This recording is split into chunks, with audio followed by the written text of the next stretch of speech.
Hello everybody, welcome back.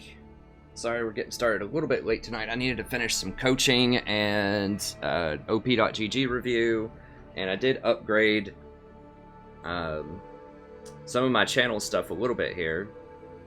In terms of some graphics and things, I went in there and messed with that a little bit today to try to finally get that. So it's got some kind of silly stuff. I found some GIFs.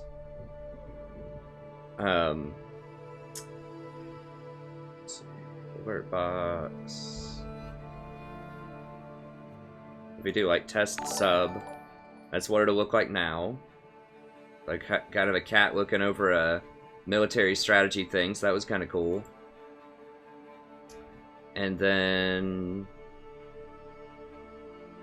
for a donation, we have that. So just kind of a different sound, so I'll notice it when I'm playing. And then also just that kind of funny thing. I wanted to put like some psychedelic cat stuff in there, but I wasn't sure how people would feel about that. So I just went with the standard kind of money thing there. So go ahead and go back to the dashboard here. Okay, so I've been tinkering with some stuff today, trying to upgrade a little bit. I'll try to add on some more stuff eventually too as I get more time. I very rarely have time. As you can see, I didn't even really have time today because I was still, you know, I'm like an hour late for the posted time on the stream. But I still have some more coaching sessions I need to do. And I'm going to do a,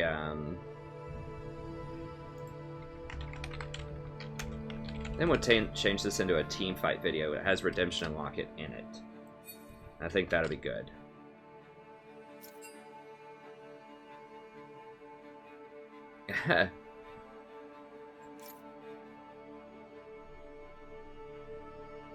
Hopefully that's cool. And then I need to upgrade this too. I didn't look back through, but I guess I can go ahead and do that really quickly while we're in queue here. Let me see.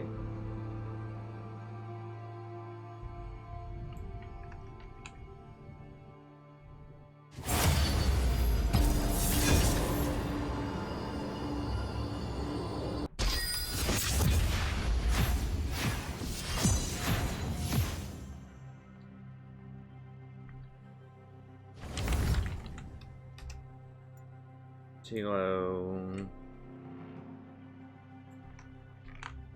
Disciple,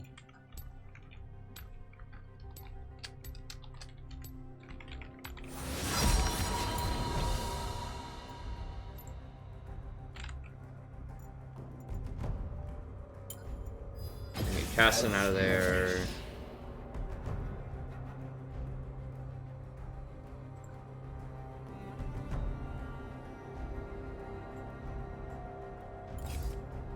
Never look back. And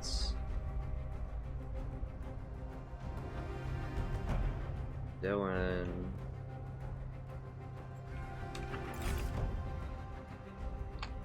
I recommend skipping. Playtime's over. Fight guide. The joke's Jinx on support. you.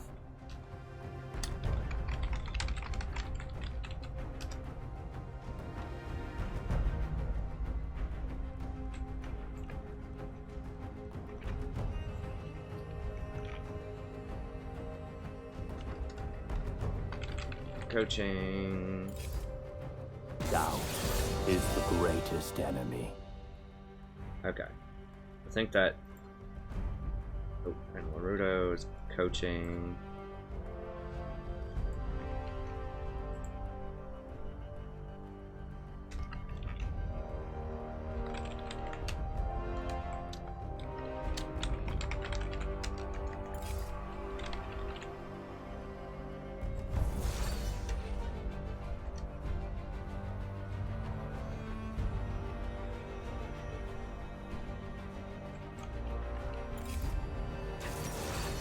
I really need to like automate this somehow to just have something that would like scroll across the screen.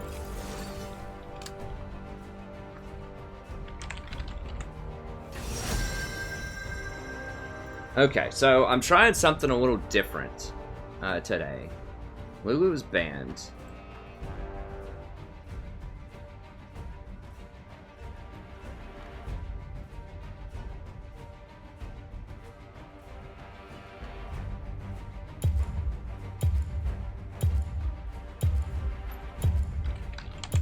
I'm gonna try out Bard here in the first one. And what I want to do is I just want to push really hard in roam. And I practiced Bard a couple of times earlier. I always dominate with Bard whenever it's not in Platinum, whenever it's Gold or Silver, but I think this can still be pretty good. I'm going for a much more aggressive rune page here. I'm going for Thunderlords, going for Green Fathers, Fresh Blood. So we're trying to get in there and just really dominate early to shore up any weaknesses that the AD carries. So we're sacrificing some in the mid game by not having Wind Speakers and by not having Insight and some of this other stuff. But we're just going for a powerhouse early game build. And we're also going to go for Magic Pen, 16 ability power, a little bit less armor, 9 armor, and 72 health. So our goal here is just to push them into the tower as fast as we can. And just, it's going to be hard to do that to Sona and Caitlyn, but we're just going to try to get really aggressive with them early on.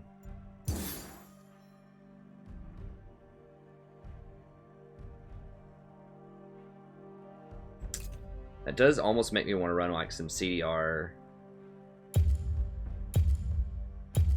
or some Magic Resist. Yeah, I'm going to run some Magic Resist. I'm going to back off just a little bit off of the Hyper Aggression, and I'm going to run a little bit of Magic Resist. It's because Sona does stack up quite a bit of magic damage early on.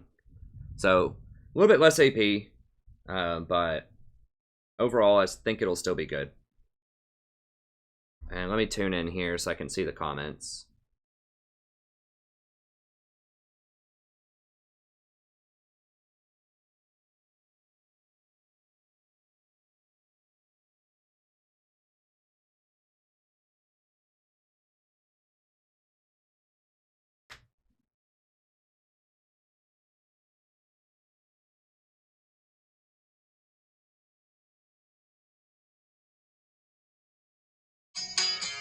I do like going with the phone because it's so small. I can keep it like right within my field of vision.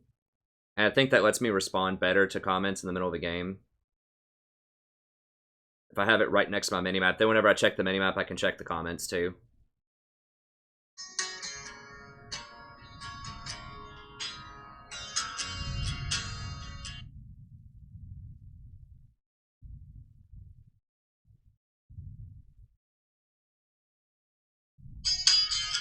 Hey, what's up? Going with the phone because it's so small. Pause. There we go. Ah. What's up, everybody? Hey, what's up, Zach? Doing all right? I might use Recon some more. My strategy is I really just want to push today. That's my theme. That's something that I think I need to be doing a lot more. Like, I've known that's good in, you know, pro play, but I'm gonna try it out in solo queue a little bit more, and I just want to push. I just want that lane into their tower as much as possible. So I might even run some Karma tonight. I don't know. I just can't ever win with Karma. But, you know, to be fair, I don't play her a lot, so maybe I just need to practice her more. But Bard is, like, he does really well. Like, he does some pretty solid AP damage as the game goes on, just off of his meep. So he can still build utility items, and he still does pretty solid damage later. He's got a nice stun if you can get it off. And he has some pretty decent pushing power with his meeps. 30 seconds until minions spawn. So I might play some Janna if, you know, if we actually get one of the powerhouse AD carries. You know, if we get a Caitlyn or a Twitch or something like that, I'll still play Janna. But I don't know about first picking anymore. We'll see. The bottom line is I just can't win, like, right now with Lucian in particular. And he's picked almost every game. And so I've got to change something. And I'm going to change my style and just be very, very aggressive early on with Lucian. And then that way, you know what, if we're going to get outscaled, we're at least going to get really far ahead early on. So that's kind of the, you know, what I went into the tank, and I've decided that's going to be my new strategy for tonight. So I've got to figure out some way to win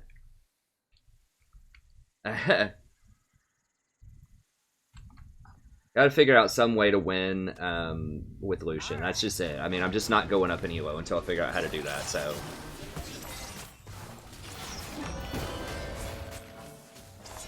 And not, you know, we have had some really underperforming 80 carries lately, but, you know, it's also been like 3 days. And even though, like I said, I think I've been playing fairly well in most games, like I was saying yesterday, you know, I think it's got to be a macro thing. Like, I'm just either not managing the map correctly, or I'm not picking the correct champions to go with him, or just something. So that's what I'm working on here. We're going to manage the map differently. We're going to be really aggressive. And we're going to play more aggressive supports to start.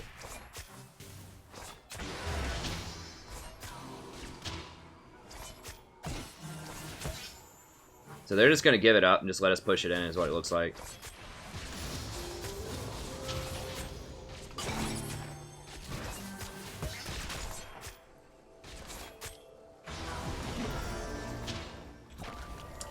It's Lee. So we have to be a little careful. Lee probably started blue. But we don't know that for sure.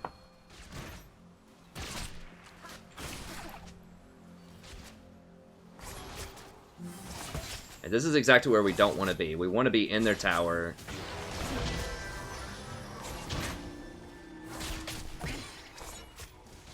Like, this is the perfect place for them. Is right next to their base, but not in their tower.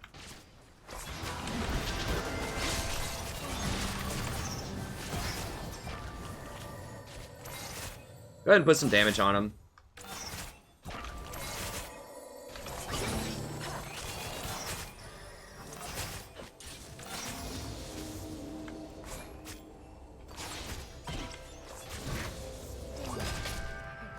First love.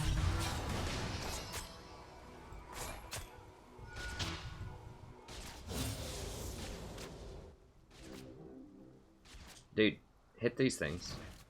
Alright, well, I'm just gonna get it. I need to go back and grab some more of those chimes here in a second.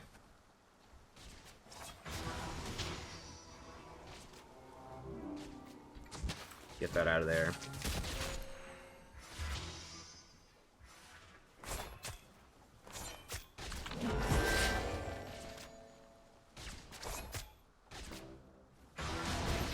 So just want to keep pushing.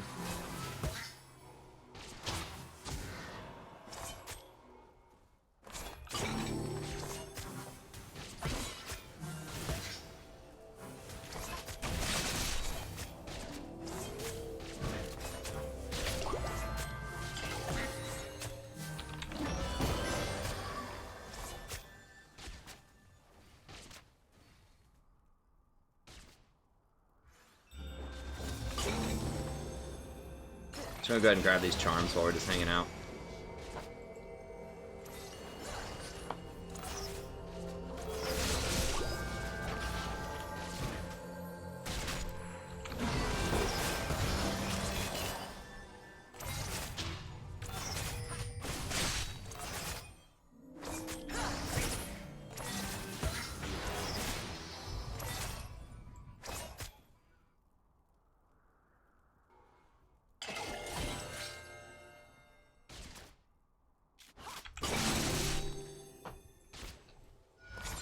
Gotta be a little careful for Lee. He could be down here. We haven't seen him in a little bit.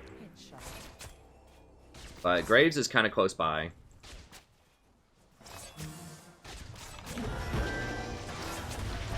I was a little too close on that one for sure.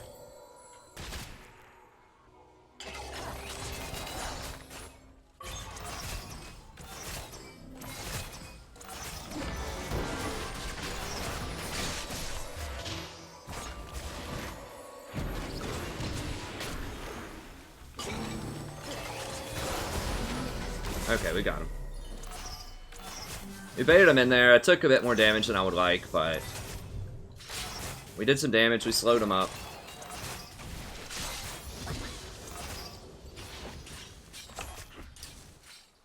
Be a little worried about Lee, but I think we'll be okay.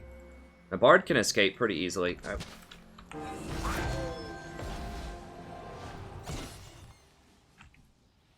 Alright, well, we got eyes on him. We'll get those meeps here in a little bit. Alright, and I think let's go ahead and go for this. I might actually go for the Eye of the Watchers here also. I don't know. Ruby is good. We'll see how fast I need those 4 wards.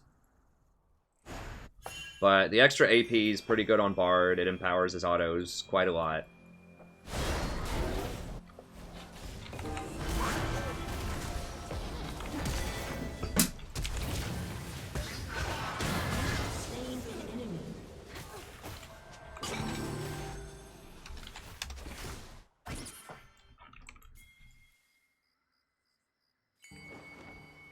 I'm not going to use my thing to go into that pit, because I don't know where Lee... Yeah, he's right there. If I would have gone in there, I would have died. So it's tempting to go for that while I'm running bottom.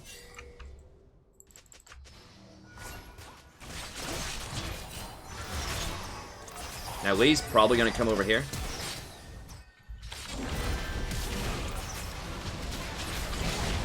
Damn, that was a good dodge by him. I thought he was just going to come in straight.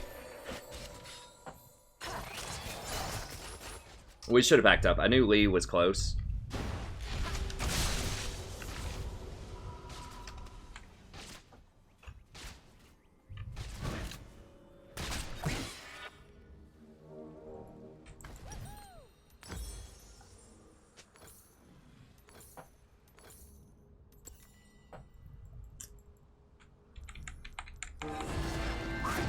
There we go. I'm not a master of, like, you know, running up and down that wall with the Bard stuff yet. It's minimal. Yeah. Yeah, that Lee just outplayed me. I mean, I knew he was going to be on our side of the map, so we should have just backed up. Talia went too hard, and I should have pinged her back.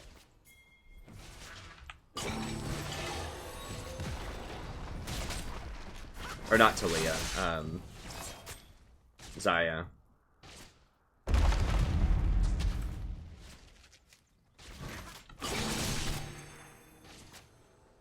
An enemy has been slain.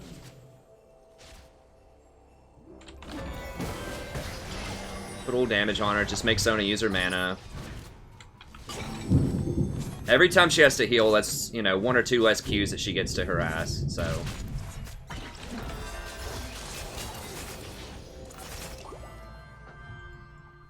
It's raining really hard too. If the stream dies, it's probably because the power went out. Hopefully that doesn't happen, but...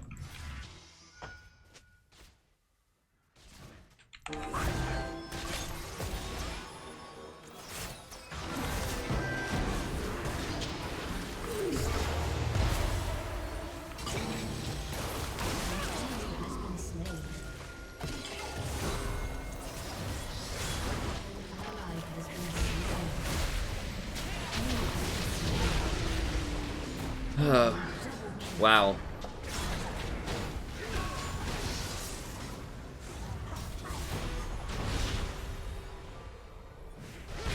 The TP that won the game, huh?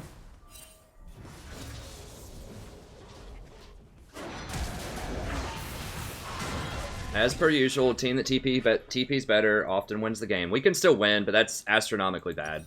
He was really, really late on that TP.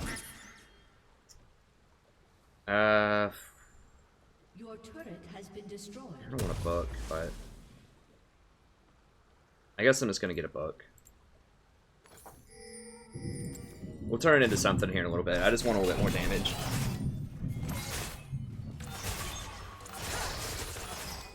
Yeah. Yeah, if he would have actually TP'd to match the Renekton, we could have easily turned it around and killed them all.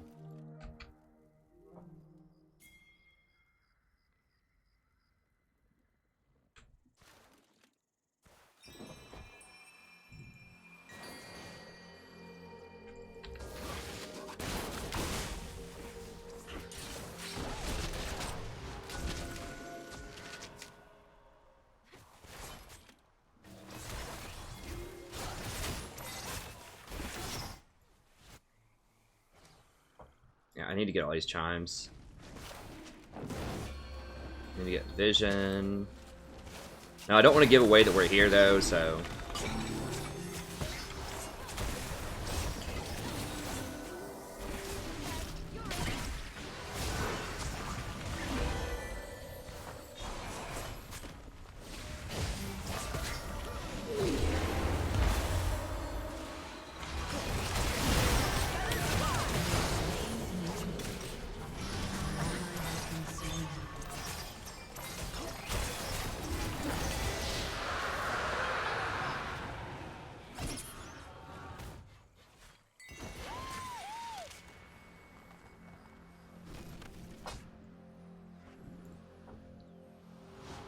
So I shouldn't have hit myself with it, probably, but that's a nice use of his stasis, is so the jungler can't steal things.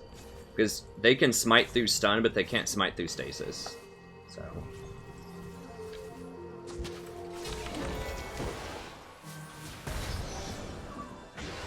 yeah, we're lighting him up. Took like half her health. Alright.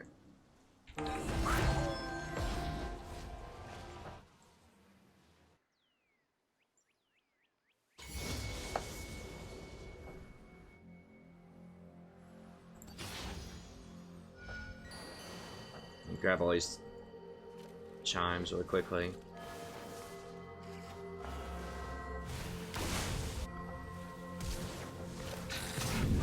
Oh. Come on, man. We really need that. Alright, I need to get some more wards.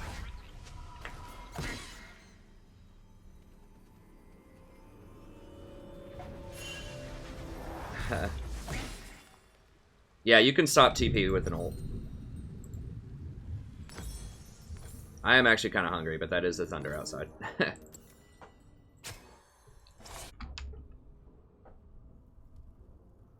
She's going for Lich Bane.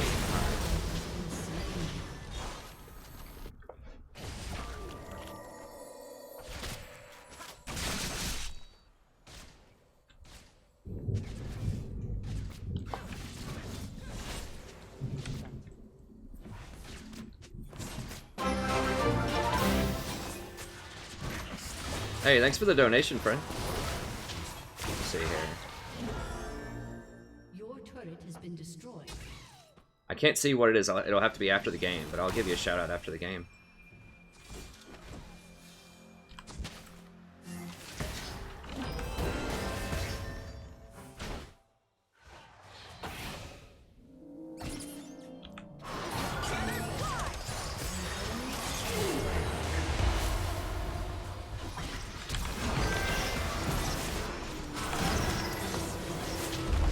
For real, Zyra? That's all you got? Okay.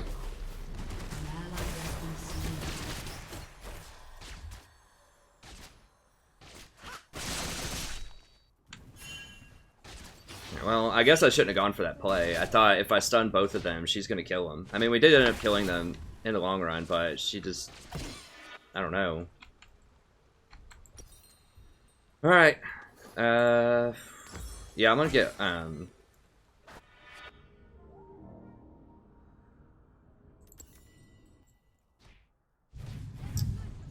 gonna get Watchers. And CDR will be nice. Okay, there we go.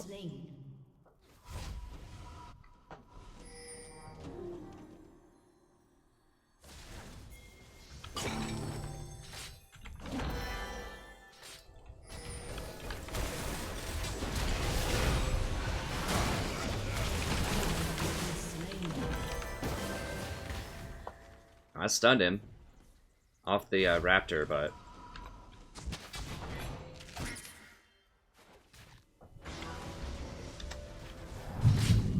wow, he ran all the way around.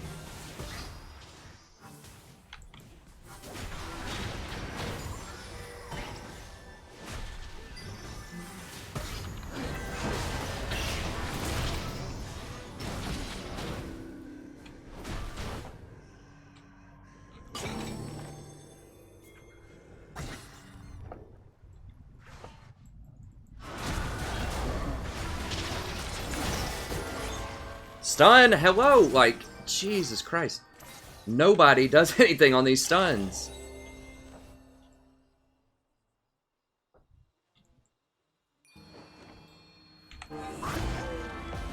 Alright.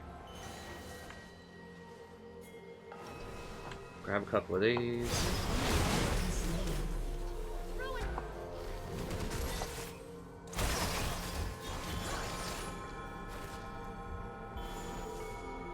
Alright, here we go.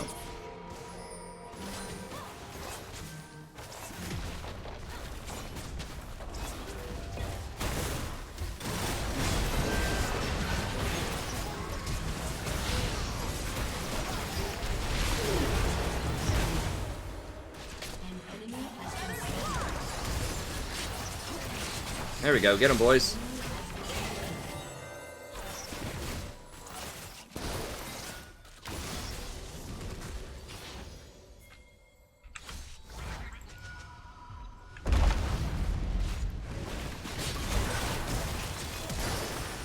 Oof. Alright.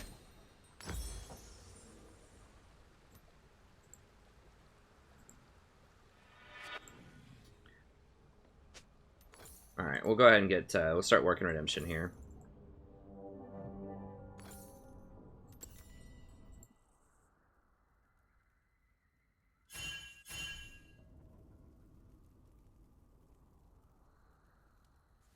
Yeah, I'll try to see if I can get a Discord for the channel going.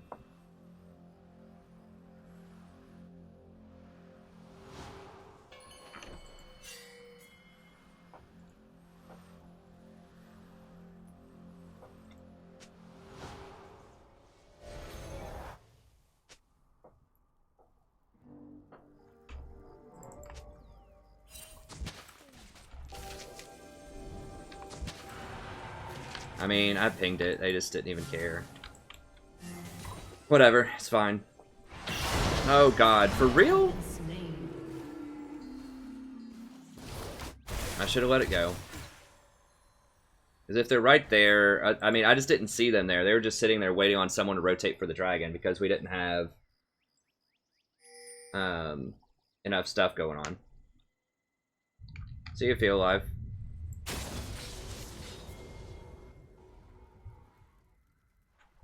Like, we didn't have enough pressure for me to keep wards there because everyone was playing around in the middle lane instead of setting up for dragon. So, I should have known that, though.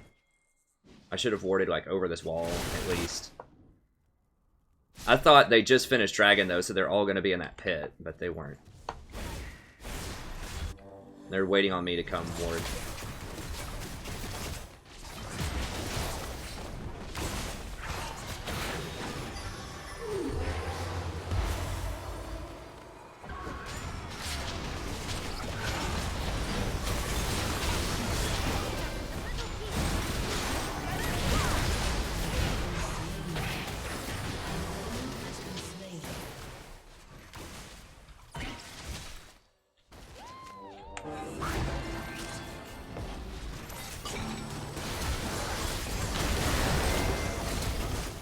Oh, that stun, though.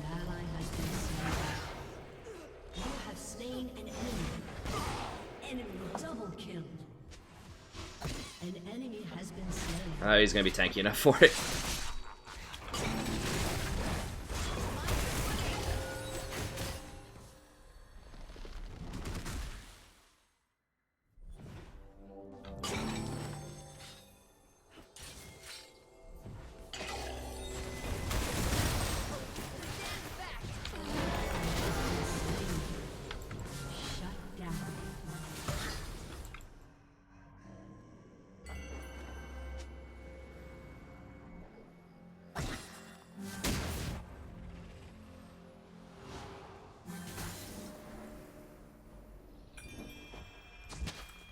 Okay, so they're all dead, so it should be good to go to come over here. At least for a little bit. I'm gonna get a second point in E. It just helps you go through it a lot faster and gives you slightly more cooldown. There's a lot of these down bottom too, so I need to get going. I'll go grab those soon. What's up, Zach?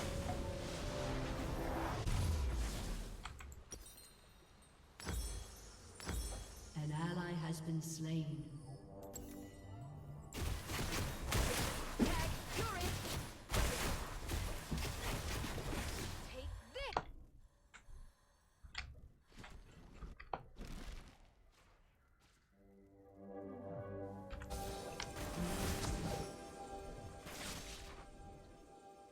Lee's down here.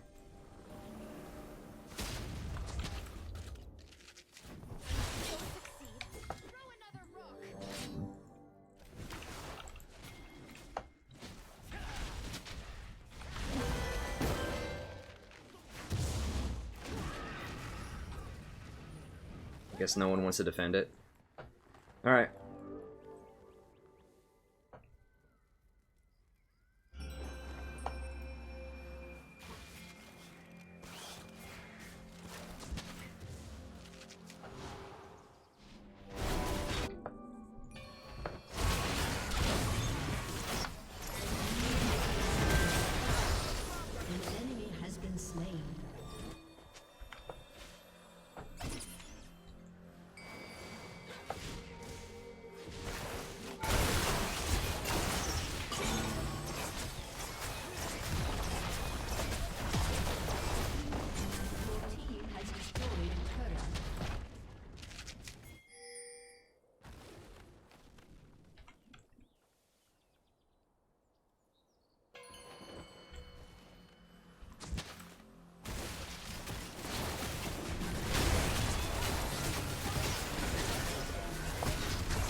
That's fine. We got a lot of stuff out of that.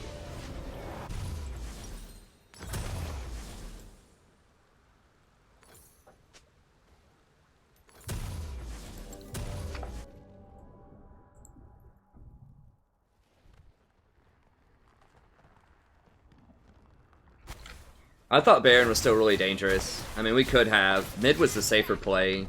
We got them to come over to Baron and kill 2 of them. Just because you go to Baron doesn't mean you actually have to do it.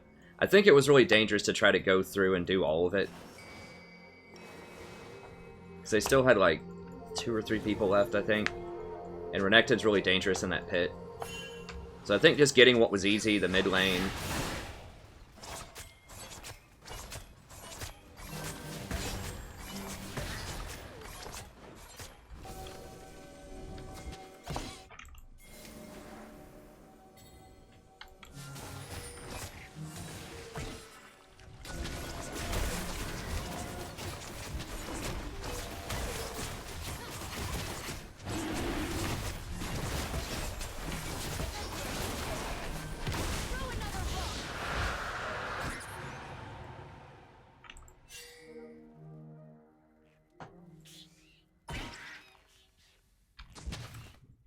Making sure we're not walking in anything nasty. They could try to Baron. I don't think so, though. No, they aren't.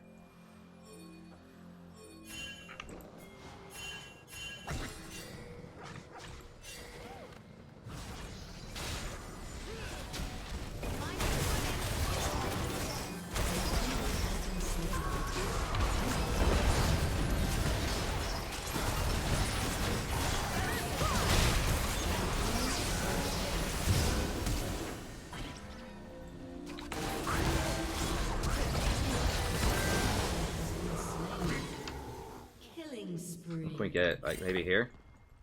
We can't.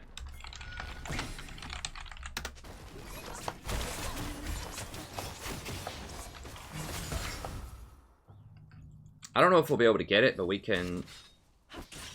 Yeah, I don't want to do it with it if we don't have a smite.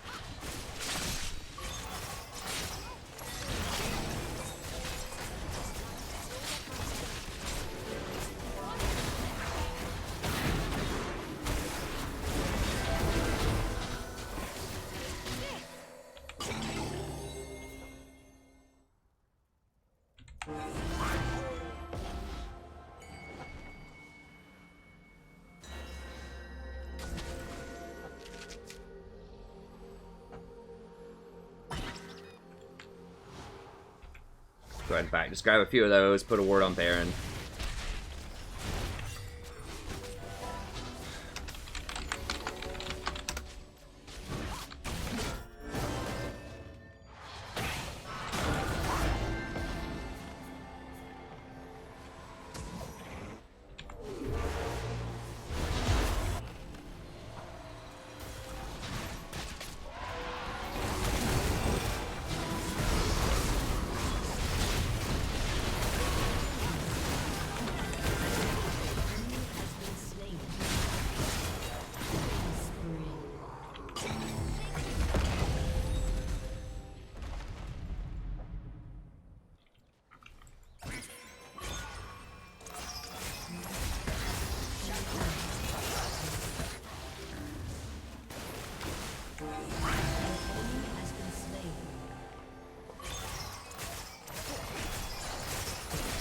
Pretty sure my redemption was down. If it wasn't, then that was a mistake.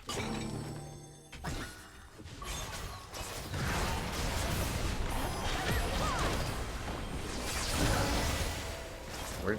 Oh, she flashed or something. It's fine.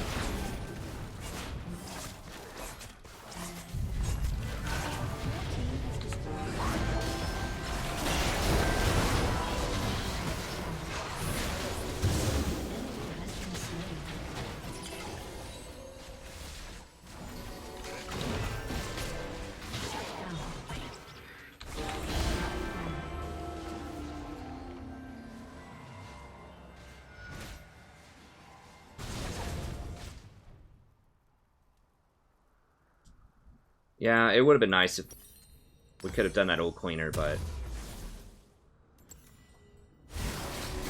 I think Talia can probably hold. Yeah, this is ranked.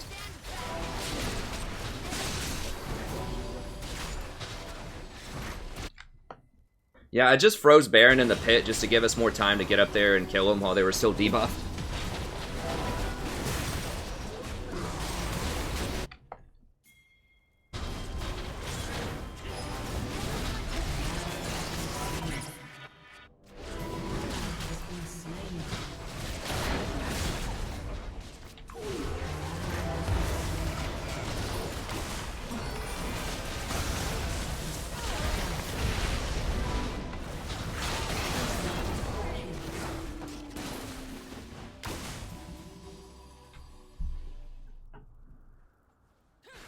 Well, we held the tower, I think.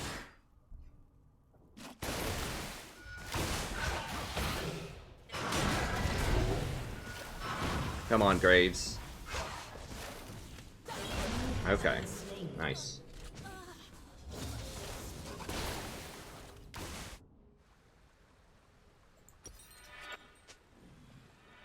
What can I even do here? I mean... She doesn't have Abyssal. I guess I can build Abyssal.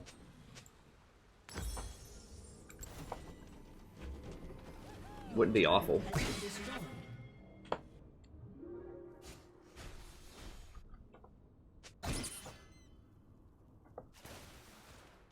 I do a pretty good chunk of damage. Each auto does another 200 damage, so my autos are hitting for like 400 apiece or something. When I had meats. AoE.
I don't know how we lost that so hard. I think Nautilus we just got really split up.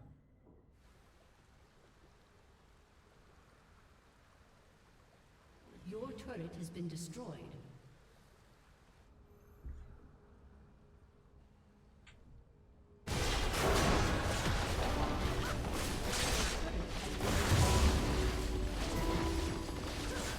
Your inhibitor has been destroyed. Well, maxing his E second is good. It just depends. Like, this build's better for sieging. That one's better for rotating.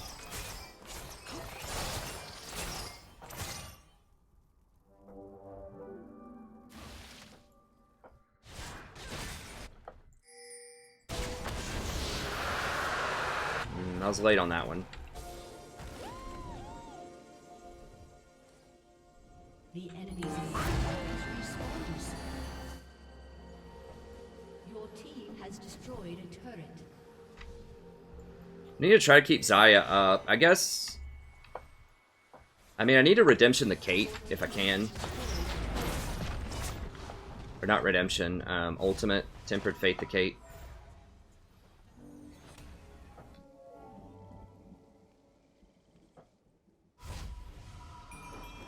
I'm holding my wards because I need to put them on red side.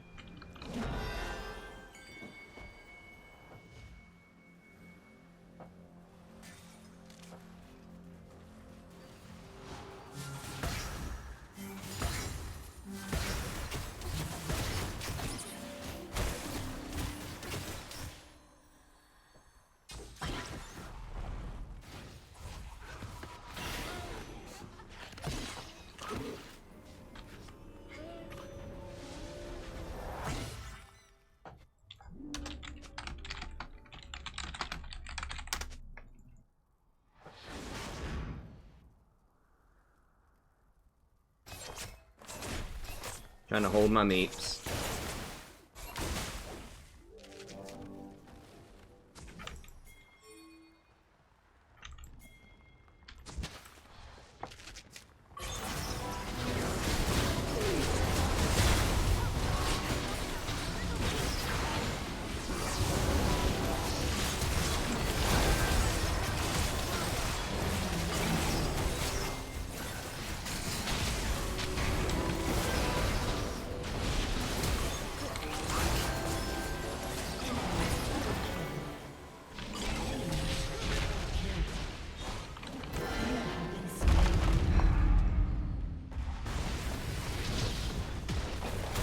Nasus is just running in.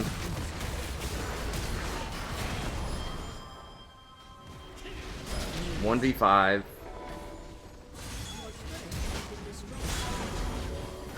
Well, I mean, it was pretty good, but in the end, you know what? It just doesn't get a win.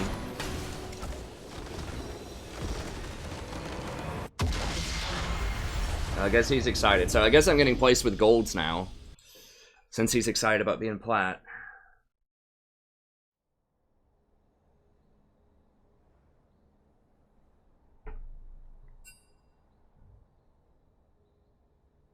Is that true?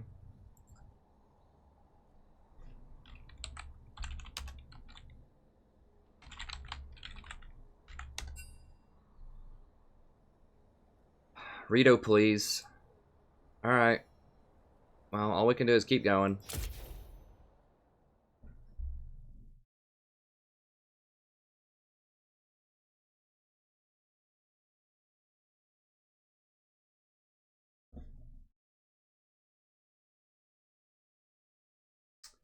Yeah, I mean, I thought I made some pretty good plays there. I just, you know, I can't stop Nautilus from going in suiciding, and like when they're all split up like that, it makes it really hard to figure out like where I need a Tempered Fate and not.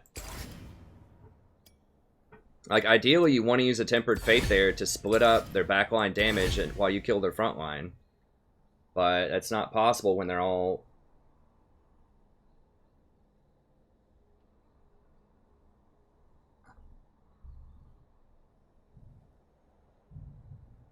Your Q heal on hit also applies to the allies. Yeah, I don't remember if I mentioned that specifically, but I talk about that in my guide extensively.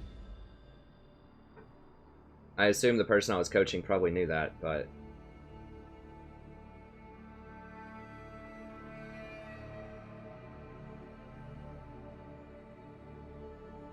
I agree, JJ. That can be rough. What's up, Fat Carpenter? I don't know. Kate made a lot of mistakes early on, I think. I mean, she was okay. Okay, let me change the date on the stream.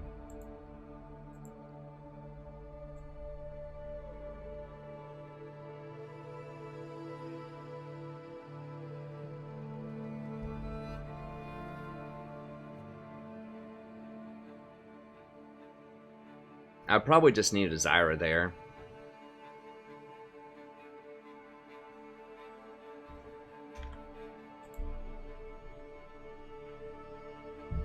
I'm not going to do Lux.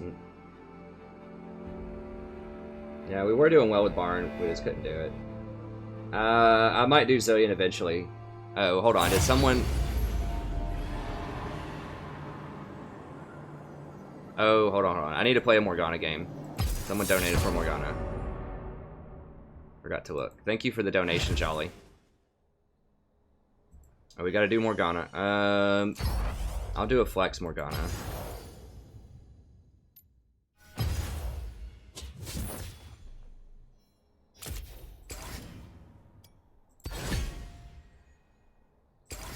Now our autofill is activated here, though we may not get it.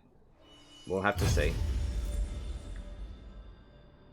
Hey Andy, it's complicated, and if you have an underperforming AD carry, I mean, it's happened almost every game for the past 3 streams, just about. I mean, all that you can do, try to push it to tower, to their enemy tower. That way, at least the enemy's gonna miss some CS under the tower. That'll even up the score a little bit. And once you take the tower, just try to roam around and stick with the person that is performing really well on your team. So just stick to your jungler or your mid laner or your top laner. Usually there's at least one person per game who's doing all right. So you want to stick and support them and help them get stronger. I think pushing the tower can help cover up a lot of mistakes because it's hard for them to engage on you if you're pushing them. And now you got to be careful for ganks when you do that. But it makes them miss CS. It's harder for them to engage on you, and it breaks the lane faster. It takes their tower so that you can get out of that lane. What? Okay. We'll see, guys. I know everyone has their favorite champion they want to see me play. I'm playing Morgana because Jolly Falcon donated $20 for it. If you donate $20, I'll play any champion that you want. I'm currently Plat 3. 3 or 4 days ago, I was Plat 1.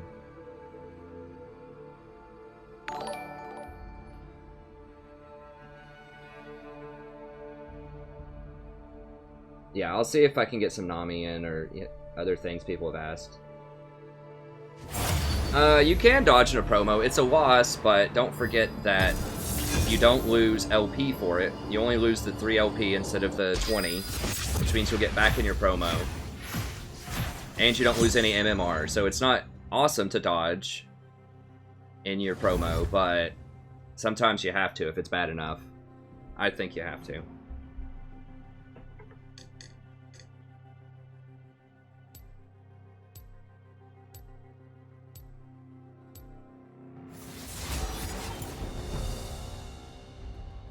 Yep, Brent, that's true. I mean, we've had a lot of autofills and first-timers and, you know, but that's just how it is. You gotta play around it. I mean, the enemy's gonna have a bunch of autofillers and first-timers too. You just gotta exploit that.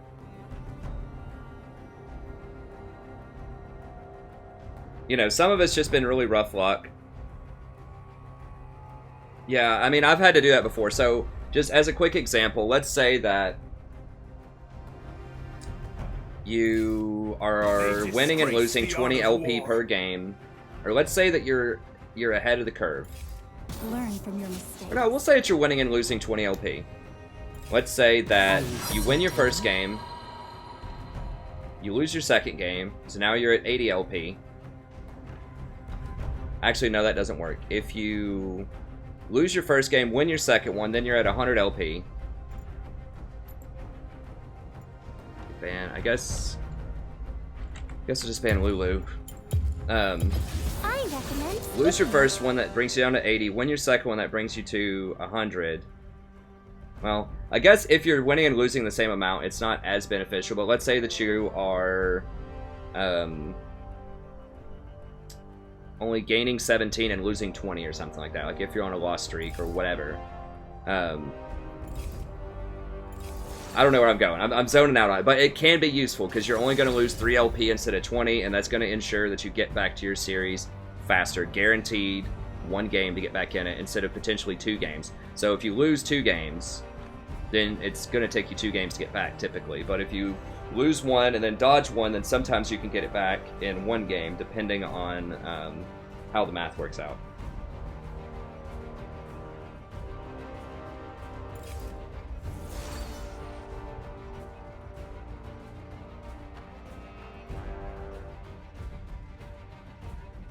Oh, awesome, Dylan.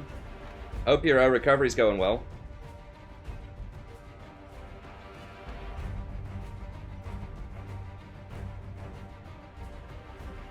I'm sorry to hear that. Thanks for watching the channel, and I hope you get to feeling better soon. Who'd you say? Leona, Sona, Zyra? That's pretty good. I mean, especially for starting off.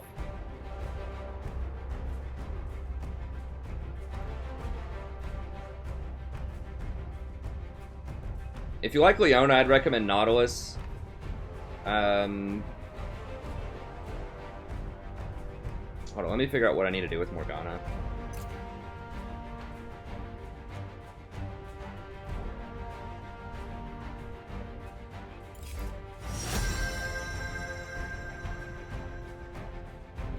I'll just go with that same build, and then this... We're not going to be autoing a lot, though, there.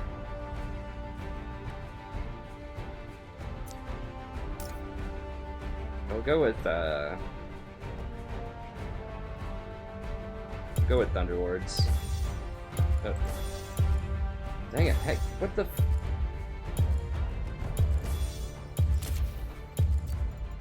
I locked it right. Oh no! No! No! No! No! No! No! Shh! Damn it!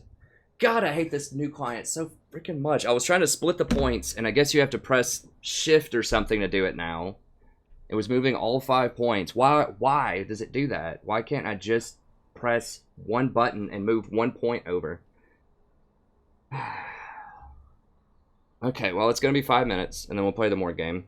Sorry about that. I hate this new client so much, but I'm going to have to get used to it. Alright, well, I'll be back in a minute. I think my wife cooked some French fries, so I'll eat that really quickly.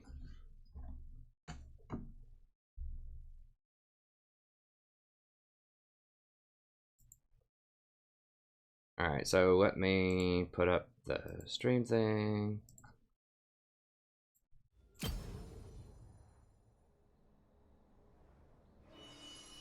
Sorry, that just pisses me off. I gotta get used to this new client. I'm just mad that they made me switch over. And it looks like on the new client, it's a 6-minute dodge instead of a 5-minute dodge, so that's extra cool.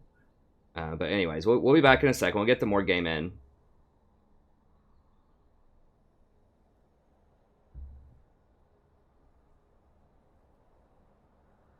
But yeah, so sorry about that. We'll be back in 4 minutes. I'm just gonna go grab a drink really quickly. It sucks we had to use our dodge this early, because we're probably gonna have like a, you know, an Urgot jungle and solo queue later tonight, but we'll see. We'll play around it. That's all we can do. So I'll be back in just a bit. I'm a main support, Vectro. There's a lot of content on the channel for support if you're interested.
Alright.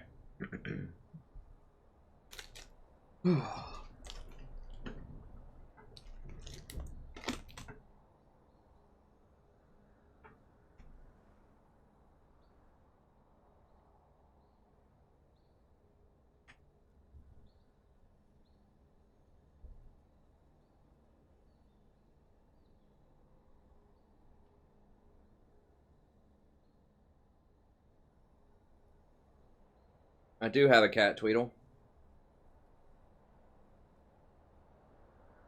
Where the hell is that? I don't know.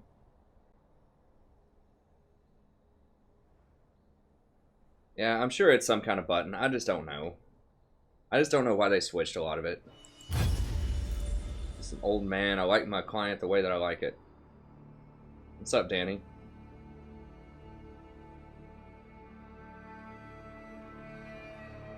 Hey, Jer, that is your MMR. If you're losing far more than you're gaining, then you have a low MMR and you're probably playing against people that are much lower than you are.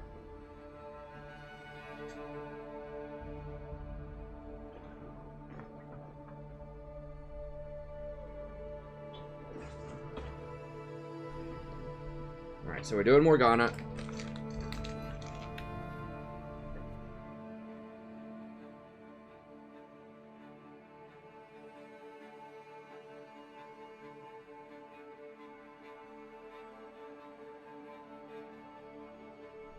Well, you're going to run into some tough game. I mean, it's not a perfect system.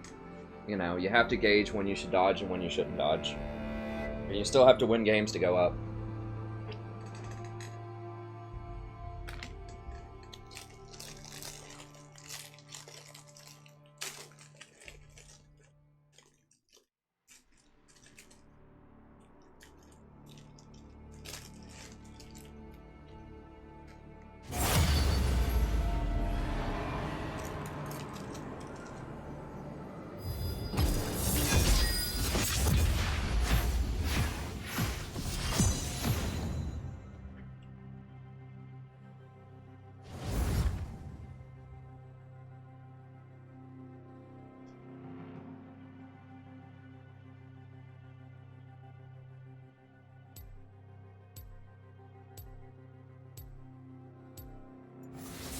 How do you do this ridiculous stuff? Let me see. I recommend skipping. Okay, yeah, it's mouse scroll. And a briny deep.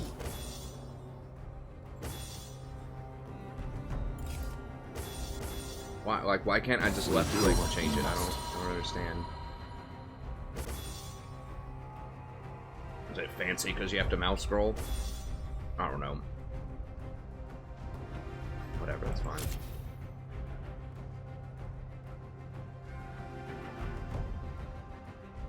Morg has low auto attack range, so we don't want to go Green Father and Fresh Blood.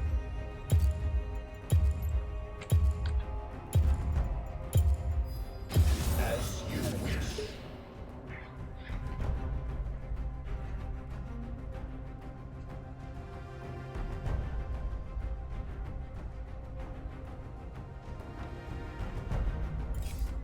Seriously? I mean, it's fine. I'll get over it. I just have to get used to all this new stuff. I mean, I'll have to see exactly how they're going to, like, the numbers on the quest system, but I think it's okay. I mean, it's not going to really change the gameplay that much. I mean, you might... One thing that might be significant is you might have to buy your tier 2 item, which I think they're going to make you do to get the quest reward. So the question becomes, do you just sell it later, or do you actually upgrade it in the tier 4? Or into the tier 3 item. The warding item.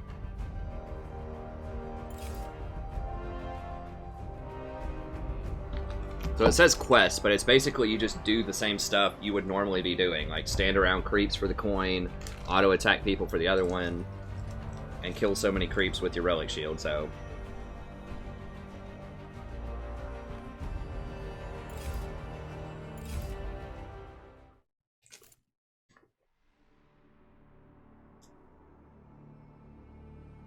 He just couldn't decide. He's like, do I want to play an awful champion or do I want to play a good champion? He couldn't make up his mind.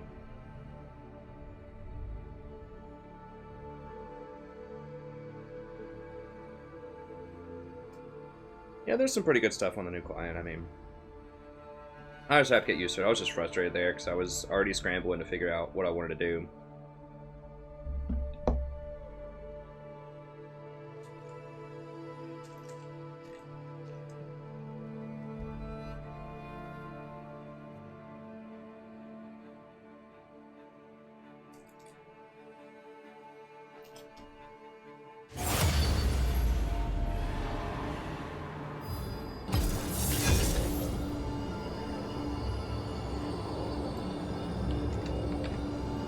Go ahead and make that the standard.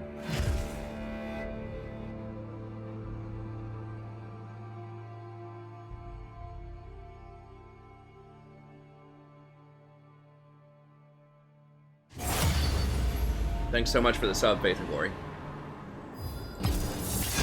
Yeah, my cat's downstairs right now. She'll be up here eventually.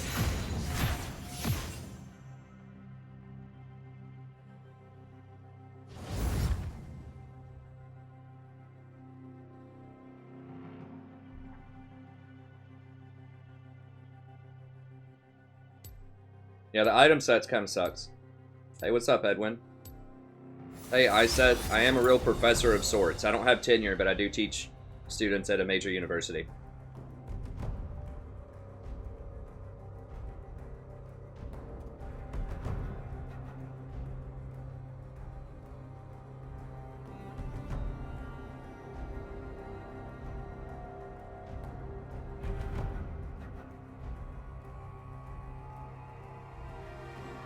What's up, F+?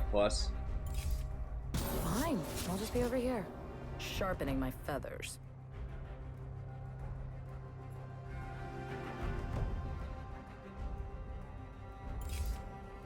I want a turn. Hey, Joshua. I've been playing League since Season 1. Cowardice. I've been playing League a very, very long time. Not as much as I play it right now. Like, there are some seasons where I haven't... Like, Season 5, I didn't play a ton. I recommend skipping. Yeah, I teach persuasive writing mostly. My specialty is 19th century British literature. But they just don't offer a lot of those courses at my university, so I usually teach, Fear I smell? you know, like your intro to English stuff, and then like it kind of advanced, like next level persuasive writing stuff too. Hey, what's up, Oscar? Happy to check this one out.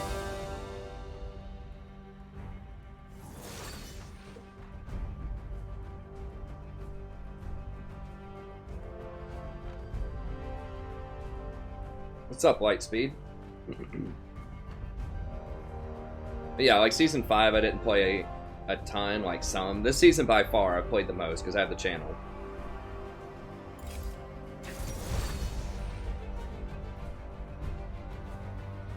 Season 6, there was a few months in there before I made the channel when I didn't play. So Season 5 and 6, I was kind of, you know... I'd play some. I'd play like 1 or 2, you know, games, maybe every couple of days or something, but... Alright, so we're doing Morgana. We'll bring them pain. Is it the generous Jolly Falcon donation? And happy birthday to you, Jolly Falcon. Okay. We're gonna do some aggressive... We're gonna go... Thunderlords, Bandit. Go Meditation. Well, we don't really need Execute. That's fine. Let's go for the mana here. Move speed.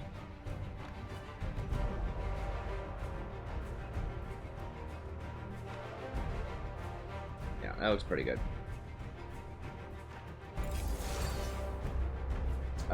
Stream started at like 9:30 or something, I think. I had an accidental dodge.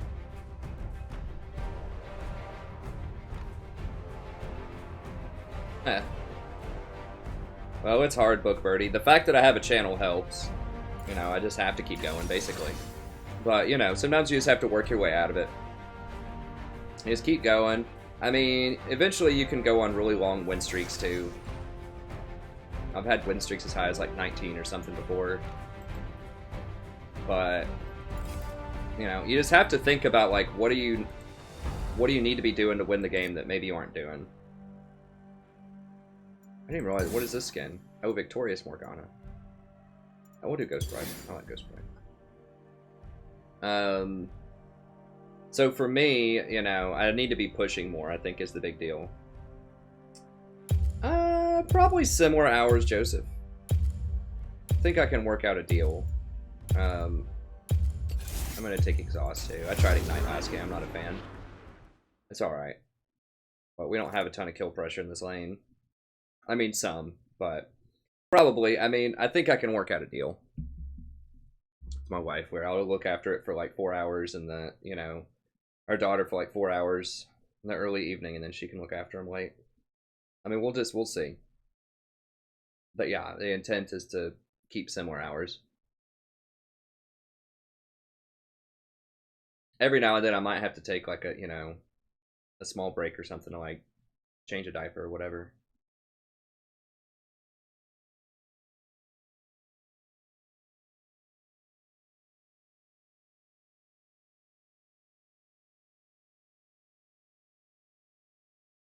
Nice, Raccoon.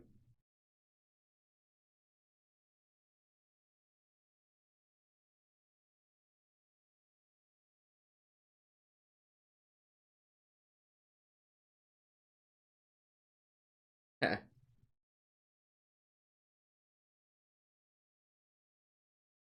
Three to the third. He turned 27. Nice. I'll try to get a triple. That's gonna be hard. That's Morgana support. Hey, what's up, Juan?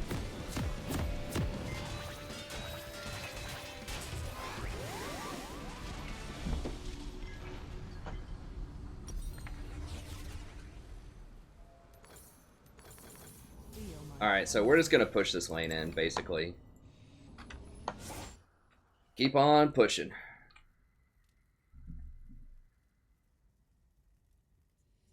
Welcome to Summoner's Rift.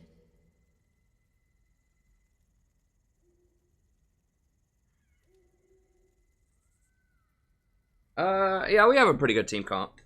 I won't be surprised if we win. I mean, we almost always win normals and flex queue.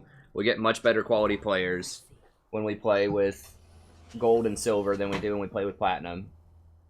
And I can't even explain it. That's what it seems like to me.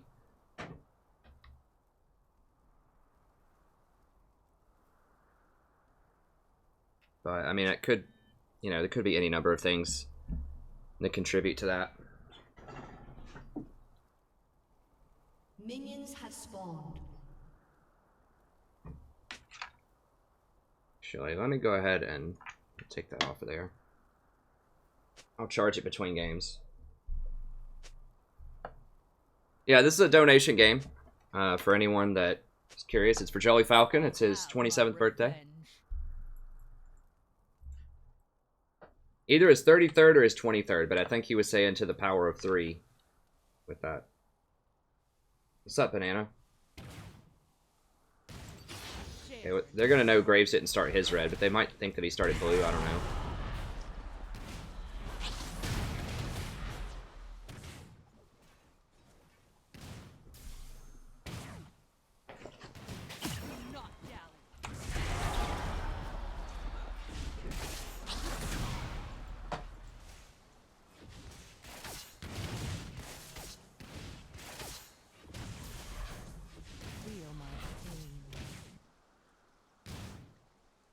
Push, push, push, push, push.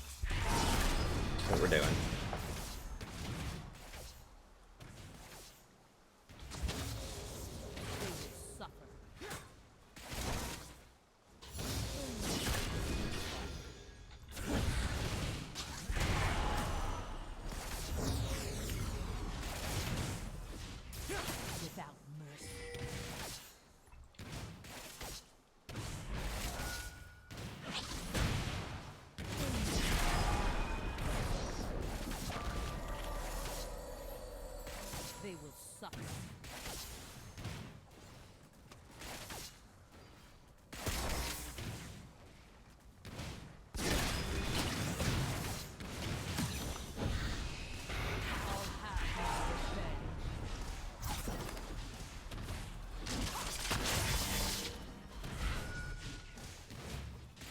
She's only got 9 CS right now, so we keep pushing tower, and she just can't, like, last hit under tower. So even though Lucian's missing CS2, she's missing even more. So that's kind of the theory here.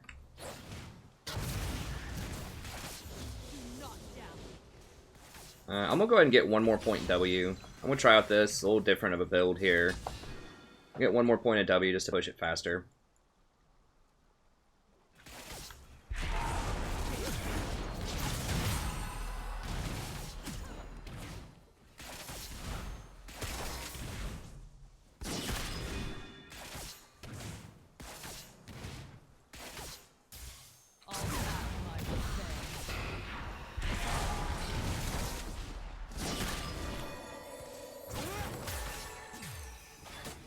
So usually you would want to max your Q, but I'm just going to try out just going 2 points in W early, just so I can push harder.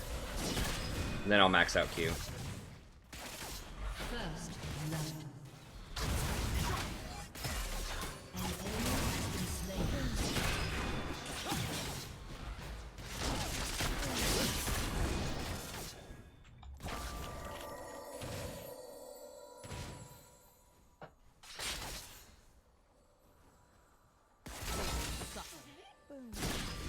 I don't know how he took a trade that bad, but yeah, this is going to be bad. Probably.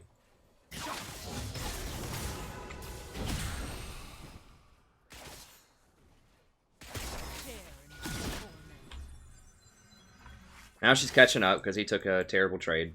Now he's going to get some under tower, but they're going to get to harass big time.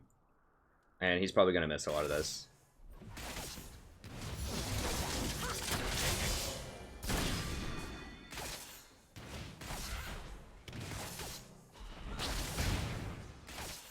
We can't really push that hard right now because they're going to zone.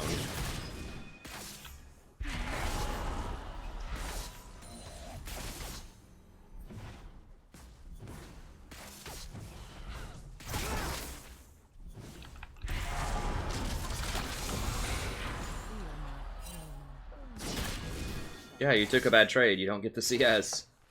They're going to zone you off this tower. What is he doing? He's trying to bait him in so that we can die? I don't get it. He should either back or not, like. No, really. Well, I am smiling.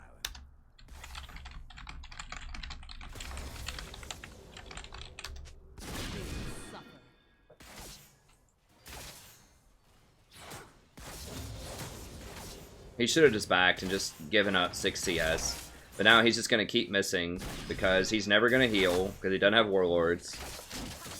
Because he's Lucian. And they're probably going to kill him with like a Q shot or something here in a second.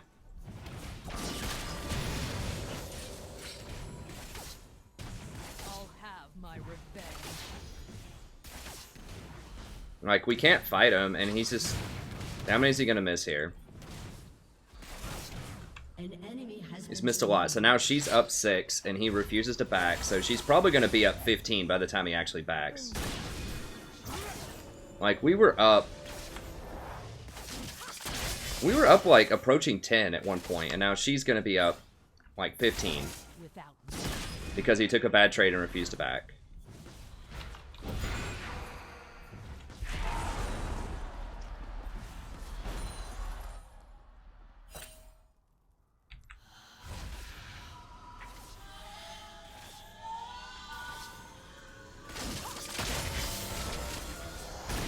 So he's probably going to come back with a Vamp Scepter, and she's probably going to come back with, like a BF Sword. So, I mean, we were doing the right thing early to push in, but then I don't even know how he took a trade that bad.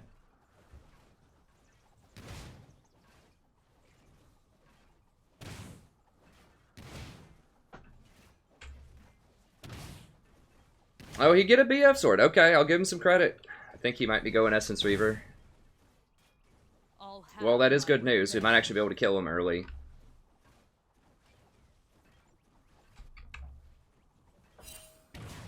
Okay, Rumble's doing well on our team. An ally has been slain.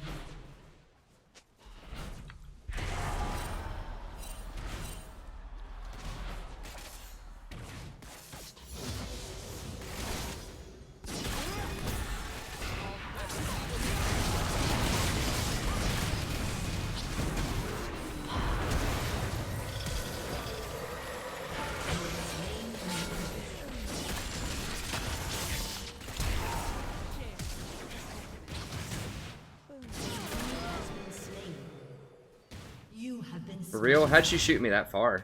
An enemy has been Oh, slain. whatever. We got him, and she's gonna miss a lot on her tower. Holy crap. Does she have a zeal or something? I thought it felt like she crit me. Has been slain. Got a little surprise for him.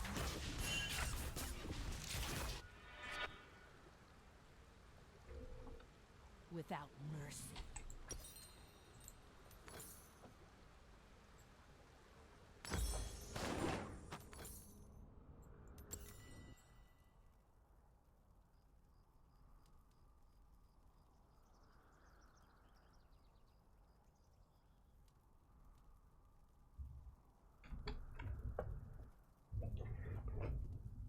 Alright, so we're up. We should be up now, for sure. Yeah. Feel my pain. Alright, so we just want to keep pushing. Push, push, push.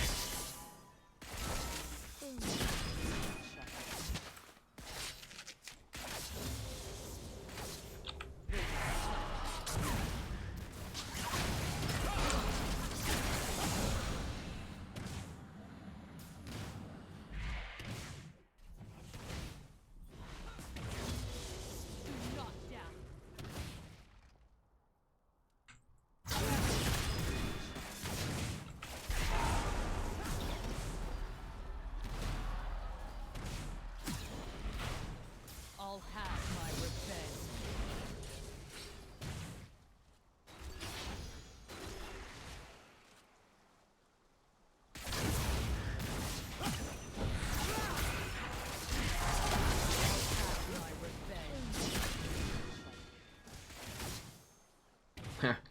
Yeah, the Satan's 2-0. Enemy killing spree. Teemo's taking over.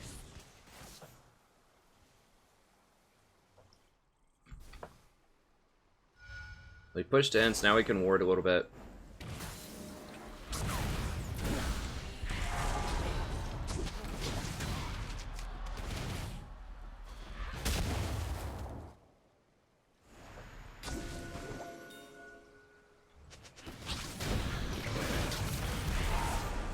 If I would have hit him, he would have died.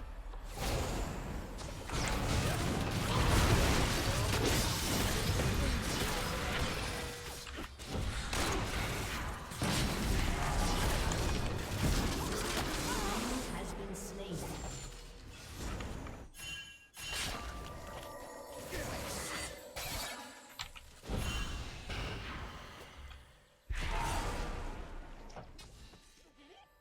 Feel my pain.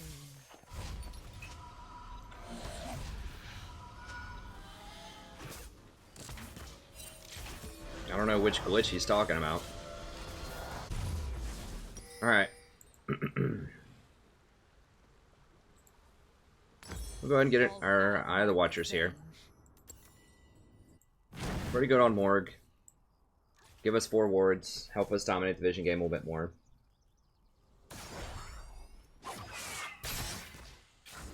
Teemo can actually be pretty good. Like, I have a newfound respect for Teemo after playing him support a couple of times in donation games. I won both of them. I win a lot of the donation games, but you know, if you build him correctly, if you go AP Teemo, which he's doing, it is actually pretty good later on.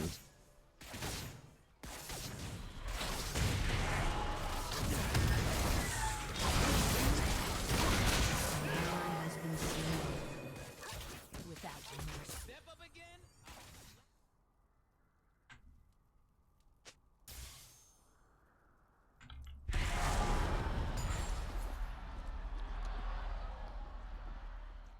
Feel my pain. Now, Morg has pretty good wave clear. Yeah, they're probably gonna. Okay, Teemo's top. Or, like, right there. We saw him on my ward.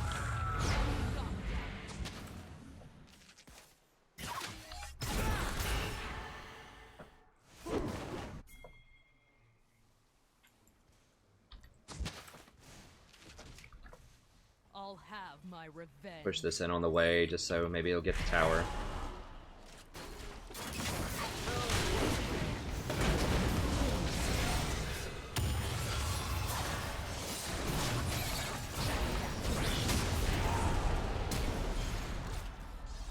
We're gonna get him. I think, right? Oh, is Nautilus still there? Okay, Nautilus is there too. Alright. Get a couple wards in his jungle here.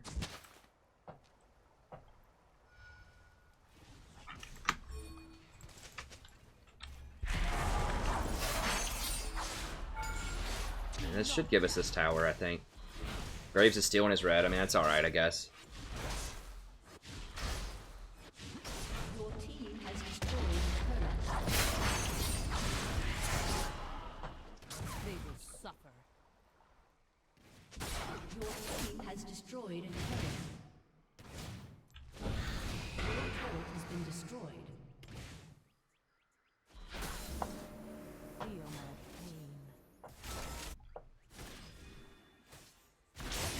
We could have had Dragon instead of the red buff, I think. But it's fine. Interesting. Share my toll.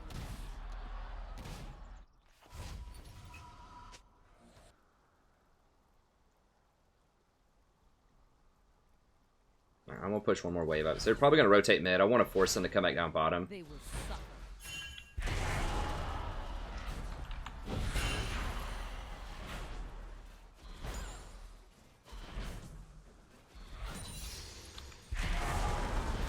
Do not doubt.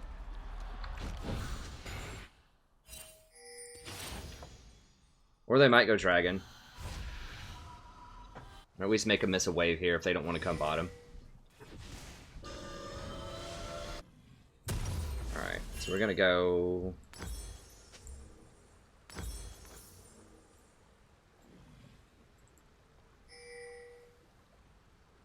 Without Ruby.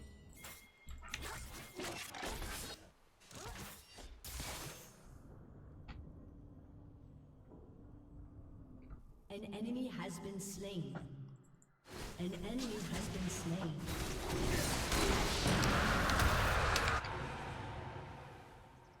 What can we do? Okay, yeah, let's just see if we can get middle.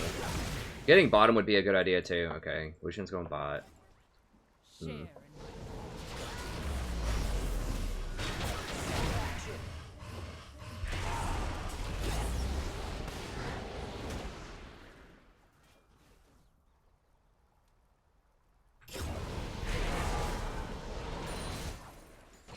An ally has been slain.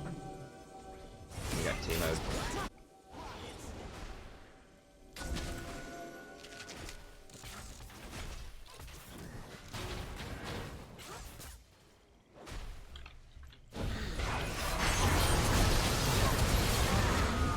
slain.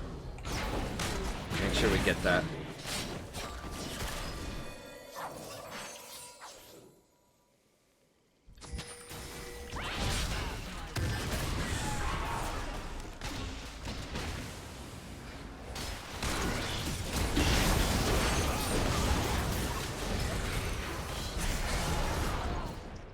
Enemy double kill.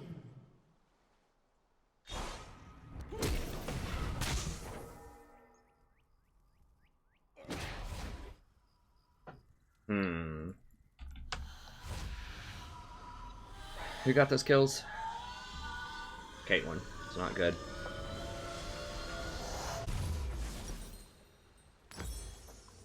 I'll Alright. have my revenge.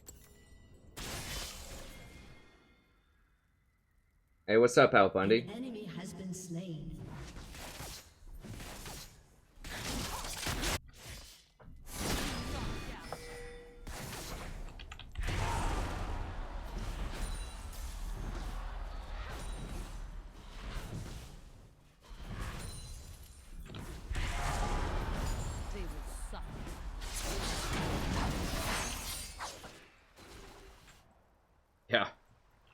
Friday's a good day.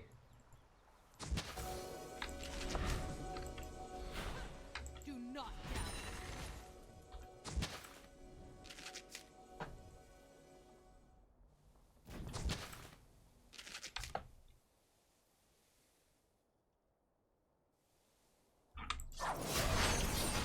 See, they're all missing. You gotta wait in a bush. Like, you can't just wander around in the jungle. Maybe get him with the pink here. Without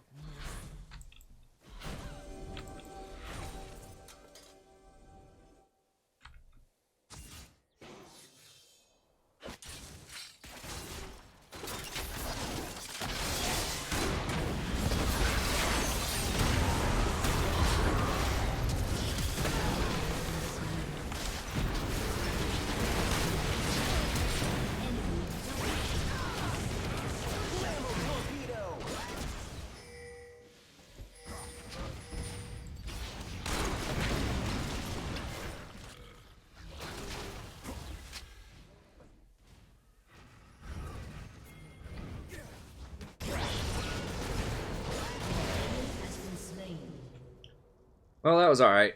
I missed position a lot. I got kind of confused where I was there for a second. I should have stayed further back.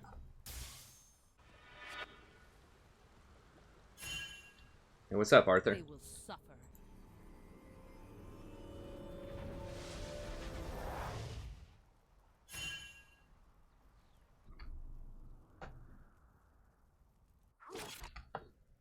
Feel my pain.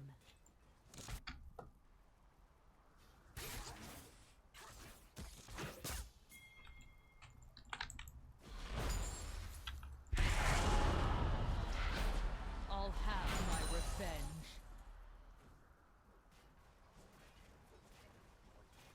We do have really solid vision in their jungle right now, which is important. I can't kill them by myself, but if someone comes over here with me, we definitely could. Do not doubt. No, Lucian didn't feel like getting a free kill.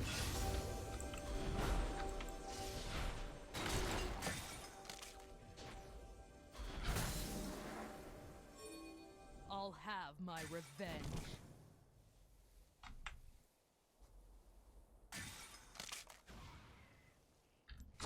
An ally has been slain. I can't go all the way in there, 'cause I don't know where Gragas or a lot of people are.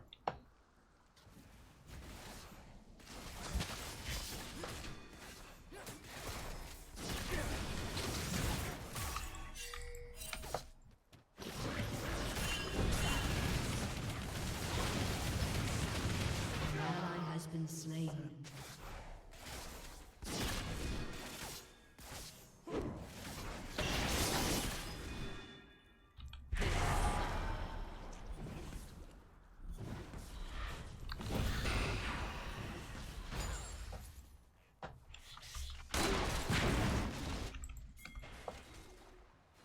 Without mercy.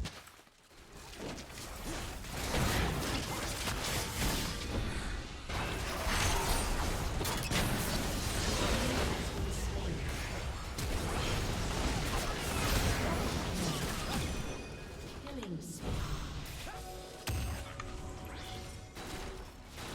Get the dragon.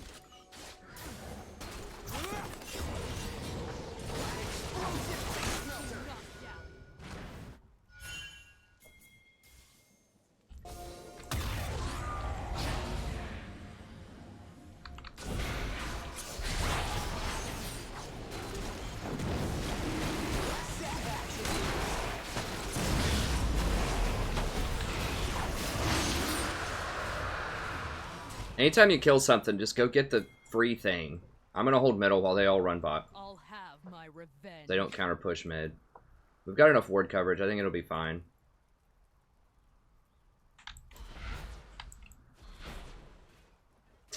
I don't know, Zach. It's a mystery.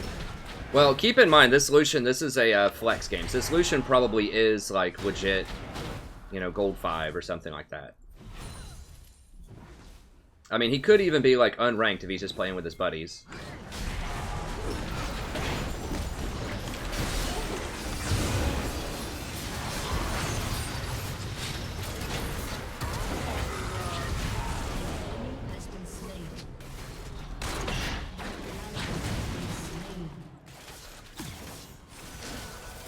What? Hello?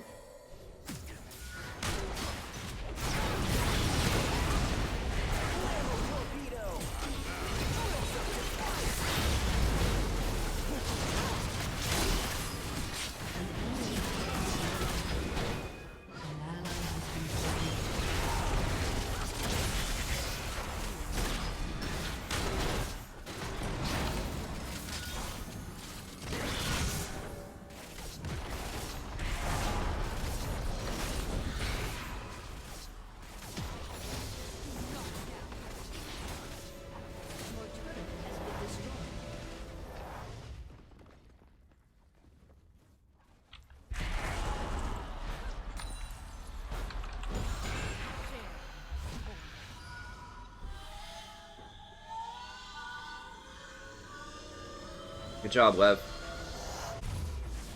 Alright.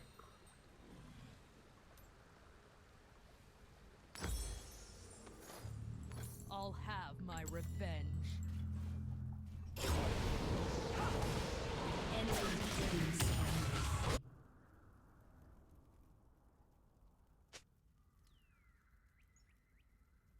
Nice. Good job, Lev. Thank you. Thank you for promoting the channel.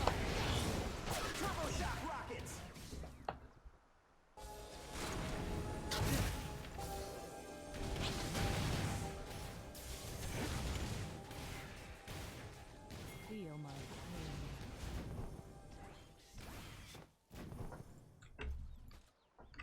Well, I mean, keep in mind, people always look a lot worse when they're playing than if you're actually, like, in the game playing.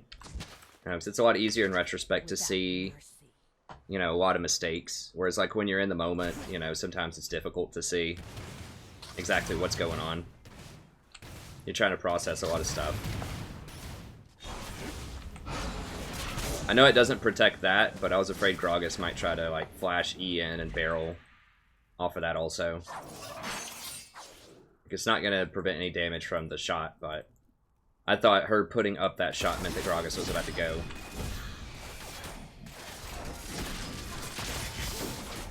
Lucian's top. He should be able to beat up Nautilus. I'll have my revenge.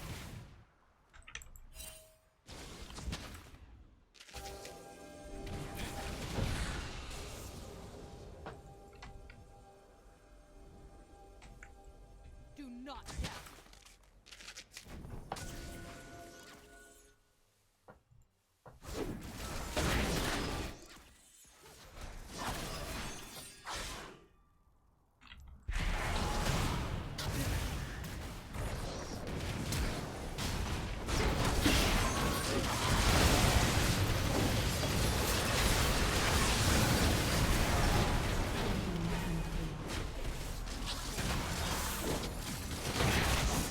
For real, they can't kill anybody.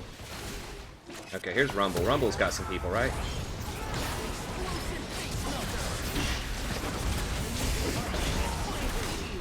An enemy has been slain.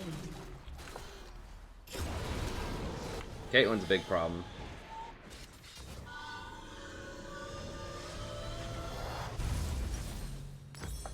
Without mercy.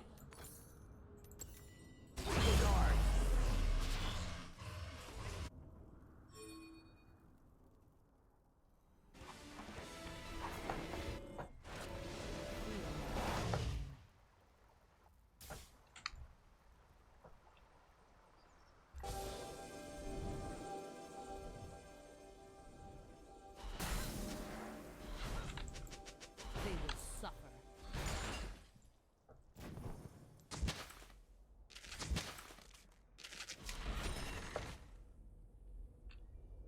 Damn it. Do not doubt.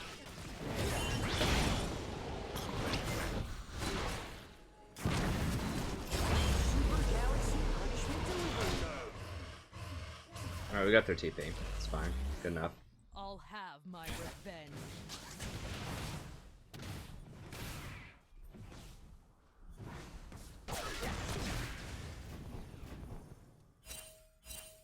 Was my exhaust up last fight?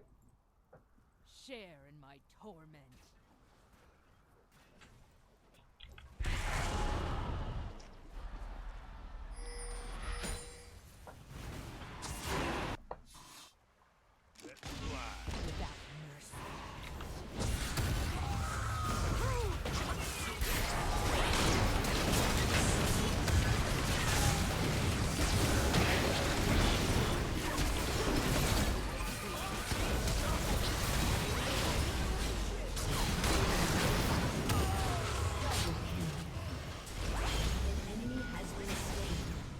Threaded the needle, hit the Kate with the Q.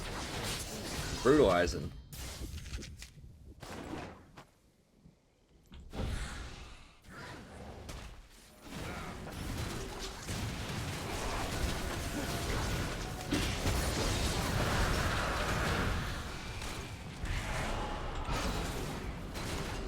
Killing spree.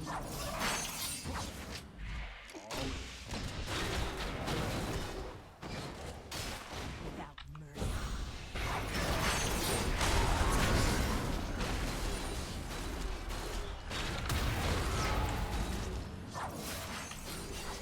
Let's just leave him alone.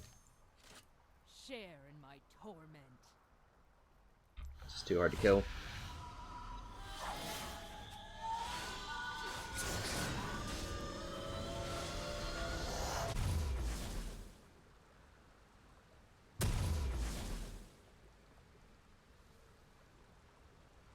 Do not doubt. Okay. I guess I'll get... I don't have Zonia's on here. I guess I can get Zonia's. That item's okay. I mean, I'm not in love with it. Share in my torment. We have enough engage, but let me see.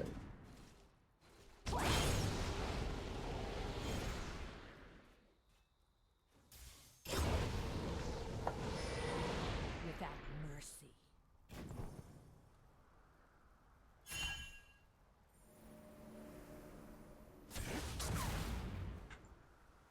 Smile. All right. Feel my I've explained a lot why I don't like Ashe in solo queue. Very, very skill reliant.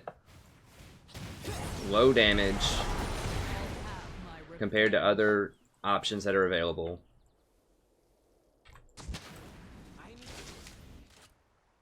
Hey, what's up, Happy Meal Tank? I mean, if you win with Ashe, you know, if you've got a 70% win rate with Ashe, keep playing her, but Do not I think that she's not optimal for solo queue.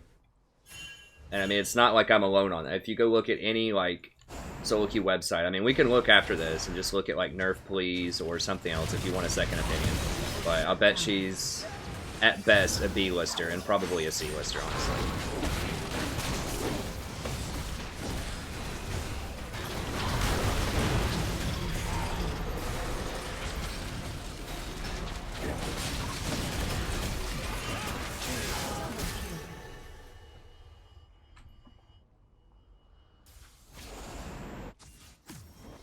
share in my torment.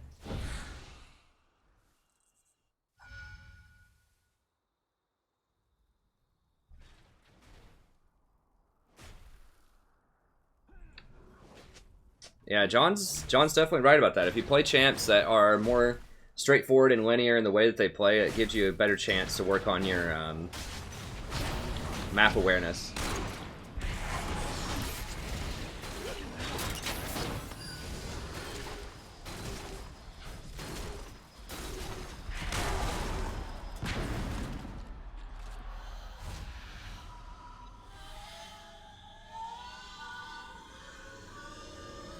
Your turret has been destroyed.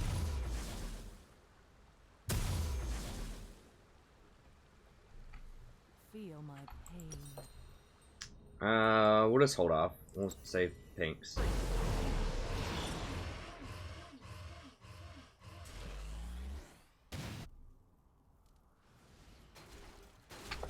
I'll have my revenge.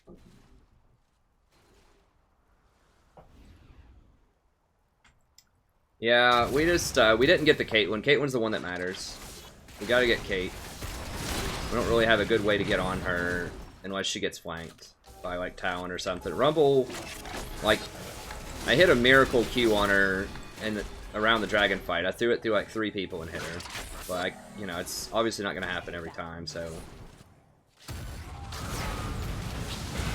oops, that's bad.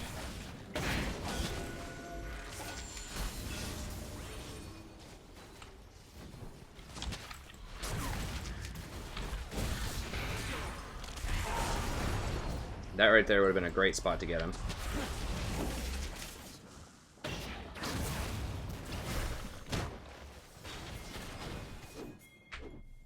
If we can catch them in rotations here.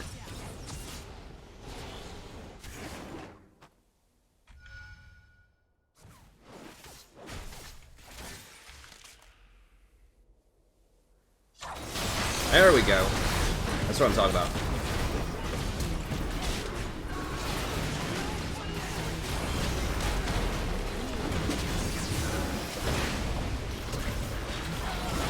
Can I not flash? Like, I'm sitting here, like, spamming my flash button. Like, what? I got CC'd so much. I did manage to get off my Q and my locket, though. And my, redemption.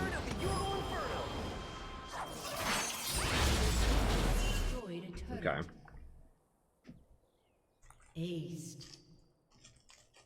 There we go. So because we had good vision, we're able to set up a play there. Your team has destroyed a turret.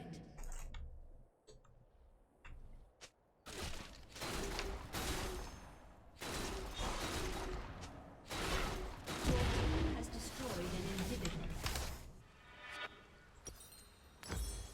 Feel my pain.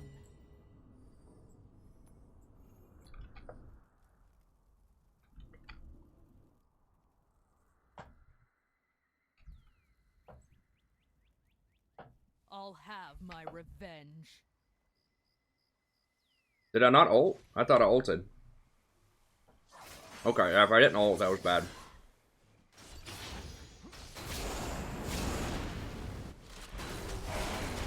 I mean, I just never play Morg, and I was trying to, I don't know, I was trying to focus on other stuff, I guess. They're probably at Baron.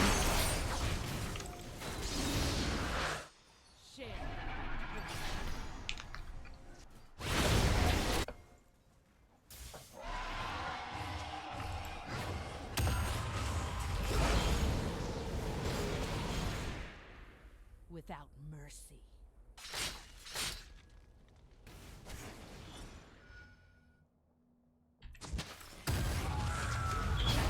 Mushrooms, though.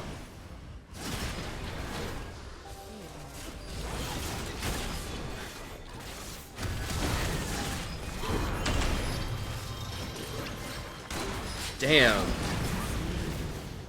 That Gragas E. Holy crap.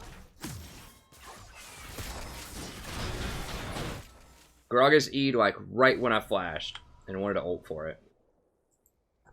That was bad. I mean, I'd say if you're silver in first season, that's really good.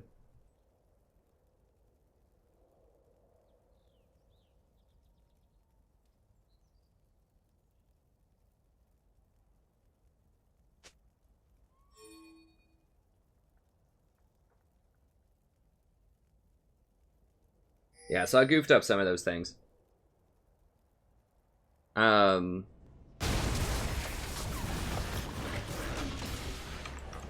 Oh, I'm not in range.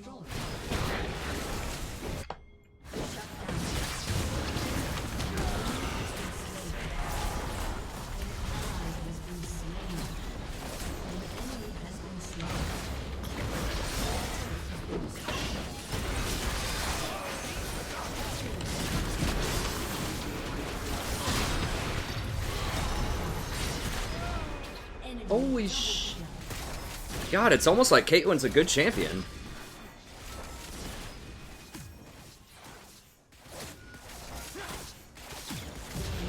It's weird. In all seriously though, why the hell don't people pick Caitlyn? Like, she's like 20 times better than Lucian, just in general. Just forget these individual players, just in general.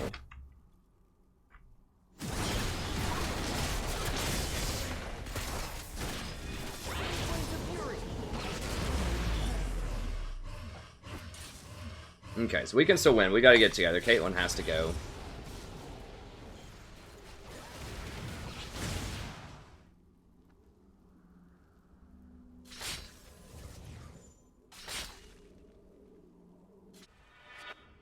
Yeah, I wouldn't go AP Raka. I mean, it's okay, but you want Redemption, definitely. And Ardent Sensor and Locket, probably.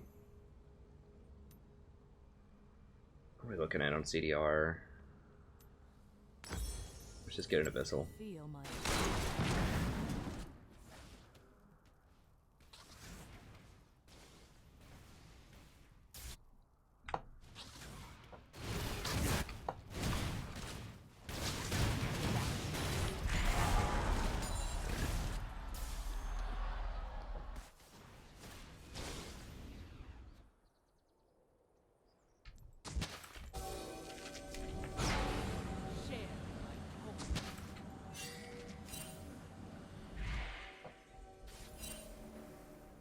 Dude, I know it's not warded. I just swept it. Like, hey, right here, we can get this silly rockin'. He's gonna walk up and try to clear my wards. Doing his job.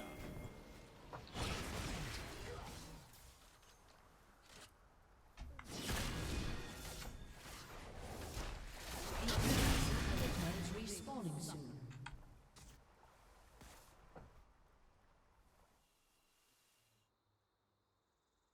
I don't want to flank. I don't want to flank too much. I do need to try to hit a Q, like, around a corner, though.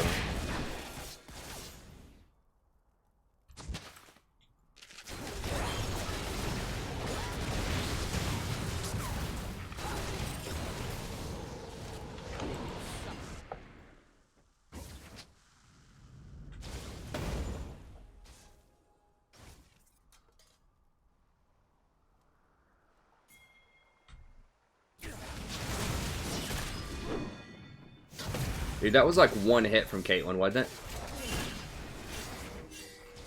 Did like 1,500 damage. Caitlyn's actually using Critical Strike, this really alien stat that everyone's forgotten about. She didn't go Blade of the Ruined King. feel my pain.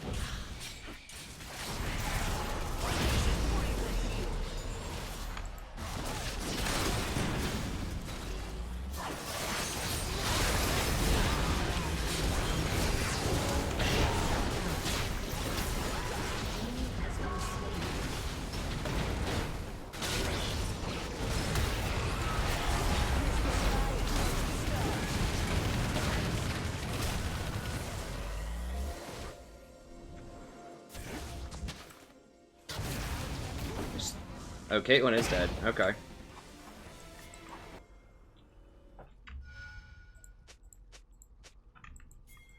I'll have my revenge. Dude, right here. Who cares about the wave?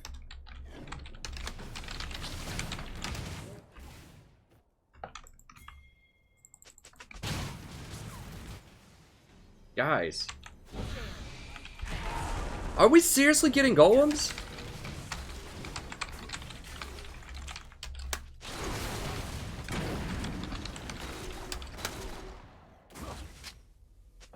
Feel my pain.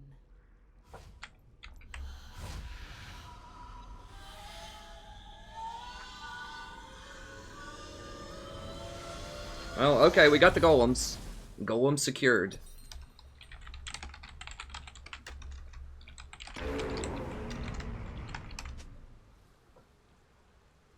Alright. They will suffer.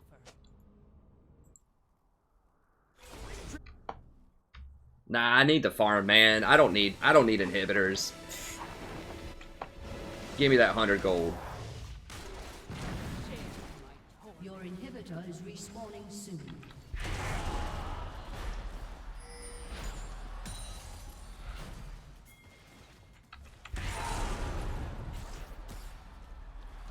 Without mercy.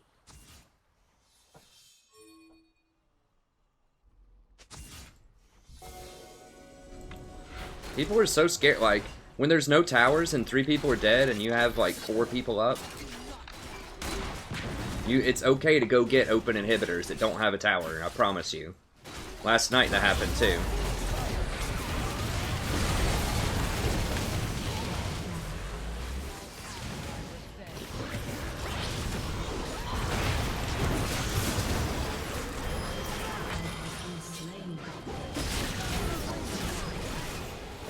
Talon's got a good view here. He's ready to go. At a moment's notice, he's ready to participate in this fight.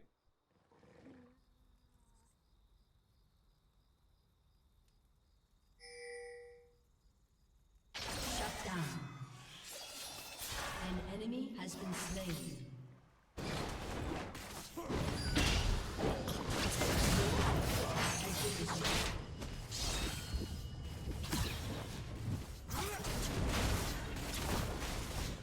There was last night where, like, we could have had 2 open inhibitors. At least they got Baron, I guess, instead of Golems. I'm not sure what's worse. Getting Golems instead of 1 open inhibitor, or getting Baron instead of 2 open inhibitors.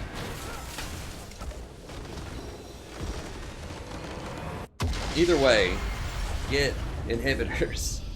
Like, if people die, you need to get those inhibitors. Especially, like, they had like a 30-second timer. 40-second timer when I pinged that. We had forever. It was just 2 tanks guarding it. They would have given it up. But Caitlyn's just out of control and we didn't have a good answer for him.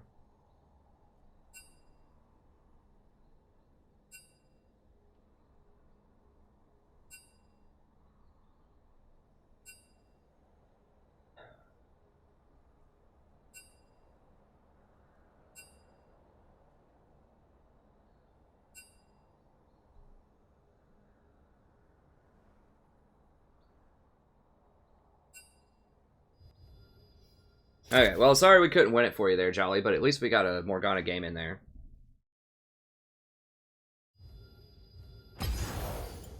So, there you go. I mean, we had some good plays. I messed up a couple of those team fights. I should have ulted faster. I'd have to go back once to replay. If everyone says I didn't ult that one team fight, I guess I didn't.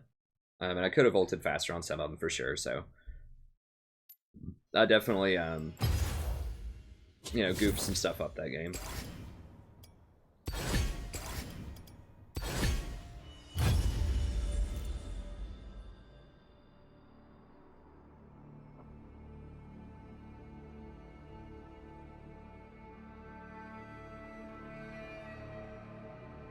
No, that was, no, I don't play with people from the club. That's just kind of a social club where people hang out. That was Flex Q. Hey, cool, Jolly. That was Flex Q. So those are just random people.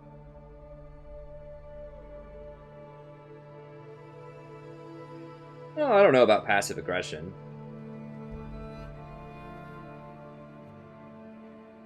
I mean, I was pretty forward about it.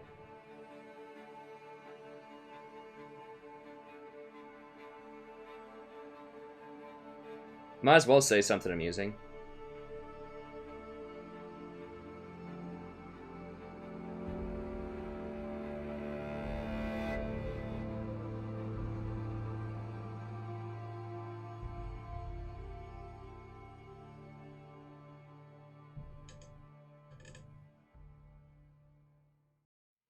Well, Eagle, I mean, if it's working for you.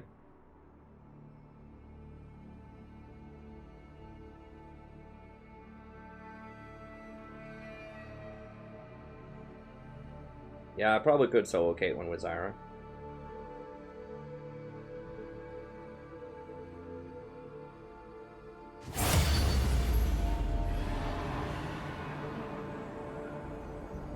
What are you trying to do? What?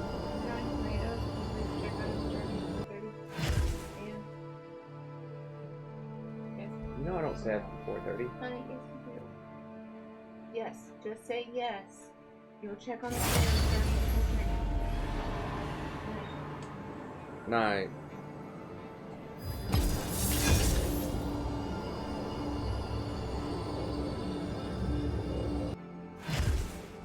Hey, Spry.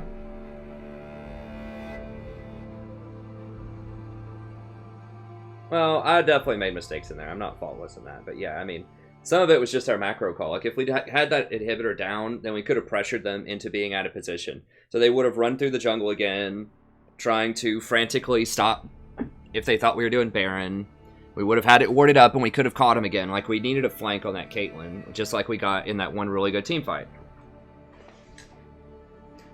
But you know, I think the best roles to get to high elo, I mean, probably jungle and support, I think. Because they control vision. You don't have to be a very, you know, high-skilled mechanical player to make good plays if you have proper vision. It's It's just something you just do. It's just game knowledge. I think you can gain a lot of elo with just game knowledge, even if you don't, you know, have the best mechanics in the world. So that's what I think would be the easiest. I mean, if you get mid every time and you're really good and on like the meta mid laners, then you can do very well. But I think jungler and support can do it without being super great mechanically.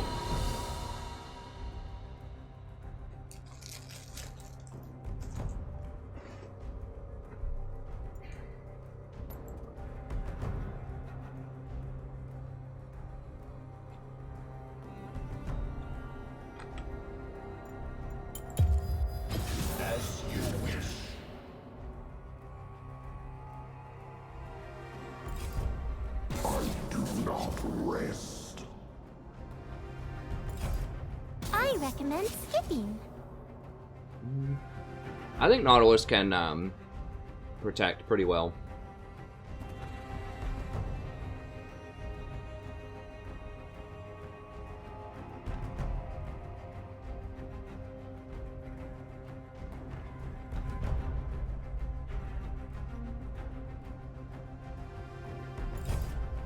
End of the line.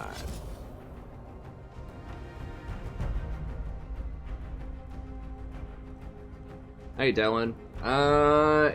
That's a really complicated question. I talk about it in the guide, but in general, you want to eat to save allies most of the time. Only eat tanks if you're winning the fight. Seriously? Lame. I don't know why people are banning Rakan. I mean, he's alright. Well, Ivern Jungle is banned a lot. But I mean, I do think that Ivern's very good. I think he's the best jungler, but he's difficult to one-trick because he gets banned so much. Happy to check this one out.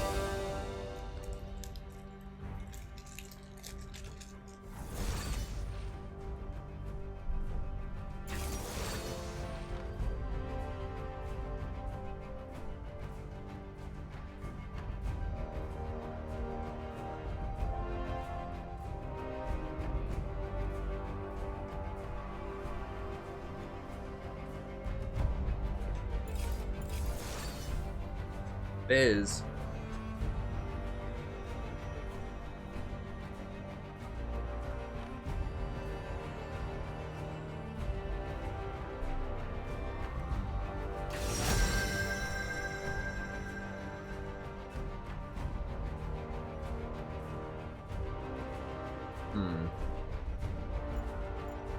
I wanted to go something like Zyra, but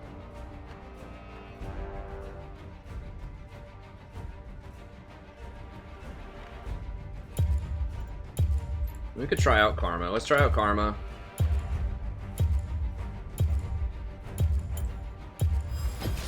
Always trust your spirit.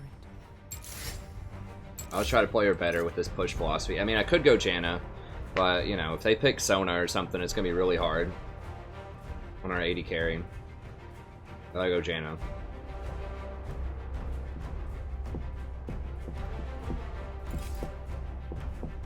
Ah, double assassin.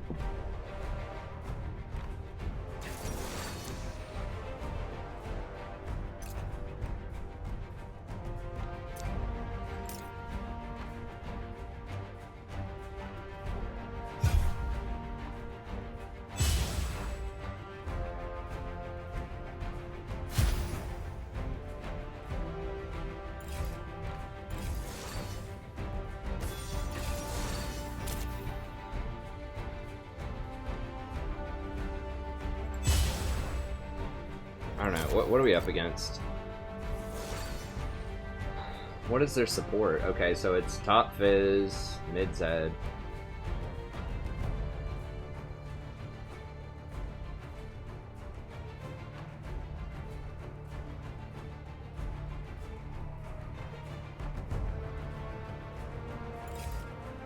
You can't go Brand against the Fizz.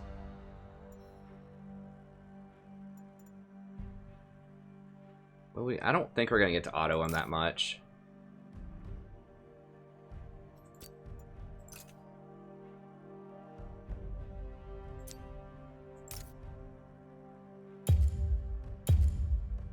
Well, maybe. Sure, we'll stick with it.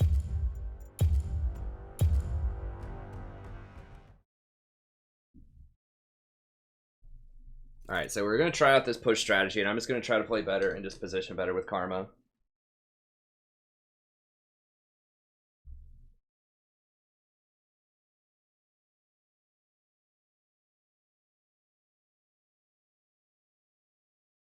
Brand is fine, but yeah, you can't pick Brand into Fizz. You're just asking to get massacred. I wanted to go Zyra.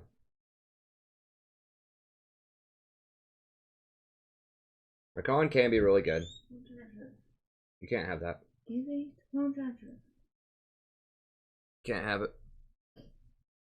It's mine. Has my name written on it. It does not have my name written on it.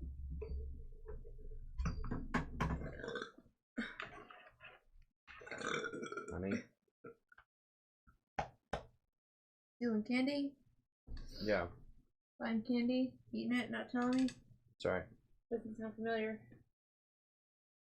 What time do you start checking on the tomatoes?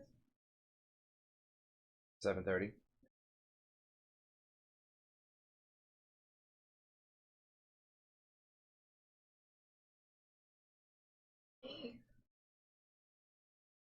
Answer.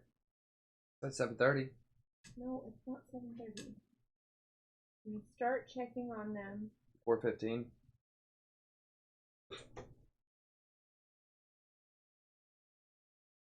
All right.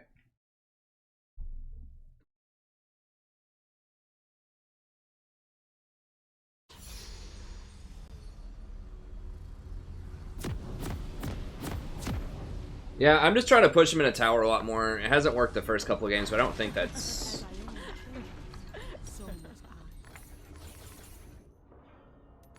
I don't think it's because of that. Try who's... Okay. Nunu could go anywhere, so we gotta be a little careful of a Nunu gank. Welcome to Summoner's Rift. We must all make our What we want to do here is just keep putting it in their tower over and over and over again. And just harass them whenever we can, just land in some shots. Now it's tough because Caitlyn obviously has really long range. So we may not get too many autos on her, but...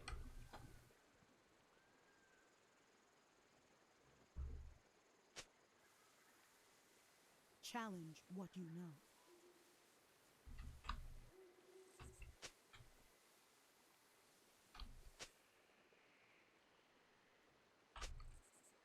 They don't have TP, so we don't have to worry about that. Minions have spawned. I bet it's Fizz top, but because he has I think he's going Bruiser Fizz because he's got the healer thing.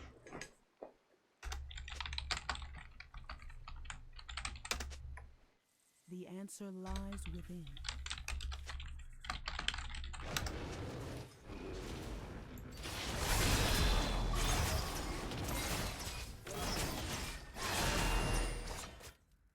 We have learned as much as we have suffered. So he has Grasp of the Undying, so he's probably going to go tank Fizz.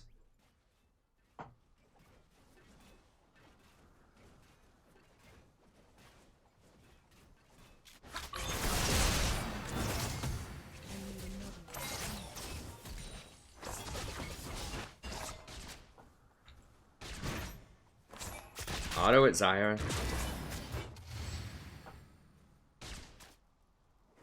My spirit is an unquenchable fire.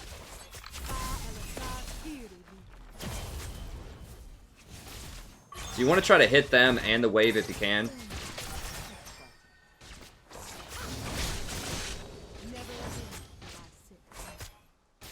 So we hit level 2 first.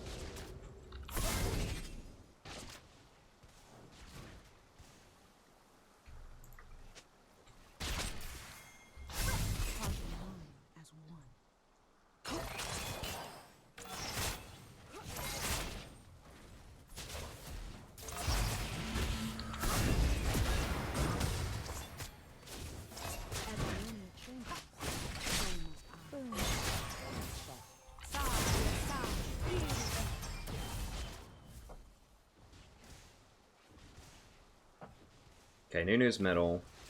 First blood. We must all make our choices. Okay.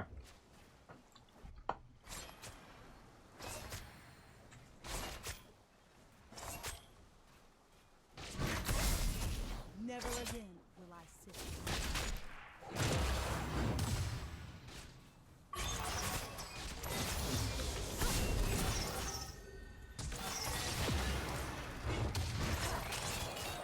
We have learned as much as we have suffered.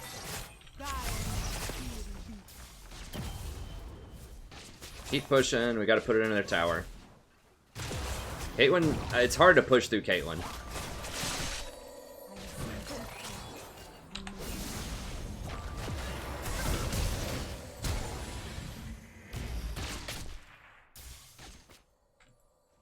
An enemy has been slain. My spirit is an unquenchable fire.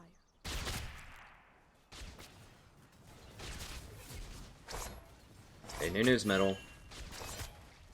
By force of will.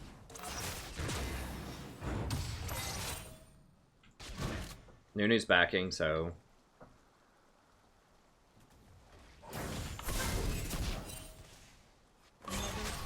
No, he back. So, see, we're winning CS by, like, almost 10. Because it's a lot harder for her to CS under tower. So if we hit her, it's all good, but I really just want to hit the creeps.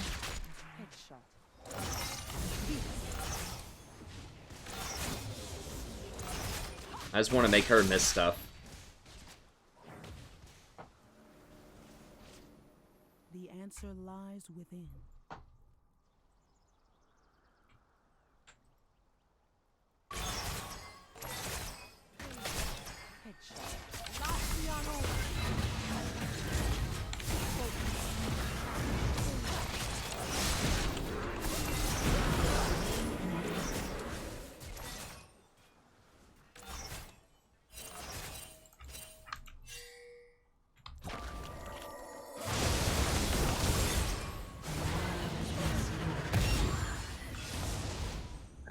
Should have acted faster. Alright, so we definitely, with this strategy, you absolutely have to get a sight stone really early. My spirit is an unquenchable fire. Never.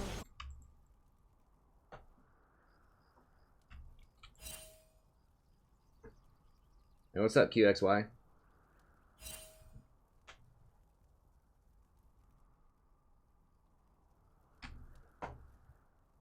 Heart and mind as one.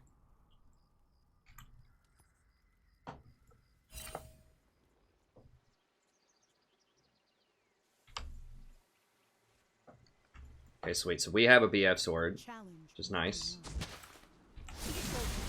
It's a little dangerous, but I think it'll be okay. I don't think they warded. Okay, good. We got sight of. Okay, I see Kate. Excuse me, so we should be able to get back down here. Never again will I sit idle.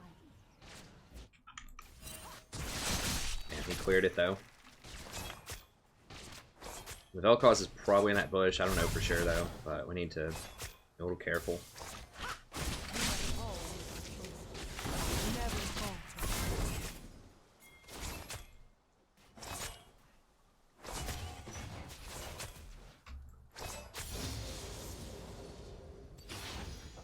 Seen two paths and made another between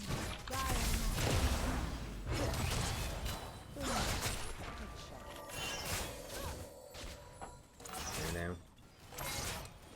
See, we're keeping Nunu away from top though, and top's winning, and we're keeping him away from middle somewhat. Okay, now he's going middle again.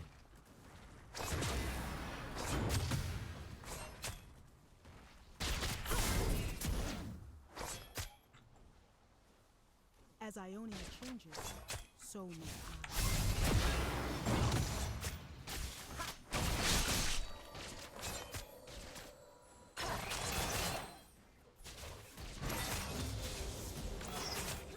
Never fear change.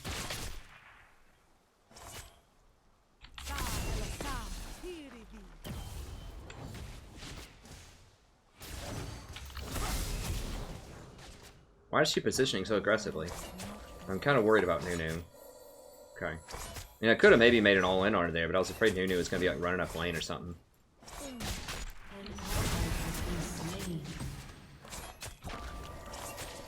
My spirit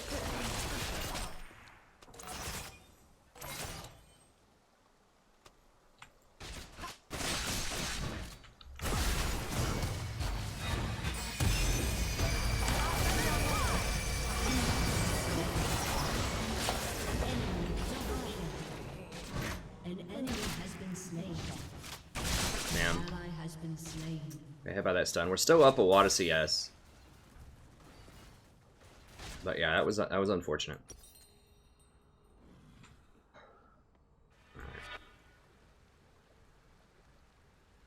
So we're gonna upgrade that and we're gonna get boots here. challenge what you know.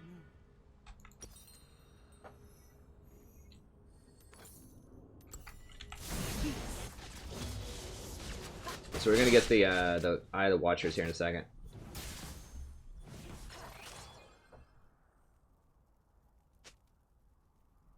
We must all make our choice.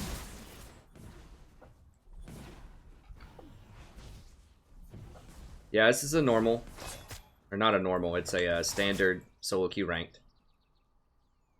Trying to push more today to see if I can get myself out of this funk.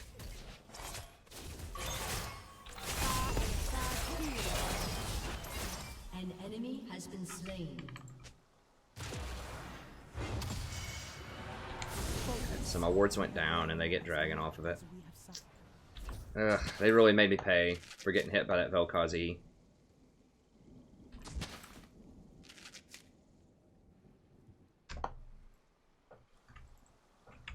The answer lies within.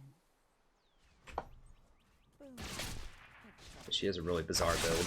I think we're still really far ahead as long as we don't get caught by Vel'Koz.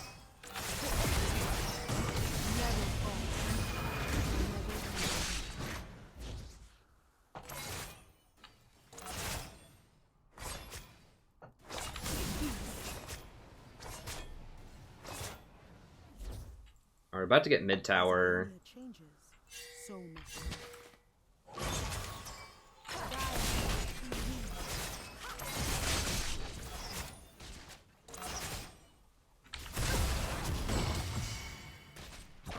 I've seen two paths and made another between.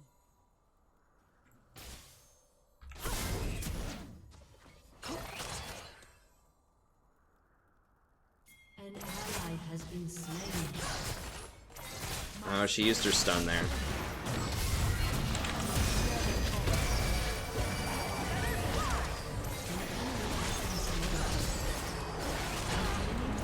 There we go. Don't like to hear that. It is on a killing spree, huh?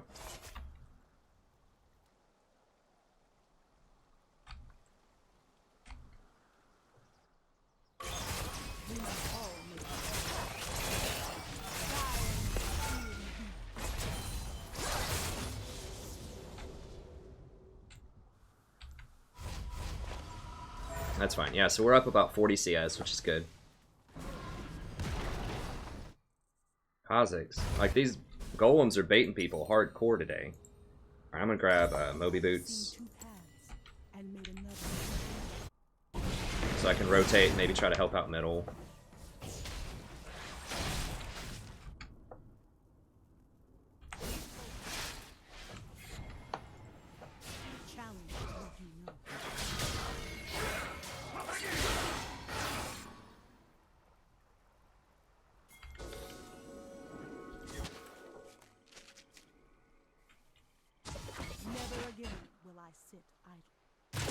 Nah, Nunu's there.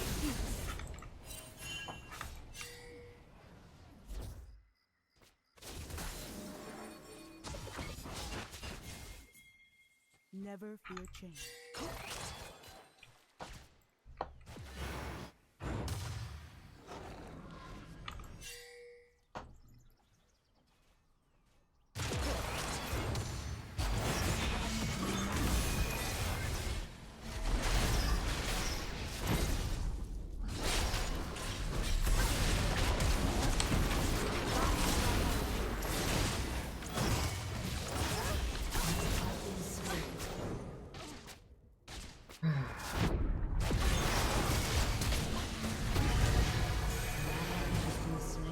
Well, I just got some crazy deja vu. I could have sworn I've seen that sequence before. I probably have, since I've played so many games, but...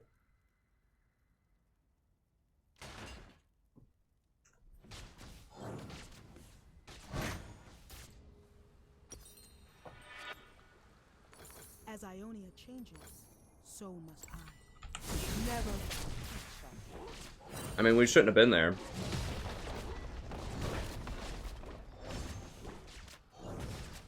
Your turret has been destroyed.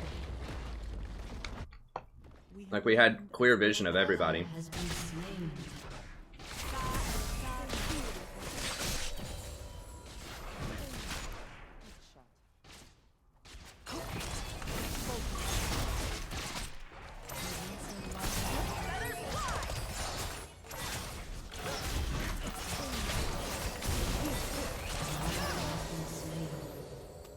An enemy has been slain.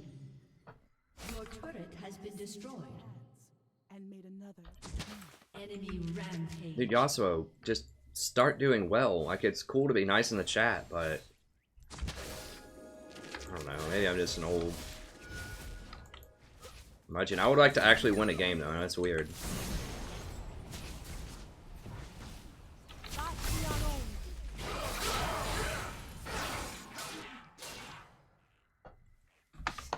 Well, Zyra is still doing well. She's still up 40 CS. She's still up 2 kills. The roams are kicking in now. Oh, she did get one of them. I'm gonna have to ward this. Their assassins are going off. It's not what we want. It's not what we need. It's not what we want. Okay, we do have towers, though. Well, they have 2 towers, and we only have 1. I mean, they have devoted a lot of resources to bottom, but we really haven't been able to capitalize on that.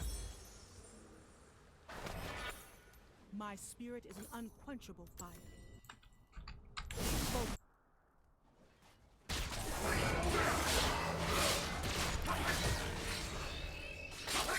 Are you kidding me? 2 traps? You walk right into 2 plainly visible traps. Dude, this is ridiculous. Like, I'm sorry. But that's inexcusable for platinum level play.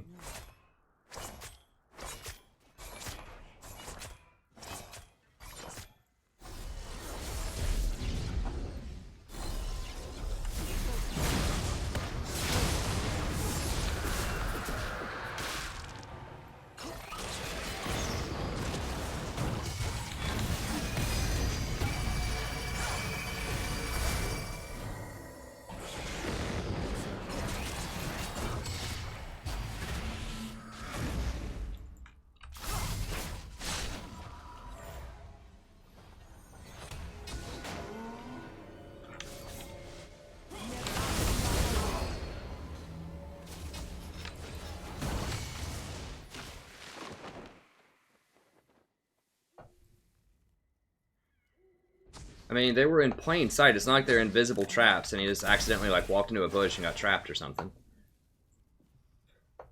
We could still win it though. We just gotta... What is he doing? The answer lies within.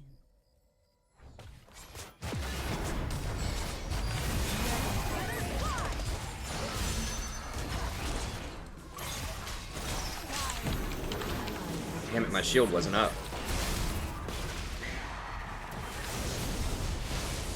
No way.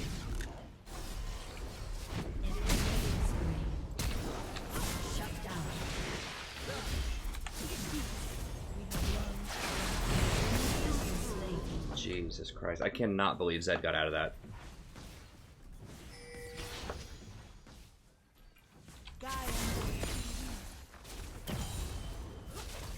An enemy has been slain. Okay, we got him.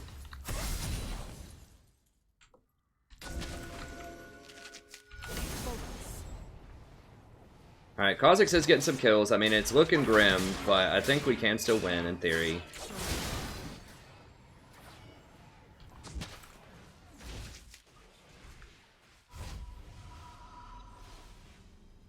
It depends, Lightspeed. I'm not sure if I do recommend it right now.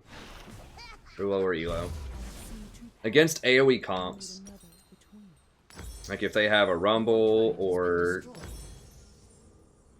you know, like a Ziggs or something like that, then would be the best time to play Karma. But I'm just trying to play her to push here. We must all make our choices.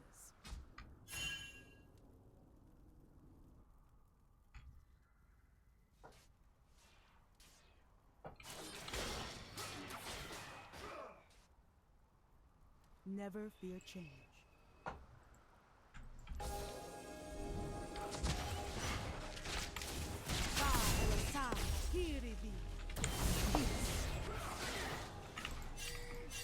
Dude, do you not see? Like, oh my god, dude.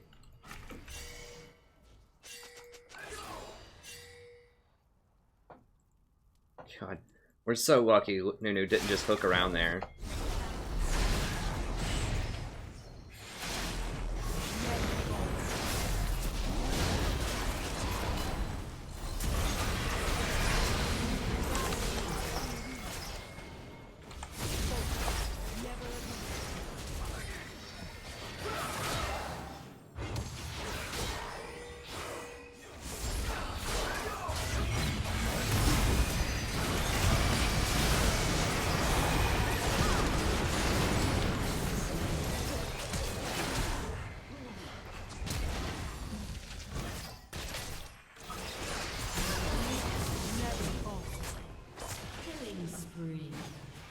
Alright.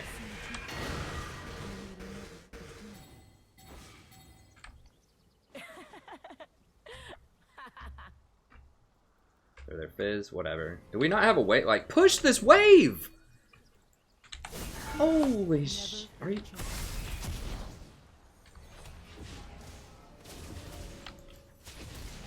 Oh my god, he left with like 2 minions left. So we couldn't take the tower.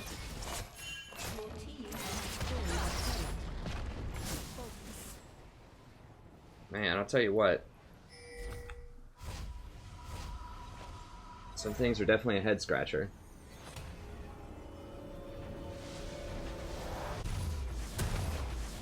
Yeah, I mean, Karma's alright. I don't know. I'm trying to figure it out. I mean, she's really good at pushing early. You just have to not die when you push. Never again will I sit idle.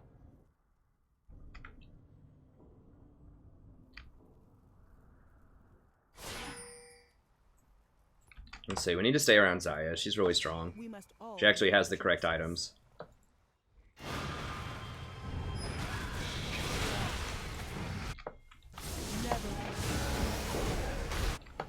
An ally has been slain. My spirit is an unquenchable Killing.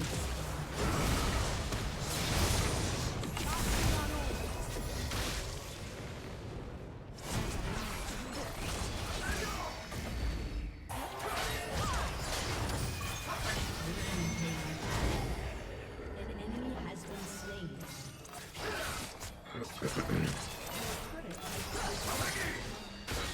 as we have suffered.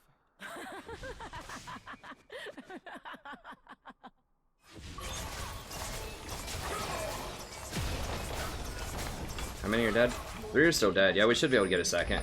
Never again will I sit.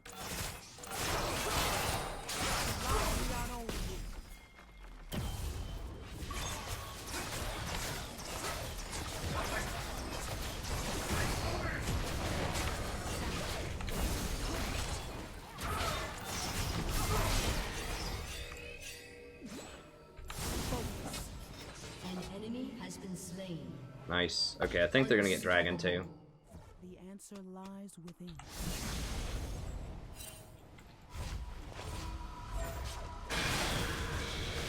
Okay, sweet. So we got top low and we get dragon. Okay, we're coming back.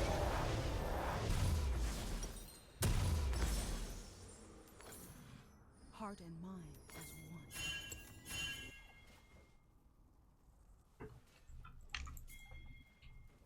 one. Pretty sure I have Wind Speaker, right? Oh, I didn't switch my masteries around. Oops. Dude, run!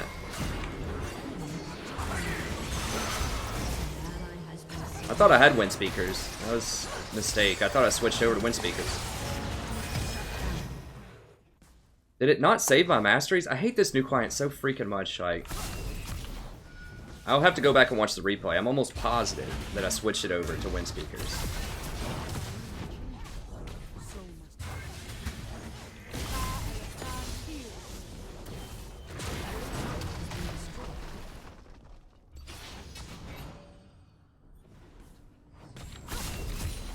We must all make our choices.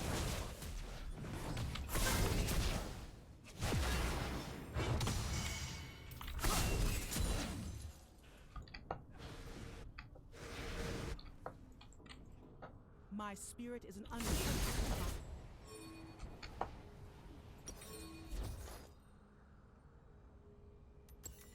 Alright, whatever. We'll keep it.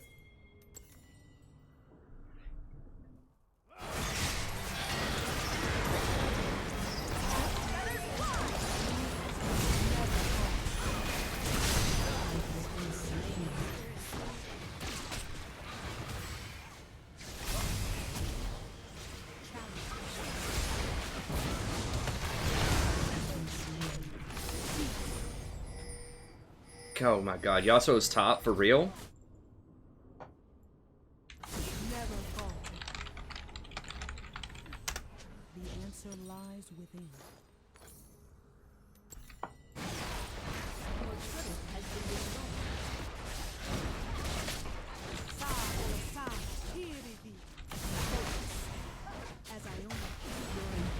Has been destroyed. Are they seriously gonna get like 2 inhibitors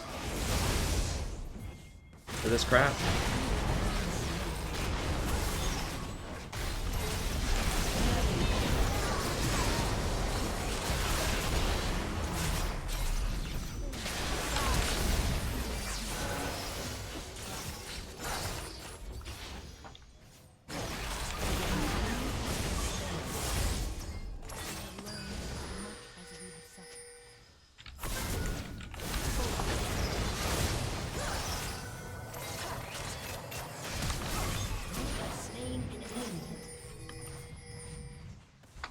Never again will I sit idle.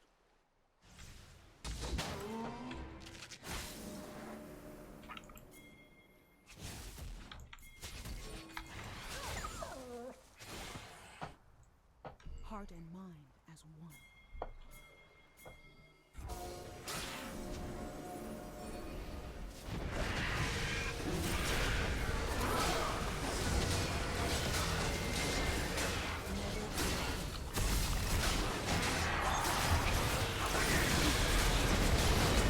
Watch out for that Vel'Koz.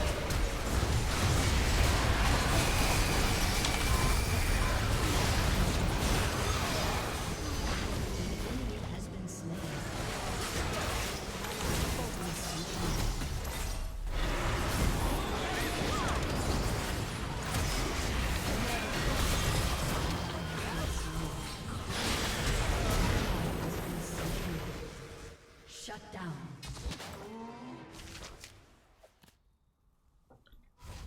The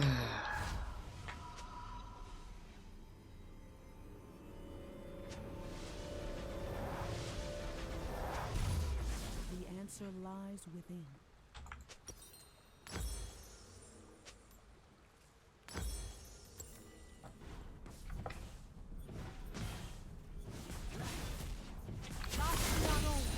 Never become a monster.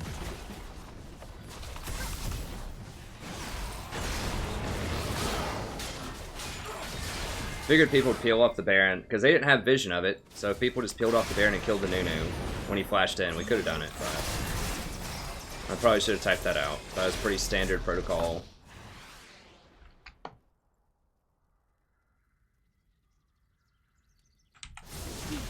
I think it's a fine call if people, like, Nunu didn't have vision. We had a pink locking him out. As long as people actually stopped Baroning and just killed the Nunu, we could have done it easily. But people kept hitting the Baron.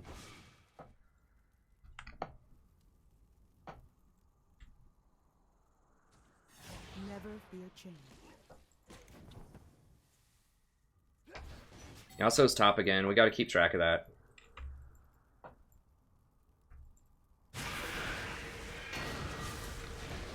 My spirit is an unquenchable fire.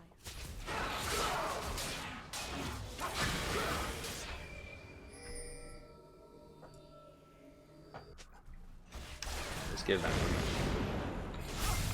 I mean, I don't know. I did it because I thought Swain did it. I mean, we had superior numbers, but we should have just gone after the Nunu. I mean, like I said, he didn't have proper timing. And he was early. He was like 3 seconds early when he flashed in. And we could have all just stopped killing the Baron and killed the Nunu. So I should have just typed that out. I didn't think it was necessary to type that, but it is. We must all never falter.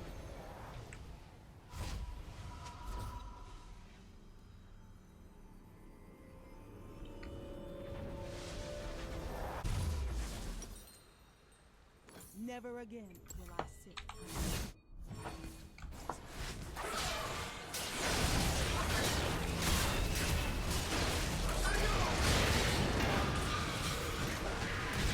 Fizz is not here. People want to go.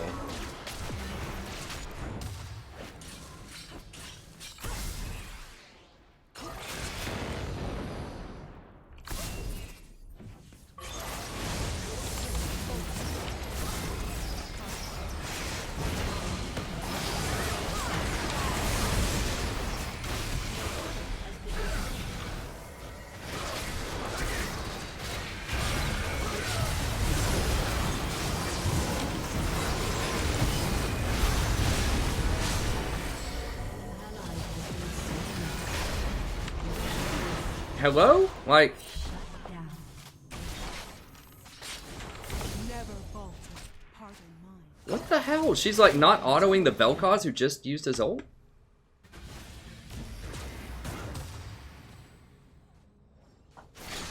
Your inhibitor has been destroyed. To conquer oneself is to conquer all.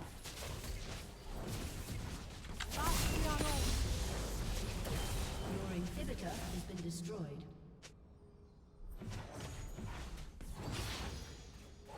As I Your turret has been destroyed.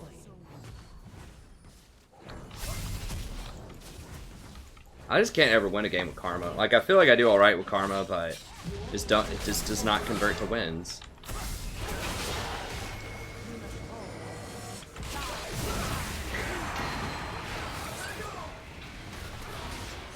It is a low sample size, but still. never falter. We have learned as much as we have suffered.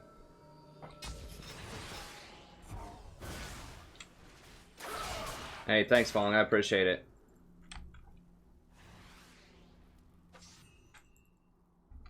The answer lies with me.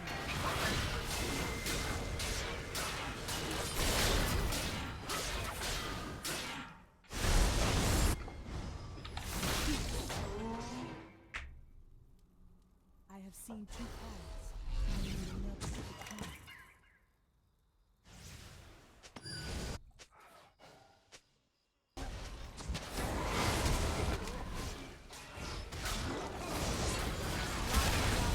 What the?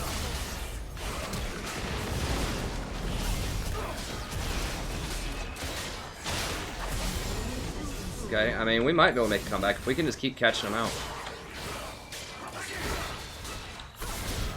Ionia speaks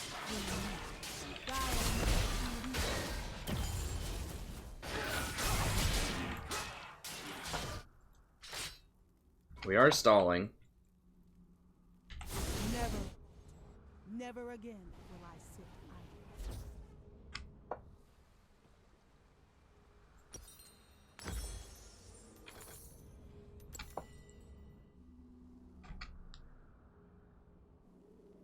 Challenge what you know.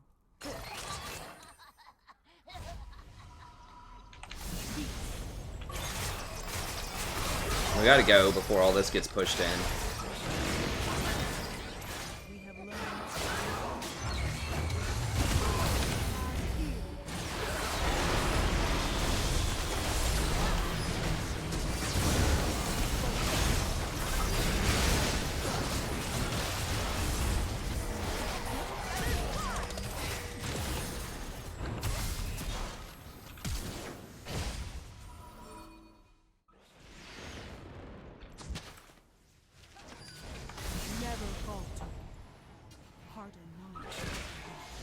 Well, we had to try to make a move there, I think.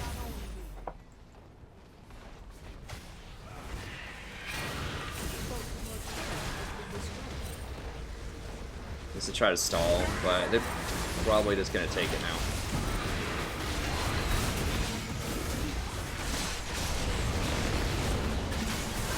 Yeah, I don't know why she ran that far back. I mean, we had to make a move there, even though it looked kind of ridiculous. Just because if they just walk it into the base with like 6 supers per wave, we lose. So it was a very slim chance we win it at that point. I don't know. I might try Karma again. I think she felt pretty good. We just had some unfortunate fights there.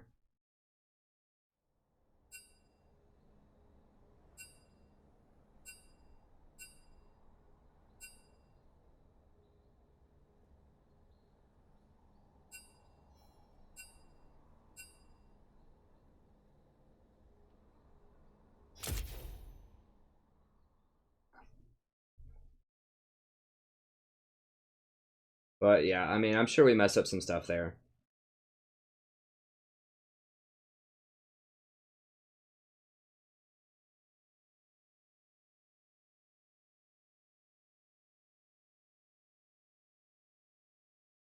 Yeah, hold on, let me see. I thought I switched to the Karma page. Did I not, like, finalize it or something?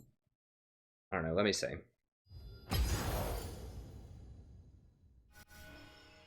Play another one here. Wait, what was that noise?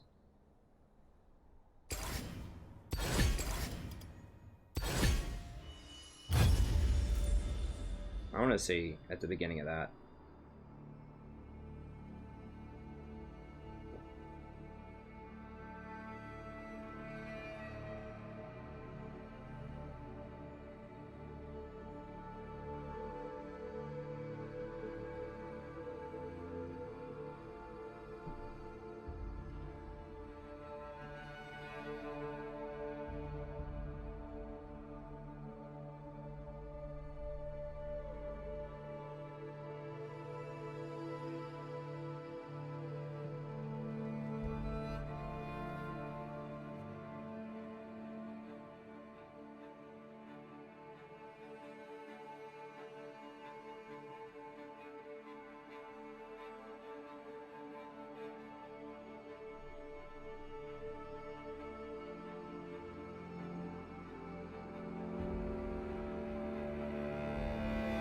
Okay, I guess I goofed it up.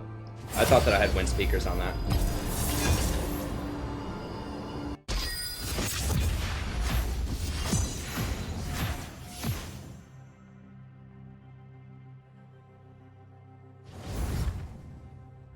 So I didn't rush Redemption because I was trying to push.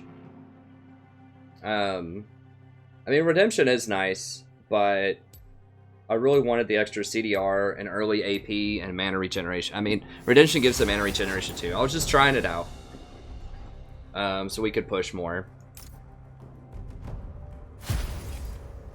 I recommend skipping.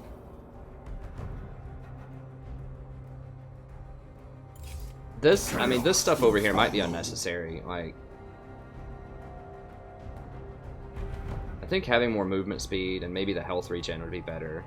I don't know, like, if you're against tanks and you can bully them out with fresh blood, that might be worth.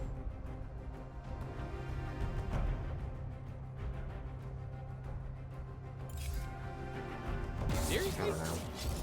Seriously? We'll see. Lame. Happy to sit this one out.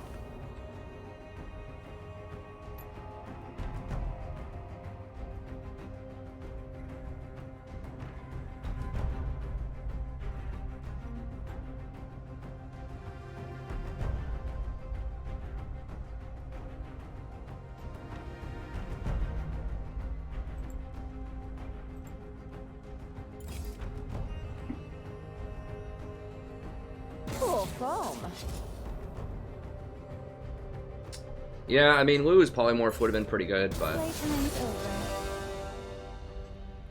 Lulu's always banned. They can both dodge it if they're playing well.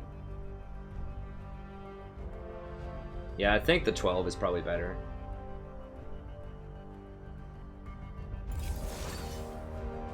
Gosh.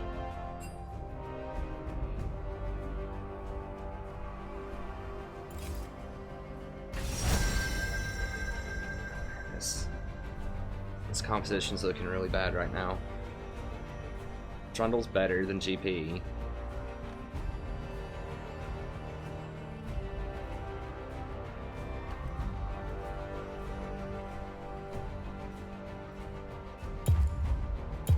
Okay, I'll try Karma one more time here.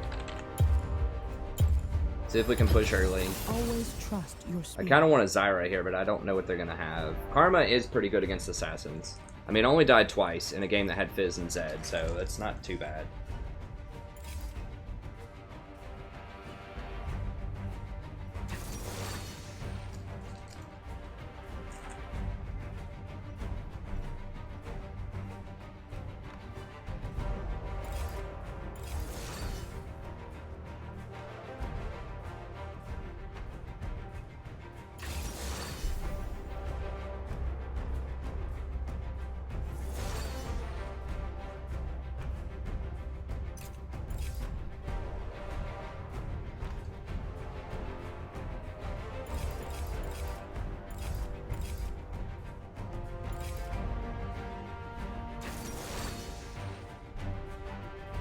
Karma does have Engage with her E to help your team get in there too.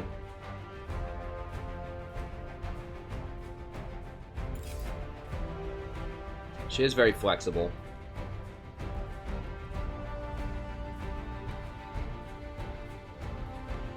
Okay, so pros take Blade the Ruined King because they need an early game power spike because they don't have very much gold because people don't die as much in pro play. That's the gist of it, is it's the best single item power spike in the game.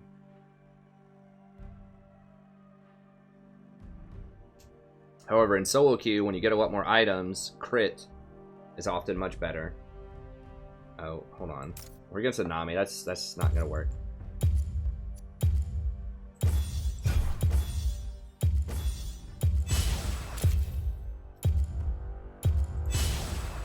Well, I didn't get that last one changed, but we're not gonna be able to pressure her early, so.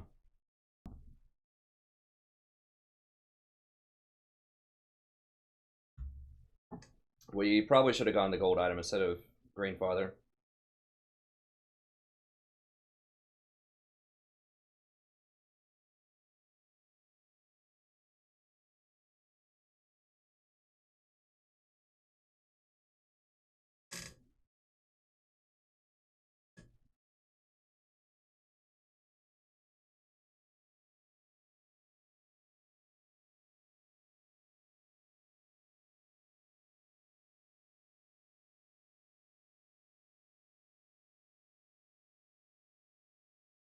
Alright, and we're just going to push in. I mean, Nami's good at trading early, but she is not good at pushing early.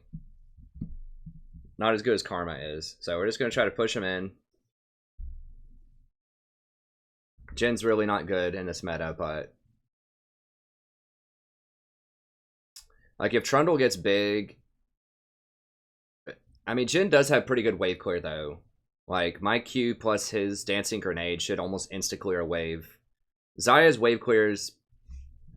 okay, it depends. I mean, if she maxes her E, it's pretty good.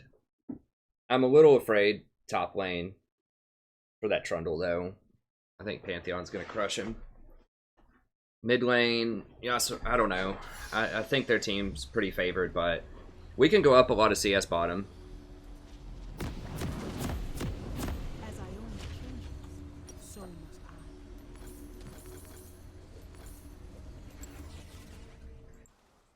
I mean, Green Father's is good, but we're just not gonna be able to stick any damage on him, probably, because of the Nami.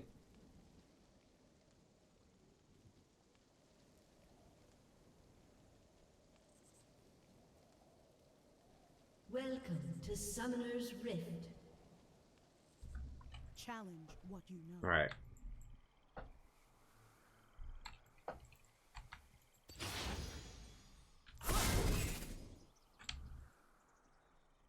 "30 seconds until minions spawn." My spirit is an I don't have to worry about ganks or Malphite that early.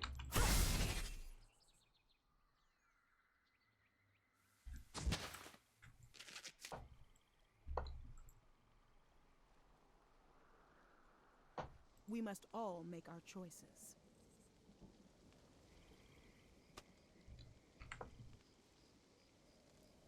Eh, 48 HP is okay early. again. I mean, what is runic armor? 6%? Extra shielding on yourself? You'd have to have like 1,000 shield or something? I don't know. I mean, I guess you can... That's repeatable. I have seen two paths and made another between.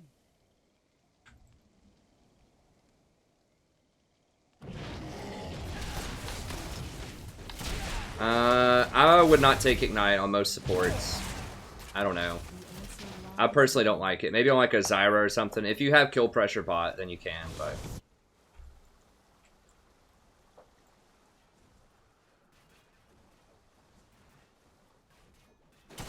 We have learned.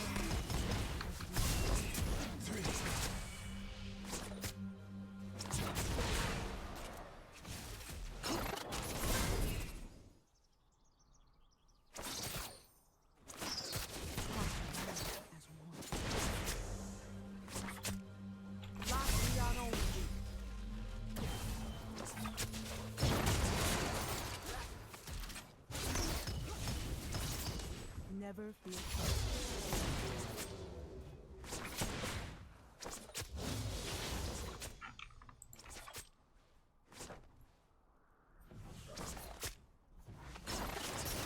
my spirit is an unquenchable fire.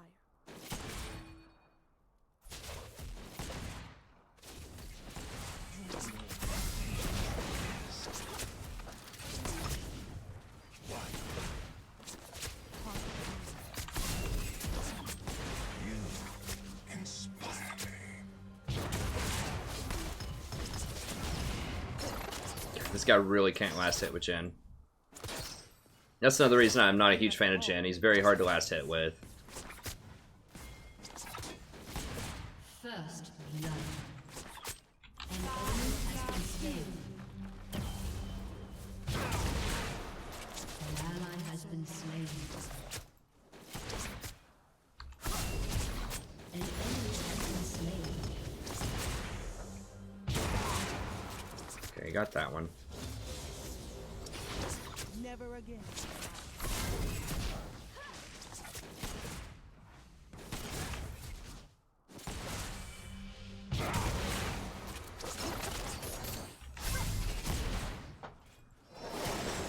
As much as we have.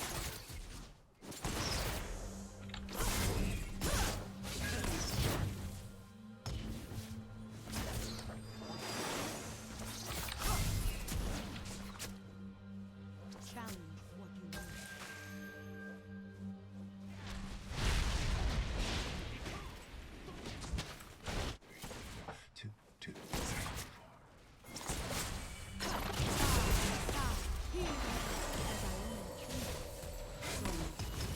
There he goes.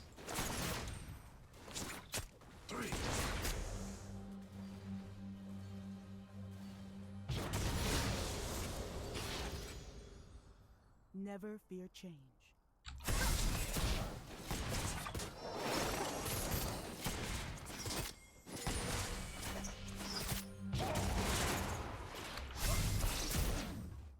I have seen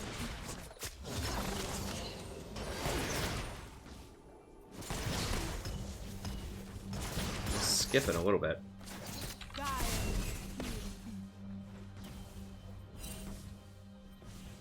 An enemy has been slain. We're getting a little ahead now, even though he's missing a lot, because we just keep pushing into their tower.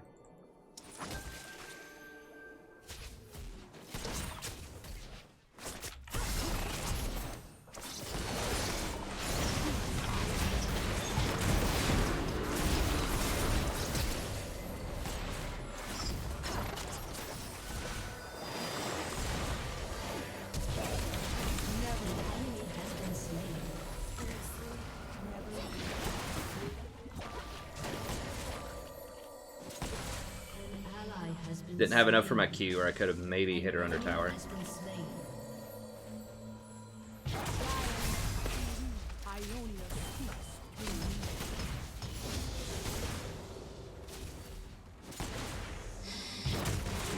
Alright.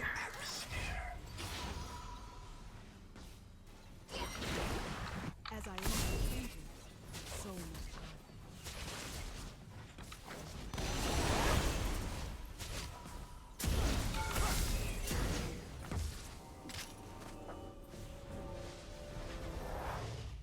seen two paths and made another between. Okay, so we got ahead on that one. And they're missing some experience. Alright, so let's go for... Heart and mind. Let's go for maximum wards here.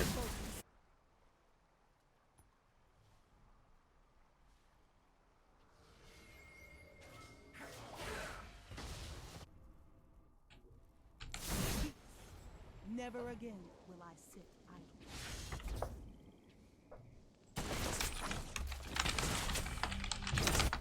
Damn it. Press the wrong button. Yeah, might as well use it, I guess. Challenge. That's fine, it'll be back in a little bit.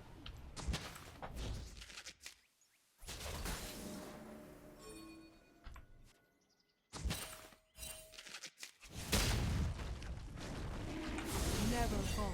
We must all make our choices.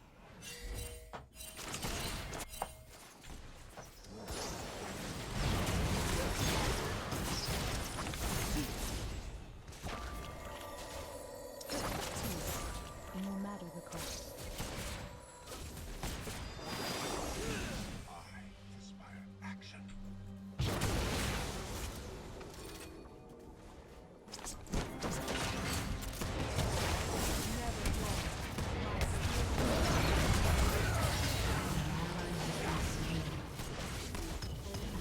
Has been slain.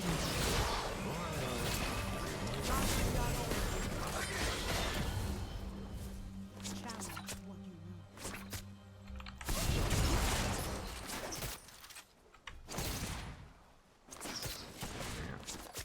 Trundle's getting destroyed top. We got out-rotated.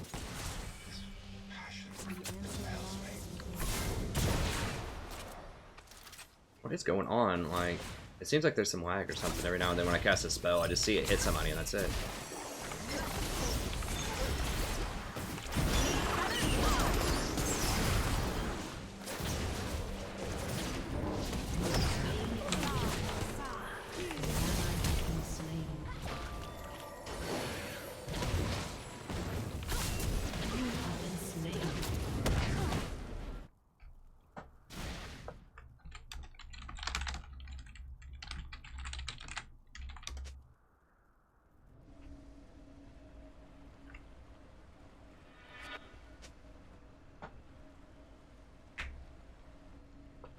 Never again will I sit idle.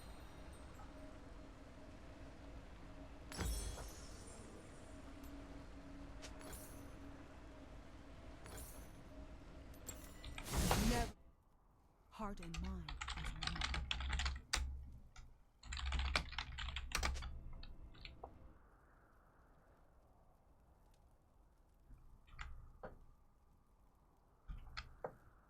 I have seen two paths and made another between.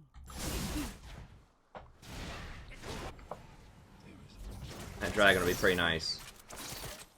This Trundle acts like he's never played against the Pantheon before. It's like, come on, dude. We must all Alright, so we're still up a lot of CS down here.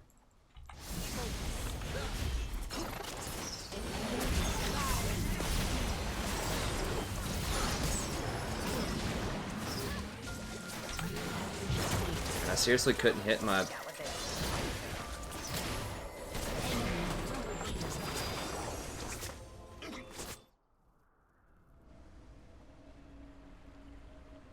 My shield came up right when I died. And he died with his ult. Shut down. never fear change. Seems like that could have been a neat time to ult. When I chunk him out, he chunks him out with the W.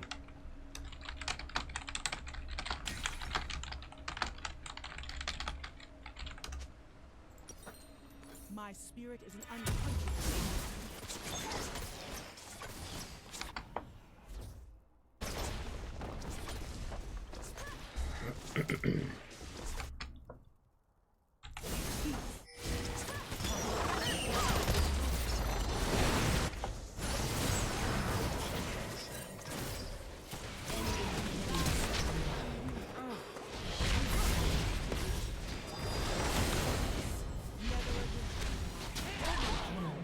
Alright, well, we got that going.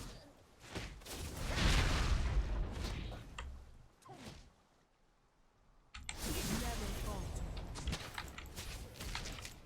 I have seen two paths and made another succeed.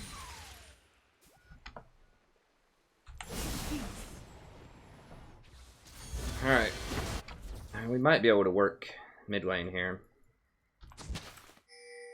We have learned as much as we have suffered.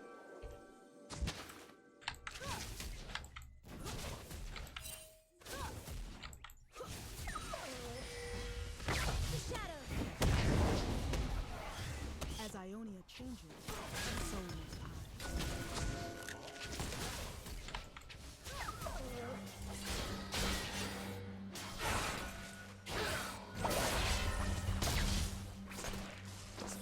The answer lies within. So even though we're pushing all game, they get first tower bottom. I mean, I guess I shouldn't have gone that hard. I'm pretty sure he had his ultimate. Unless I looked and saw it wrong. And like my Q plus W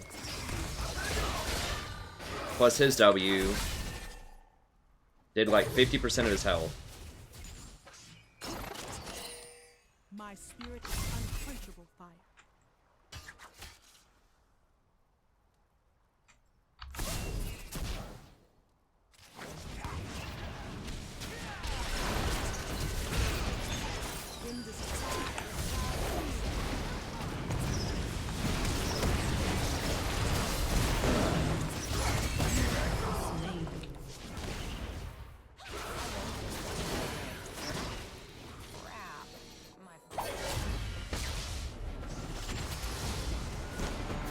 Oh my god, he's got it. He used it once earlier, I'm pretty sure. I'm pretty sure he's used it once this game, but he certainly didn't use it when we needed it, bottom. That was pretty big too. I mean, it's a double kill plus a tower, basically.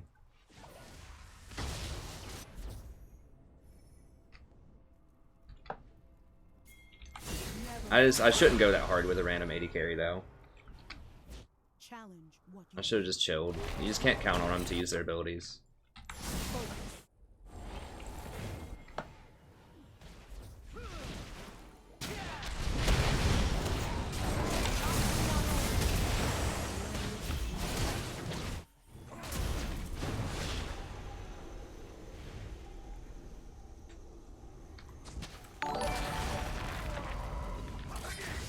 Hey, thanks for the sub, friend. I appreciate it.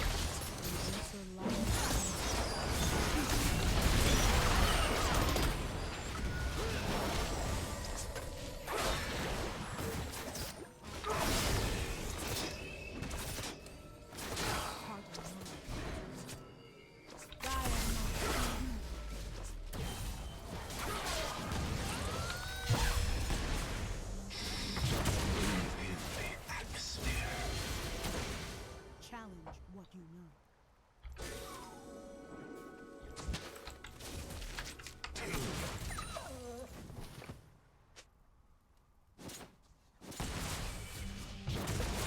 I've seen two paths.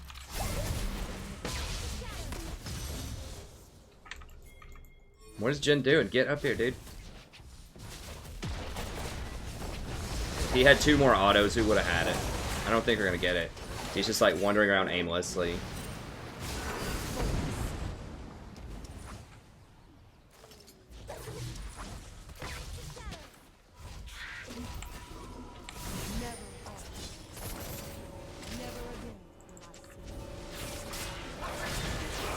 Guys.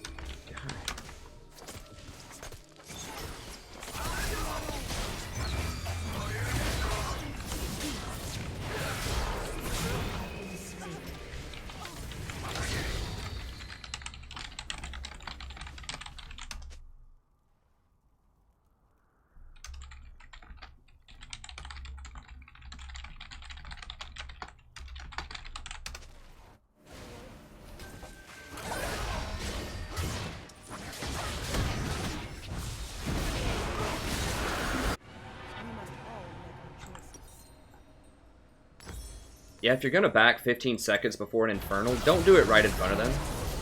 And don't do it while they're sieging. I should have just given up the tower. I mean, I did stop them from taking it all the way because Yasuo killed me instead of killing the tower, so that's a thing. But I should have just left it once they left, I guess.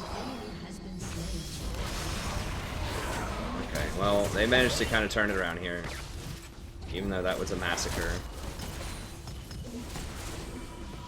Like, the way you do that there is like one person backs, not everybody backs.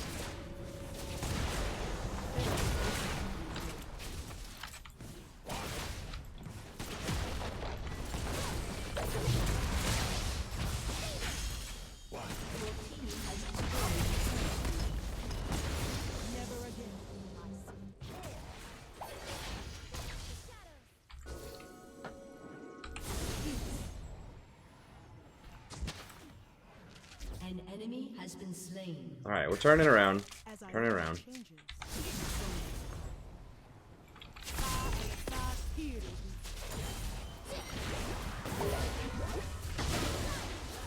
Push this in.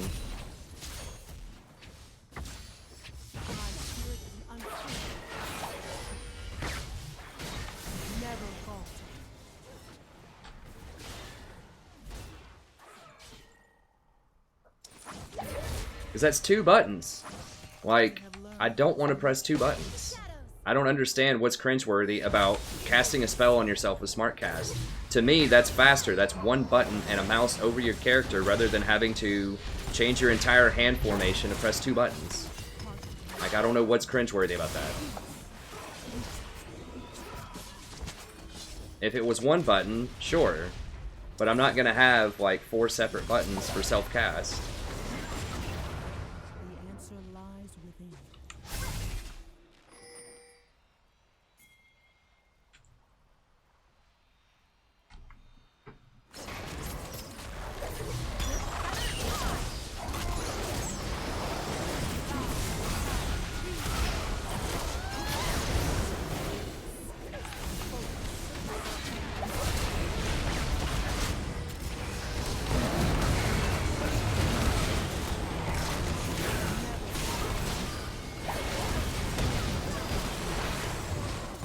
Is he going all AP or something?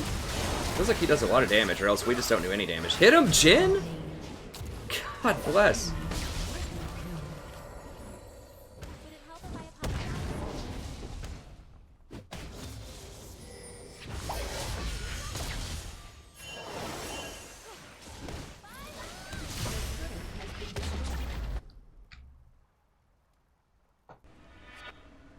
I have seen 2 paths and made another between.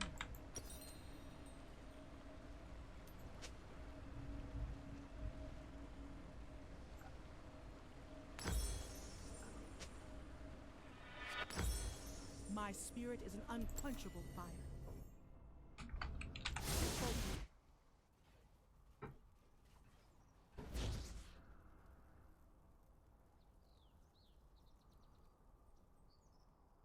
Never again will I sit idle.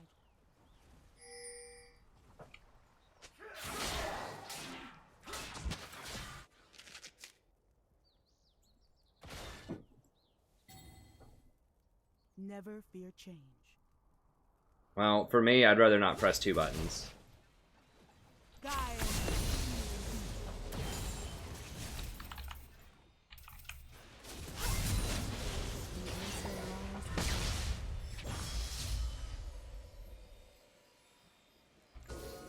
I need to upgrade my sweeper too. No, Malphite doesn't need a nerf. We just need an actual AD carry at some point. Like, this guy's had a lead so much of this game. They shouldn't even be anywhere close.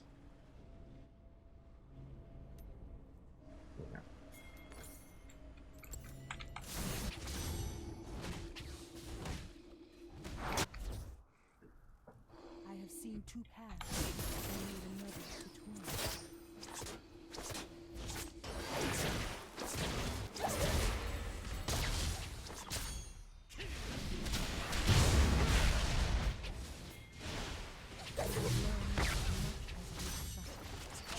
Never.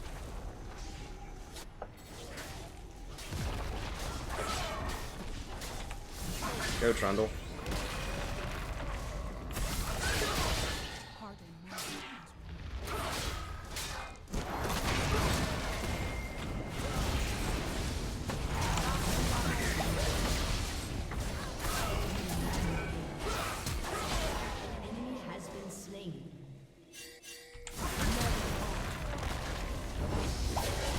Did he die again?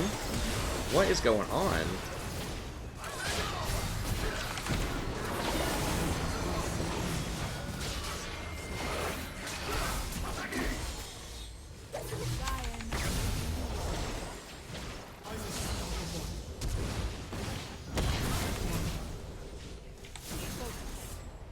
My spirit is an unquenchable. I mean, maybe I just need to go back to Zyra every game and just figure out a way to play it better. I'm running out of options here. Like, every AD carry, I mean, they're all just so bad. Like, I mean, there's just not a friendly way I can spin it anymore at this point after the past, like, 3 days. Or 4 or 5, or maybe it's been a week, I don't know. Like, we just cannot find anyone that plays AD carry. And I think my MMR might be so far in the gutter. I'm probably playing with silver 80 carries at this point. So I'm gonna have to,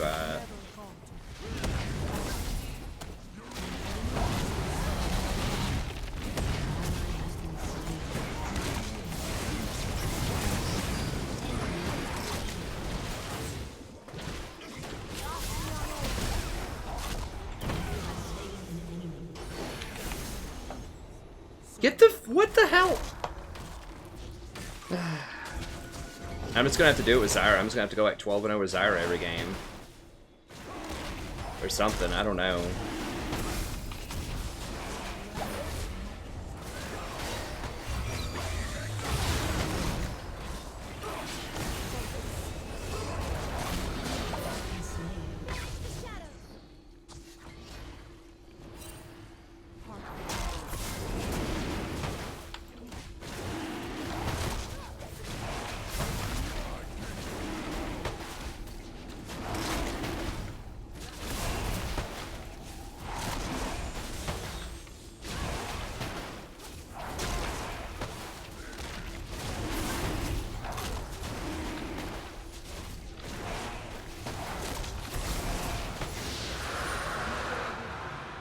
Pretty sure he also was not under tower for 6 seconds. I bet he, if we go back and count it, I bet he was under tower for 3 seconds.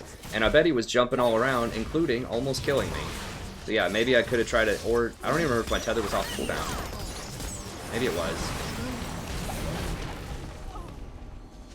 And pretty sure I shielded the Lux.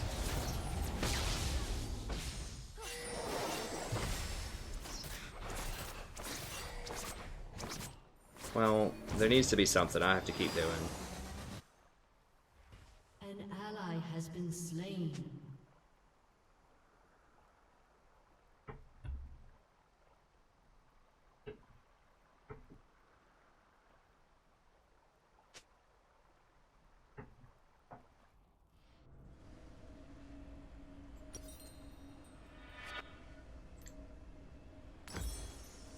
An enemy has been slain.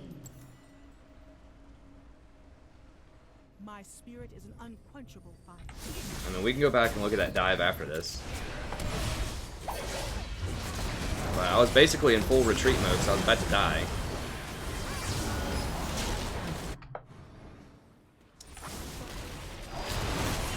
Jen, get the hell...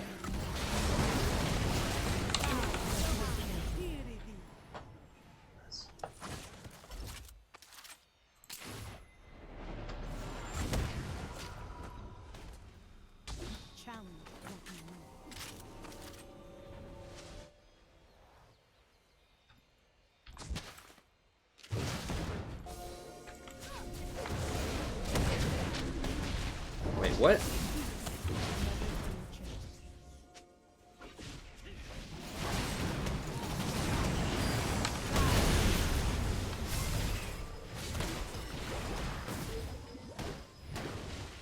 The answer lies within.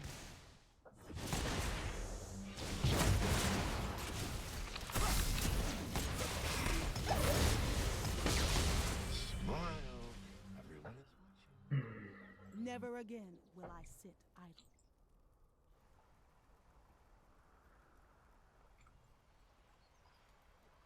Well, I mean, I'm not hard stuck. I don't know what people mean by hard stuck. I've steadily been going up all season. I mean, people have been saying, oh, you won't get out of gold 2. He's washed up this season.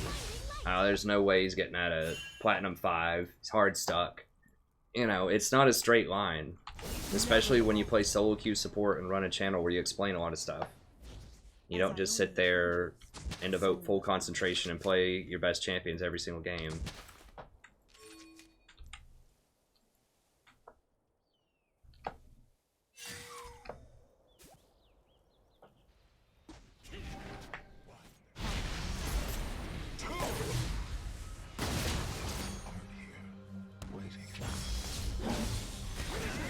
You gotta keep in mind too, if I use that W, then I lose my mobility boots.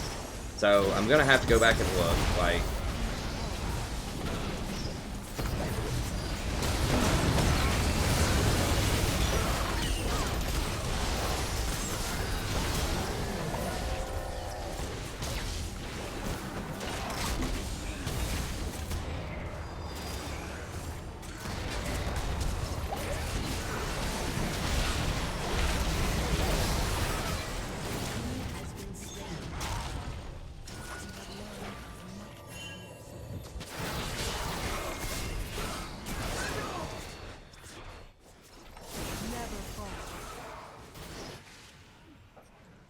Like, if I use my W on that Yasuo, I'm not going to get my mobility boots back in order to run away.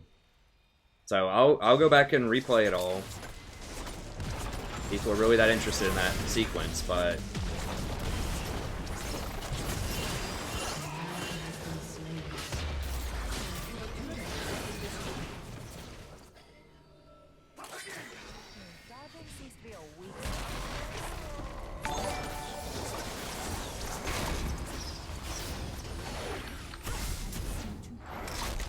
What is...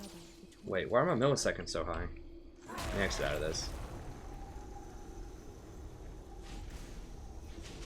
This knows my lag. Never again will I say, "Not the unknown."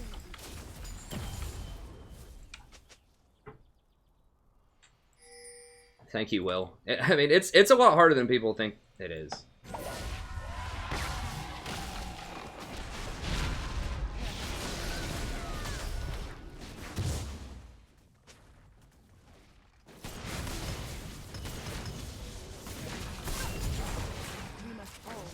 But yeah, I mean, I don't know. We can go back and look. Maybe there was something I could have done under that tower. I mean, I know there's always stuff I can work on, but...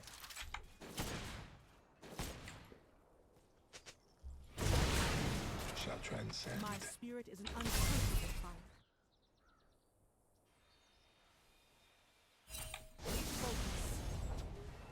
I'm still getting over 100 seconds. I don't know what's going on. Maybe I just closed out of Chrome. I don't know. It does this sometimes, some nights. At least it isn't at like 1,000 though.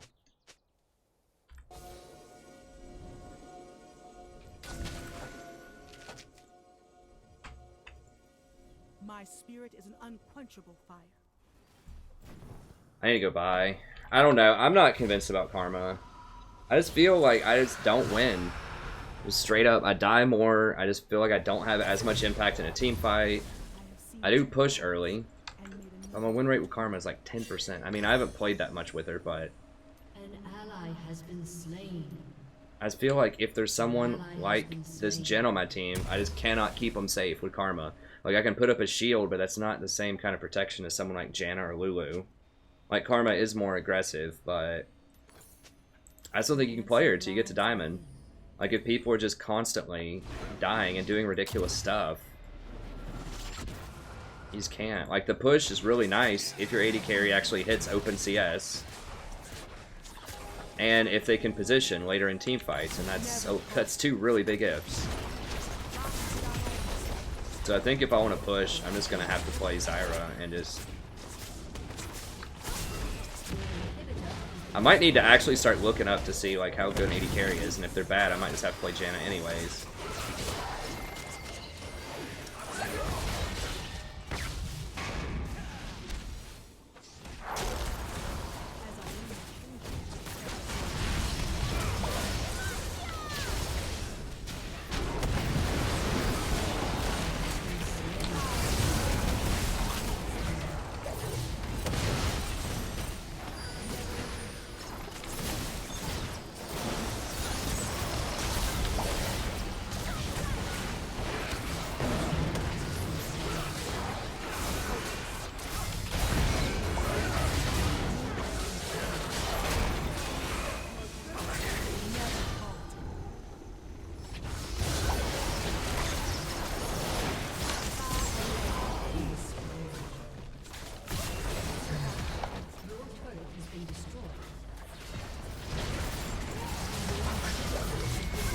Well, hopefully that's not another demotion. We'll see. I think I had a couple of games to give.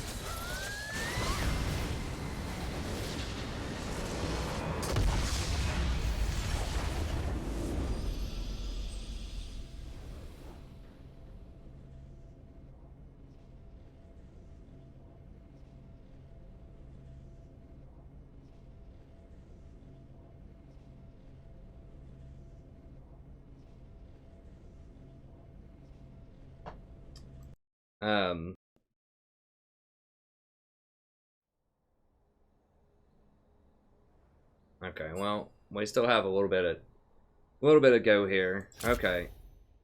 I'll put us back in queue, and then I'll look at that replay. I don't know what was going on with. Hopefully the lag's going to be gone. I could play. Let me just play a normal just to see if that lag is gone, or not a normal, but I'll do a flex. We'll do a flex because I was getting to like 130 or 140. I'm gonna see if I can get Jungle Ivern. If I can't, I'll do support.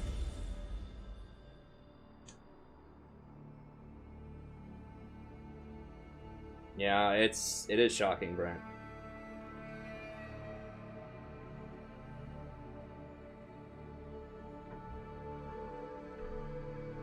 Whatever. I know. I'm just gonna do a normal one. Whatever. We'll just. I want to see if I can get some more rank back. Just do a normal one. Okay, let's look at.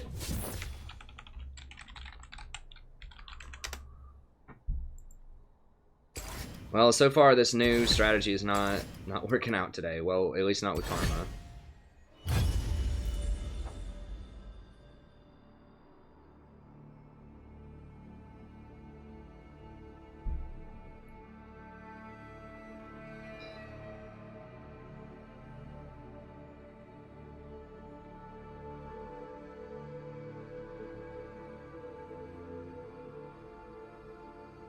Yeah, it's just the default on the computer. I have no idea. I ain't got time to figure out how to switch that over.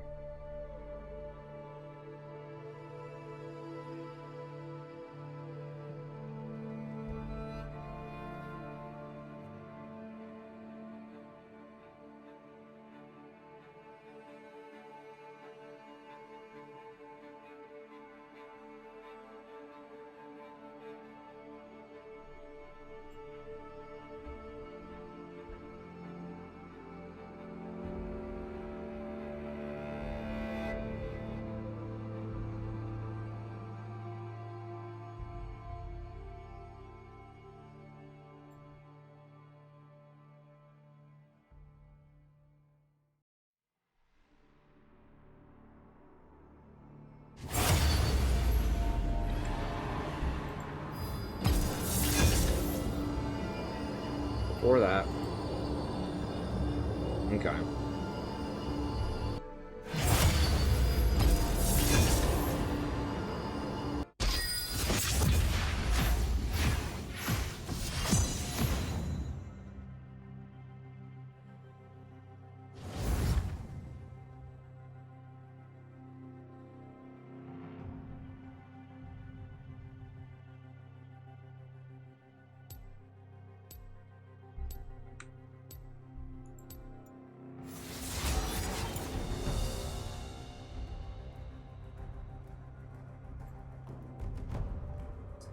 So we're split up here, so I can't really get in there because I'm cut off by Yasuo. Now he's going to turn on me, so I'm going to have to flash because we get collapsed on.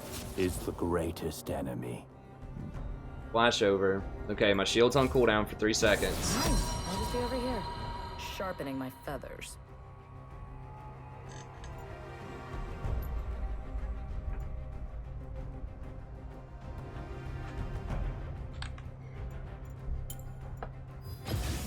As you wish.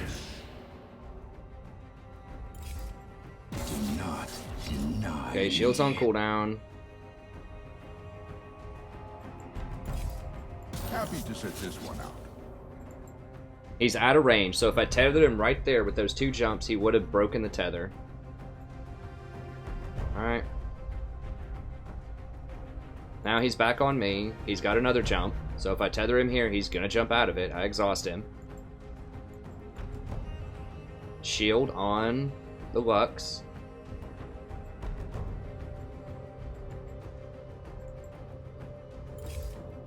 I recommend. Actually, I shielded myself there, which both were valid targets.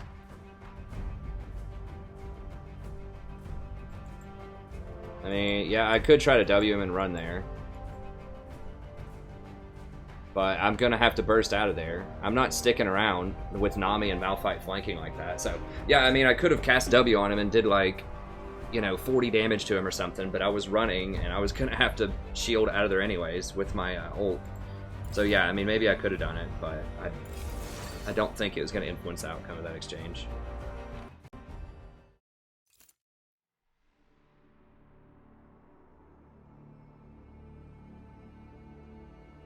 Someone dodge. Someone wait a second.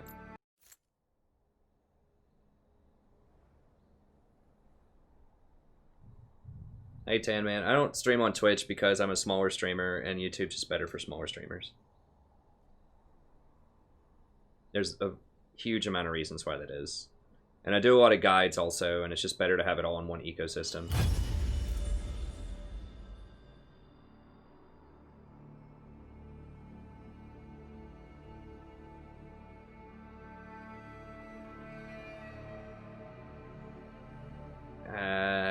Yeah, Babu, you're right. We disagree on that. There is no hype around Malphite. The enemy won a game where they played Malphite.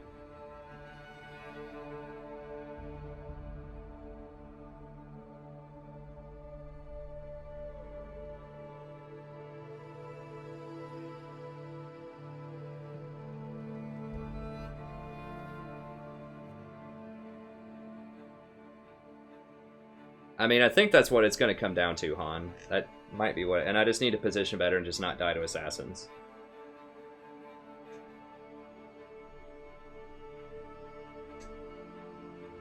Yeah, I'm trying to grow, but look, okay, here's the deal about Twitch. Like, unless you are partnered with Twitch, which is very difficult to do if you're smaller, they get to run ads on your stream, you don't get any ad revenue, you can't have subs, you can't save your VODs from your stream. So people can really only watch that if it's live. And they have to watch it in your resolution. So everyone would have to be able to watch it in 1080p. If they couldn't, then it would stutter and stop. YouTube, you can watch it in any resolution. It saves all of my past VODs forever. Like, if you want to go back and watch some of my streams from last October, you can go back and watch some streams from last October. It's unlimited storage. It always is there.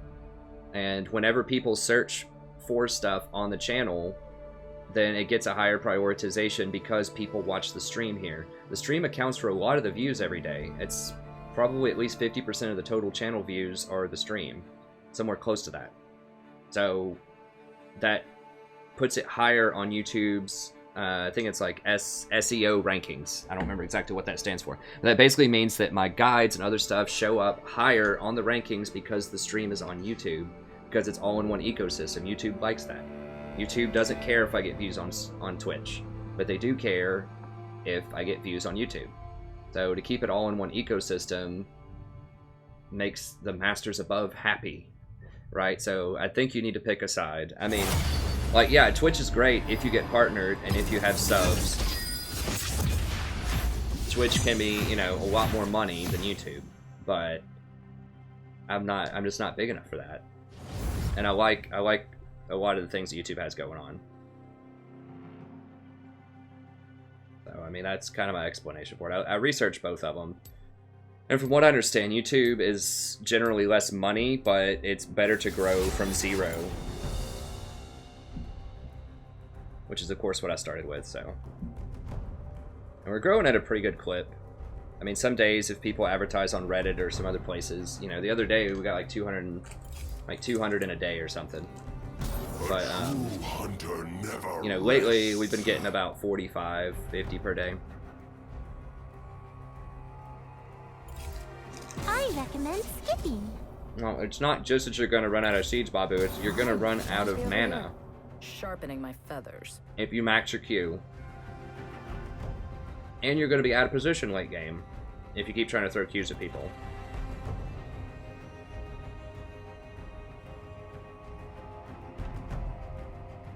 Yeah, it's very easy to run out of double seeds, Babu, because you don't get CDR on Zyra. You have almost no CDR. You'll have like 10 the entire game off of your Eye of the Oasis. So when your seed is at level 1, Deny me. it's a 20-second cooldown. Yeah, I know. I need to just play Janna and Zyra. Probably.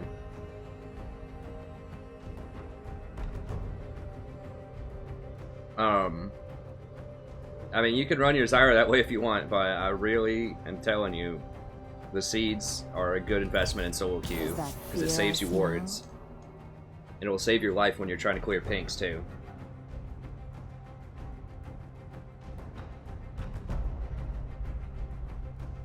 Where you're talking about get your Q second. I don't know. I mean, it's different schools of thought. I would rather have the W for better vision management.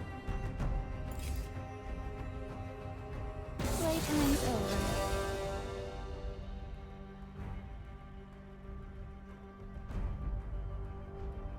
Can we get something other than Lucian and Ezreal? Can we get Caitlyn? Twitch? Anything? No. Okay. Alright, we're just gonna have to play Zyra, I think. I won yesterday with the Lucian on my team, I think, when I played Zyra.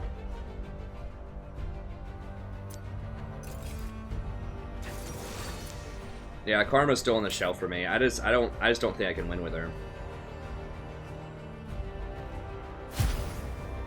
Not until I get to Diamond. Like, if your 80 carries just always out of position, you just can't do it.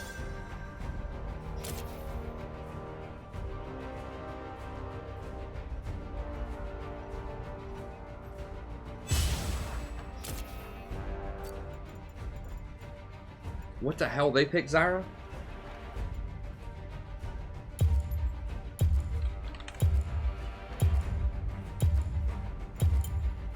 I guess we're gonna have to go Vel'Koz then. Through disintegration.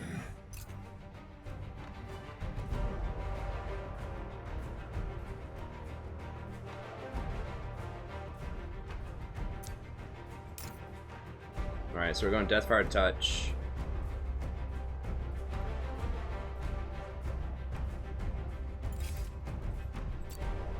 Oh, it looks pretty good.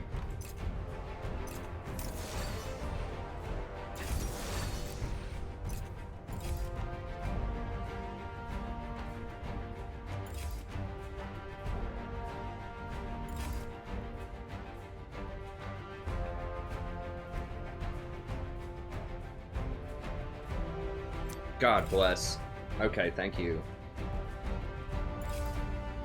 Oh my god. That's so awful. I really don't want to have to dodge. Like, these are two of the worst champions in the game for you if you pick an AP support. I didn't get a ban, so they get Kassadin, who's the most overpowered champion on this patch. Nocturne can just dive on me and kill me anytime he wants. These better be like some serious picks right here. I really don't want to have to do a 30-minute dodge, but I'm gonna get demoted if I lose this game.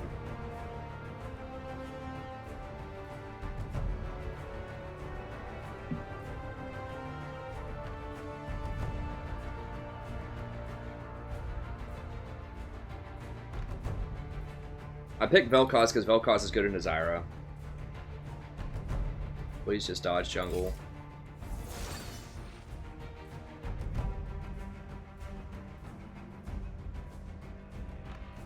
Because we're forced, yeah, I mean, we're basically forced into an AP champion. Can they just pick Ezreal or something, please? If they pick, like, Caitlyn, I'm gonna have to dodge.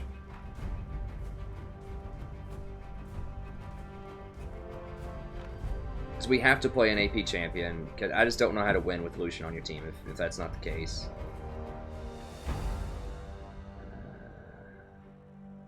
That's actually pretty good in Vel'Koz. Top lane against GP. What is our mid laner? Victor.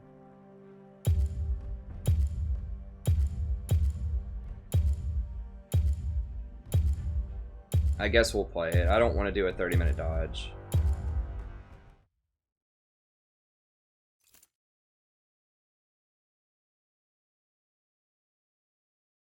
My favorite AD carries to lane against are the AD carries that I'm always complaining about on my team. So I love to lane against Ezreal or Lucian or Ashe.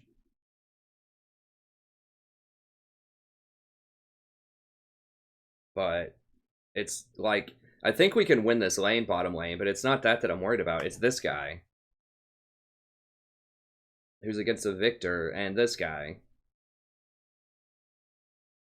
Like, we can win, but it's going to be hard. We need Darius to be huge top lane, and we really need to get some kills bottom. But Vel'Koz is not great in the kill department early on.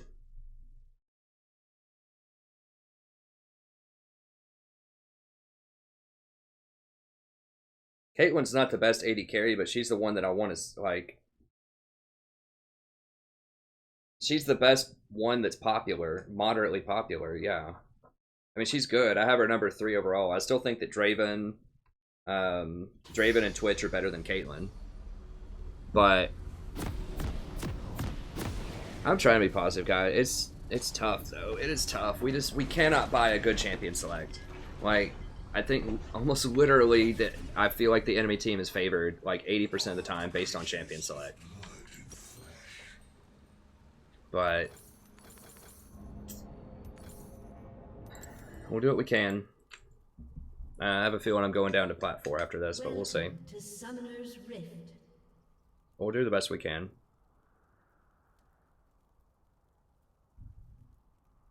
Like, if it wasn't Kassadin, if it was just like a standard mid laner, you know, if it was just like a...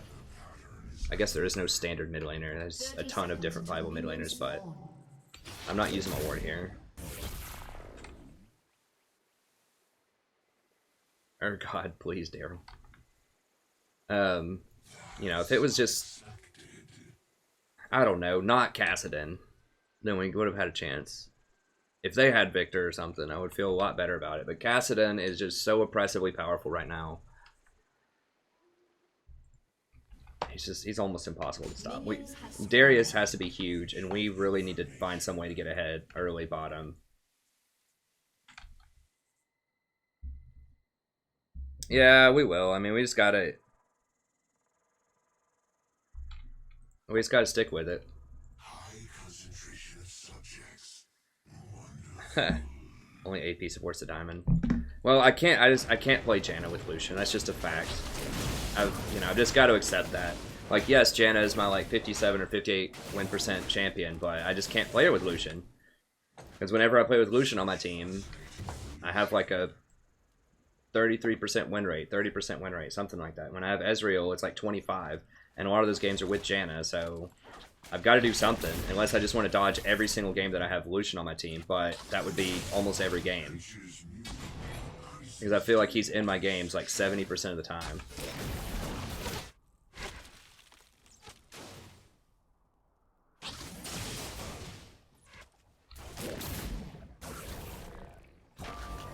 Just gotta keep the Zyra off of us. Karma's pretty good in Zyra too, I just can't win with Karma, so.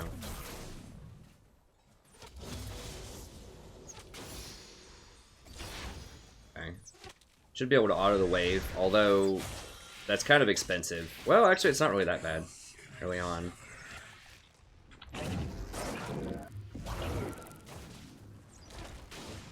Once I get a little bit more mana regen.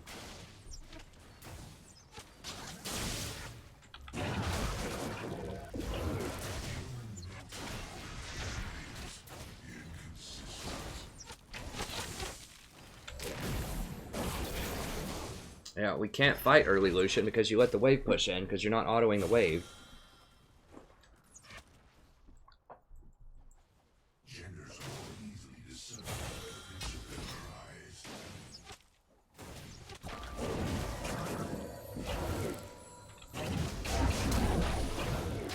Okay.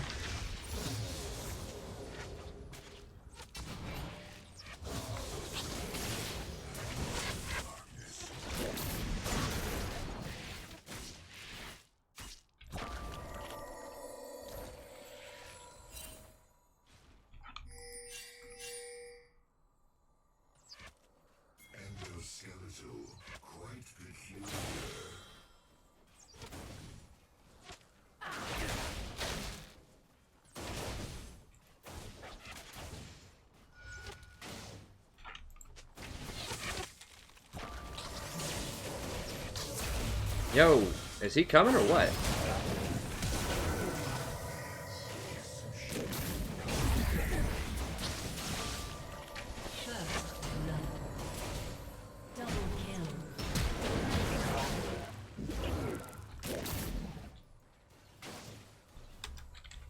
Nice. Okay, that's what we need. Oh wait, what? Oh, Casting got first blood, but then they got a double kill off it.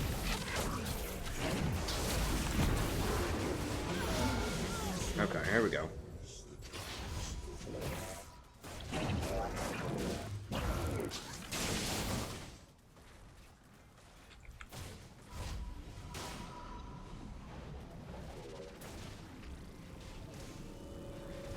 Alright, well we are up. A little bit here. I'll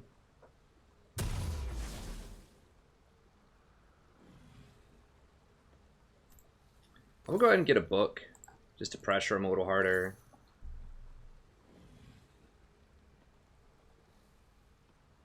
That'll be fine.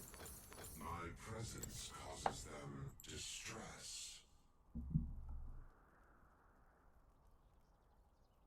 Cat and Fiora support.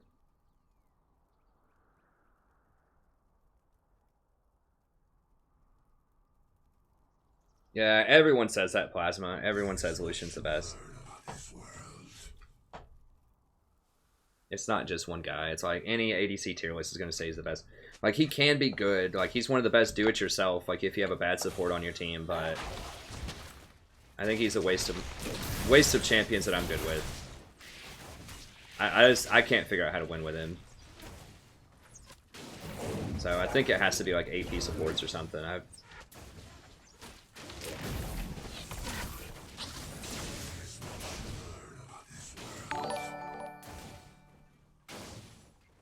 You got to get ahead with him early, because he gets outscaled by almost everybody unless he's really, really far ahead.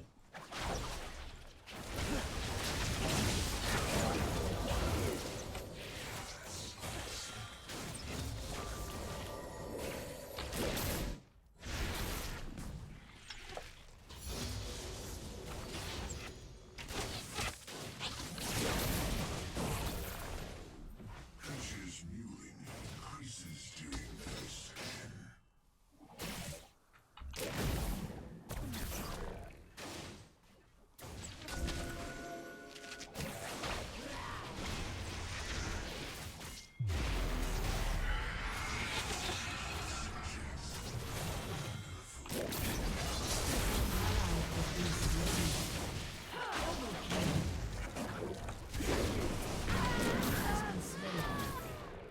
You have slain an enemy. Okay, there we go.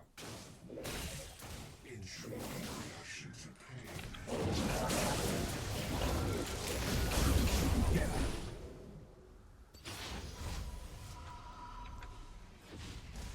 Okay, good. Now we're really far up. Alright. Enemy has been slain. An ally has been slain. What else can I discover? I'm gonna go ahead. I think getting one amp tome early is good, but I don't want to get too greedy. I need to get a Sightstone. We're starting to get pretty far ahead. My presence causes them distress. Well, hey Merrick, yeah, that percentage is actually pretty accurate with my experience. Yeah, this is ranked. This Zyra, I think Zyra's auto-filled or something. I don't know. She's not positioning right.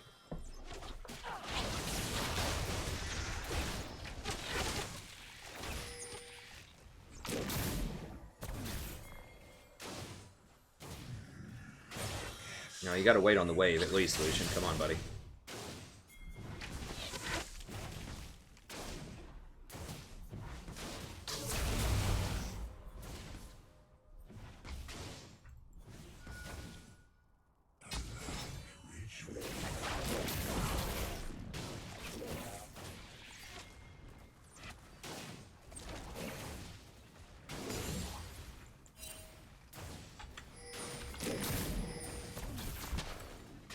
Skeletal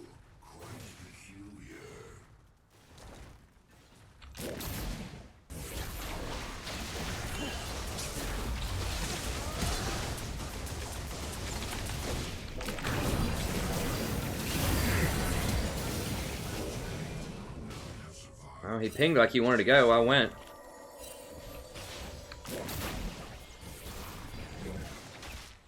Is the jungler up? Okay, jungler's up top.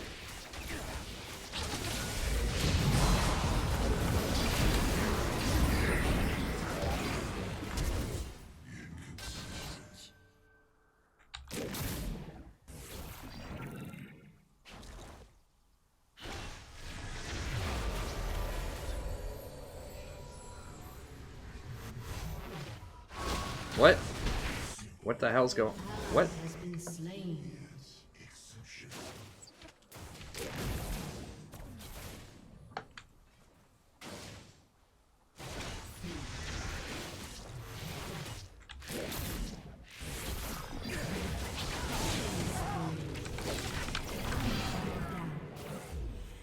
An ally has been slain.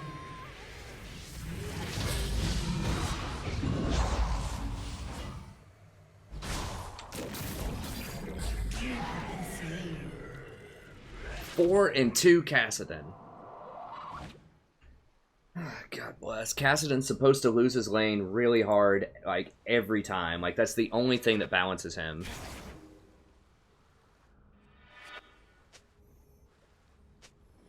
An ally has been slain.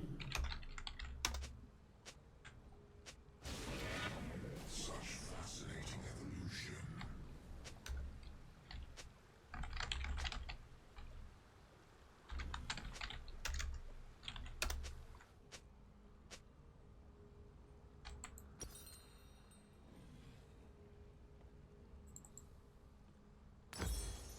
Ah, the void. I miss the darkness.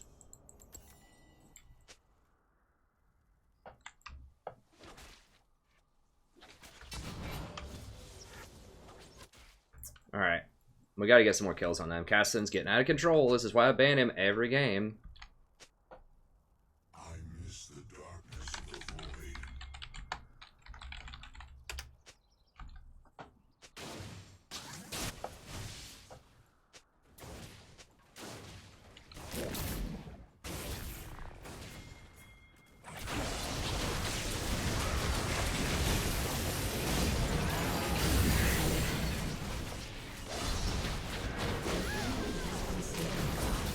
We gotta watch this Cass. Cass is gonna come down here. The light here is harsh. I mean, Nocturne is here, so we gotta be kind of aware of that, but...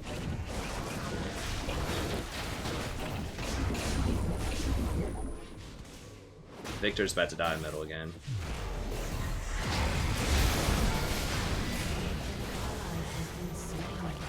Never mind, Nocturne can't do anything. Or not Nocturne, Nautilus. Gonna mute him. Yeah. Yeah, Kassadin is the best.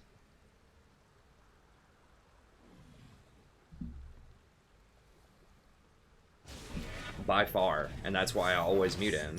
Because it's like, it's the same old thing. Well, if you just hold him down early game, you know, he can be stopped. Yeah, that's a huge if in solo queue. Like, lately, half the time he wins lane somehow, even though he's melee, has no escapes, very squishy early on. He just... All you have to do is get the jungler to go camp for him. So it doesn't even matter that we've crushed bottom lane, like... Ashe is 1-4, and she's down like 30 CS again. Just like in the Karma game, but we're probably going to lose strictly because of compositions. People don't know how to pick champions.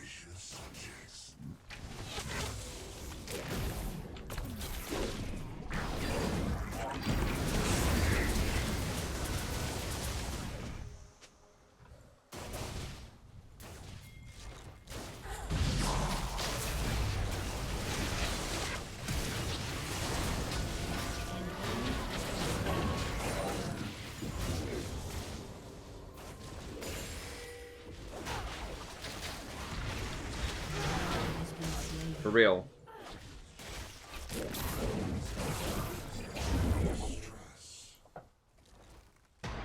I mean, I didn't have a ban, or I would have banned him even more.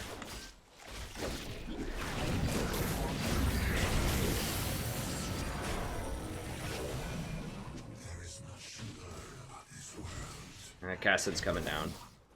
Probably both dead, but at least we'll get the tower. Come on, dude. Come on. Don't do it to me, man. Okay. Thank God. Cassid wasn't coming down.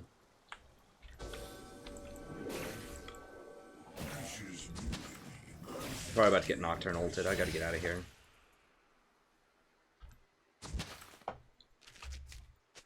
Oh, they did get a Fire Drake somewhere in there, too.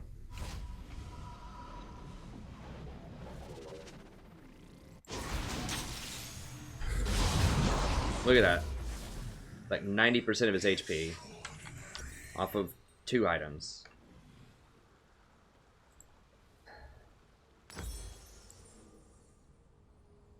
Enemy rampage. And he basically gets a flash every like 5 seconds.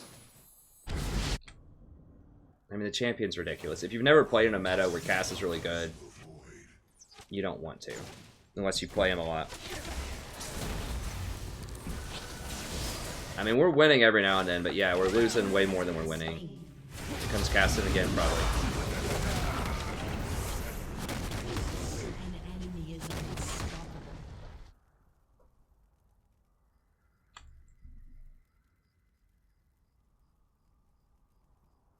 I mean, Cassid will beat the crap out of Zed. He could probably beat Talon, honestly. Even though, like, his shield's not going to do anything. Like, it doesn't change the fact that his damage and his build is ridiculous. Like, he can build tanky and still do an absurd amount of damage.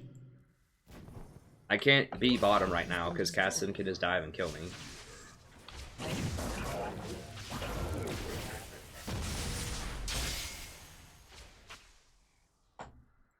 So Victor gave him like 3 kills early on, and then he's roamed bottom 3 times. Probably 4 times.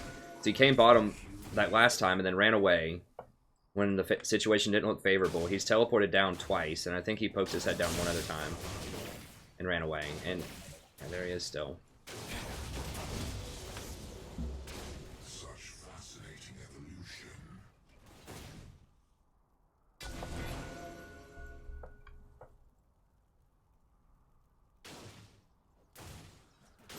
I probably will. They might give me one more game, but I'm doubting it before they demote me. Well, last time I fell from Plat 2 to Plat 5 when this kind of stuff started happening, so maybe I'll stop at Plat 4 this time and then we can start climbing back up.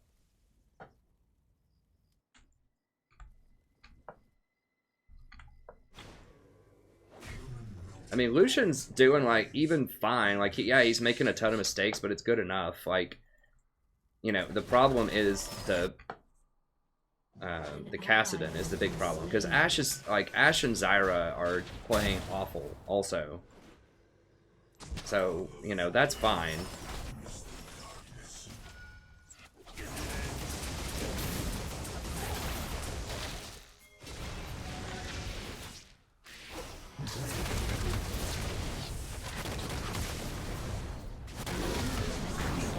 Oh God, here he is.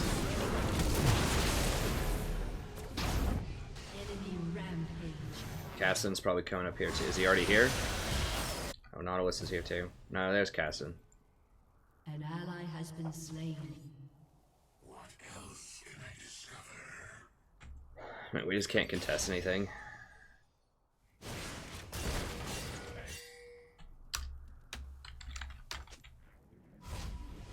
He's gonna die. Well, maybe not. Maybe if they pull him out of there.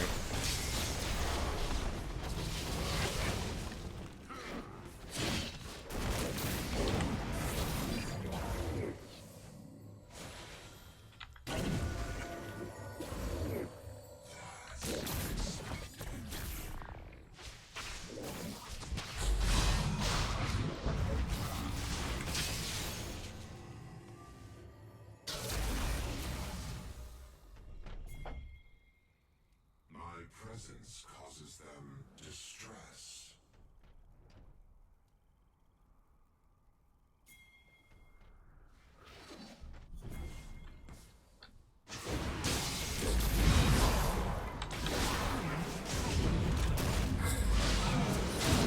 That's so dumb. Like, that champion is why would you buff Cassidon, Riot? Like, why? He's almost literally the most oppressive champion of all time. Like, whenever Cassidon's in a meta, He's the most suppressive champion. By far. They're like, there's never a meta where it's like, Kassadin's okay. He's kind of fair. He's kind of balanced. That's the big irony between what he, like, all of his voiceovers. You know, he's talking about bringing balance back and all this stuff. No, he's not. He's always overpowered. He's either not in the meta, or he's extremely overpowered when he is. Like, that's Kassadin. Like, season 3 or 4, he was banned 90% of games. And for good reason. He was ridiculous. So, I mean, I called this right when they made those buffs to him, and everyone else has been 2 patches too late on him. I think they did those buffs to him in like 7.7. And I was like, he's going to be probably the best after this. I said he's extremely strong. Like, the problem with Kassadin is every single ability that he has a good AP ratio. Like, I think his Q has a 0.7, his W has a 0.7, and like his E has a 0.7. Like, they're all 0.7s. Like, that's a 0.7 on an auto attack on his W. So it has a base damage of like 150 or something and a 0.7 ratio. That means every time he auto attacks, if he has 300 damage, he gets like a bonus 400 damage or something on his autos. It's ridiculous. Noah, I don't think any other champion in the game has 4 damaging abilities that all have a high AP ratio. Like, his ultimate, I guess, doesn't have a high ratio. It's like a 0.3. But you can spam it. Like, you can easily cast it twice on somebody within a couple of rotations. I'm pretty sure his R at level 16 is literally on a 2-second cooldown. It's something like that. So that's why he's ban-worthy. Oh, and on top of that, he takes 15% less damage from all sources, and he has a shield on his Q that has like a 0.6 ratio that blocks magic damage. So he's going to have a shield, and the Q is what you max first. So he's going to have a shield that blocks, you know, 300 or 400 magic damage that's spammable. It's on like a 5-second cooldown. That's also going to deal, you know, like 400 damage. In addition to just taking a flat-out 15% less damage from all magic sources just for being Kassadin. And because his ratios are so high, he can afford to build tanky stuff like Rod of the Ages and still just melt everybody. I mean, there's nothing balanced about Kassadin. Like, the only thing, like I said, maybe, is you could say, well, maybe he's supposed to lose lane. Dude, I never see him lose lane. Like, he's always within 10 or 20 CS. So, you know, I don't complain that much about, like, things being OP. I talk about things being underpowered, but I don't talk about things being OP. But Kassadin is, like, legit OP.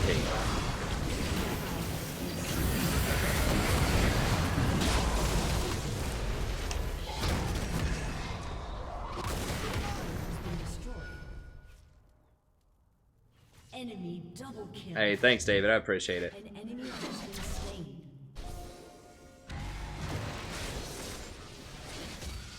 Enemy rampage. Well, I mean, it's... Turret has been destroyed.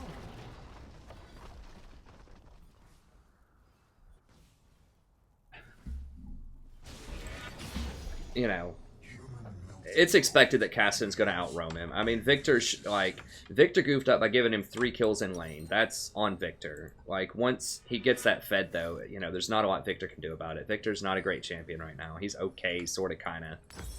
But he can't keep up with Kassadin. That's not his fault that Kassadin roamed bottom so much. But it is his fault that he got him that fed. But it's not his fault that Kassadin roamed. I don't think there was much we could have done about it. I mean, like I said, we probably had such a low amount of, like, just such a low chance of winning. I just didn't want the stream to have to wait 30 minutes. That's it. Like, if I was playing this on my own, I would have taken a 10-point dodge and, like, graded some essays or something. We had such a low probability of winning this, though. Like, Kassadin legit, by himself, drops your win percentage chance by, like, 20%. Like, just if they get Kassadin. Like, I literally don't think that's an exaggeration. I think legit you go from 50% to 30% if they just lock in that purple guy. Doesn't even matter what you put him against. Like, who would be the most oppressive champion against like, Pantheon? I think you could put him against a Pantheon in lane, or like a Quinn, and he would still give your team like a 20% chance to win. Assuming that everybody, you know, plays equally. I mean, maybe if your team has like a Diamond Pantheon and their team has like a Silver Cassidon, maybe, but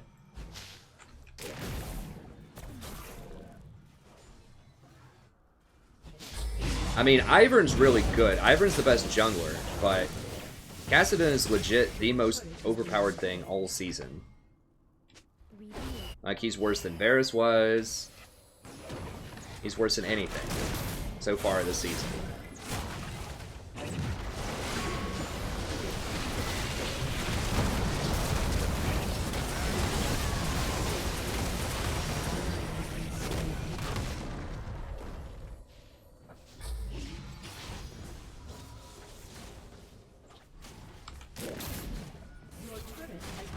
Oh, gave it a try.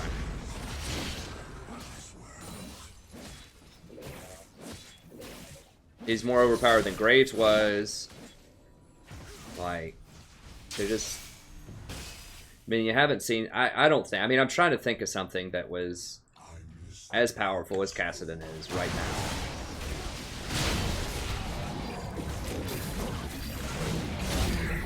Like, legit, the only reason he's not banned every game is just because people don't know yet. But they'll find out. I mean, Vylol finally started talking about it. Red Mercy finally started talking about it. I've been telling people about it for like a month now. As soon as they made those changes. And people were laughing it off in the patch notes. Like, LS, it was either, who was it? It was like either LS, I think it might have been LS. It was like, oh, it doesn't matter, whatever. You know, they give him a dinky little boost to his W, or they give him a dinky little boost, you know, quality of life on his W, and a nice little boost on his ult. They give it an extra 0.1. You know, they gave him some other little buff. Like, who cares? It's fine. A big, big deal.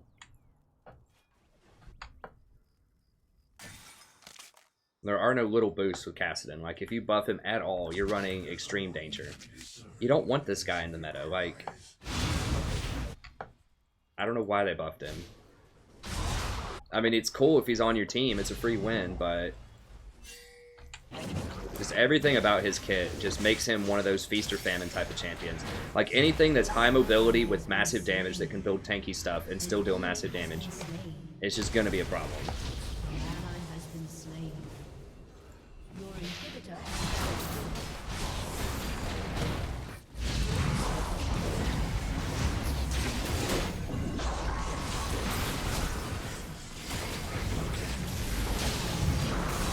He's gonna kill me.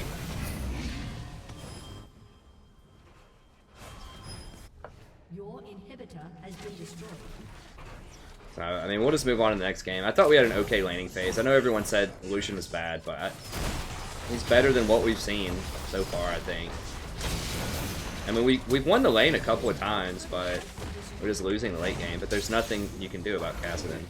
Like, the best I can do is to get Lulu as support, but I still don't even think it would be enough. We're not gonna get her.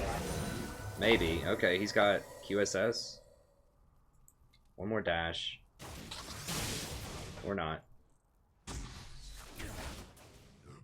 Like, if they want Cassidon to be in the meta...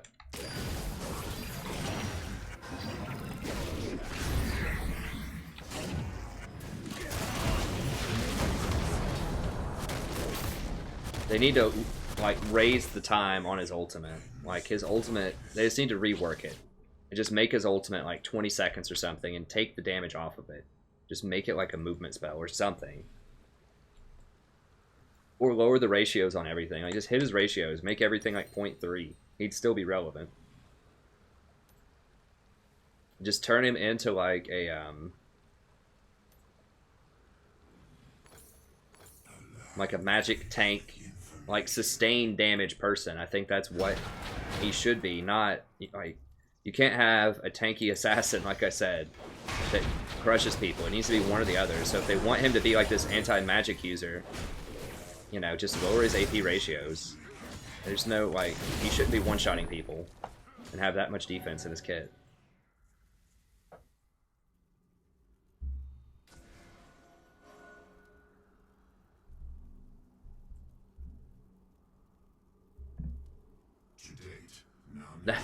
Well, my Kassadin, I don't...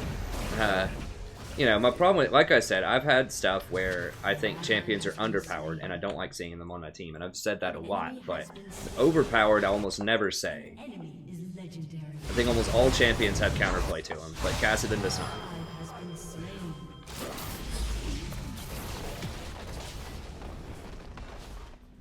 Can we just kill him? That's like the goal here. Like, we're not going to win the game. He's going to come in and kill both of us, probably.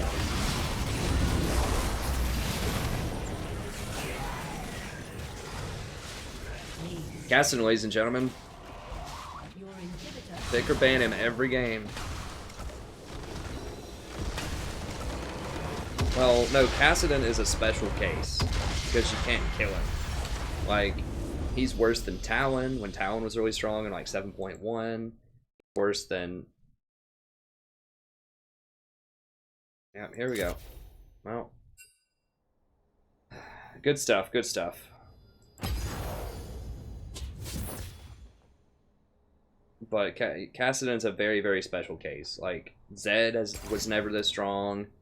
Talon's never this strong this season.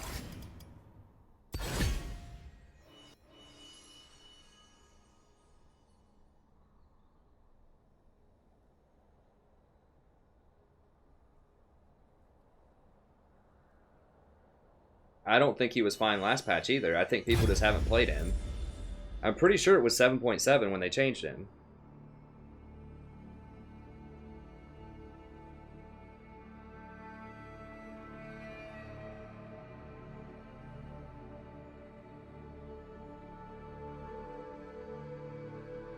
We beat that lane decisively. We were up like 40 CS and like 3 kills or something early, even though Lucian like suicided 2 or 3 times, even with Vel'Koz, or even with Kassadin and Nocturne coming down there a lot. We still won that lane pretty decisively. Yeah, Davis, you definitely should practice Cass, because he's not picked or banned. I mean, if you want Freelo right now, you play Kassadin.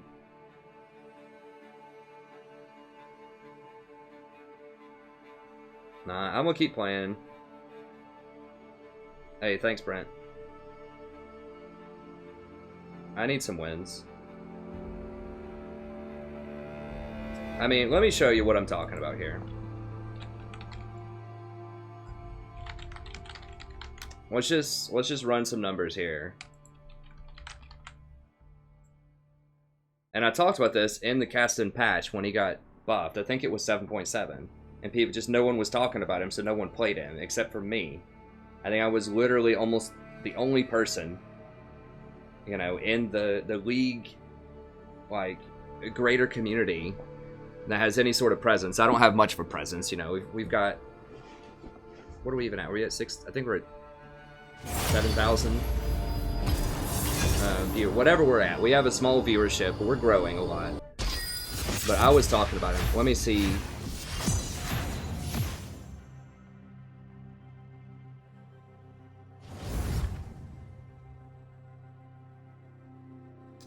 Let's see which patch it was on.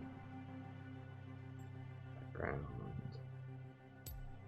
They usually have patches on here. I don't remember which tab it's under. Is it history? Development history. Okay, here we go. Yeah, it was 7.7. This is it. This is the big stuff. Force pulse. I'll just be over here, sharpening my feathers. So that's all. If you want to go back in my patch notes and look at 7.7, I explain exactly why Kassadin is a massive problem.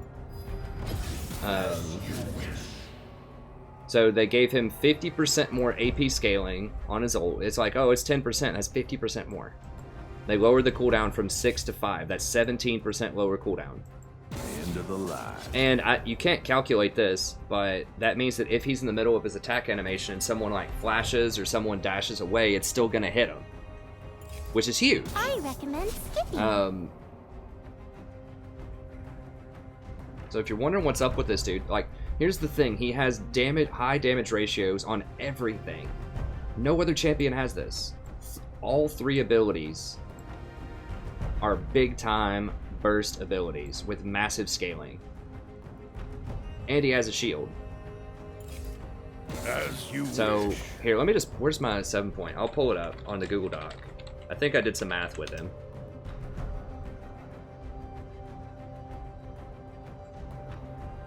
But yeah, if you play mid lane, you need to play Kassadin. He is the free low king right now. Ivern's really good in the jungle, but Kassadin's just like on a completely different level. Is the greatest enemy. So 7.7. Basically, when the patch...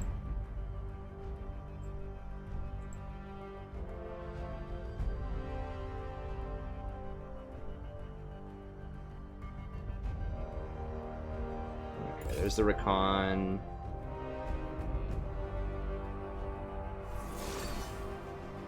Yeah.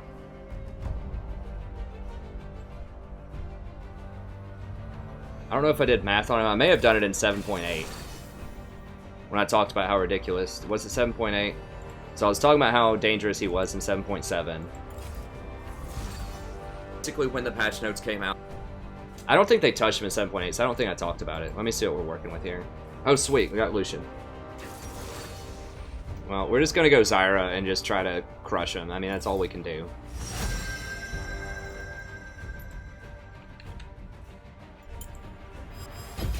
Feel the thorns embrace.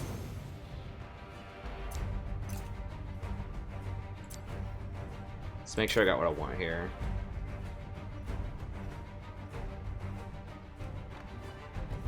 Looks good.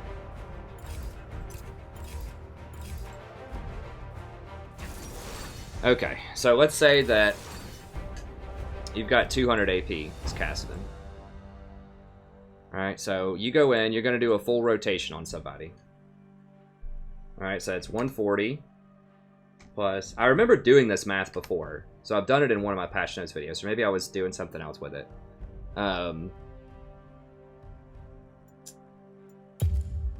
Yeah, that's fine. We'll do Zombie Zyra. So that's 325, so 200 is not that hard. We'll say Netherblade is still level 1. So that's 40 plus 140 again. So that's 180. Yeah, I've got to, Zach. No, I'm not doing Bandit. I'm going hard. I've got to find something to win with Lucian. I just can't. I can't do it with Janna. I've been trying for a week. I just cannot win with Lucian, so I've got to figure something else. So that's another 140 or 180 plus. We'll say your Force Pulse is level like 3. What, level 9? Force Pulse will be level 2 by level 9, I think. So that's 105 plus 140. Yeah, 105 plus 140 is 245. Plus a level 1 ult. That's 60 plus 140. Let's say 60 plus 80 is 140.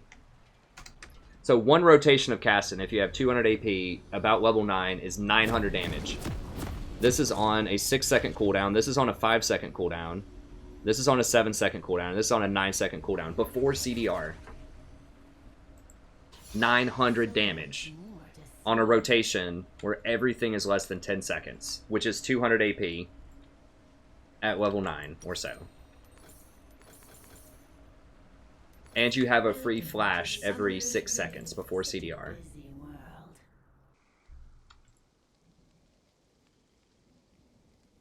Like, what? What? Who is behind the development of these champions? 30 seconds until minions spawn. Hey, what's up, David?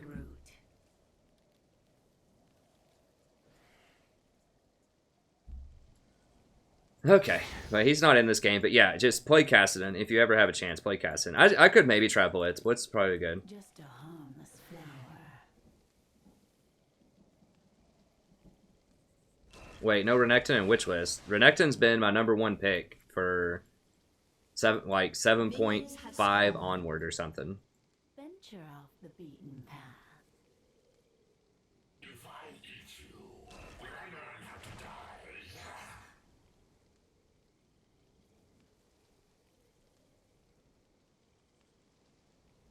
Things aren't always what they seem. I don't know what that list is that you're citing that. It's not my list, I don't think.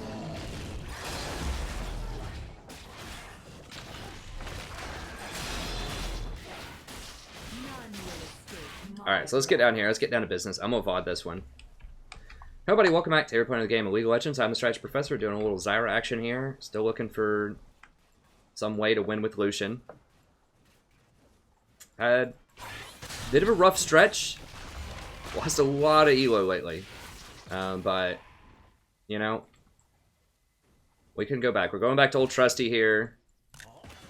Good old Zyra, when your 80 carries are just constantly letting you down. Zyra just might be the solution. We'll see.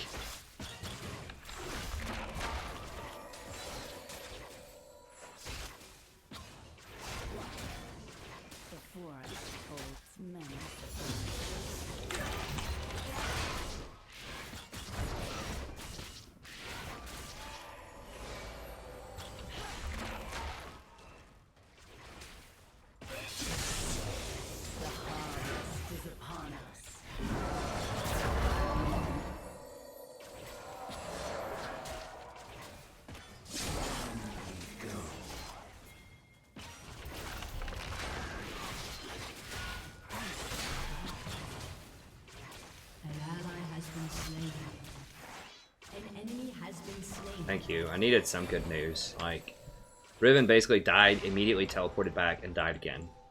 And used her flash.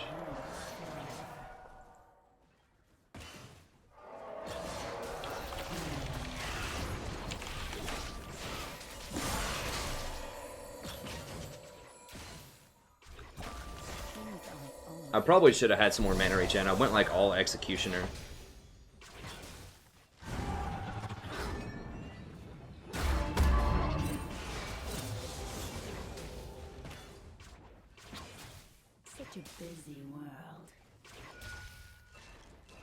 Let's see if we can go all in here and get this kill.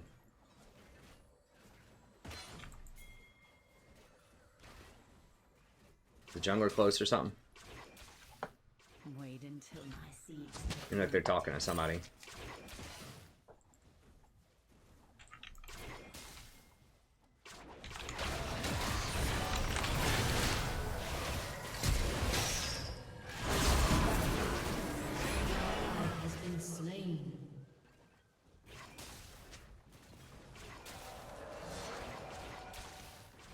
I might legit just start seeing if I can. I know it's not a good practice, but if I could just play with like a viewer that's like silver 5 or something, if it'll let, since it's gonna put silver 5s in my games, maybe it'll at least let me duo with one.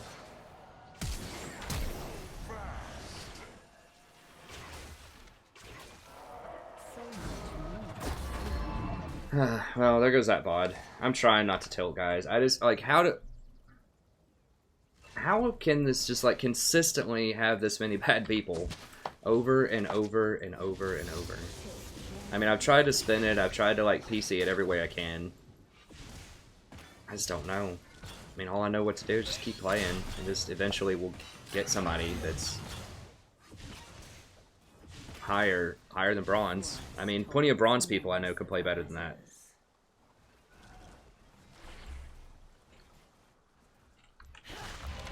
Pushing this. I gotta go get an amp tome. So if you're new to the stream, if you're just tuning in, I'm not usually that negative, but I'm just so like emotionally drained from the last week. Like we cannot get an 80 carry like that's even remotely competent in any of these games. We've won some of them despite it, but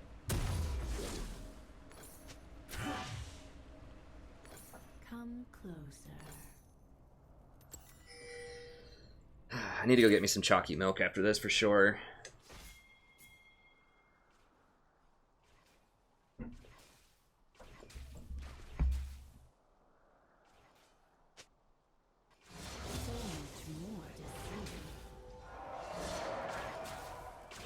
I know. But I've played a lot of games, and it's really hard to think of a time when I've seen a streak like this where, I don't know. All we can do is keep playing. That's all that matters. Eventually, like, we'll get some competent people on our team.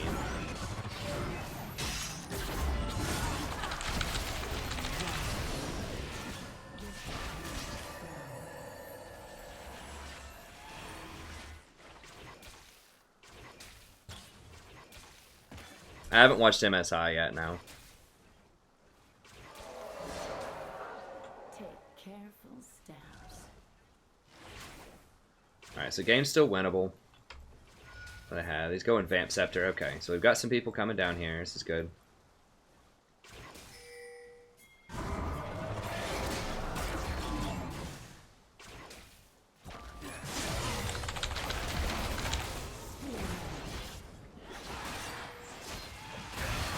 They should have them all, right?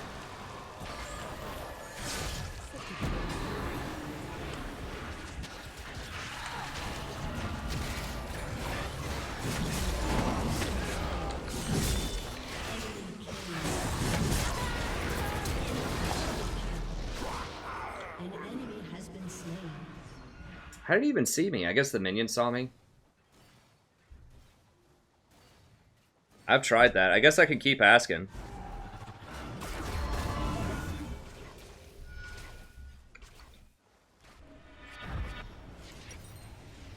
Alright.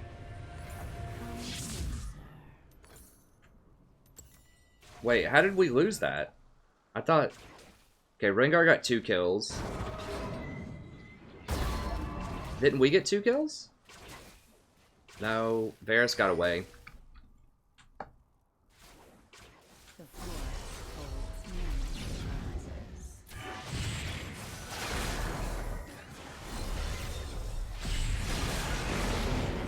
surprises. Alright. I tried Bard a couple of times. I can win with him every time I'm not in Platinum. If I'm playing Normals or Flex, I just crush with him. But then in Platinum, everything falls apart.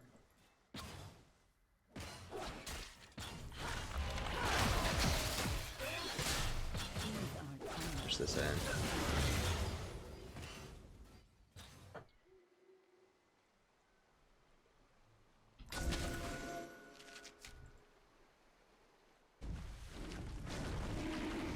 Such a busy world.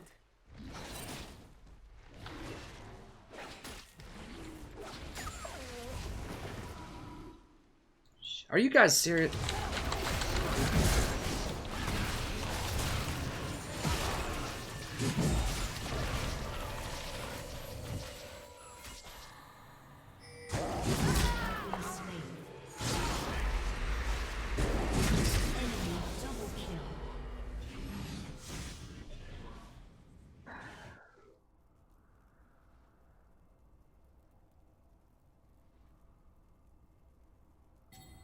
I guess I shouldn't have gone for it. My flash wasn't up. Vlad waited, like, Vlad had 10 seconds or so to collapse, and we could have killed him. Because Malzahar wasn't even in lane, I'm pretty sure. An enemy has been slain. Enemy rampage. An ally has been slain.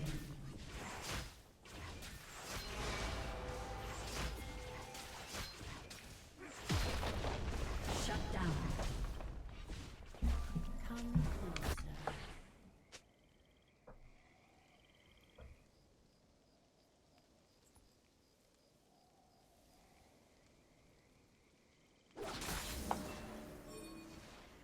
Riven's just getting absolutely abolished. Your turret has been destroyed. This is gonna be really hard.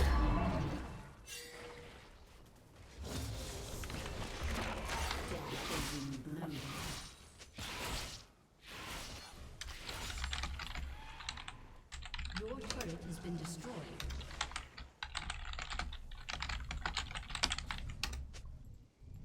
The forest holds many surprises. Bless, this guy's like, hold on, let me freeze. No, you cannot freeze. Not an option. They're gonna take Dragon, they're gonna run up and start taking either mid lane or top lane. He's gonna say, I need to farm. Is what they see. No, you already failed at that. We have to start making plays around the map. You cannot freeze. below like diamond and solo queue because everyone's just gonna die because they're gonna get all these fights. Ally has been slain. Enemy has been slain. That are like 5v3. Enemy double kill.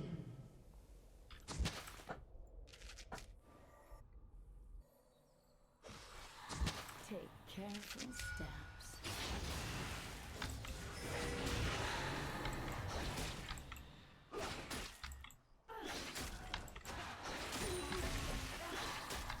I think I just have to ban Lucian.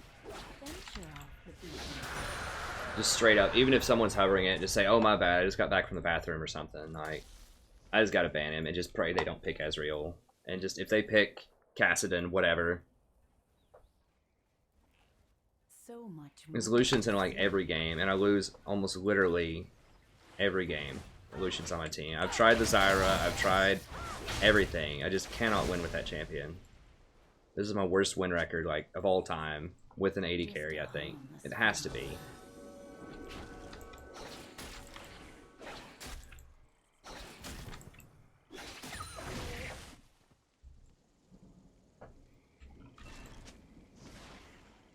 Take careful steps.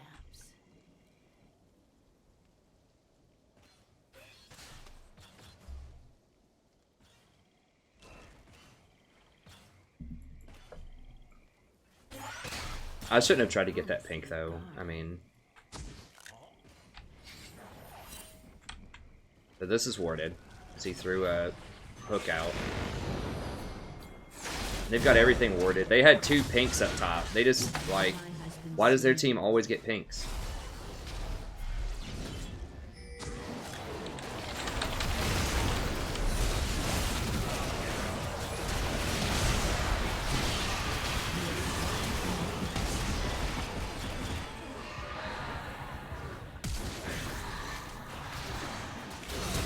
Has been slain.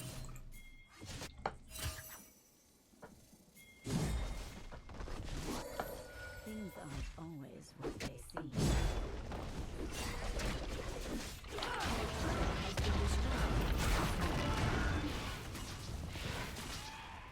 Your turret has been destroyed. Such a busy world.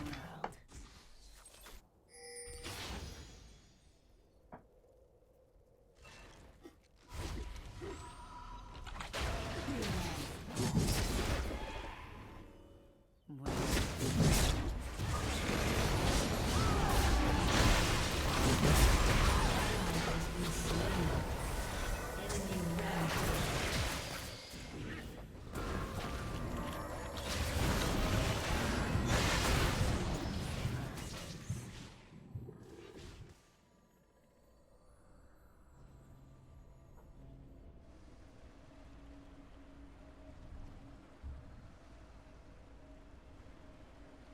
wait until my seeds take root.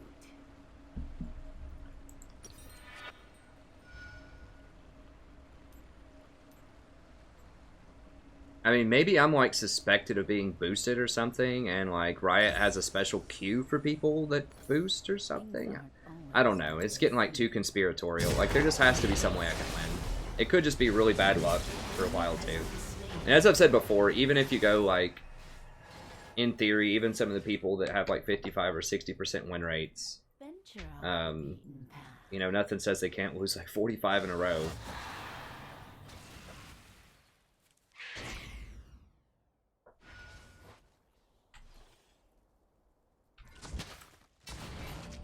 Come closer.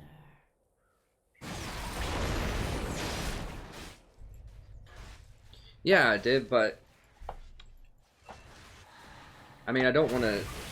Don't take this the wrong way, but, like, what elo is that, though?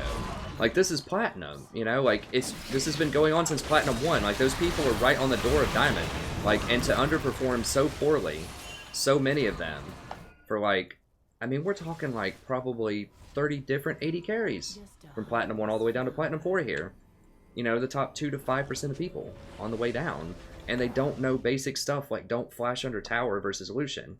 You know, if this was bronze or if this was, you know, silver or something like that, I could say, okay, sure, you know, like, still learning the game, you know, making some mechanical mistakes, It's fine. It's all good. But like, when it's that many platinum players, it's shocking.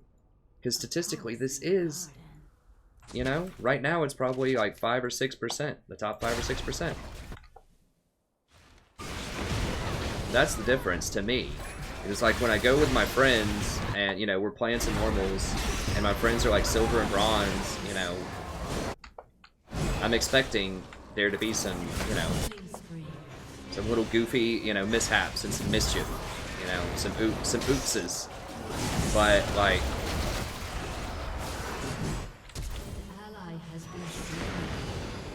at this level of play, like this many times is just shocking. So I mean, all I can do is keep playing and trying. I mean, I'm trying AP supports now. You know, I haven't played Janna all day. Just like, okay, I'm gonna come in today. I'm gonna push. I'm gonna be really aggressive. You know, we're gonna take a new approach, and it's been even worse. Your inhibitor has been destroyed.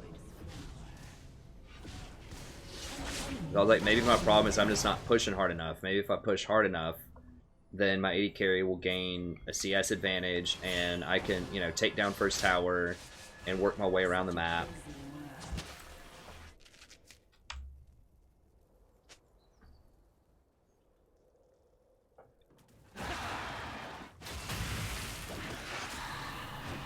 You know, because in textbook, like, that's, you know.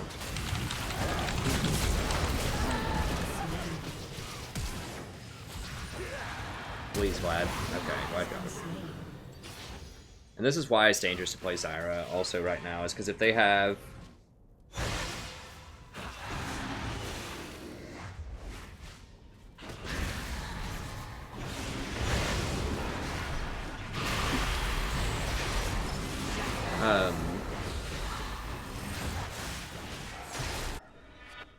Come closer. I just don't know. I'll have to come up with something else, I guess.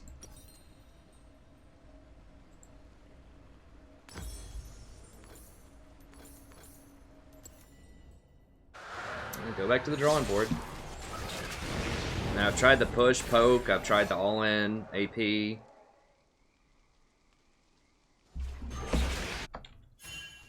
I mean, I do need to play with that Draven, but he's just not on consistently. And that's been a huge thing the whole season, is the people that I played with last season, you know, all of them are back in Diamond. Some of the few 80 carries.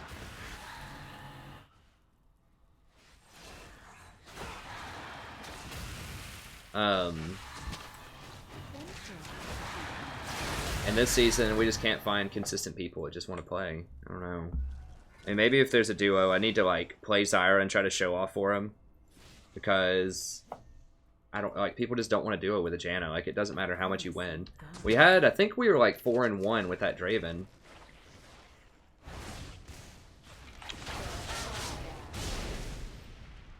But this structurally is part of why Zyra, why I had to stop playing her, is because if your team falls behind right now, it's really hard for you to catch up. Like in past metas where people actually built damage and not Blade of the Ruined King, then you could still be very relevant. But the problem is people just don't have the damage to follow up on Zyra right now.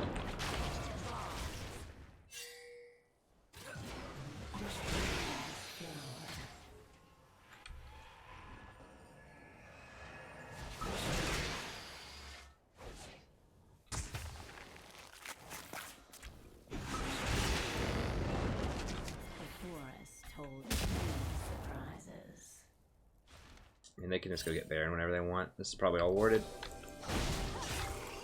No, no, no, no, no, not right there. Yeah.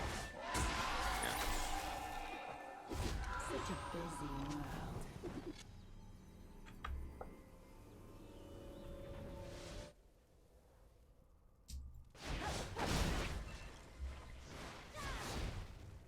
I don't know. Draven wasn't really like super committed.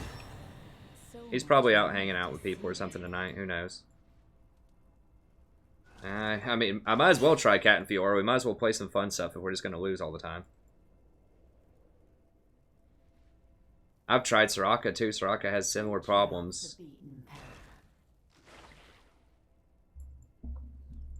I think, honestly, it starts with banning Lucian. And if the guy was hovering Lucian, I just need to ban it, like, immediately. And if the guy's hovering Lucian, I just need to say, oh crap, sorry, I was talking to my roommate or something. You know, just make up some excuse.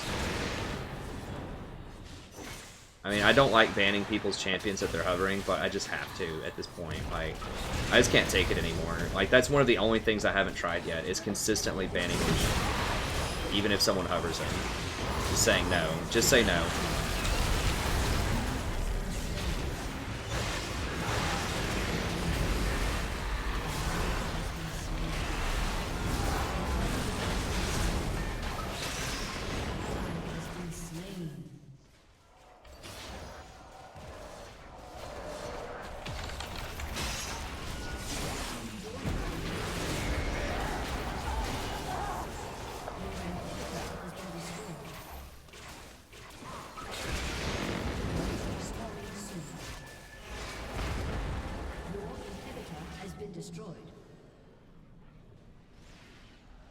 Yeah, he was boosting some girl the other day. Your turret has been destroyed.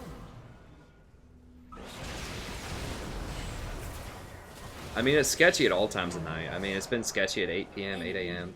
I just have to keep playing. Like, I think ban Lucian, and yeah, I might just have to just keep playing Janna, just play better. Turret has been destroyed.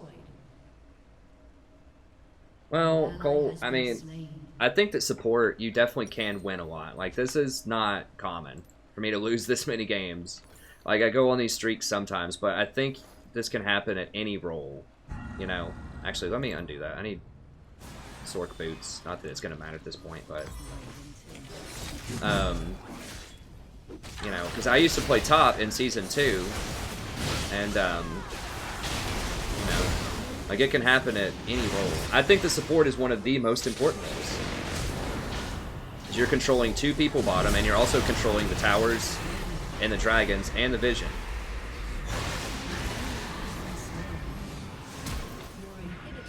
Am I gonna die? Come on. No minions, no minions! Oh god.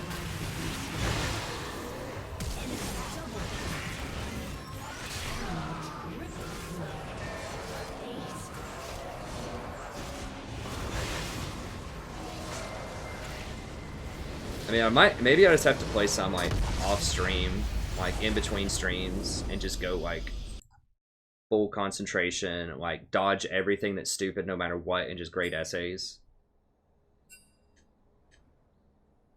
I mean, maybe I have to do that, and just do some overtime for a little bit until we get back up there.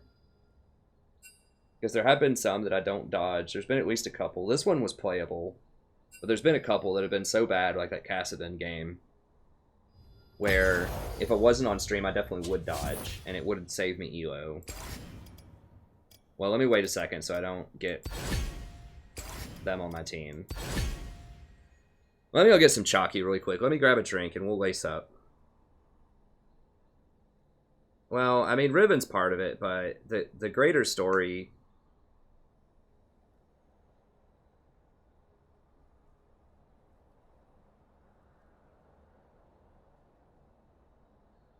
Yeah, I didn't.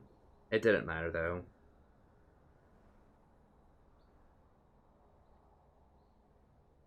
We just must get people at their worst then, Mike. I have no idea. Like, I mean, the guy flashed into a Thresh under tower. Maybe everyone just has their worst game when they're on my team. I have no idea. Because we were doing well.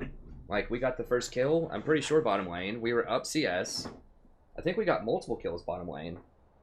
And he, like, flashes under tower and gifts the Thresh a kill. I don't know. Anyways, let me go grab a drink and we'll do some more.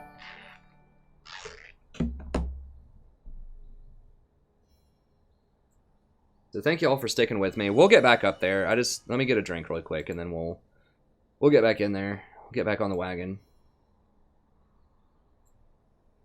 Oh, we still got 141. It's not bad for a Friday.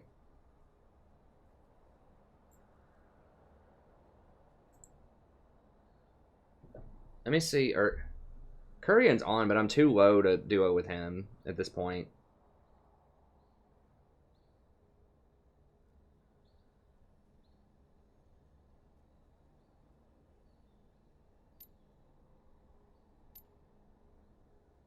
Platinum 3. I could see if he wants to duo. His buddy's on though. Let me see.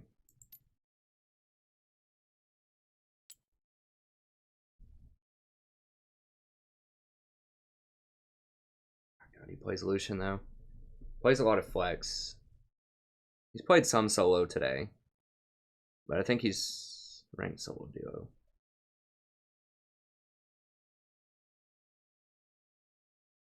I mean, I could ask him. He isn't typically ADC.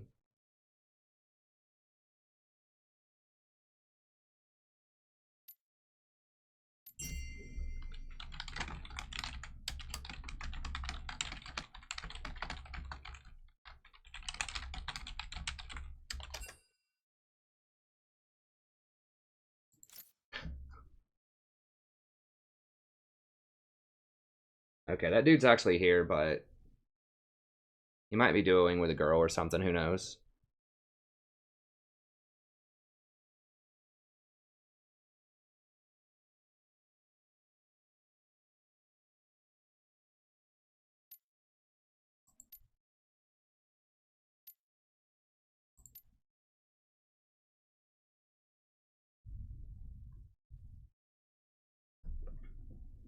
Alright, let me go grab that drink. I'll be back.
Alright.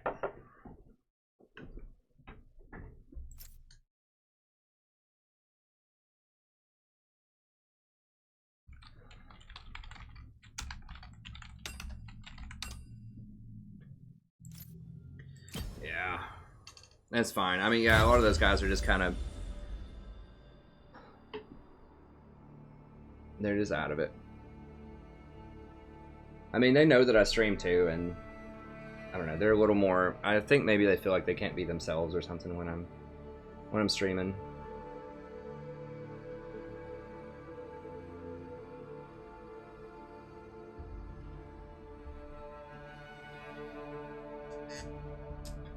Let me see if there's any other questions here.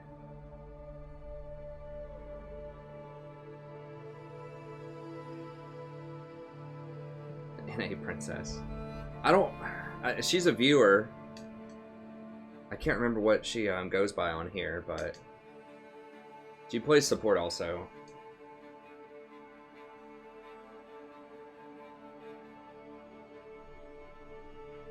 I mean, I could start... I mean, there's always the temptation when you lose in a role a lot to switch roles. It's like I could, you know, try to switch over to some other role, but I'm committed to doing it as support.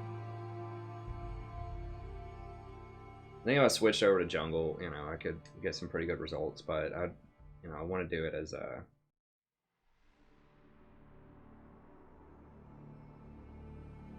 grill duo.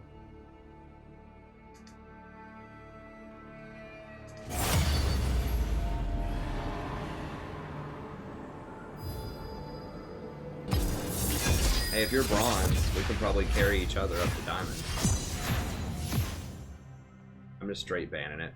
I don't even care.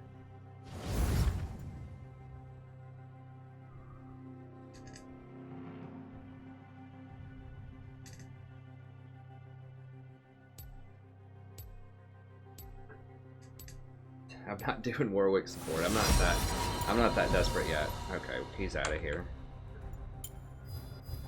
You don't have the heart. Now we'll probably get Ezreal on our team, but you know what? There's at least a slight chance. There's a chance that we might at least get Caitlyn.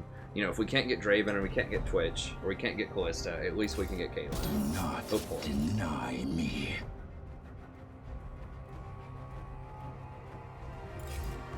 Is that fear I Jungle smell? again. I mean, if people want me to play other stuff, I can try to play like jungle top or something. I'm not doing Yi again. Hey, thanks, Underdoor. I'm sorry, I've been a little negative tonight too. You know, I do the best that I can. But it does, you know, there's no way it can't get to you, right? Going from Platinum 1 back down to Platinum 4 when it's taken you so long to get back up there anyways. But, I mean, we could go on a good streak, you know? I'm not that tilted, I don't think. Hey, what's up, Patrick? I'm not. That's a very calculated, measured decision to ban Lucian. That is not an emotional decision. That is founded on vast statistics. I mean, every time I look, like I've counted it up. I think I've looked over the course of like 120 games. My win rate with Lucian is about 30%. We're just gonna go. What's got us here? We're gonna ban the problem. Hopefully, we're gonna play the support that's gotten us the furthest in recent memory. We're gonna play it well, and that's what we're gonna do.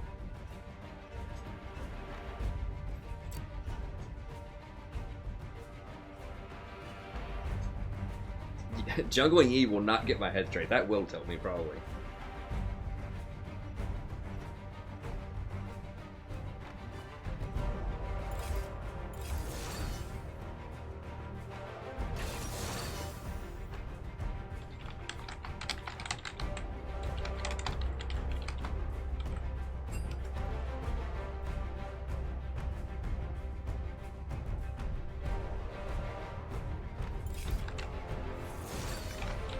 Okay, good.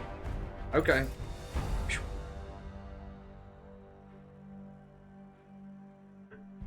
Alright, alright.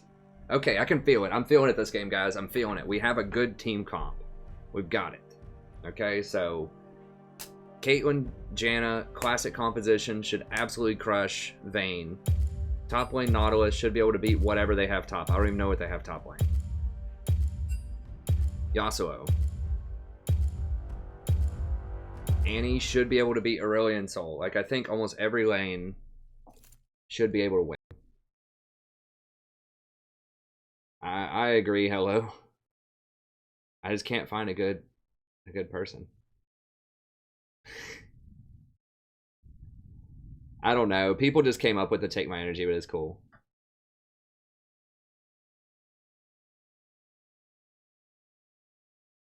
No, Haynes, I'm serious. Last season, I started Silver 2. I got placed in a Silver 2 last season because I didn't play a lot in Season 5. I had a lot of school stuff going on, and I think I finished the preseason at Platinum 4, got placed in a Silver 2. I went from Silver 2 to Platinum 5, basically playing Janna.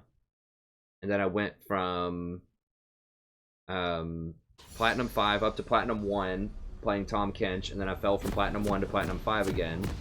And then I went from Platinum 4, Platinum 5 up to Diamond playing Janna.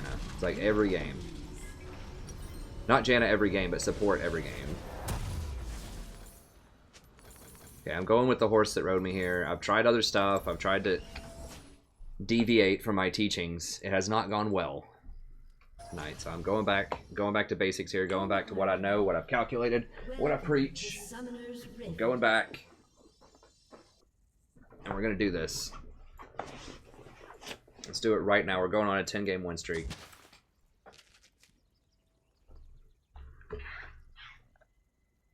Up 30 seconds until minions spawn.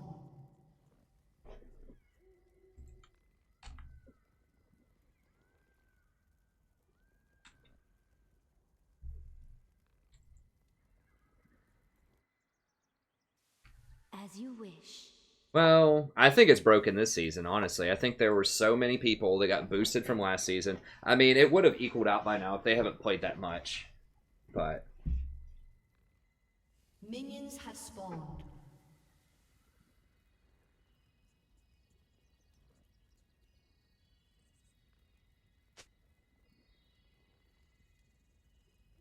Breathlessly.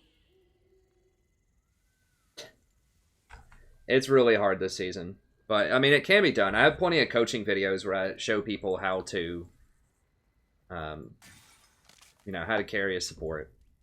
Although I've had some problems tonight. I mean, I've made some mistakes too.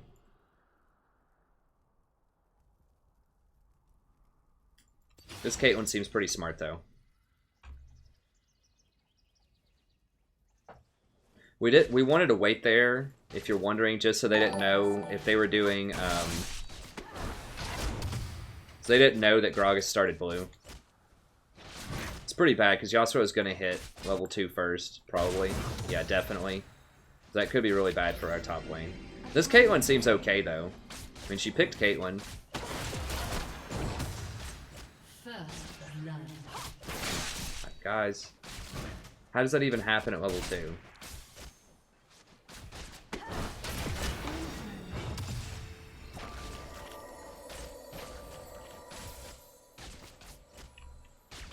He doesn't even have Ignite. Alright.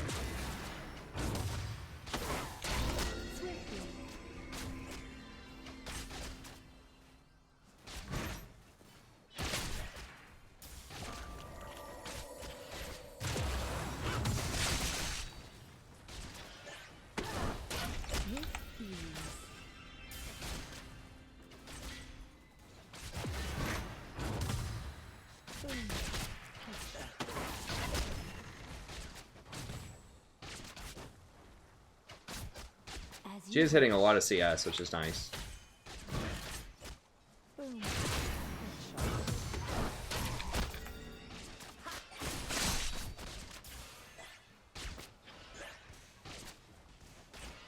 Breathlessly.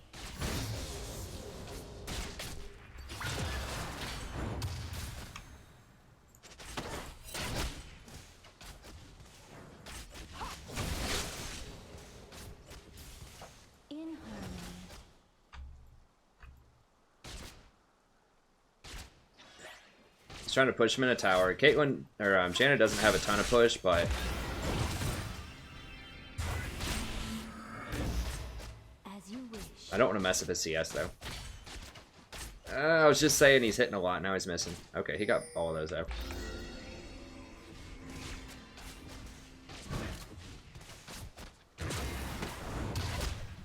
Upon your will. Headshot.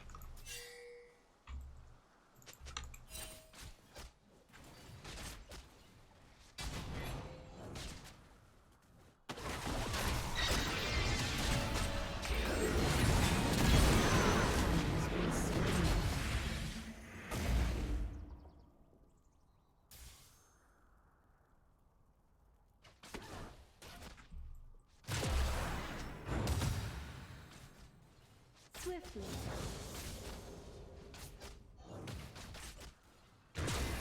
He dies with flash and heal and doesn't sidestep a Q. Man, like...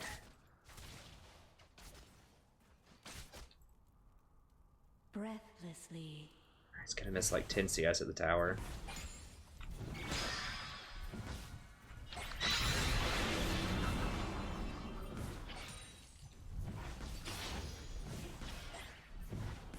Upon your will.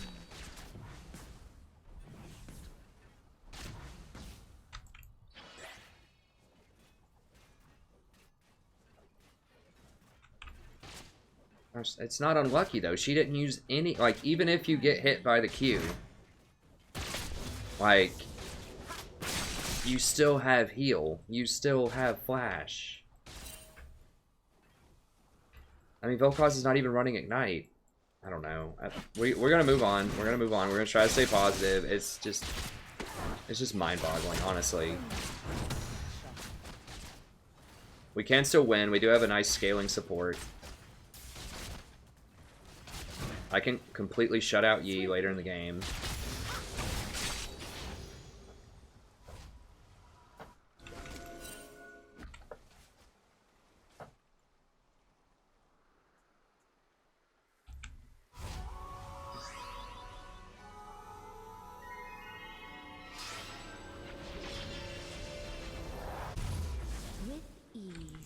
Alright. I'm just gonna go max vision here. Try to give my team the best chance.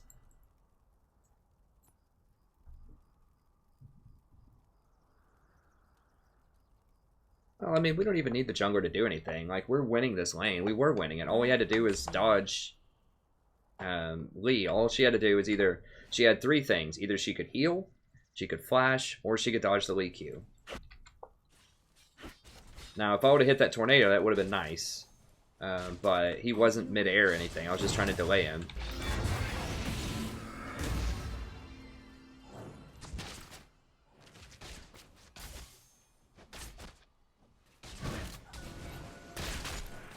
Oh, okay. You're getting aggressive with those pinks, huh?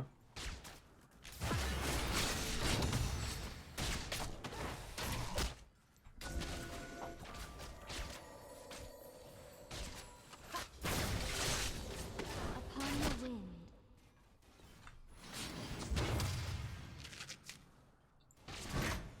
We need to get up and fight him. We're getting pushed in by a Vayne. Swiftly. I agree, Gaia. I mean, the only, it's just like a polite way of saying somebody's bad, I think. But, like, the only luck is with Critical Strike. There is luck with Critical Strike. But In harmony. that's it.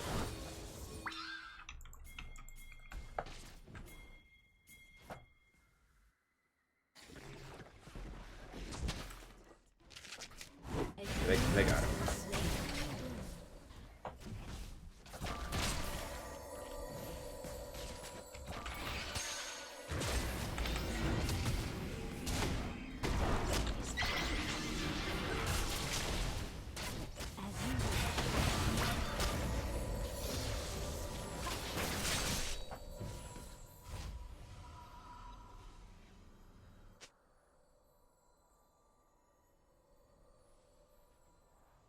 With ease.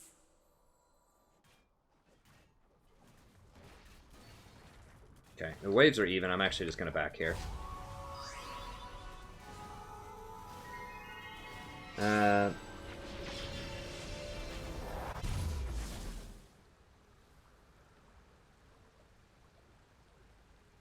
Breathlessly. We're going to get some early boots. They haven't cleared my pink yet, so we'll keep it. What are you saying? CSing takes all of your attention, while as a support, I feel like they are really dumb.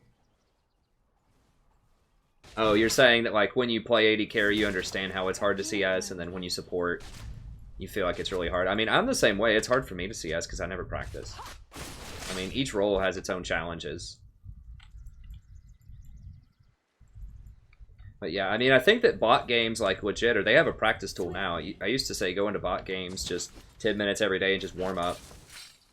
You know, a good benchmark if you AD carry is, you know, for bronze, you should hit at least 50 CS by 10 minutes. You should aim for silver 60, gold 70, platinum 80, and diamond 90. And that's a pretty good metric. Every time you move up a tier, we have to wait till Aurelion Soul. Okay. Every time you move up a tier, try to get 10 more CS. If you can get more than that, that's spectacular. Even if you can hit those thresholds, that's pretty good. Push this lane to get that pink out of there. I don't want to stand too close to the wall, but they will probably try to fight me for this pink. No, they have that warded.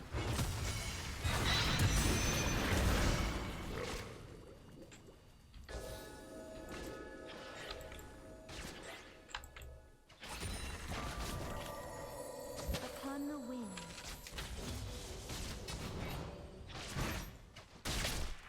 Now Lee's missing, Aurelion Soul's missing. We gotta push and then back. Swiftly.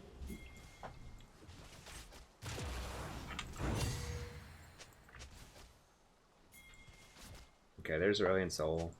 I don't have any wards. With ease.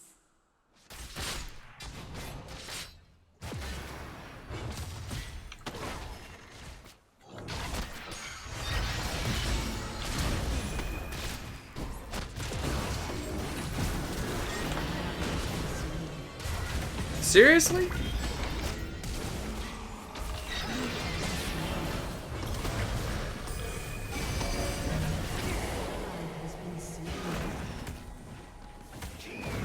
How did she die? Like, what did she die to?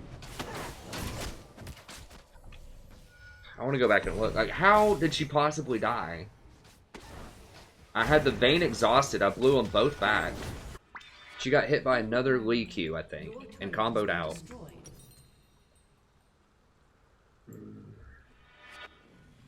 I guess I just shouldn't have gone for it.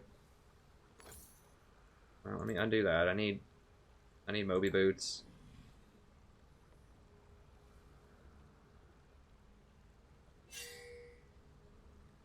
As you wish. Your team has destroyed a turret. I mean, we're just gonna have to roam around. Breathlessly. Wait, they did get top lane, I guess. Guys, hey. Get here. I need to start calling stuff a lot earlier. That's one thing I can do, is just, like, explain everything to everybody always. Just don't assume anyone knows anything. Just assume this is their first game of League of Legends, because it may not be that far off.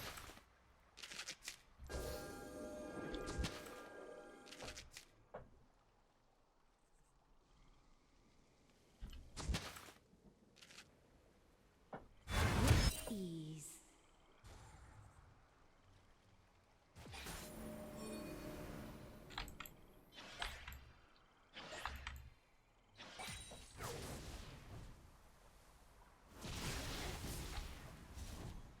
Upon the wind.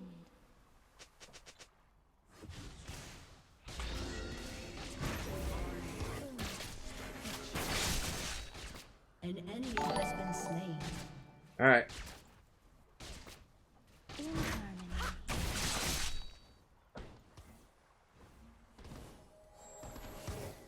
So I was thinking, okay, if I go forward, I can blow him back, and then it'll heal her through everything. Okay, we stopped him there.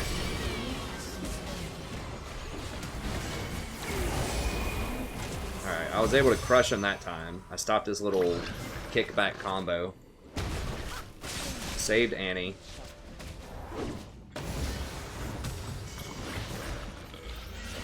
By your command.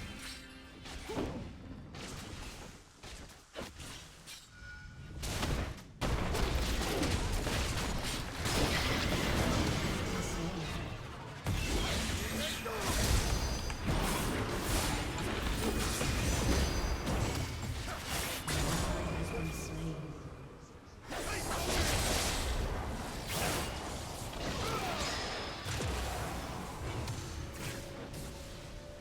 Swiftly. Okay, so that was good for us.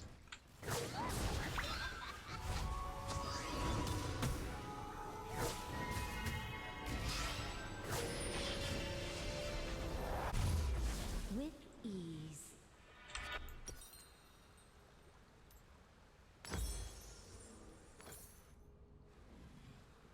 I mean, I don't think I struggle with support really that much, honestly. Like, we've had rough times today, but you gotta remember, like, my Zyra is like 56 or something % after like 280 games, and my Janna's like 57, something like that, after similar games, like 270. I just have to keep playing what actually wins. If I just figure out what wins, I can play it and win it. It's just, I haven't figured out the Lucian problem, so I'm just gonna have to ban it, I think. The Lucian epidemic is too strong. There's a pink here. I think just ban him. Force them to play Caitlyn. Caitlyn's kind of next in line of the popularity chain. I don't think people are playing Ezreal as much lately.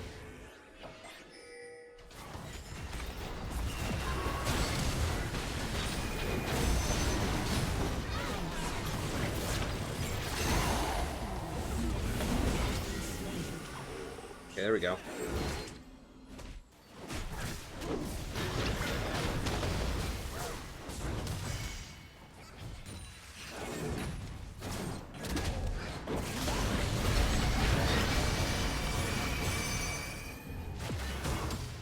Did he get away?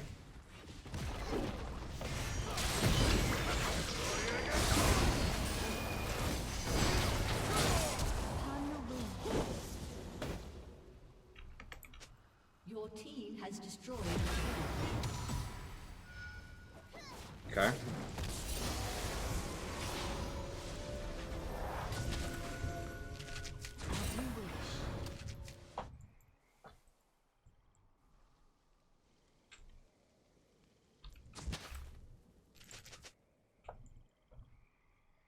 Is there a ward in here? No. Okay. Breathlessly. Hey, thanks, Paul. I appreciate it. It's the Illuminati. Hey, what's up, Alex? Welcome back, friend.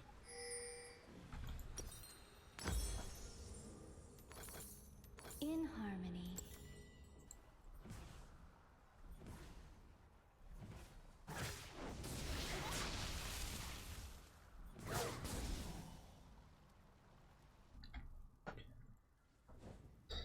Alright, we're going 20-0 with Janna right now. We're going to get it all back with Janna. I'm feeling it. I might even try to do it with this Caitlyn just for the fact that she bought Infinity Edge. Like, even though she goofed up a lot of stuff, just the pure fact that she plays Caitlyn with Infinity Edge, I might try to do it with her. With ease. Because that's good enough most of the time. She's at least relevant later.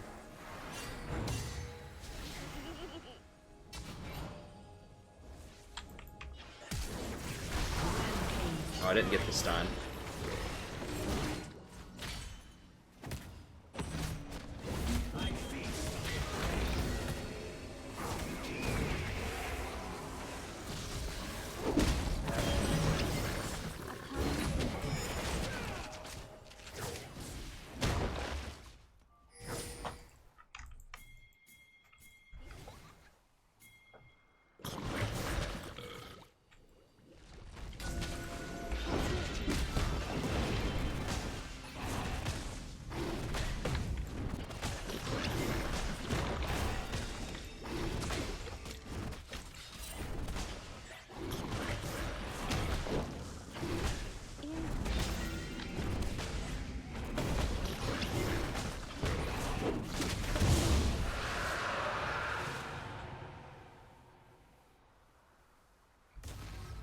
Yeah, Vel'Koz got blown up.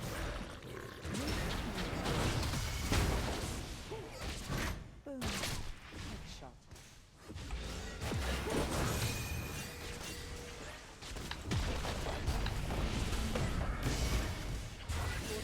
Has destroyed a turret.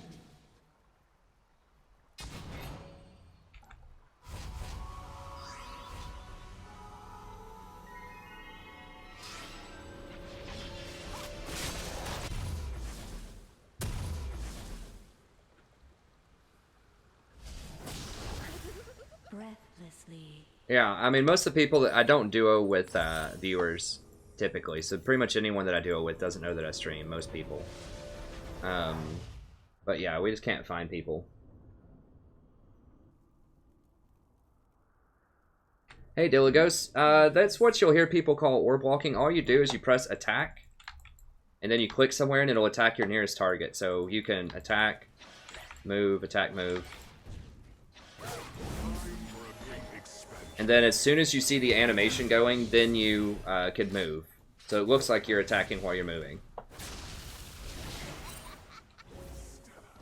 So that's kind of an advanced tactic. It doesn't matter as much as support. It does let you reposition in a fight. It's super important if you AD carry, though. You have to be able to do that if you AD carry. AD carry is probably the hardest position in terms of mechanical skill. So you have to be able to hit CS and trade with people and reposition in fights.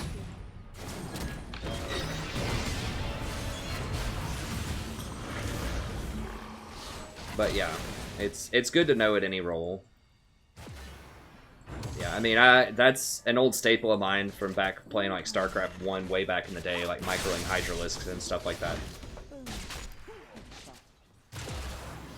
That reminded me the other day, I just remembered like my greatest sort of multiplayer accomplishment in terms of just ranking system was back in Warcraft 3 with Night Elves. I think I was number 63 on the US ladder in solo queue.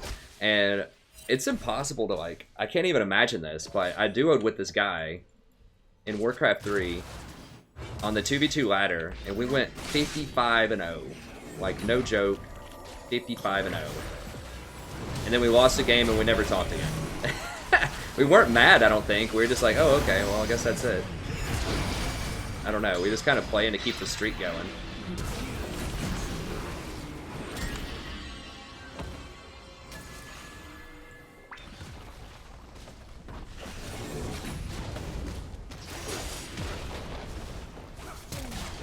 Get tower, guys. Oh, God.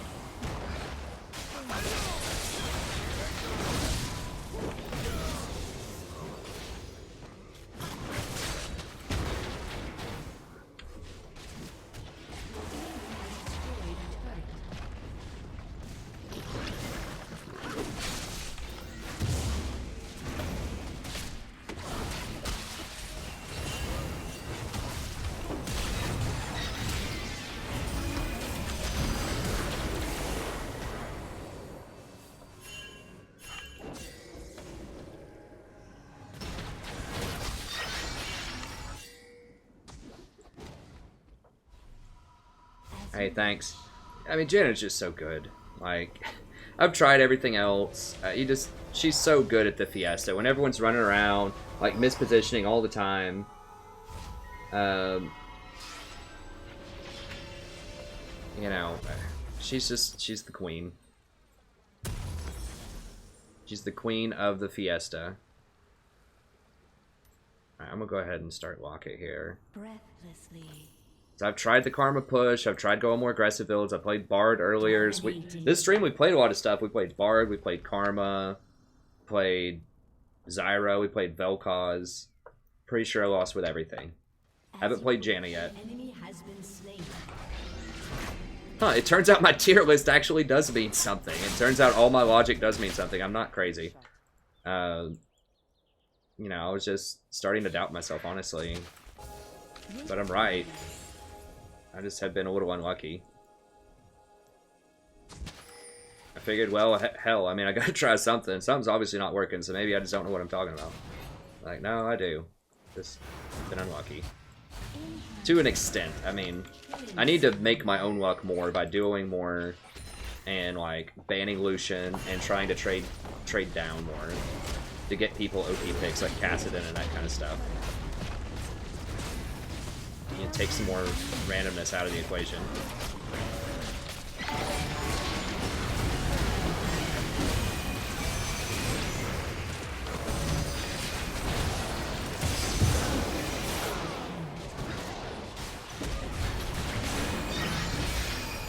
Just tighten up my play a little bit better, communicate better, call stuff early, manage the champion select better, and I think that'll be good. Like, if it's anyone that even just plays Caitlyn, or anything that's not Lucian, if they just play something other than that, I'm gonna ask them to duo. I don't even care if they mess up or what, it doesn't matter. There was a game where last season where there's an Annie who went 0-5 mid lane and he asked me if I wanted a duo, and I was like, I don't know, man, I guess. And then I duoed with him, and it turns out he was a Jhin main. She might die right here. Turns out he was a Jhin main, and he's the guy that I went like 19-1 with Tom Kench and almost got to Diamond in like 3 days for Platinum 5. So sometimes people just have bad games. I mean, I've had bad games, obviously. I had a couple tonight. I need to ward more. With ease. Get a ward on Baron here.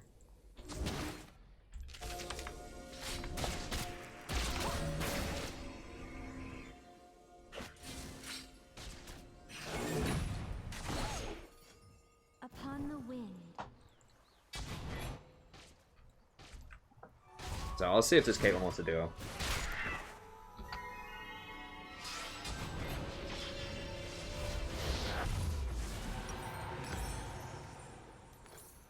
Swiftly. And then I don't have to waste my ban on Lucian too. Well, it's not a waste, it's a necessity, but I won't have to use my ban on Lucian.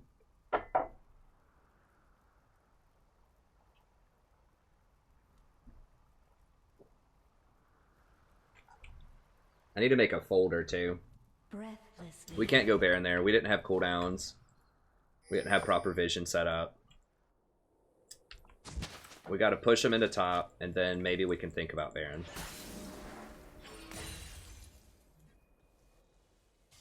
With ease.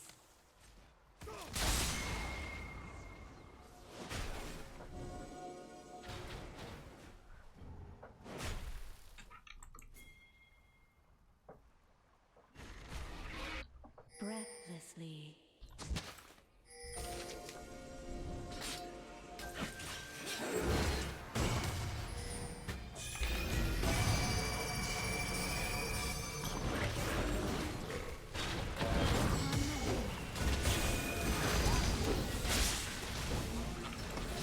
Vision of any of that.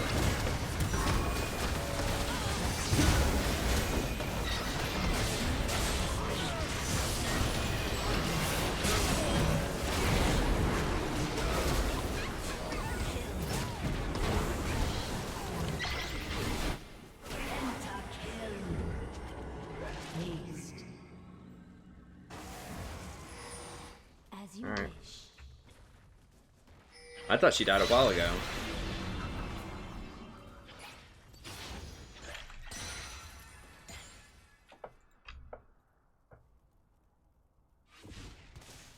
Swiftly.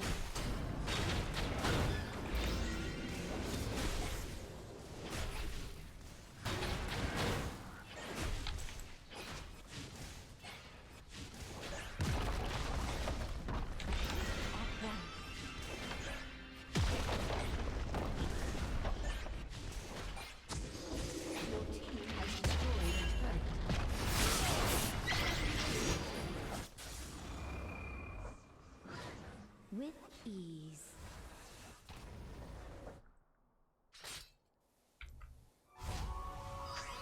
Tivers.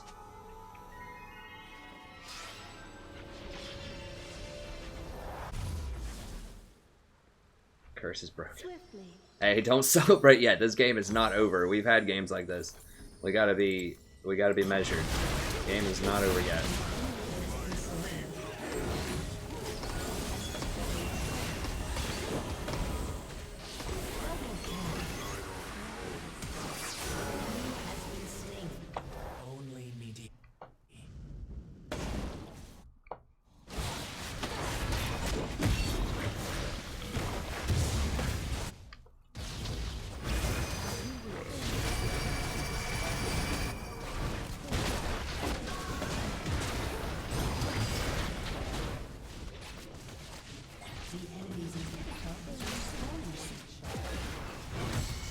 We don't have illusion on our team, we win the game.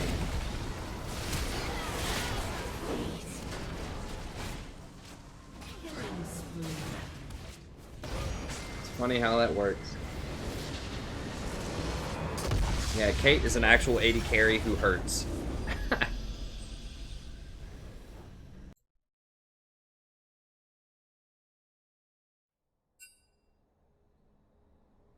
Alright, let's see if we can at least get back to Plat 3. Let me see if she's down. Damn it.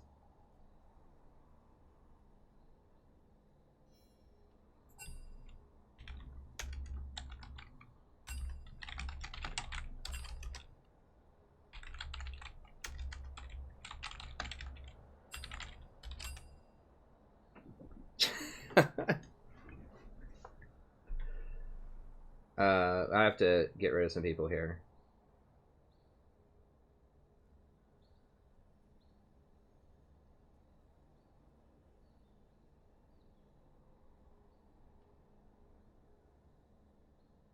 Trying to remember who are some of these.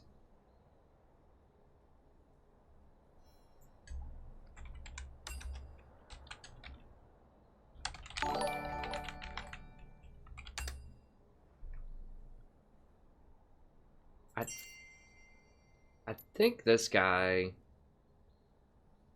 I haven't seen that guy in a million years. Has he even played this season? I don't even think he's played this season. Okay, I'll unfriend him.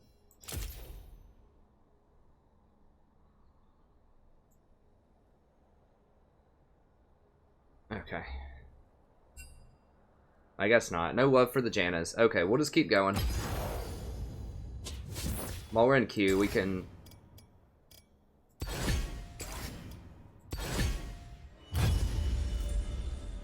Let me get rid of some more people here. Let me see. If it's someone that hasn't played all season, I'm just gonna get rid of them because they may just not even play League anymore. Like this guy, I don't think he's played all season, right? No. If they aren't like a real life friend and they're not a viewer, they haven't played all season, then I mean, there's a chance they just don't even play League anymore. So I gotta save some room so I can, I've talked a lot with that guy. We'll let him, he's pretty cool. I don't even remember how I know that guy, so. I don't like unfriending people. I'm the kind of person that, like, has the same people on Facebook forever. Like, I don't think I've ever unfriended anybody on Facebook. Like, why? I don't know. I just never do.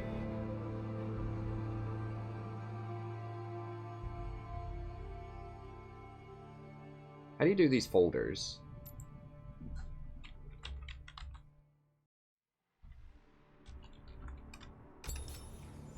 Okay. Now how do I put people in there? In those folders? You see duo. I guess I can probably move people or something.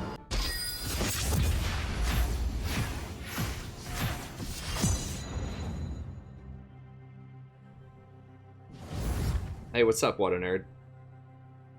Yeah, it's like 3:15 or something. Luck support's okay, I just need to win right now.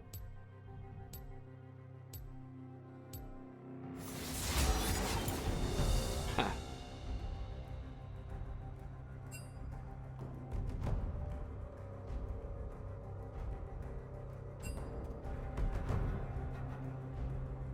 Cast a line and hope, that's right.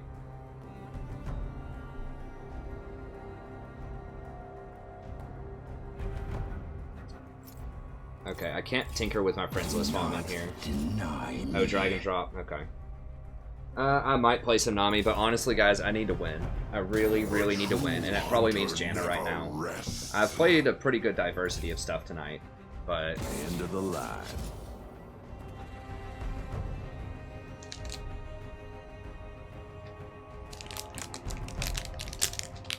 Okay, thanks, Iris.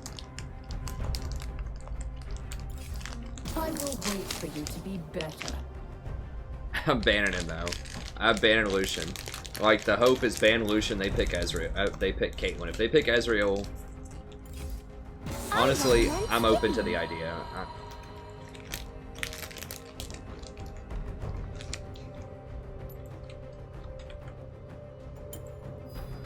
You don't have the heart.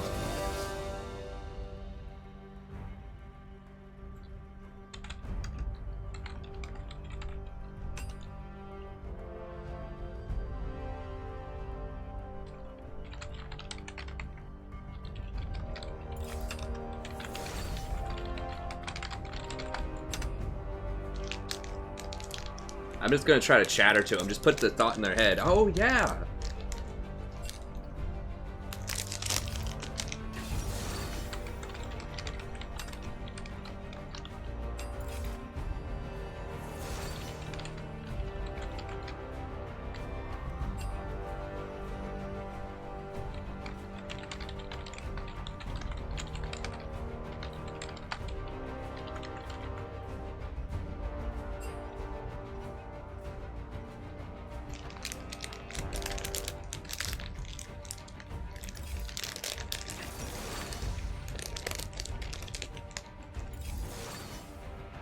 Okay.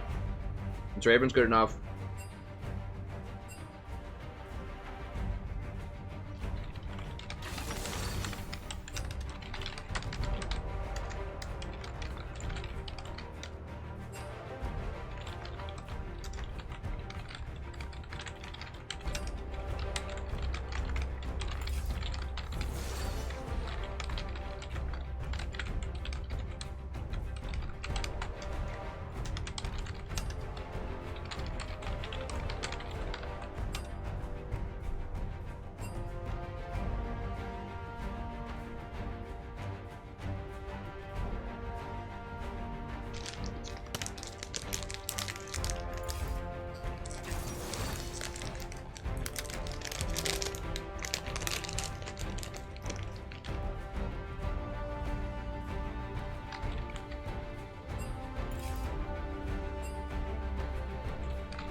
Tempest is at your command.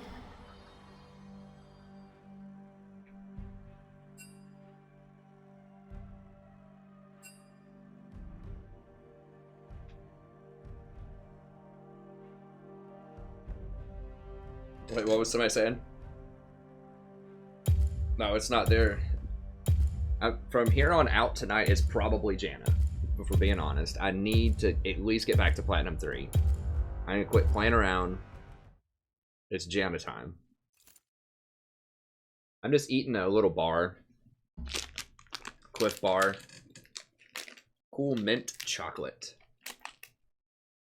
My wife got me on these Cliff Bars. They're pretty good. They're pretty good.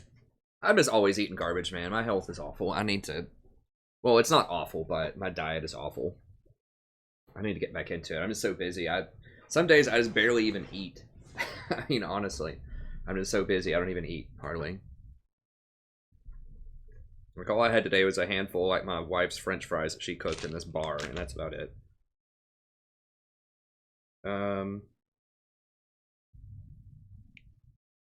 Oh, he's playing Draven. I don't even care. That's right, S-Bow. Janna counters everything. You know what?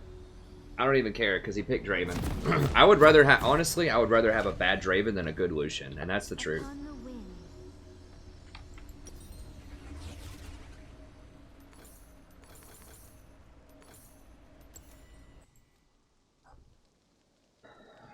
Let me see. Yi took cleanse? What? They don't even... Oh, maybe for the anti-stun? I don't know. It's weird, but... Usually you would just get a QSS, but... Swiftly. Someone asked me what are the qualities of a good AD carry? Yeah, Janna counters almost everything. 40 game win streak. That's right, Dilagos. Breathlessly.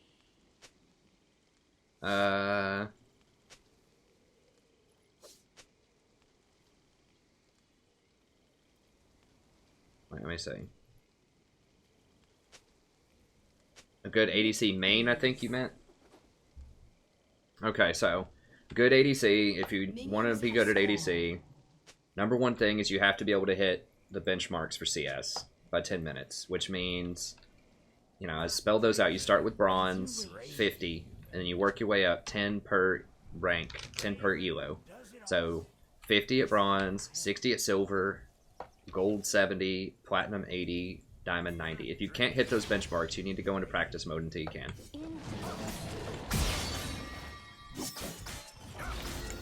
Okay, so that's number one. You have to hit those benchmarks.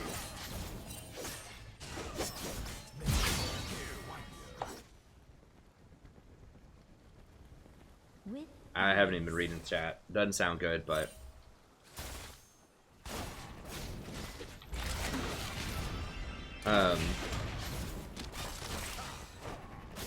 So that's number one. You have to be able to hit your CS. Number two, you have to not die. So, you need to position in such a way that... You need to position in such a way that you're not dying in team fights. So your number one priority is not killing people, actually, as AD carry. It sounds like that's what you do. Your number one priority is to not die and to hit the closest thing to you. That's what matters. So if that's a tank, that's a tank. If that's a squishy assassin, it's a squishy assassin. So I think too many AD carries, especially lower ranks, will try to get out of position to go kill the other AD carry or to go kill the assassin. And they'll try to, like, just ignore the tank and run past it. You do not do that as AD carry. You stay max range and you attack the closest target to you. And you reposition so that you don't die. That's the number one thing as AD carry. Number two, or number three, I guess. Those are all very doable, right? Positioning, very doable. You can always control that. You can always control your CS for the most part. If you practice it enough, you should be able to hit those benchmarks. Play champions that are actually good. Like, that's, you need to play scaling champions that benefit from crit for the most part in this meta and in most metas.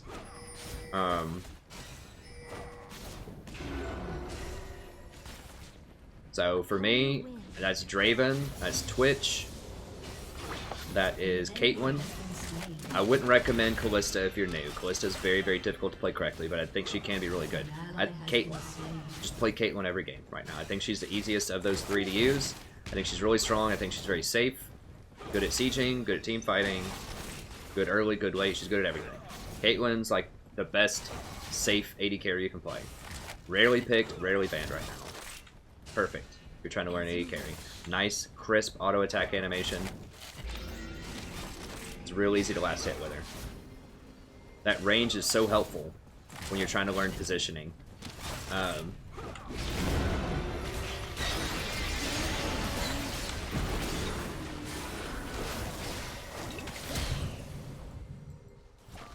getting some lag here. I need to shut out of Chrome, I think.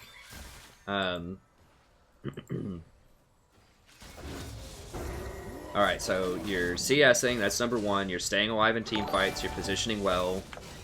You're picking good champions for the meta.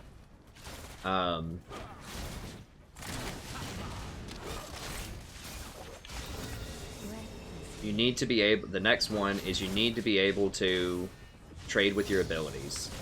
Which means you need to hit them with your abilities whenever you can. And ideally, if you're really stepping your game up, you need to be hitting them with auto attacks too. So, and you need to be able to do this.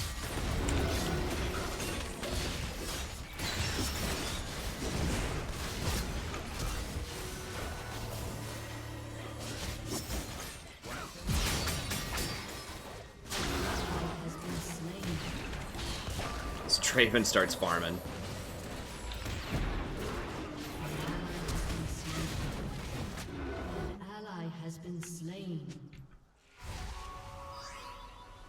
How many auto attacks did Draven put on the creeps? I think he attacked the creeps 3 times.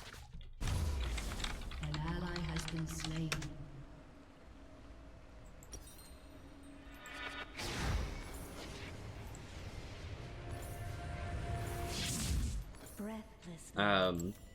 So whenever they go for a last hit, you need to hit them. So you need to push the wave, hit them whenever they go for last hits.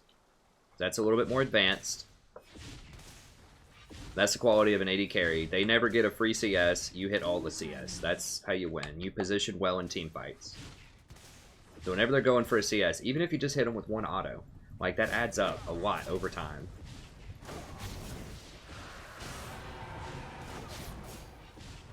And they get Dragon because everybody died.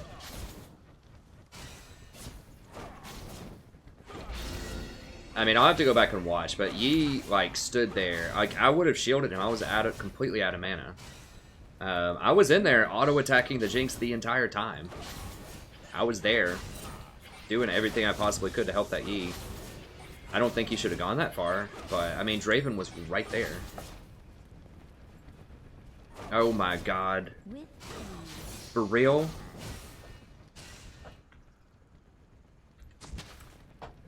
A Billswater Draven. The legend. The Blade of the Ruined King Draven.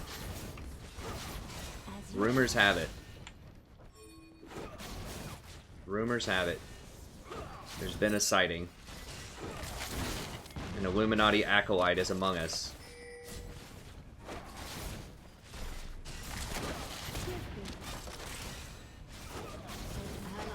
Oh, that auto cancel.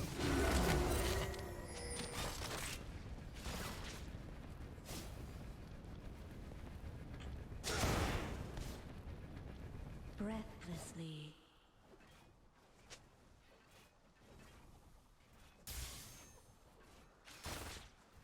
Enemy killing spree. Are you guys serious right now?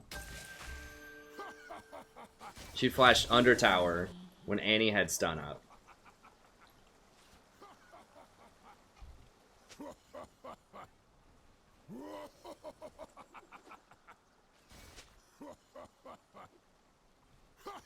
Upon the wind. Is this guy AFK or what? Like, I'm about to start taking the CS.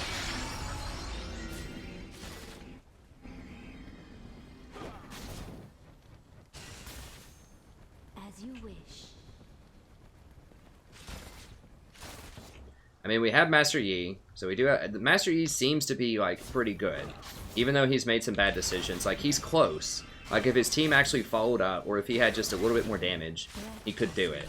So, like, later on in the game, if it's, like, even remotely close, and I can play around him, and just give him that extra AD with my shield. Like, if I had more mana, we very well may have been able to convert those kills bottom.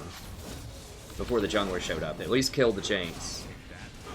But I just didn't have any mana for the shield.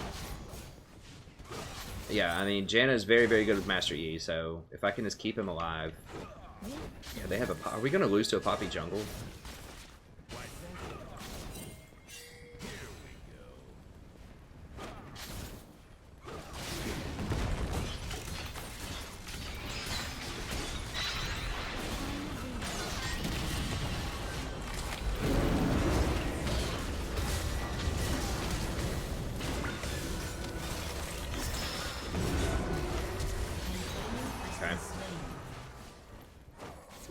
Give him that gold.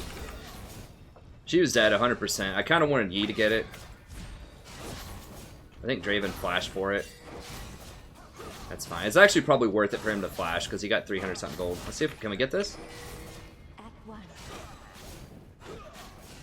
Alright, yeah, I think we can get this tower.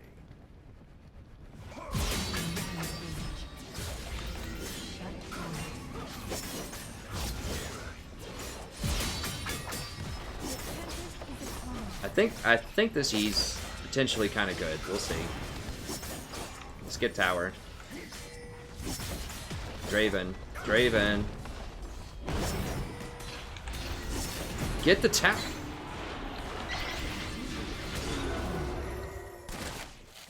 Oh, God.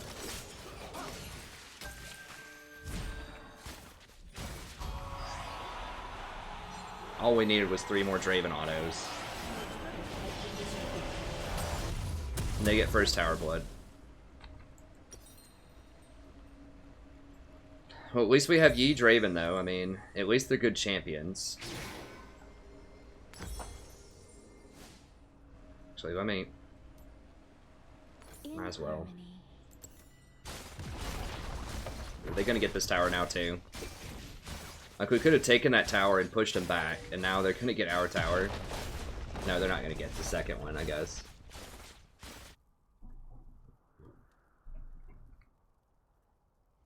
Breathlessly. Hey, what's up, Feel Alive? Yeah, we got him that time. But, I mean, it's looking grim. So we have Blade and King Draven. He is up items right now, though, because he got that extra bonus gold. So he is up a lot of gold right now. He's up a lot of power, even though it's Blade and King, which is god-awful on Draven. It still is better than just a Bork.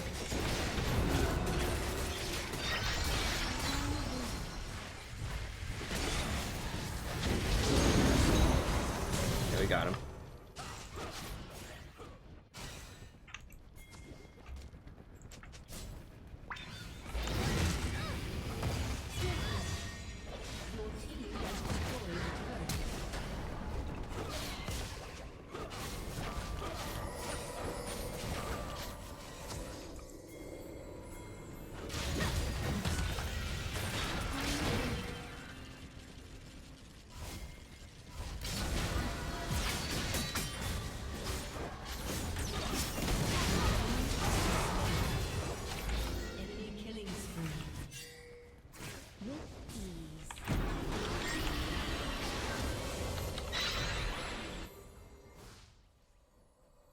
We could have just taken the dragon.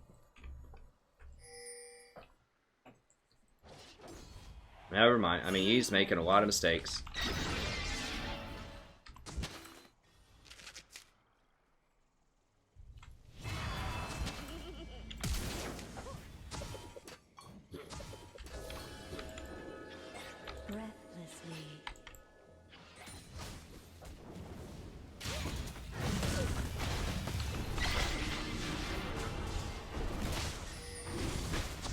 If we had Katarina.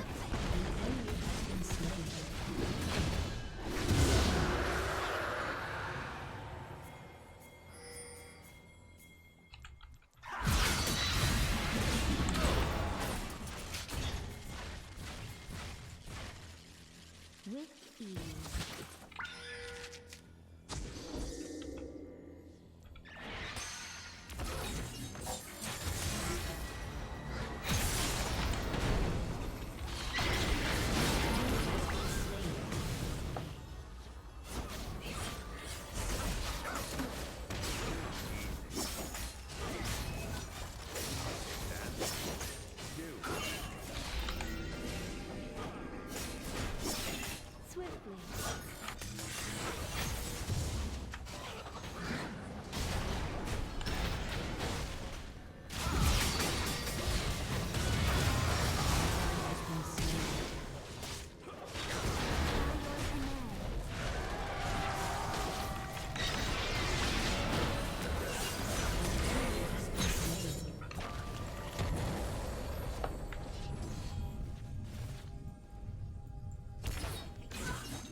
Yeah, we're crushing them. Yeah, I mean, Annie might be right there. I don't have wards, though.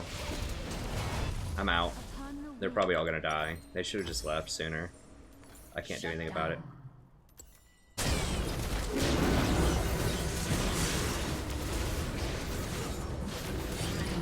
That damage is so low. Come on. He can't even kill he can't even kill Annie. Because he has Blade of the Ruined King. Like, legit, Annie just soaked 4 Draven axes. An enemy has been slain. She's moving too fast. Figure it'd be worth a shot. The Mobies plus that Wind Dragon. Like, he legit hit Annie with like 4 axes. Little Annie. Couldn't even kill him.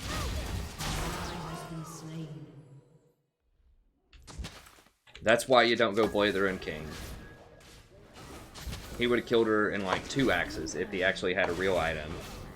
He had Bloodthirster or Infinity Edge.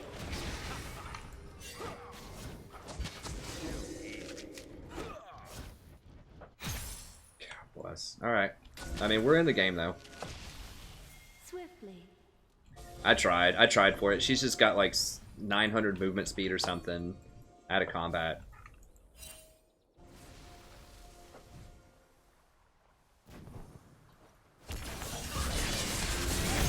There we go. Give me that assist. It's actually pretty important to get those assists. I know it seems silly, like I just throw a shield and get an assist. You get 50% more gold on kills when you have assists. So it actually is a big deal. Like, if you can play a champion that just, like, you know, throws a shield on somebody, that's 50% extra gold on that kill.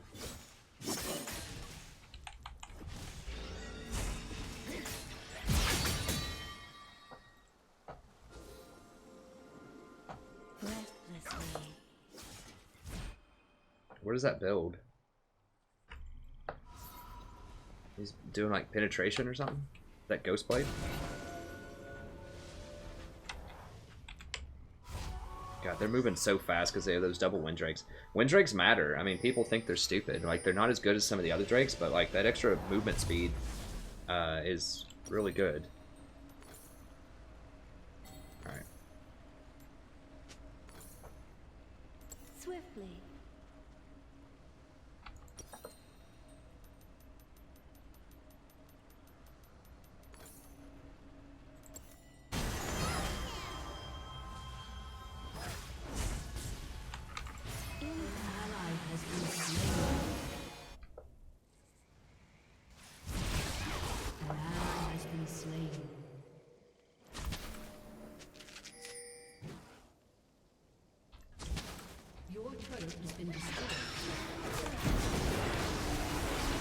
What the hell? Kill her!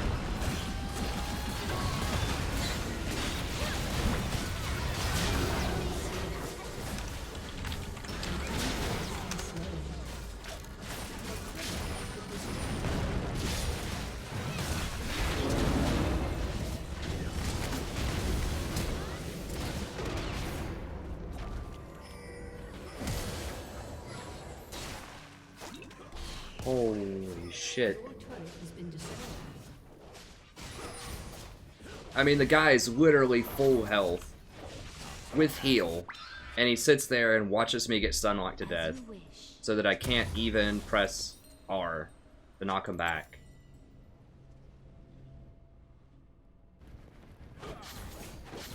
God, this guy's like next level awful, but you know what? He is playing Draven, so, you know, maybe we can turn this around if I can peel for him in a fight and he decides to, you know, put on his big boy pants and auto attack. Unbelievable. Like, Annie was exhausted. She had no tippers. She just killed whoever it was. Master Yi.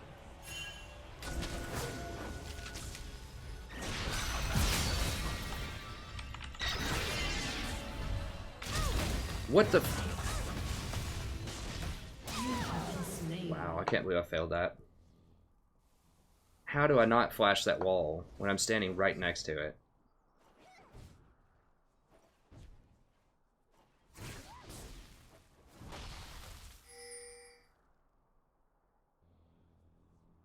I mean, yeah, Lucian with Bork is probably better than Draven with Bork, especially a Lucian that knows how to right-click. Maybe, I don't know. I mean, Draven is still really strong later in the game. Like,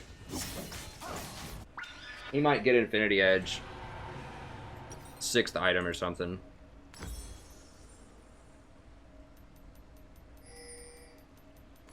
With ease. I thought...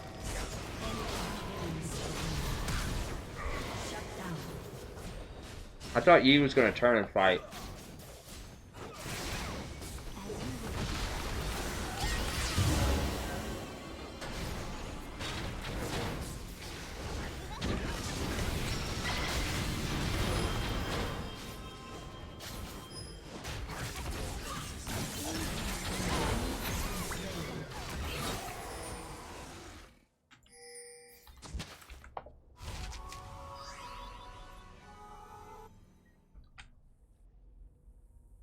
Clown will eat me. Huh. Upon the wind. My wife kind of hates clowns. I like clowns. I think clowns are fun.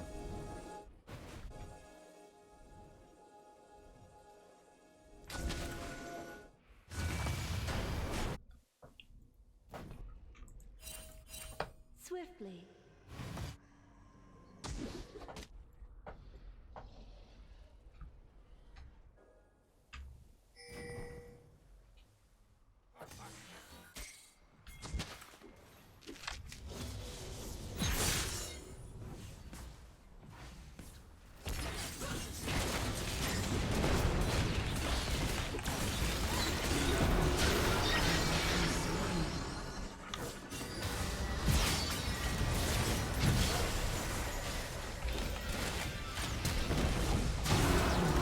Holy crap. Why did I go into that? I told him no, and he just kept going.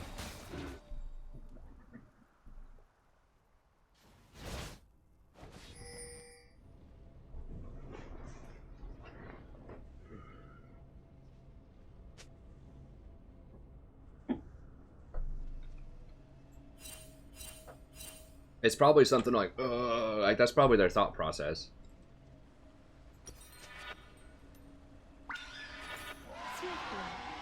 I have no idea. God, what? I mean, this is the worst Draven I think I've ever seen. Like, your score looks fine. This is why you can't rely on scores in KDAs. And the scores really don't tell the story a lot of times. Like, his score looks fine, but his items and, like, his play are really what tell the tale there. Yeah, we gotta get this dude. We need this guy. I'm gonna fake like, oh god, oh no, don't kill me, please.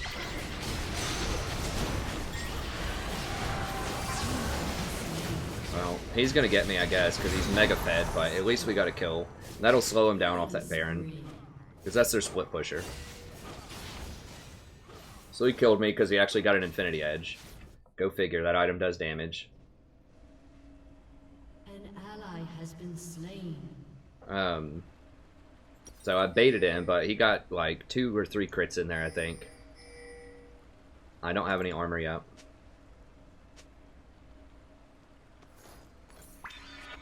Upon the wind. So it did slow down their split pusher, but now we've got Draven splitting. Like, dude, get over here. Like, Katarina's getting big. Like, with Yi and Kat, we can still win. It's possible. Enemy double kill. God, this Draven is just god awful. I mean, this dude, like, legit probably bought his account. Like, I don't say that often.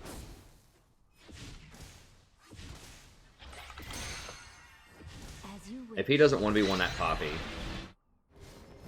it's nowhere close. Like, rapid fire, Ninja Tabi, Bork, Draven. Upon the wind. Alright, well, we stalled him off of Baron.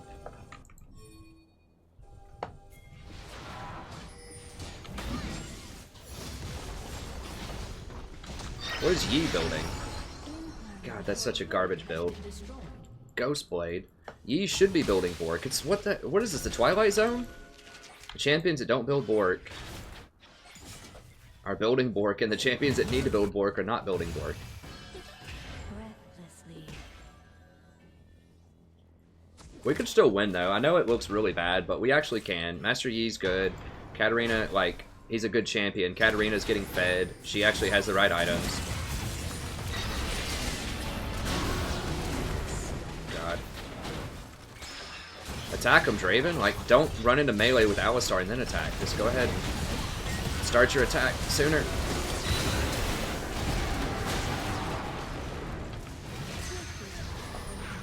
has been slain. If he was there, he would have cleaned up. But maybe. Your turret has been destroyed.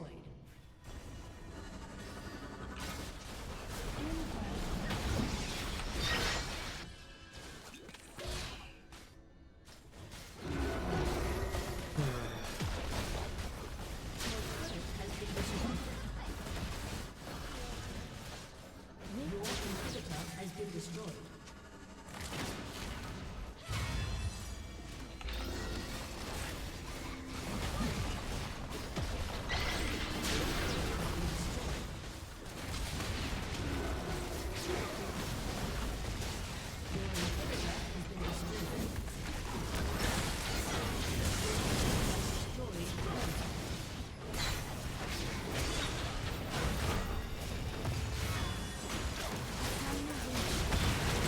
Nautilus is trying.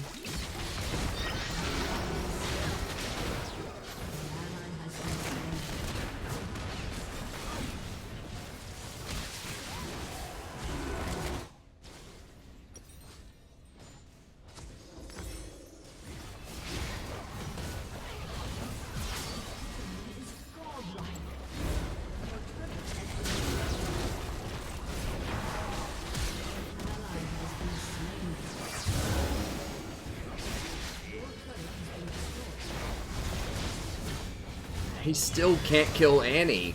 Like, it's 27 minutes into the game, and he throws 4 axes, and it tickles her.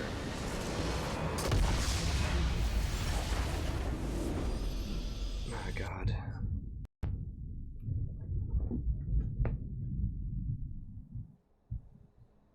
Oh. Hopefully, I mean, this was an extreme circumstance. Like, this is just extremely bad. This is like next level bad.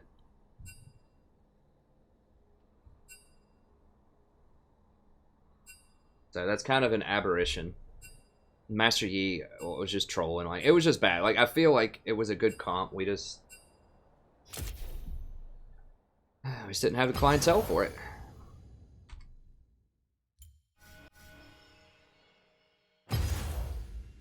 We'll keep going. Let me give it a second so I don't get with that Draven.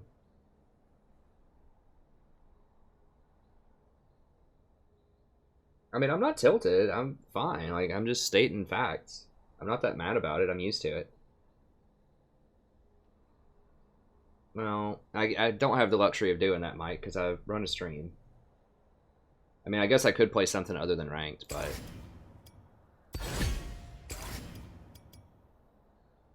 I'm fine. I don't think I'm making bad decisions. because I'm pointing out, you know, some troublesome stuff. But I don't think I'm making bad decisions. Just please, if you're out there, see ya, Gaia. No, you can get them again, Ryan, even if you block them. I wish you could do that.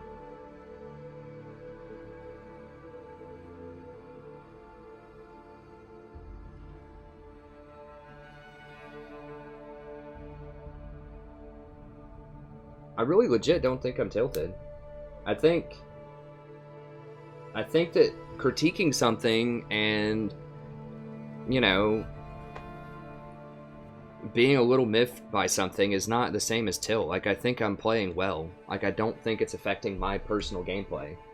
I think those last 2 games were fine. Like, I know when I'm making really bad decisions, I think, because I'm upset about something. And I don't think I'm upset. I don't even think I raised my voice that game. I'm annoyed, sure.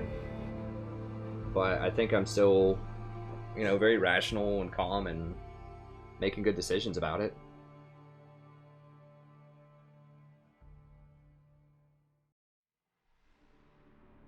They're not going to go away though, Mike. Like, even if I don't play, you know, even if I were to take a week off, people are still going to be playing Lucian. This guy's still going to build Bork on Draven. Like, it's not going to influence how these games are going.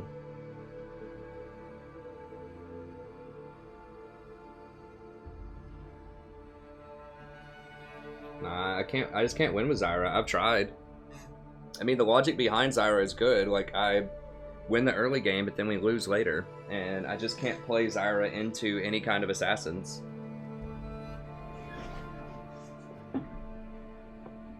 I'm not tilted, it's just how it is. We just need to try it, like...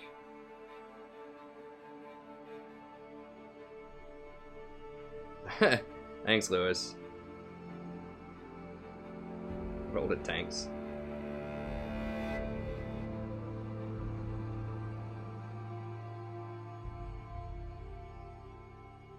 Well... yeah, I mean, I'm bothered just like anybody would when you drop as much as I've dropped. But I'm fine. I mean, I've been to this rodeo before. You know, I've been to this rodeo several times this season. You know, I dropped from Platinum 4 to Gold 2 at one point, and then I dropped from Gold 3 to Platinum 5, and then I dropped from Platinum 2 to Platinum 5, and then just recently, of course, I dropped from Platinum 1 to Platinum, what are we even at? We Platinum 4. This happened last season. I mean, it happens every season. You know, I'll get to Platinum 1, and then we'll, you know, just bad things happen. You get demoted back down. You just have to play through it. That's my philosophy on it. As long as you're not too emotional to the point where you're making bad decisions, I think you just play through it.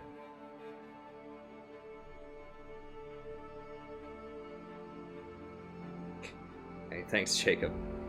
I'm fine. I mean, really, I'm disappointed, you know. I'm sad about it, but we'll get it back. It's fine. I mean, I think I'm still making rational and good decisions. I mean, I think you're right, Danny. Maybe I should just open it up and just do it with anybody. Like, anybody that does well in any game, I should just try to do it with them. Just because a duo takes... You can do it as support. I mean, my whole channel is themed around the concept that you can do it as support.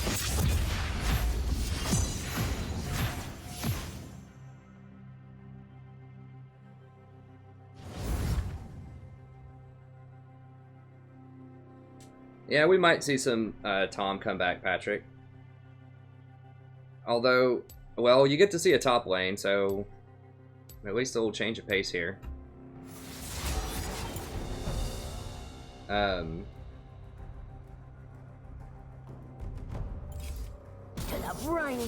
I don't get to ban out Lucian, but at least I get to play top lane, I suppose.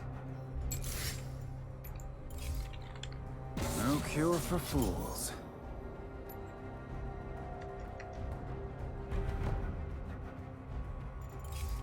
Seriously? Seriously? Lame.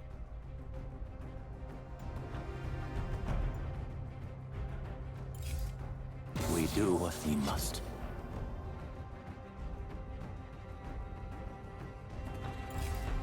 I recommend skipping. Unfortunately, you know, I don't think that tank supports are going to come back.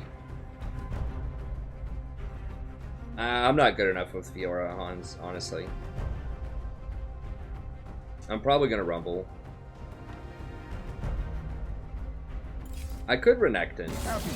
I don't know if I have a page for Renekton. I'm not as good with Renekton as I am with Rumble. I'm just going to stick with Rumble. I have the most experience with him.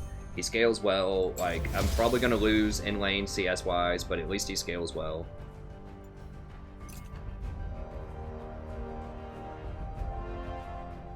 I know I've got a page for him somewhere too, I think, right? Yeah.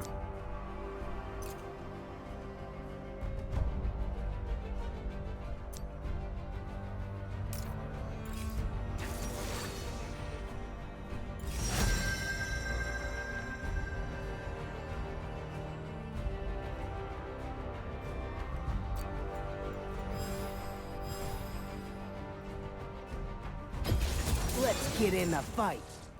I actually win a pretty high percentage when I play top. Even though... I mean, I can teach you how to win top if you want. What a nerd. I can give you some tips. I mean, I can do a coaching session. I'm about to do a top coaching session, actually. I mean, I can research and tell you how to do it, but...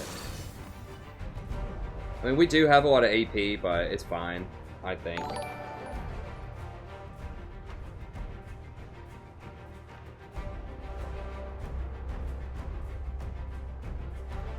Okay, good tip, Tiny. Hey, thanks for the sub, friend. I appreciate it. Let's get ready to rumble. That's right. Nah, it's fine.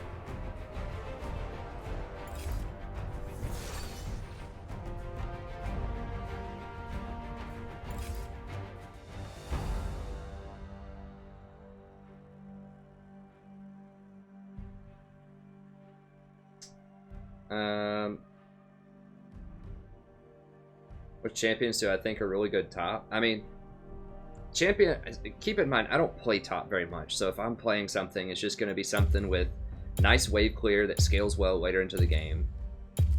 And so right now it's Rumble. I can do Nautilus top also. Usually I would play Rumble or Nautilus. In Season 2, I had like 700 Rumble games. I was like a Rumble one trick. At 688 Rumble games, I think. Now, I was only gold. But I played Rumble a lot over the years. Well, not since then. I haven't played him that much, but I love Rumble. He's great. I was like an original Rumble gangster. I started playing him at the very end of Season 1, like right when he was released in March of Season 1. I was like, man, this champion's really good. And he's how I got myself from Bronze to Silver in Season 1. I played support like Soraka, I think, and fell down to what today would be Bronze 5. Then I went up to Silver playing Rumble. Then I played Rumble through most of Season 2. Then near the very end of the season, I would play support. And then I played support from Season 3 onward, basically. So I think Rumble's really good top lane right now. I think Renekton's really good. I think if you're good at certain like hyper carry champions, like if you're really good at Fiora, then that's good. Or if you're really good at Gangplank, he can be really good. But I've got it in all my tier lists. I recommend like a top 5. Sadie. What are we against? Like a Cho? I'm just gonna go an early book. Just kind of greed here and use my teleport early. Yeah, I do need to remove the smart cast. So Rumble's really good. He has no resource bar, so he's very aggressive early game. He has really high AP ratios. He does just an absolute truckload of damage. Now Master Yi and Zed are bad news for Rumble, especially Yi. I don't have any crowd control. Yeah, Janna Lucian's okay. 30 seconds until minions spawn. Revved up. So I picked support because I got tired of bottom lane always dying and them getting dragons and towers. And no one ever having any vision. So I felt like I actually won a lot more games as support than I did as top lane back in the day. I mean, obviously you can win a lot with Rumble or with any like of the major top laners, but I think Camille's still pretty good top lane. Well, hey Kono, welcome friend. I'm not sure about Trundle. So here's what's going to happen in 7.9, I think. And I've mentioned this, I think before in my Soraka video, I talk about it quite a lot. In my Soraka guide, I make predictions. I think Soraka might be the best support in 7.9. And like, the problem is everyone's going to have like 3 HP bars. It's going to be like super mega tanks that have 3 HP bars because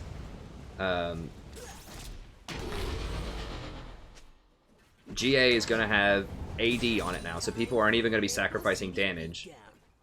God, my CS is so awful. Really can't CS. And then that item, Gargoyle Plate, is just absurd. So, you know, yeah, if you're...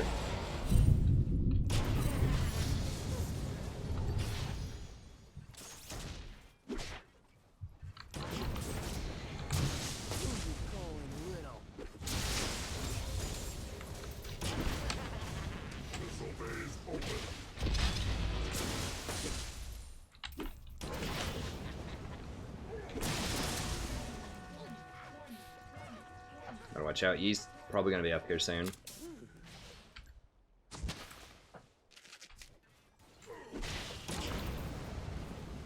Ever look up to a yordle?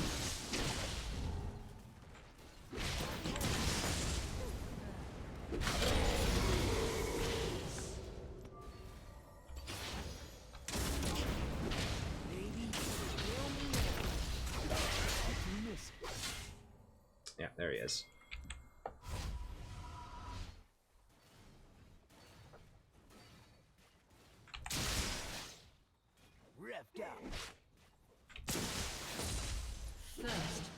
Okay, so we drew him up here so he didn't come bottom though, so they got it. So that's kind of my mission as top lane, is often just to pressure really, really hard with Rumble, try not to die to the gank, and then just get as much pressure as I can up here so that they don't bother my other lanes.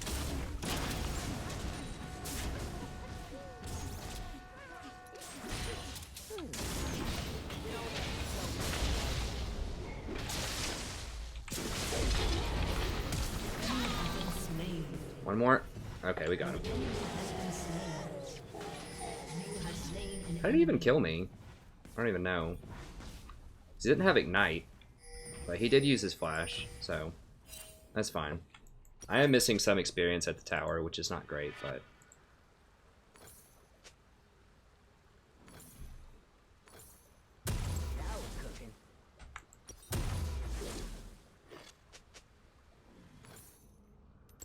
Okay, he TP'd. I'm gonna walk. Because it's not in my tower right now. And I might be able to TP bottom here in a little bit to make a play. An enemy has been slain.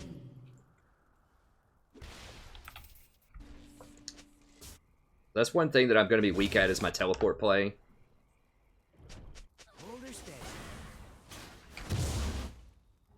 Because I need to be able to watch bottom very carefully to see when I can teleport. Yeah, my CS is god-awful. I mean, I did get ganked, but I'm just going to be really bad in general with CS. Rumble historically has had a hard time CSing too, which is not great for me to do that, because I'm going to be bad anyways. Because his flamethrower does such little damage to start. And it allows the creeps to just kind of nick the last little hit on the CS through a flamethrower. Until I get a lot more AP.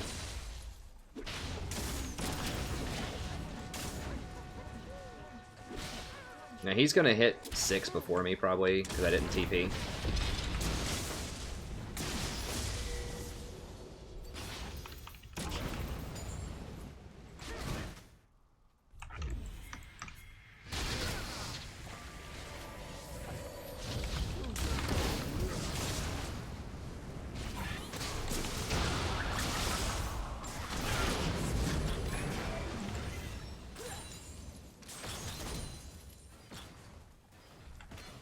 There we go.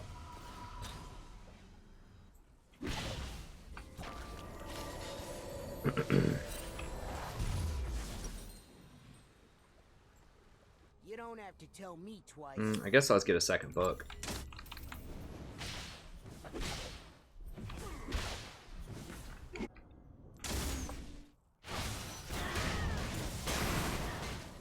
Oh, we took a second hit. I think he could have beaten him.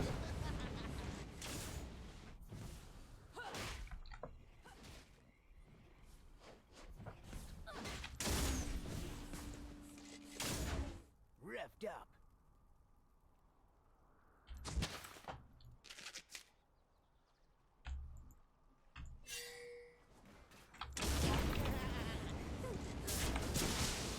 Ever looked up to a yordle?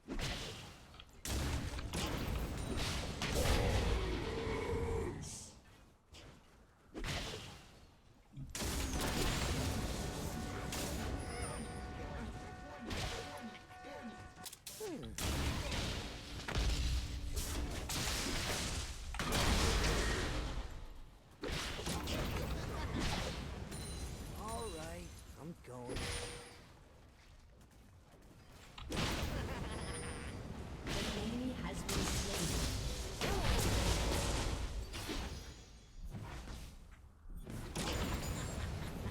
An enemy has been slain.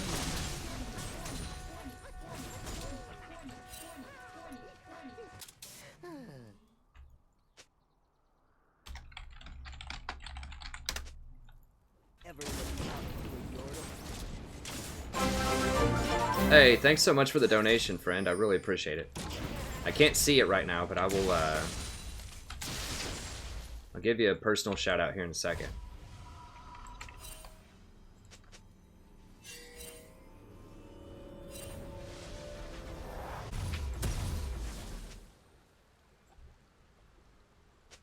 Okay, I'm gonna sell one of these and get this mask as soon as I can.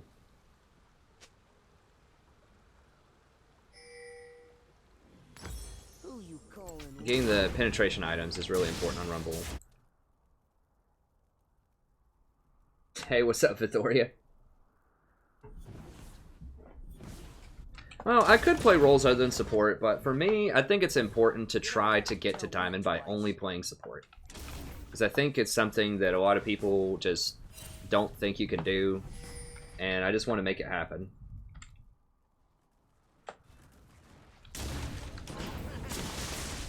Ready for round two. Because I'm one of the only people on YouTube, if not the only, that consistently makes content that plays support as a main. I don't know where Cho got this. Wait, okay, here he is. Yeah, we can get his pink, I think. Gotta watch out for Yi.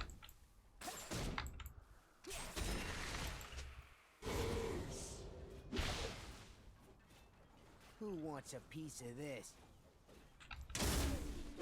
Well, GP can be good, but he's a specialist champion. Like, you really have to play a lot of GP. He's one of the hardest top laners to play correctly.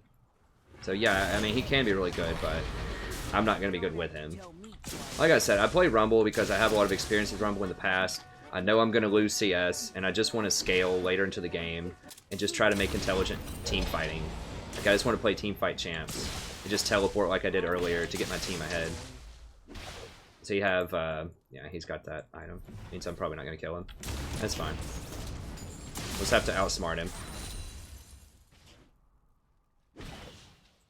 Now we're cooking.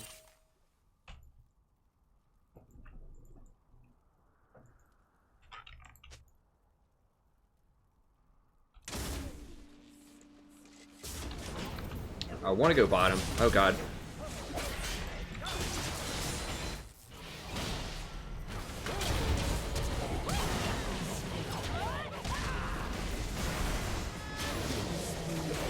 We get the assist on it. That's fine. And they're probably going to kill Victor too. Okay, she got that one.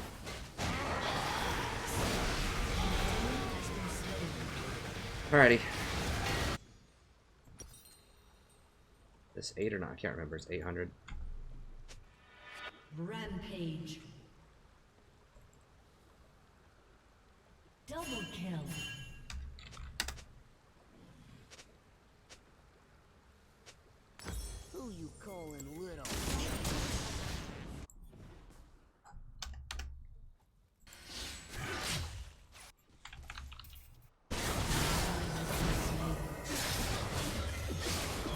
Dominating. Hey, what's up, Vithoria? I don't know who you're talking. If you're talking to me, I'm from Tennessee in the United States. I think you said you were Brazil, right? Brazil. Revved up.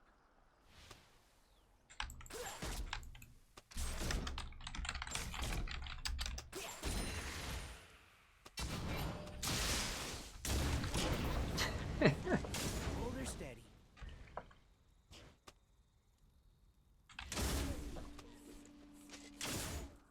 You know, the hilarious... I mean, I'm not going to disagree. I think Gangplank can be really good if you're a good Gangplank player. It's just, you know, you got to understand that I'm not good at top right now because I never play it. Like, I'm not good in the sense that I'm going to be able to play a technical champion and just beat someone in a clean, like, one-on-one, you know? Like, it's just not going to happen. Revved up.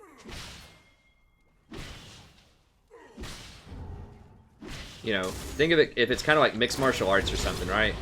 Like, if I were a mixed martial artist and I'm going up against, like, a really, really good, like, boxer or something, I'm not going to box him. I'm going to try to win by submission or something else, but I'm sure not going to box him. So that's kind of where it is right now, because I'm out of my element, like...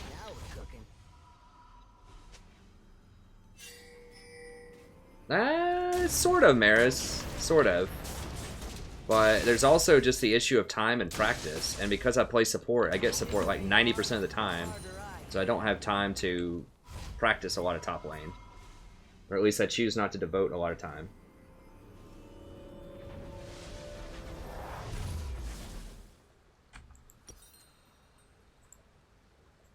And I talk about the concept of winning lane in my champion select video too. Winning lane doesn't always mean winning CS and winning kills. Sometimes if you scale better, then that can also be winning lane. Because like the objectives are different depending on the lane. Like, you know, if it's Lucian, if it's like, I'm trying to think. It's like Lucian, Leona into Kog'Maw and Lulu. Kog'Maw and Lulu don't have to do anything fancy.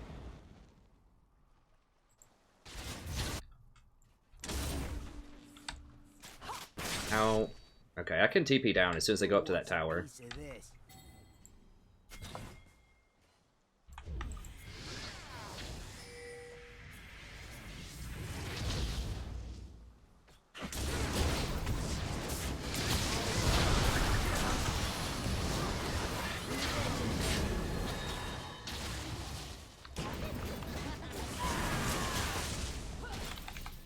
So yeah, it's nice to get extra kills in CS, but, you know, sometimes if you just pick the right matchups or you just play them in the right way, then that's also good enough to win.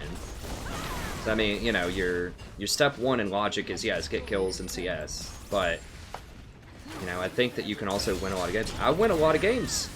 I guarantee you, if you go back and watch all of my top games,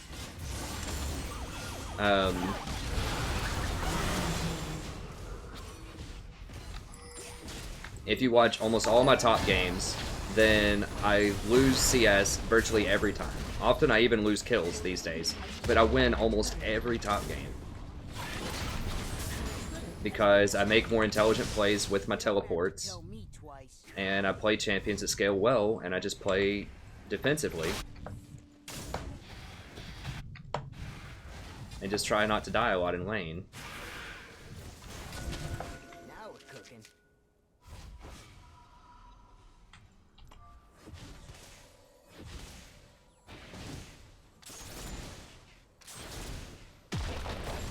I might be able to see how many times I won with Rumble.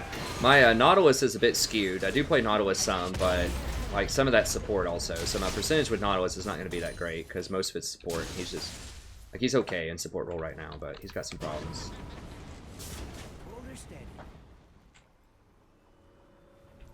Legendary. I mean, I'm not disagreeing that GP's good. I'm agreeing with you. I think GP can be really good. But to me, he's like Thresh. He's the Thresh of top lane. Like, he can be good in almost any meta if you're good with him. But if you don't have a lot of games with him, he can be really bad also. He's a very feast or famine champion. Either you're really good with him or it's just not good.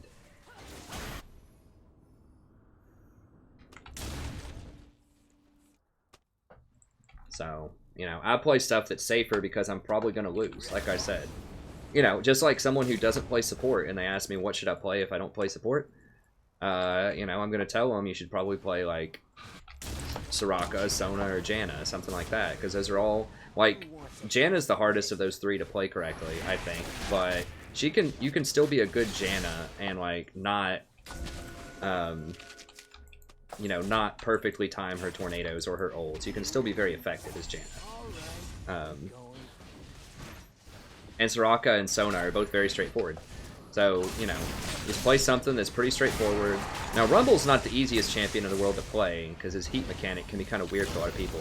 But specifically for me, he's good because I have a lot of experience on him. So he's not the hardest champion to play, but Shut down. he's also not the easiest. But for me, it just works well.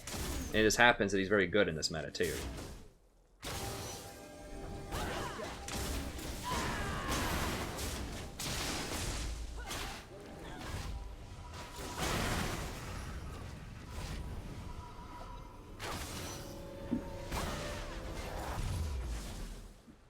I mean, GP outscales basically everybody. Hold her steady.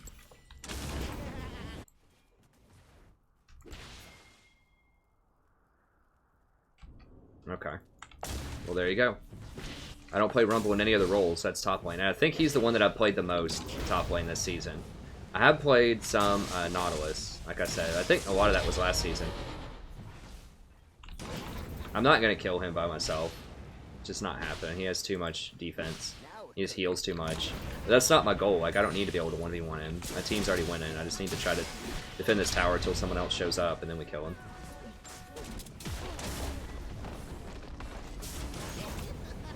The easier they are, the harder I hit them.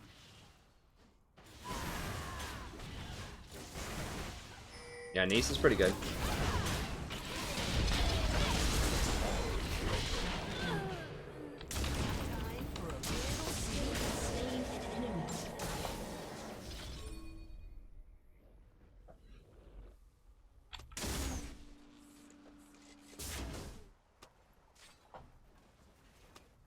Who you call little?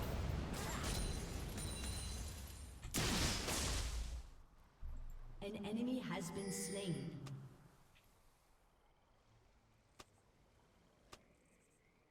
Revved up.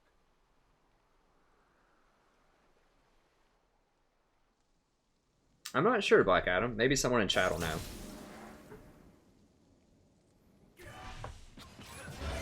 wants a piece of this?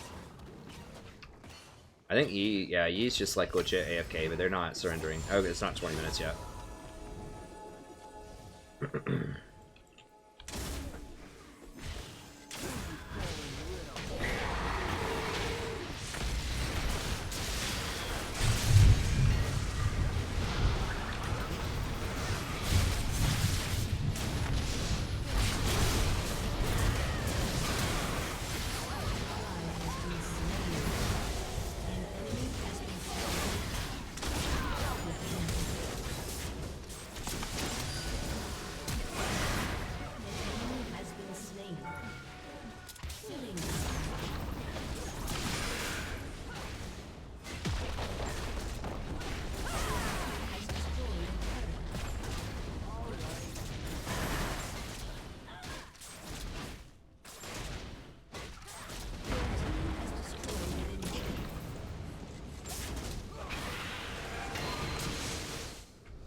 Yes, we got a key, baby. What's up?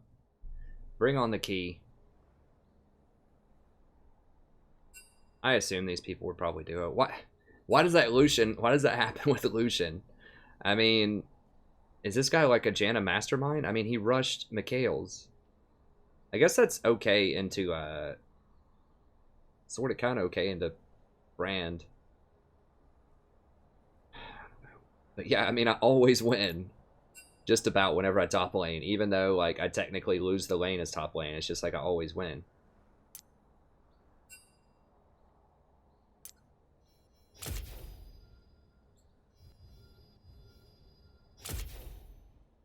I mean, that makes me, what, 5-1 or something with Rumble?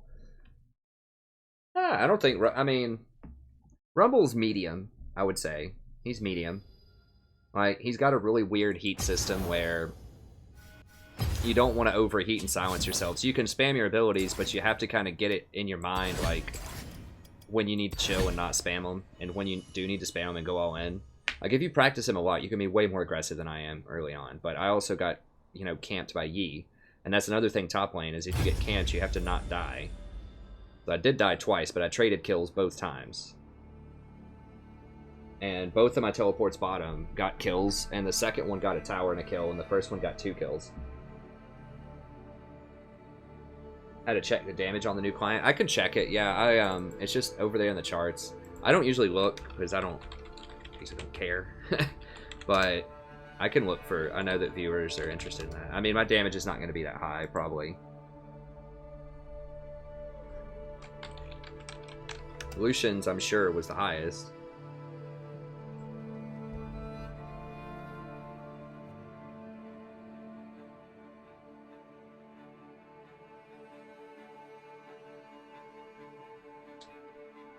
Refresh here. That is rough.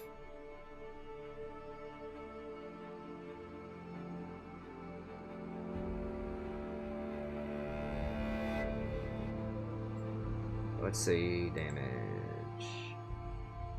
Yeah. Hit 13,000. I was actually close. I was actually pretty close to Cho'Gath, which is surprising. Oh, jeez. That's some pretty serious thunder there.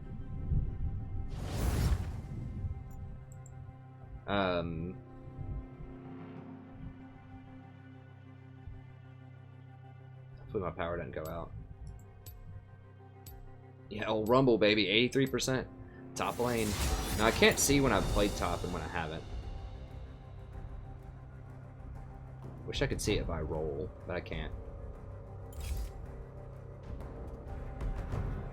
Right.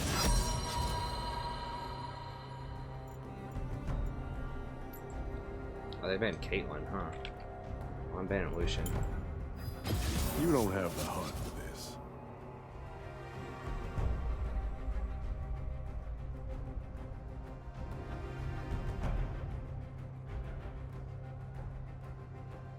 Yeah, I mean, it was average. Like, Cho did a little bit more than me, Zed did more than me, I did way more than Yi, but he AFK, I did way more than Caitlyn or Brand. But yeah, I mean, pretty lackluster damage. I was most of the time, like I said, just TP. I did make a couple of good TP plays, but I play support, man. Yeah, I mean, support, like, it's really fast. I also have a 63% win rate with Zyra, or with Ivern. And at least 1 or 2 of those is Ivern support. I recommend skipping. So yeah, when I don't play support, you know, combined, I probably got like a 70% win rate, but that's a low sample size.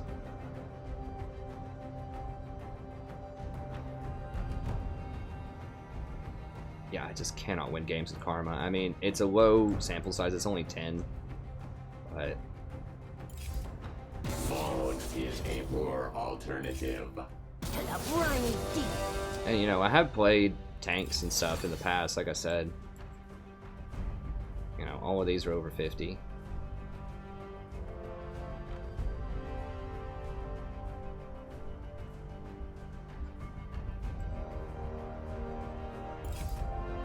No.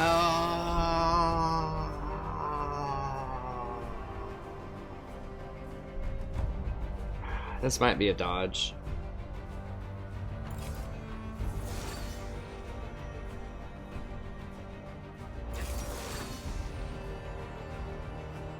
If we have an Aatrox top with an Ezreal, it's just gotta be a dodge.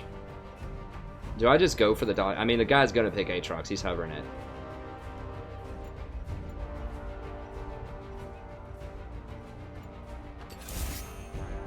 think I've got to try to get him to dodge.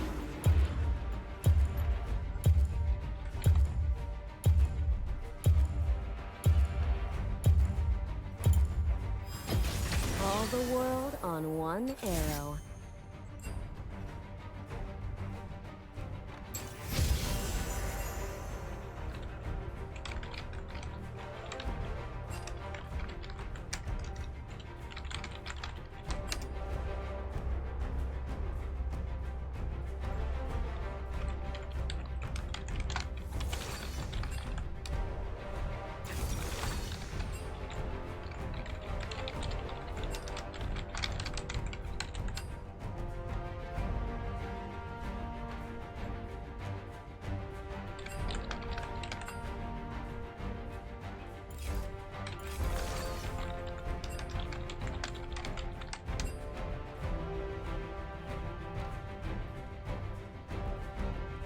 Okay, I'm trying to sell it as hard as I can that I'm actually going to play this, and that I'm actually an idiot.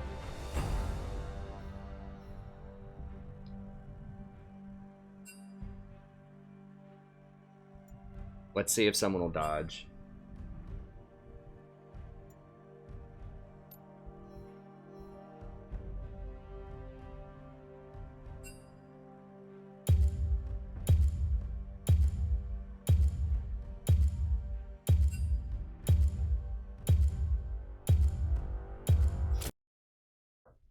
No.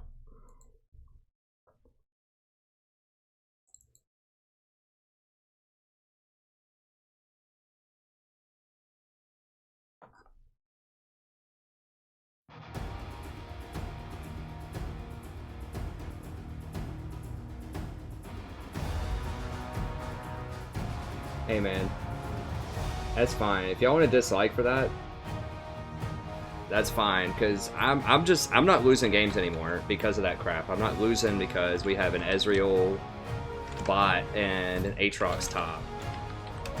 Sorry. Well, I'm sorry you feel that way, Storian. Yeah, that's what I'm saying, Shane. I have to be the one to dodge.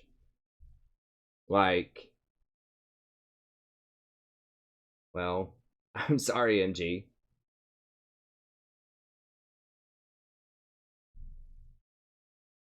But dodges are important, and I shouldn't have to be the one to dodge. Why do I always have to be the adult and the one to dodge?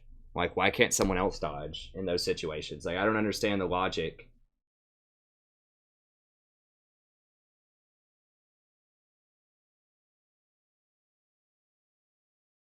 Because I have to do it all the time. That's my 10-point dodge. I have to dodge so much because everyone else is willing to play for 20 minutes and just surrender and give up instead of dodge. There's a lot of problems with Ezreal. I've enumerated it a lot. And it's not just Ezreal, it's Aatrox top. Like, this is not a normal game. This is Platinum. Like,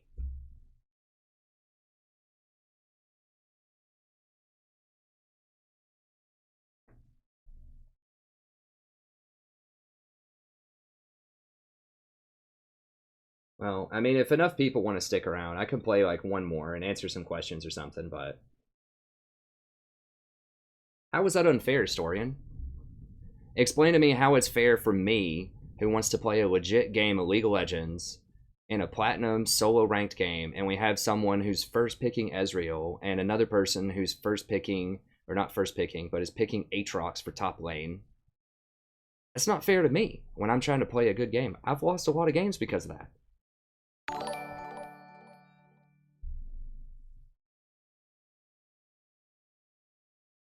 Well, it's not just Ezreal bot that's a dodge. It's the Aatrox plus the Ezreal. Like, Ezreal is rough. Hold on. Let me show you something here. I don't even know if we have any Ezreal games in the last little bit. But I wish I could see my win percentage with certain matchups. But I talk about this in my dodge about champion select, which is pick, ban, dodge. I talk about my win percentage with Ezreal is like literally somewhere around 20% of the games I win when there's an Ezreal on my team. And I haven't calculated Aatrox, but it's probably pretty close. Hey, thanks, Skylark. You need to dodge. Okay, here, I can talk about this really quickly for people that are new that don't understand why I did that or what the dodge is. Now, if you're debating whether or not I should try to get my team to dodge, you know, that's a debate to have, you know, whether I should just dodge it myself. But my thought process is I dodge more than most people in ridiculous situations like that. Like, I shouldn't have to be the one to dodge every single time. It's not fair to me when people are doing ridiculous stuff that lowers our win percentage by a lot, that I always have to take the heat for it. So that's my justification for that. However, you know, if you disagree with that, you should at least understand why I should dodge that in general, which I think is two separate arguments. So whether or not I should talk about going Ashe with cleanse, or that's one discussion. But whether or not I should dodge, I don't think it's a discussion. You need to dodge. So let me show you something here. Champions. If you haven't watched this video, I highly recommend that you watch it. This is one of the most important videos I think that I've ever made, because no one talks about this on YouTube. So I talk about which champions you should ban and why in here, and then I talk about respecting pick position and you know, which champions you should, not which ones you should pick, but the types of champions you should think about picking based on your pick position. Whether you should pick a counter or something good for your team or something that's good all around. And then this is the big one, is how to dodge to gain elo. And there's very, very few either YouTube or website or websites out there that talk about this. So your first dodge of the day. Now that's my second dodge, so we'll talk about that here in a second. If you assume that you win or lose 20 LP per game, if you're even, your first dodge is 3 LP. If you have a 40% chance to win the game, then you would lose 4 LP on average each time you play that game. So if you play it 10 times, you're going to lose 4 LP, right? So if you have 4 wins, that's 80 LP that you would gain. You lose 6 times, that's minus 120. Your total loss is minus 40 over 10 games. So that's negative 4 LP per. So you're actually saving yourself 1 LP if you use your first dodge, if it's at 40% every day, assuming that you're winning and losing 20 LP, which is the average. We talk about other scenarios here in a second. But if you have less than a 25% chance to win, then you should dodge with 10 LP, which is what I did right there. Now, if you use your first dodge of the day, if you play 200 days of League per year, which is 4 times a week on average, even if you only play 1 or 2 games per day, if you use your 3-point dodge on a 40% game, and that one was well below 40% chance for us to win, then you're actually going to gain 200 LP. So you gain 200, that's 2 divisions. That's the difference between Platinum 2 and Diamond, or that's the difference between Silver 2 and Gold. So it's a really big deal to use your dodge. Think of it like a fold in poker. Most professional poker players fold most hands. You can't do it that much in League because it's statistically, you know, you have to play some games because not everyone's going to be a 25%er, although sometimes it seems like it on stream. And if you're thinking about how to determine your chance of success, there are 3 different main theories for this, and each one of them has their drawbacks, and each one of them has their, you know, advantages and disadvantages. So winning lane theory, well, first off, there's strong champion theory. So if you just think about just in a head-to-head matchup, which champion is better, if each champion represents 20% of your team, then you can roughly calculate it there. So Aatrox is going to be worse than anything in top lane.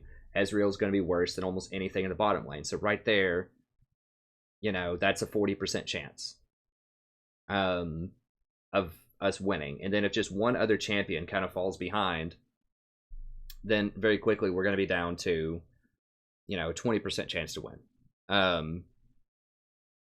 So that's really rough. And then another one is to think about winning lane theory. And this one's probably the best one. There are 3 ways to win a lane. There's getting gold and kills. We're going to fall behind in both of those. Bottom lane, most likely, with Ezreal against Zyra.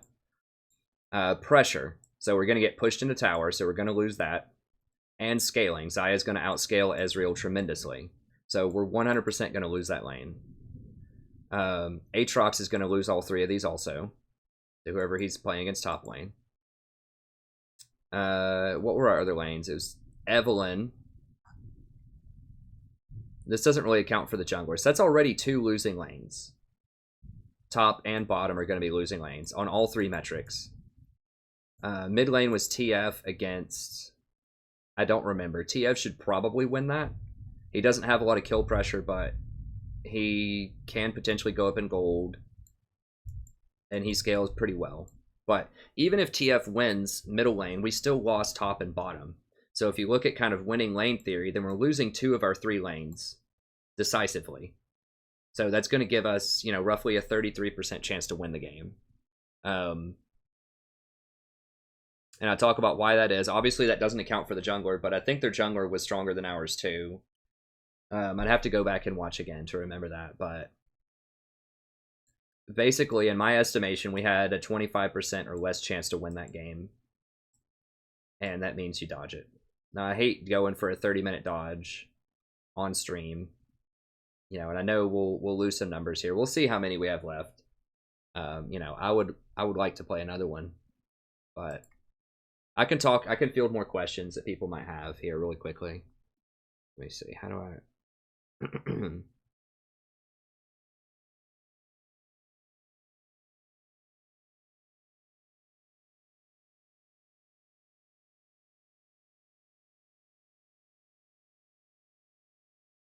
Well, I'm sorry, Storian, but why do I have to be the one to dodge?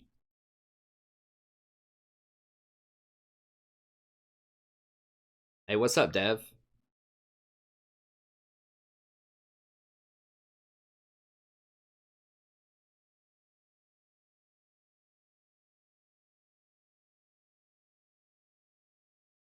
Yeah, but they didn't do it. I had to dodge it anyway, Storian. Explain to me logically, if I'm the one who's the adult and dodges all the time, why should I be the one to play the 3 LP? Or the 10 LP every single time? Especially, like, these guys were typing that it was over. Like, and yet they were still going to play. Like, why do I always have to be the one to dodge? Like, I don't understand why that is. I've already dodged today. So, okay, thanks, Sicarius. It's on all game modes.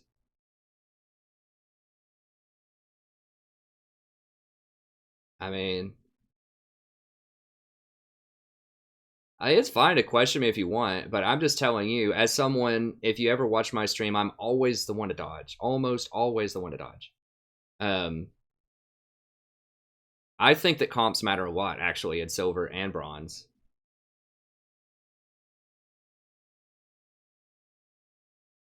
Oh, hold on. Was there a... I think there was a donation. If it was for a game, I apologize. I should have done a normal. If it was. I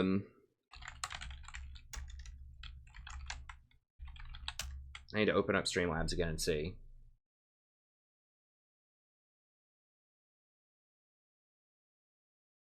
Oh, it's just for coaching. Yeah, just send me a link in the email, and I can hook you up with the coaching. So we'll play another one here in a little bit. Like I said, I really hate to dodge.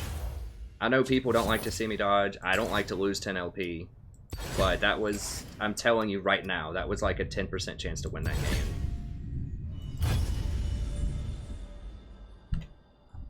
So, I'll just answer some questions for a little bit if any more has.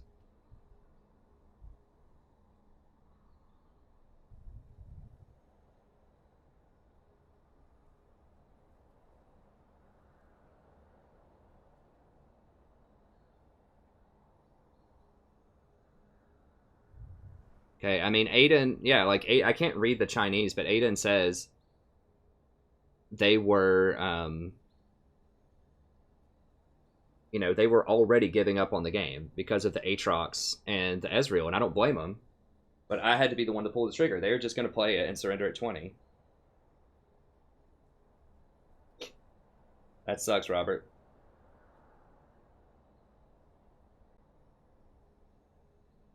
It's on all game modes. You can't play flex. I'm pretty sure. I mean, we can try. We can see if it's on a new client or whatever. If that's different on the new client. But in the past...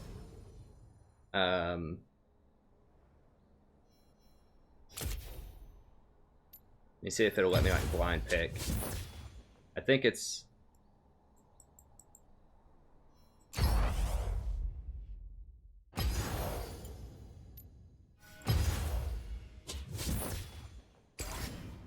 Yeah, blind pick wasn't an option. Blind pick was disabled. Yeah.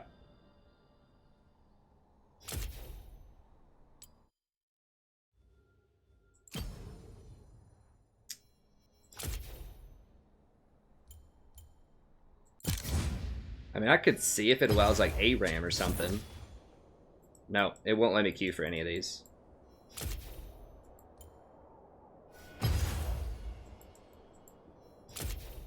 No.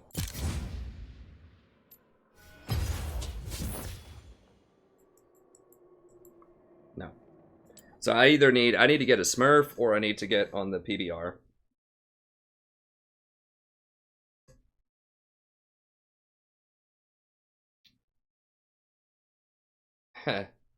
I could coach. Actually, I mean, a coaching session usually takes me like 45 minutes, at least. Closer to an hour, typically.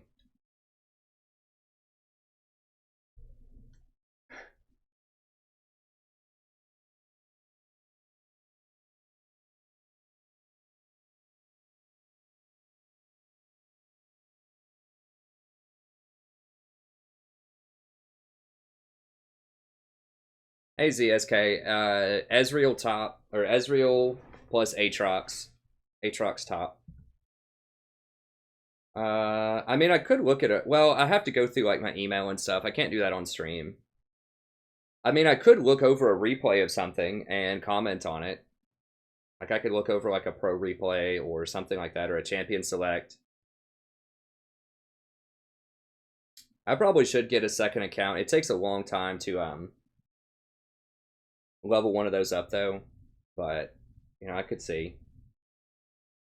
Okay, I'll definitely play one more. Oh, I could talk about what I think's going to happen in 7.9. That'd be pretty cool. I could go over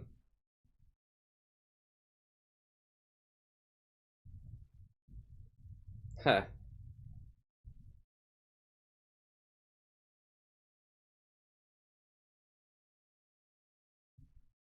I mean, there's a certain argument for that, Lev. I think it's rougher. No, I can't even queue, guys. I'll put the timer up, but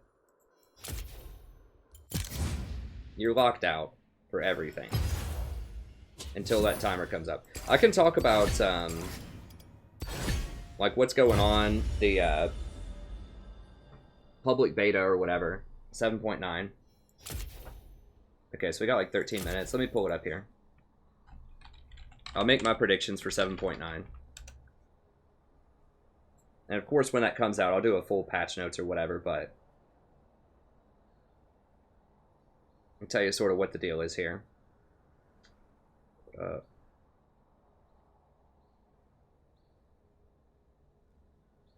all the way down. Maybe they have a link to the main page somewhere. Wait, where? There we go, this page.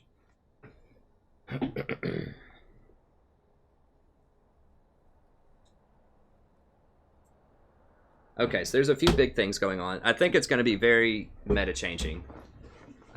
Well, sort of. Maybe not for supports, and we'll talk about why. But one of the biggest things for me is that they're actually making Rift Herald something useful, I believe. So if we pull up the map,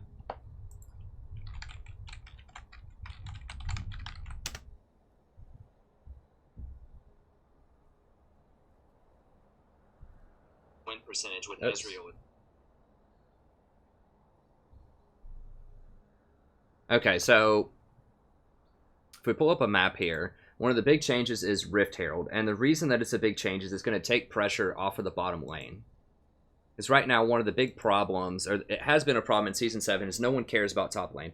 Usually, whichever team camps bottom lane is going to win. Wherever the jungler, whichever team has a jungler that camps bottom lane is going to win the game for several reasons. Okay, so Number one, there's 2 people bottom. So if you have a successful gank, you're most likely going to kill 2 people, or at least you have a chance to kill 2 people bottom. And that's much better than killing 1 person top.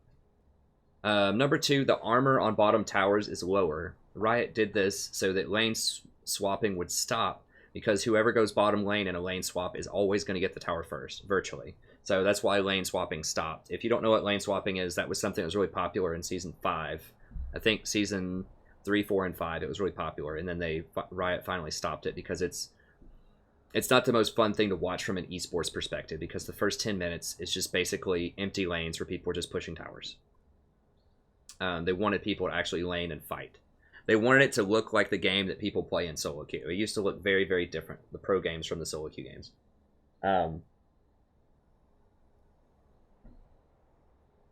So, bottom tower has less armor, which means it's easier to take after you get a kill. So if you get a kill bottom, there's a chance you're going to get 2 kills, and if you get 2 kills, you can probably get their tower for the first tower blood, which is an extra 300 gold. Or you can get dragon, which is very powerful, especially if it's infernal or mountain drake. So sometimes you can get all 3. You can get 2 kills, push a tower, and then if mid also gets a kill or something, then you can all rotate over and get dragon really early. So the rewards are tremendous if you get a kill bottom lane. Right now, if you get a kill top lane, it sucks. I mean, it's good that you get a kill, but what else are you going to get? 2 people are not going to be able to crack through that armored tower against a top laner who has teleport that can like immediately go back to lane after you kill him, most likely.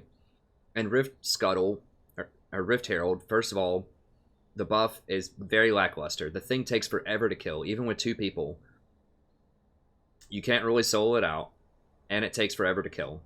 And the buff is really not that great. And if they see you go top lane and get a kill, then if the jungler's bottom lane, then they know they can get a dragon, typically. So even if you go top lane and get the kill, it's usually, you know, a green flag for the bottom, everyone on the bottom side of the map to go get dragon, because they can force and get a 4v3 if they want one. Even the person who just got killed could teleport in and get that dragon. So the rewards right now are much, much higher to go bottom lane. Well, with the new Rift Herald, this could actually change, because Rift Herald looks like it might be able to siege towers really quickly. And this is what I've been saying it should do, like, ever since the beginning of Season 7, basically. I've said Rift Herald needs to be something that gives you a buff that allows you to push lanes faster to compensate for the weak towers bottom, and to actually make the buff worth a flip so that people will go to the top side. So now, Rift Herald looks like it'll be pretty good. So now if you go top lane, you get a kill, you can get the Rift Herald, and then you can probably push this tower down, and you might be able to keep up with bottom lane.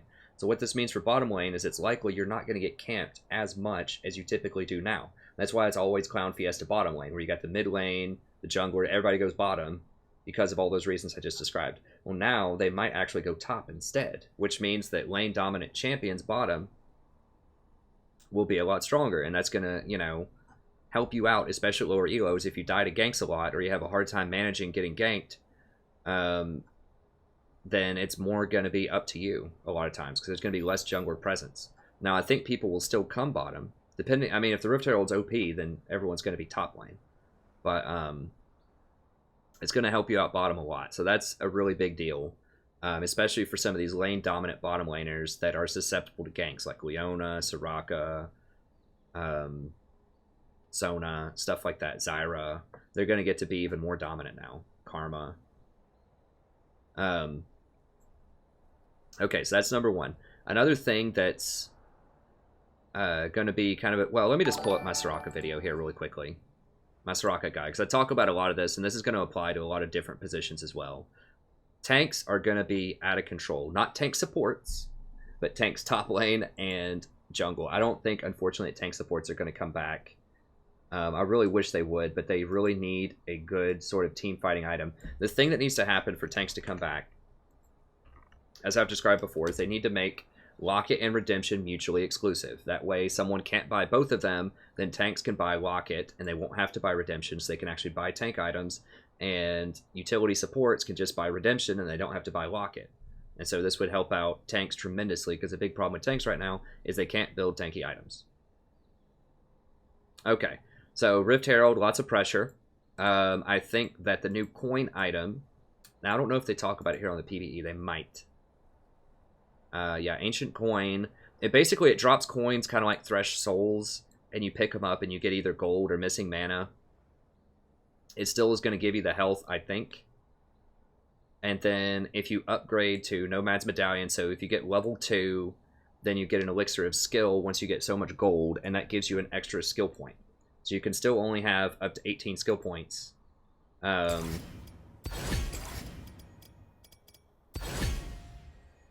we got still like 6 minutes left. You'll still get the extra skill point, but you can still only get up to 18. But still, this is really, really good for most supports. I mean, that's going to let Lulu, in particular, you know, level up her shield and her W at the same time. You know, and you'll probably get this around level 8 or 9. So that's really big on champions that have multiple really strong skills. So Lulu is going to be really strong with that. I mean, Zyra is going to be pretty good. Karma is going to be really good with that. So almost any champion will like extra skills. That's going to make coin really valuable early on. They're also buffing Talisman to be 200% move speed. I assume this is going to be nerfed, but if you're around towers, if you look at Talisman of Ascension, it says it's going to give out 200, builds up to 200% movement speed whenever you're around towers, including fallen towers.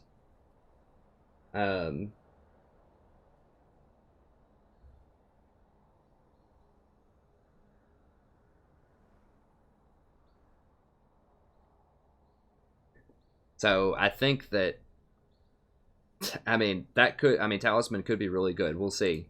But anyways, I think coin looks like the best quest item right now, and so that's going to heavily favor champions like Janna and Soraka, who don't need, you know, any of these other things. So that's going to help them out, so the rich get a little bit richer there. Gargoyle Plate is going to be obscenely powerful. By the way, I think Soraka might be the best support in 7.9. I'm calling it now. She's already really good. But I think she might be able to surpass Lulu and Janna. We'll see, though. But Gargoyle Plate is the marquee item. Like, Gargoyle Plate and the new GA are going to be what defines the meta. So if you look at Gargoyle Plate, if you haven't looked at this thing yet, absolutely absurd. Like, I don't understand. If this gets shipped, I'm going to be shocked. Because this thing is overpowered to the max. Where is it? Here. Check this out. Okay, so 2,500 gold. So that's a really aggressively priced item. So a lot of tank items are like, you know, at least 2,800. This is 2,500, so it's really cheap. It has 40 armor, 40 magic resist. Okay, so that's kind of on the weak side. That's not that weak. I mean, that's let's see, it's close to 800 or 1,600 rather stats. It's like 1,500 gold worth of stats. But if you're near 3 enemy champions, it gives you 40 and 40 of each. So that right there is going to be about 3,200. Or I guess about 3,000 gold worth of stats. And if you activate it on a 90-second cooldown, it gives you 40% of your health back. Or it could give you 100% of your health back. So if you look at, if you're close to enemy champions, you've got 3,000 base stats. And you get 100% of your health back. So let's say that you're a 2,500... Or let's say you're a 3,000 health tank, which is not going to be that hard to get to. And you've got 2,500 left. So you pop it, you gain your 3,000 health back, so you gain 2,500. You actually go over that amount.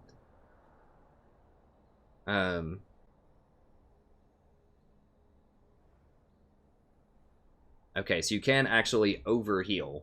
So you'll have excess health for a little bit. But let's say it just basically heals you for 2,500, 9,650 gold worth of stats.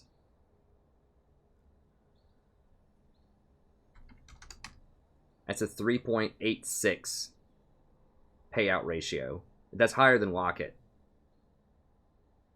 So you're basically getting like 9,500 gold worth of stats for the price of 2,500 in a team fight. Like, that's insane. And that's a conservative number. That's assuming you're only healing for 2,500. So I mean, that's just like through the roof ridiculous. Can you just imagine that on an Olaf or like a Mundo or just like any sort of crazy like beefed up champion, Olaf is going to be a monster.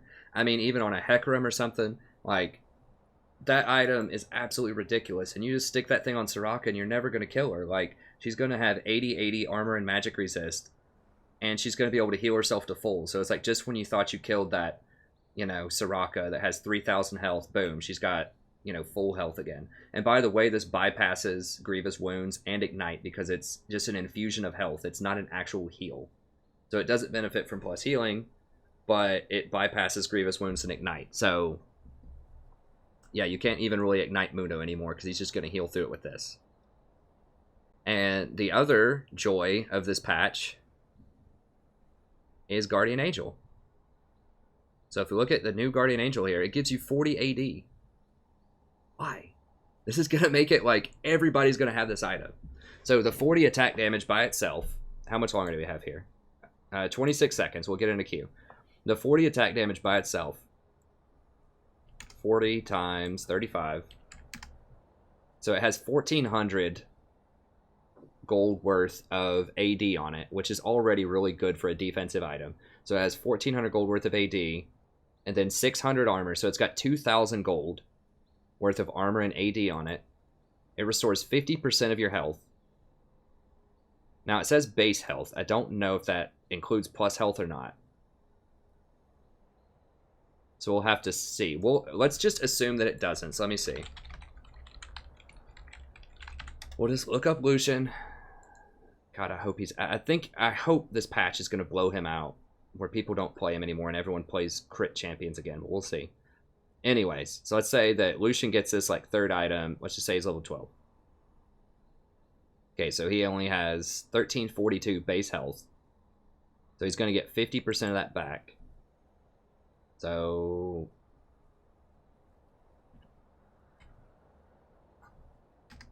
and times 2.66, that's how much gold health is worth. So that's, you know, divided by, you know, you're still getting a 1.5 on that on a Guardian Angel payout, which is really big on a defensive item. So that's not as egregious and just like insane as the Gargoyle Plate, but it's still ridiculous. Now, combine those two together. So now, let's just imagine that you have an Olaf who has GA plus Gargoyle Plate. Like, you're going to have to kill the guy twice. Like, 3 times. You're going to have to kill him once. By the time you can almost kill him the second time, his Gargoyle Plate's probably going to be off cooldown. Like, it's just insane. So, I mean, some of these tanks, like, their effective health is going to be, like, 8,000 or 9,000 health to cut through. If they have Gargoyle Plate and if they have GA. So, I mean, that's just through the roof, like, ridiculously powerful. I think you can get Gargoyle Plate on Soraka, honestly. You can get it on a lot of supports.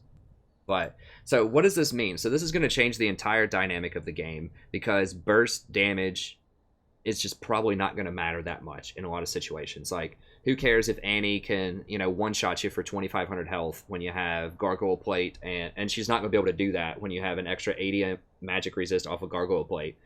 But even if she did, and your GA pops, and then they're about to kill you again, and then you just activate Gargoyle Plate, and you're healed up again. So I think burst damage is going to fall off a lot. So I think assassins are going to have a really hard time. So the stuff that's going to be really good is persistent damage. So like 80 carries that actually can crack tanks. So Vayne might be able to come back. We'll see. But I think true damage stuff is going to be really good. So like your Olaf, your Fiora, maybe Vayne. This stuff's going to be pretty good. I mean, obviously things like Mundo, Olaf. Olaf's a good example because he has a decent amount of true damage in his kit, and Lifesteal. Lifesteal is going to be really big too, because the fights are going to be really long. Lifesteal is way better in longer fights. So yeah, and tanky engage is not going to matter as much either, because, okay, you start a fight and the fight goes on for another 30 seconds. It's not going to matter as much. So, you know, that's why I don't think tanks themselves, like tanky supports, are going to matter that much, because they're not going to have enough utility or do enough damage. They're also nerfing Mortal Reminder. So it's going to have 22% less armor shred. And remember that Gargoyle Plate bypasses Grievous Wounds, and Guardian Angel bypasses Grievous Wounds. When you get resurrected, it's not affected by Grievous Wounds, and Gargoyle bypasses it as well. So, Mortal Reminder is just taking a huge kick in the pants. There's going to be almost no counterplay to these two items. And that means that people are just going to build it less, which means that Soraka's going to benefit from that. I mean, shielders like Janna and Lulu might still be better, because remember, shields aren't affected by Grievous Wounds. But this is another huge one, I think especially for Soraka in particular, is Warmogs, which is kind of a niche item right now that a lot of people don't get on Soraka. But if we look, this is a really important number that I talk about in the guide. It goes to 2850. Well, that's the cost. But it goes down to...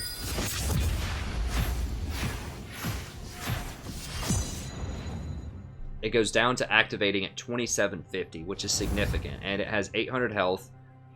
It's going to be every 5 seconds or so. Yeah, it goes from, it gets an extra, what, 60%? No, more than that. It goes from 3% to 5%. Yeah, that's 60%, I think. 50. Anyways, it gets a huge buff. So you get 3% or 5% per second instead of 3, and it turns on 25% faster. So it goes from 8 seconds to 6 seconds to turn on, which means you just have to pop out of combat for 6 seconds, and then basically your whole health bar is going to be full in like 5 seconds or something crazy most of the time. And the fact that it only is going to take 2750 to activate is really important, which I describe here because all you have to have at level 11, you're going as Soraka, you're going to have 1230 base health. You're going to have 300 from Redemption, 500 from Ruby Sightstone, 800 from Warmog itself. Boom.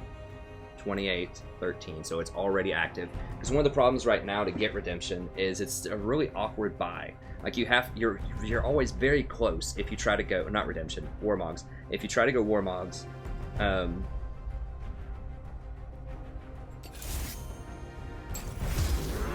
it's just a really awkward buy. Because you have to get that extra like Ruby Crystal or just like one extra little health item that doesn't build into anything that great. And so being able to get it like right off the bat, just right after you finish your Redemption and your Ruby Sightstone might be a really, really good buy. Because these fights are going to be long, like I was talking about. And if you can just stay out of combat, you just hide out on the fringes and just come back in and just heal people and just keep healing yourself up. I mean, you're going to be virtually unstoppable.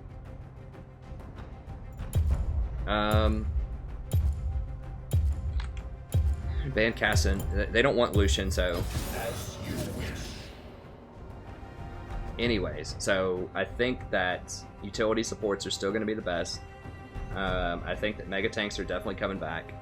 And I think that Burst, anything that's doing burst damage is going to have a huge problem this next patch. I think that Critical Strike, people are finally going to realize it. I've been saying it for many patches, but I think Riot's just going to force people to realize that Critical Strike is extremely good. Because you're going to have crit to cut through all those tanks.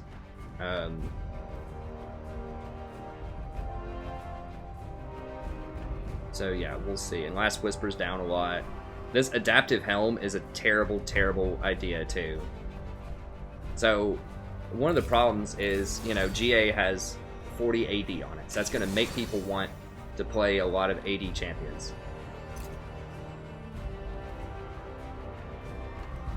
It's going to make people want to play AD because GA has 80 on it. And that's obviously really powerful. I mean, that's 1,500 gold worth of stats. If you get that on an AP mage, then you're losing a lot of value. So now ADs have GA and they have QSS, which are two of the best defensive items in the whole game. AP champions are only going to have Zonias, which is like, it's okay, but in many ways it's not as good as Quicksilver Sash in a lot of situations. It's not as good as Quicksilver Sash, and it's not going to be as good as GA. So they're already kind of getting the short end of the stick with this GA modification. And now they're adding in this item, Adaptive Helm, which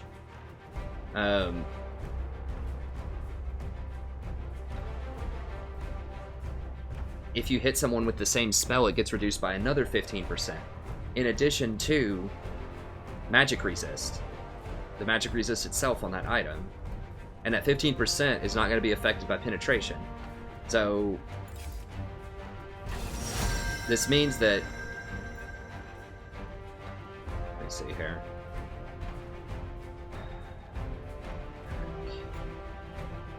Top Vel'Koz. I mean, I could go something like Rakan, but I think I'm just going to go Janna, because I want a solution to Zac. I want a good solution to Zac, and Janna's really good against Zac. The Tempest is at your command. So Rakan's good, but I just want to make sure we shut Zac out of the game, if I'm paying attention. So, you know, so the natural answer would be, okay, if everyone's building all this armor, and everyone's going AD, then you would play a heavy magic damage user. So you would play something like a Cassiopeia, or a Rise, or, you know, some other like heavy persistent magic damage dealer. But this is really gonna hurt that badly. So now Thornmail is just gonna be, I don't know. It's gonna be all AD. Everyone's gonna be playing all AD everywhere, I think. We'll see. We'll see. But I think utility supports are definitely going to be the big winners here. And I think anything that does true damage that can cut through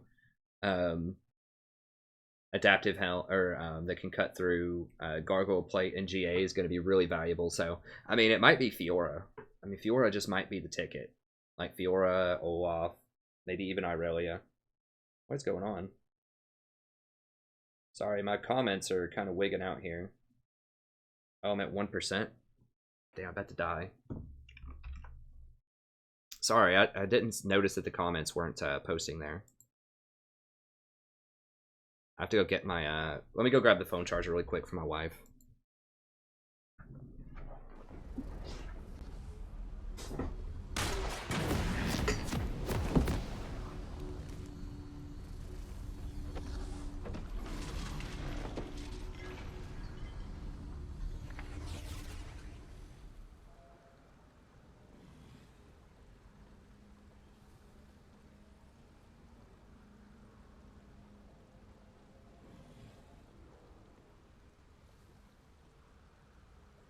Welcome to Summoner's Rift.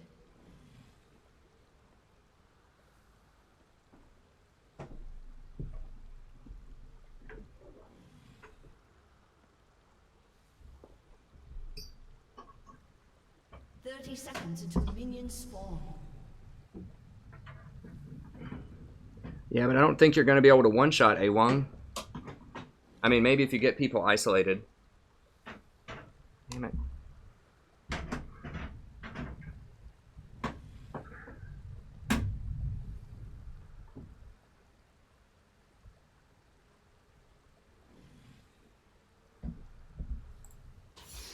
Upon the wind. Minions have spawned.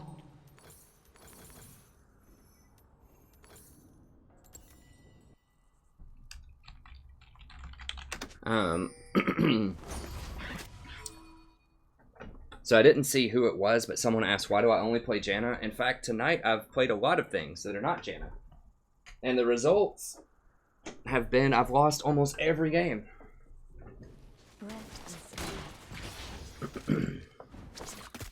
Janna's extremely good right now into almost any composition. Like, I describe it in my tier list video, I describe it in my Janna guide, like it's all over the channel. All day, every day. Why Janna's really, really good right now. But, you know, the highlights of why is there's very little counterplay to her. The only counterplay to Janna is if they just have an extremely higher scaling comp. So if they have like Kog'Maw Lulu or something.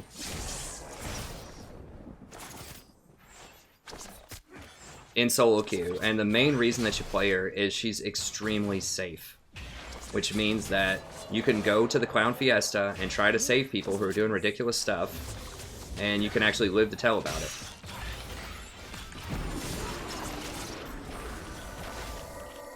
Okay, they healed?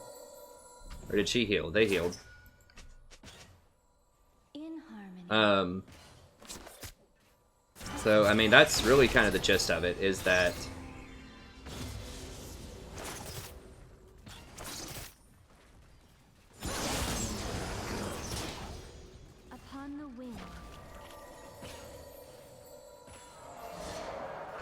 He have Ignite? He does have Ignite. Okay, we gotta watch out for Thresh Ignite. Thresh is out of mana, though.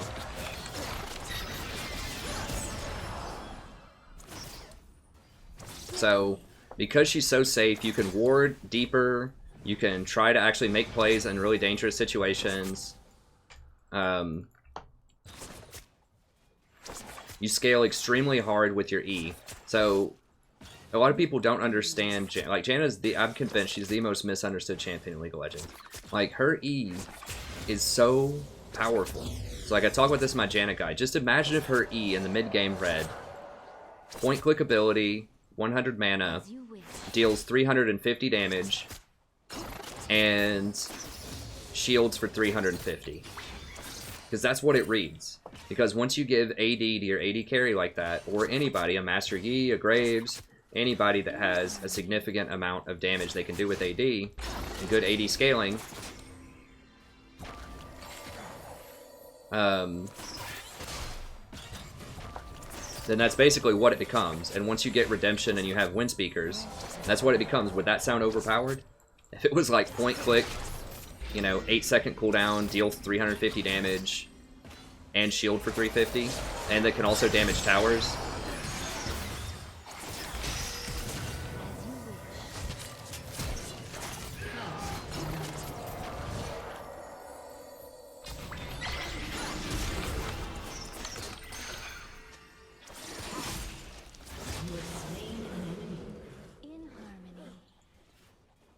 Janna, ladies and gentlemen, player.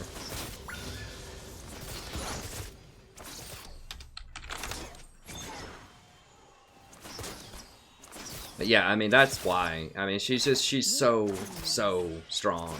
And she can stop. Like, her ultimate is basically press R, stop everything, knock the entire enemy out of position, and heal your whole team for like 500 or something in the mid-game.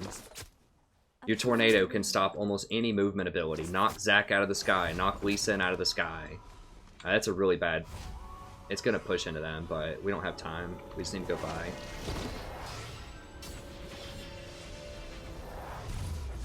So, she's very, very misunderstood. She's not just a sit back and shield champion. As you saw, I mean, we just basically completely crushed Thresh Lucian, which a lot of people would consider to be one of the strongest 2v2 lanes early on, right? Especially because Thresh has Ignite. And it looked like we were getting beat up. But we crushed him because Janna's shield, I didn't even have exhaust for that. So that's why she's so strong right now. And it's not just that I only play Janna. I play things that are really good in any situation. So, earlier this season, I played a lot of Zyra. I have almost 300 Zyra games this season alone. Last season, my most played champions were Tom Kench, was my #1 most played champion. And then I think it was Nautilus, and then Janna. And then I also played a lot of Alistar, and I also played a lot of Trundle. So 4 of my top 5 champions were AD champions. And that was because the Zyra Portal used to be really good for solo queue. So I'm not a one-tricker. I'm a whatever wins tricker in an elo. So tonight I have played a lot of different stuff. I mean, tonight we played, jeez, we played so much tonight. We played Bard. Did we play Lulu? I know we played Bard. Played Zyra. We played Vel'Koz. Played Morg. Did we play a Nautilus game?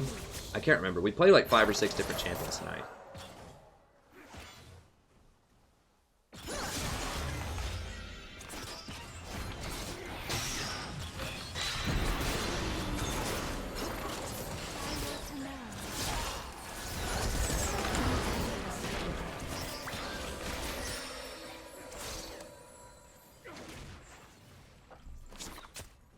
I mean, she's not even getting the best build right now. She's going for the Illuminati build. Going for the Blade of the Ruined King build. Now, if he tries to hop out of here, I'm going to knock him out of the sky. No, he's not.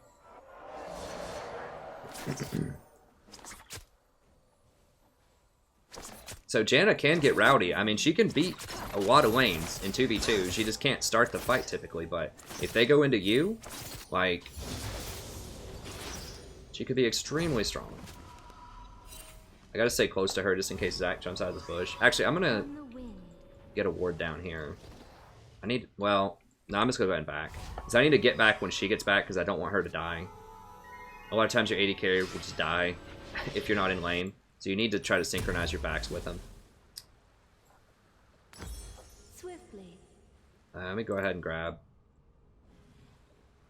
Sell one of those and grab one of these. Let me see if there's any questions here. Sorry, I had to charge my phone. It was at 1%. That's why I couldn't see the comments for some reason. It does that.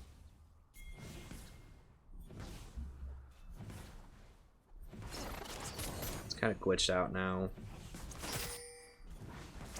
There we go. Hold on. I almost had it. Comments? Okay, there we go. Now I'm back. With ease. Sorry about that. I couldn't see the comments for a little bit. I can't put it over to where I usually would like to see it because it's charging. Does she have full blade yet? She's getting close. An ally has been slain.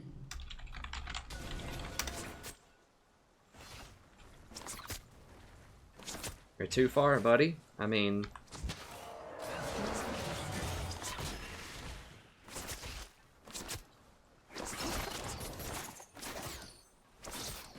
An enemy has been slain.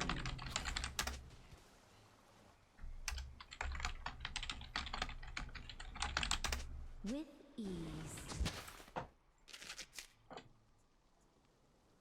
Yeah, I mean, there's no way we're getting there in time, I'm pretty sure. Oof.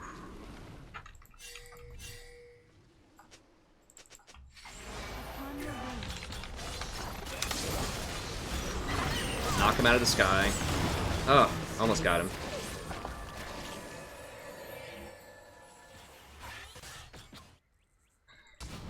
Just as I described, Swiftly. if you're not in lane, your AD carry is just gonna die most of the time. So even though I pinged it, she still got engaged on and killed. And he's still up in CS, so we've killed him twice, and we're still down in CS. Like, I have to go ward. I need to ping back, and it just like literally type out, don't die, I'm warding. Just every game. I mean, I just have to start saying that, I guess.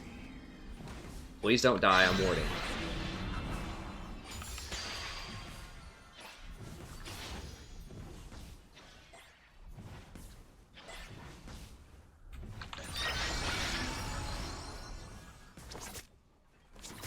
As you wish. It just literally has to be a thing I have to type in platinum. Killing spree.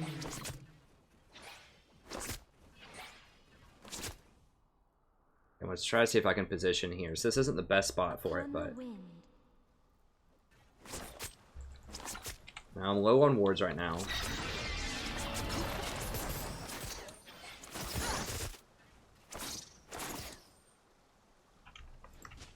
As you wish.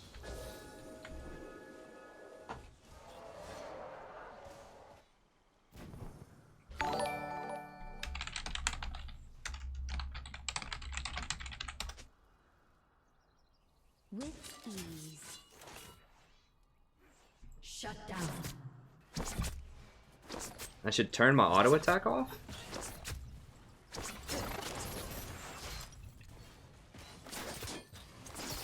Rapidly. Okay, Graves. Can Graves blast plan in? No, he can't. I can try to get hooked here, maybe. Well, Graves is close, but... In harmony.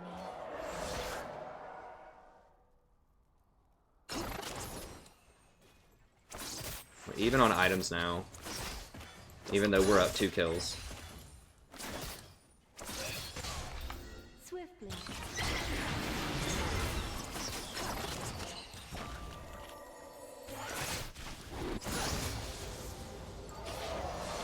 I think he's going to be able to get it. In harmony.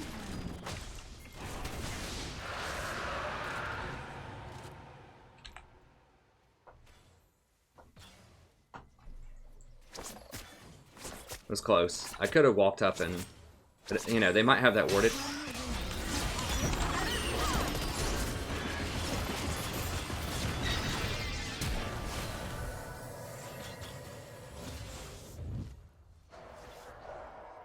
God, if she had a BF sword, this lane would be so over. Like, the only reason they're in this lane is because she's building Bork.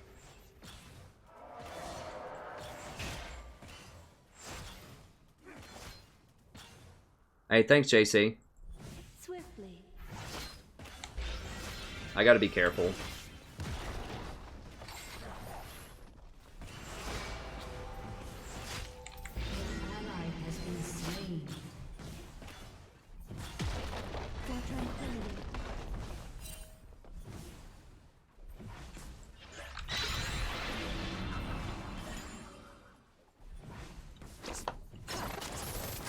Well, we're down 20 CS. We do outscale him, but we should have been able to win some of these trades. I need a back.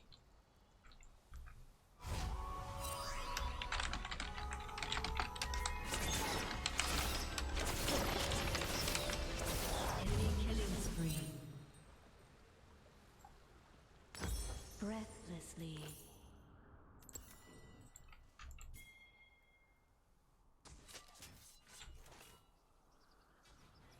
No, it's bad. SZK, trust me, it's bad compared to crit. In harmony.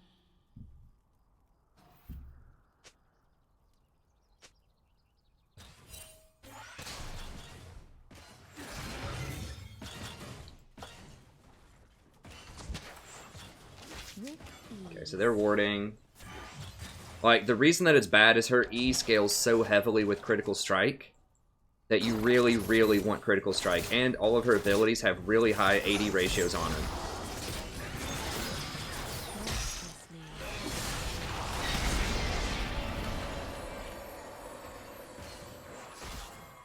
And she really doesn't have a good way to get multi-procs. Like, off of her, like, passive, yeah, she can get a couple of procs, but she doesn't have any particularly good, like, on-hit interactions. Like, the only champions that should rush Bork are Ashe and Lucian. That's it, because they have very special circumstances. Like, Ezreal, if he wants to get it, should get it third item. Kalista. Kalista could be another one. I don't like rushing it on Kog'Maw. I don't like rushing it on Twitch. As you wish.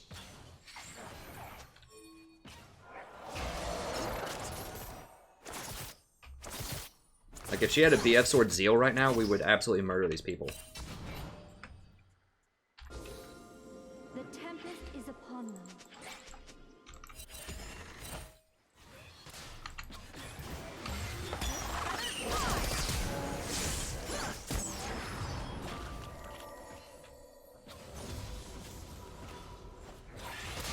Breathlessly.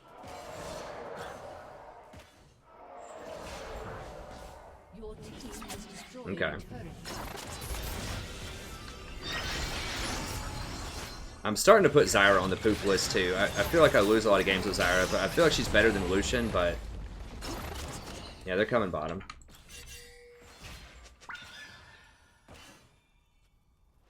Just because she gets Bork, like if it was a BF Zyra or a crit Zyra, like she'd be way better, but I'm gonna go ahead and get. Then we'll get Boots next. Boots are really good, but Janna does have a lot of innate speed. And getting 4 wards is good right now because the map's opening up a little bit. I know, Benjamin. Trust me, I know, buddy. It's rough. I appreciate your sympathy. I mean, she's doing better than a lot of the 80 carries we've had lately, though. I'll give her credit. She's doing better. You know, I'm just counting my blessings that she's at least has not died twice when she should have. I mean, she was way, way out of position, but she's at least weaseled her way out a couple of times. Like, almost all of this stems from her getting Bork, though, I promise you. If she got Essence Reaver instead. An ally has been slain.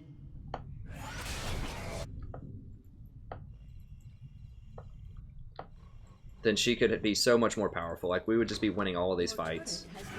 But, and you might say, well, Lucian has it, but Lucian's much better with Bork than she is. That's the deal.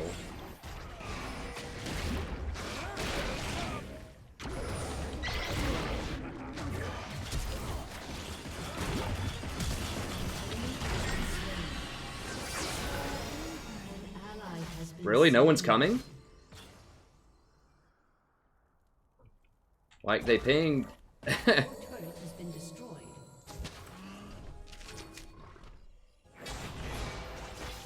With ease.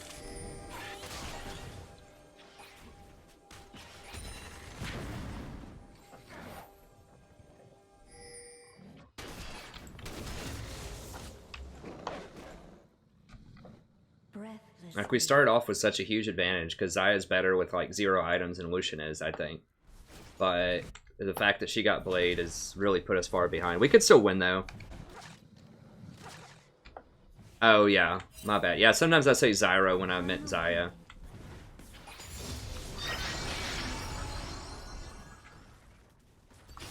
But that's what I'm saying. Like, I can actually do that as Janna. Like, I can get away with stalling out that tower for longer.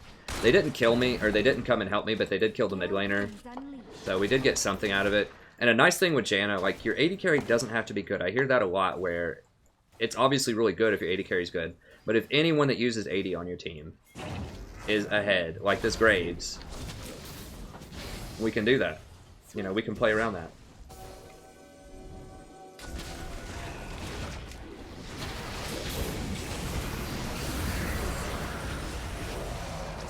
Graves is up there getting blue instead of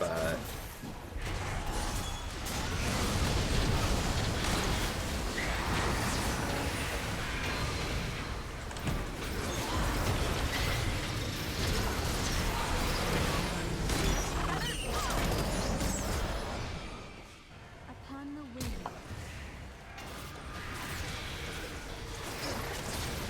she does no damage. Like, nobody can kill this bird right now because nobody has damage.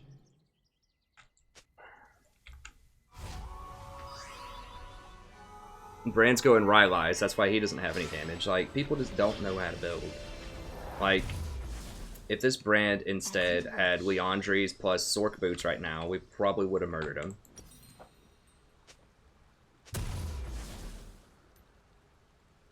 I need boots. And if Xayah had Essence Reaver, instead of all this stuff that she doesn't need,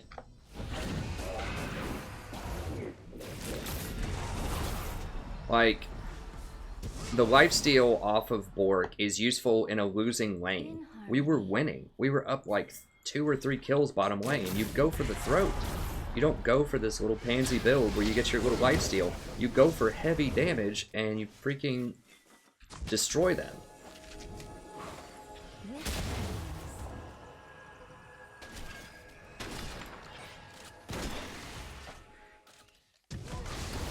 Like, we've seen some Essence Reaver Xayahs on my stream, both on my team and on the enemy team, and they absolutely murder everybody.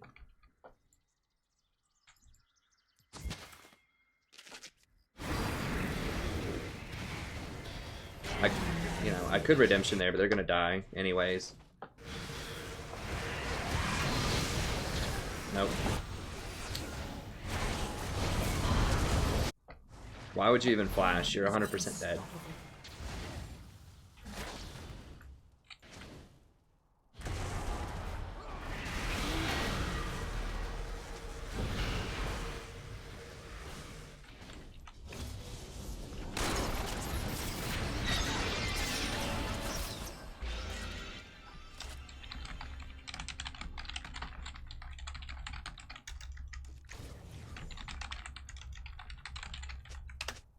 With ease.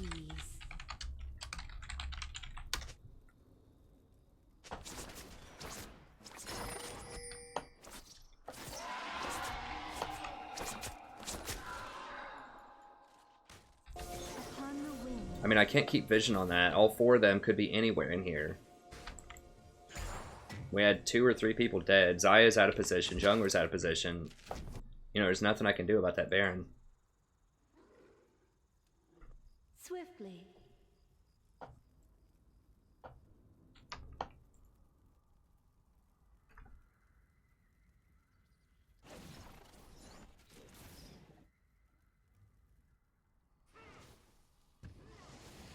Upon the wing. Yeah, that Lucian interaction was pretty funny.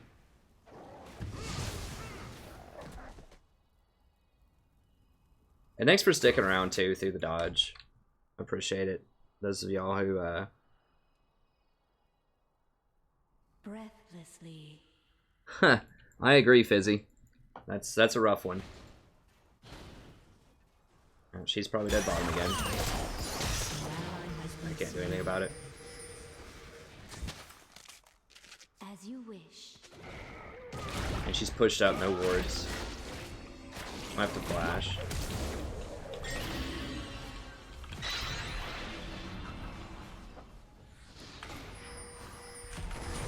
In harmony. Your turret has been Hey, David. destroyed. Sort of. I mean, we've won some games as Janna. But we're still having some rough ones. This one was looking good for a little while, but the itemization is just a massive fail again.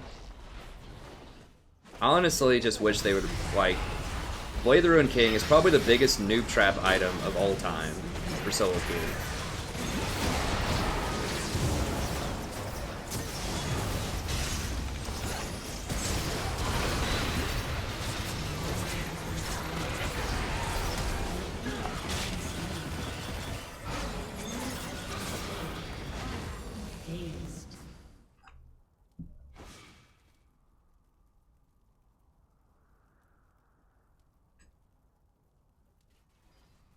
Nice, good job, Fizzy. That's what I like to hear.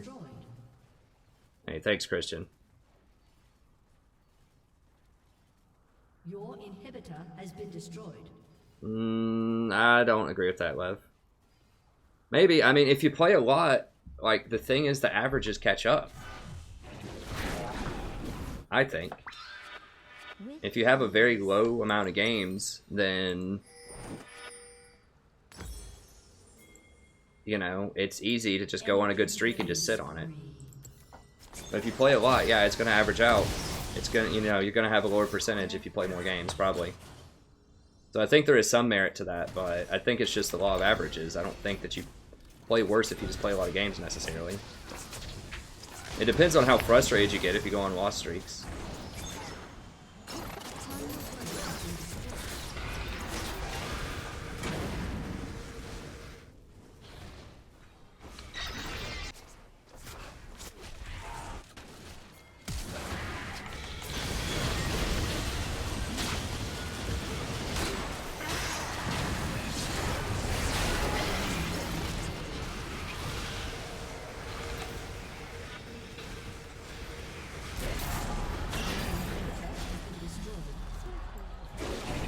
So I'm telling you right now, like, this game is mostly determined by Blade of the Ruined King on Zyra and by the itemization of Brand. Because neither one of them can kill the Swain, because they just don't have any damage. And Swain is really what won them this game.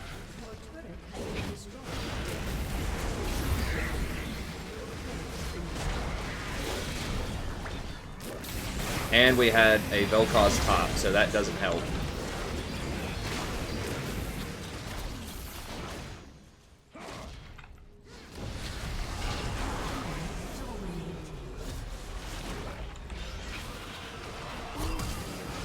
Like, Rod Rylai's Brand is just like virtually no damage. He needs penetration.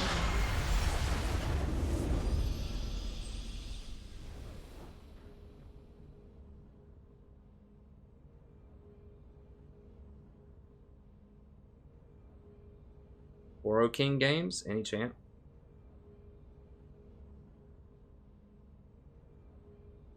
Hey Patrick, oh, I've described this ad nauseum. I get asked this like 50 times.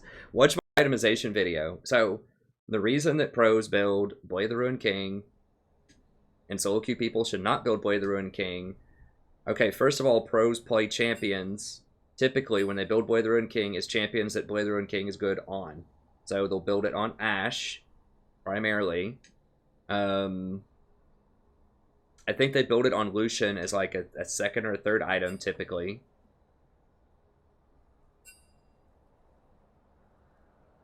But, I mean, they might build it on Caitlyn. Like, they'll build it on... probably Kennen if they play AD Kennen. But the main reason is... They need a single item power spike. So they're not going to have as much gold because people don't die as much. And it's really important to have that single item power spike early on. Also, the life regeneration, the life steal, is helpful if you're doing a lot of small trades in lane early on, which is constantly happening in pro play. Okay, so the reason that it's not as good in solo queue, a big reason, is because you get more gold, and when you get more gold, that means you get more items. When you get more items, that means that critical strike is going to be better, because critical strike amplifies the more of it you get. The more percent crit, the more you're going to crit, the more, you know, your Infinity Edge is going to do more damage. So critical strike scales much better over time than Blade of the Ruined King. Blade of the Ruined King, the passive on that doesn't really scale with anything. Like, you get some cute interactions with Hurricane if you have a team fight where people are grouped up enough to get those Hurricane procs. How often does that happen in solo queue? It's rare. It's more often that people are going to get picked and caught out, and it's going to be small little 1v1, 2v2 fights. So you're not going to get to leverage that Hurricane nearly as much as you would in pro play. But that's really where the party stops. A lot of times, like, Blade of the Ruined King doesn't scale with anything. It's just a single item power spike. Like, you get a little, like, you get some benefit off of attack speed, whereas critical strike gets benefit off of AD. It gets benefit off of Infinity Edge, which is an additional modifier. It gets benefit off of attack speed.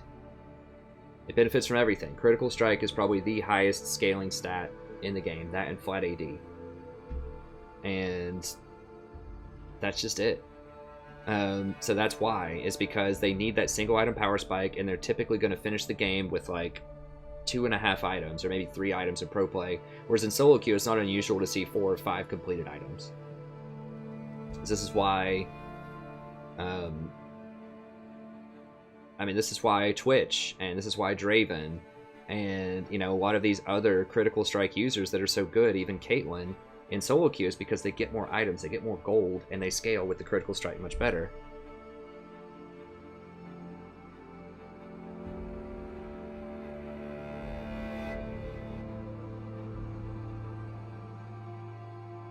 Because they see pros play him, Dylan, that's why. Or because people say it on YouTube.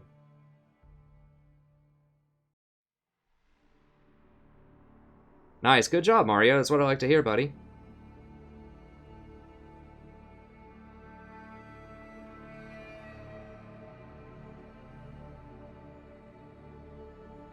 I mean, I did say that last season, yeah.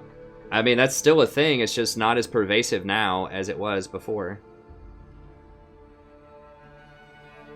Alright, hold on. Let me show you some concrete math here, okay? We had a... We actually had this, so don't say this is a crazy situation, because we had it. We had a Blade of the Ruined King Draven. This is a perfect example. Let me pull it up in my frequently asked questions here.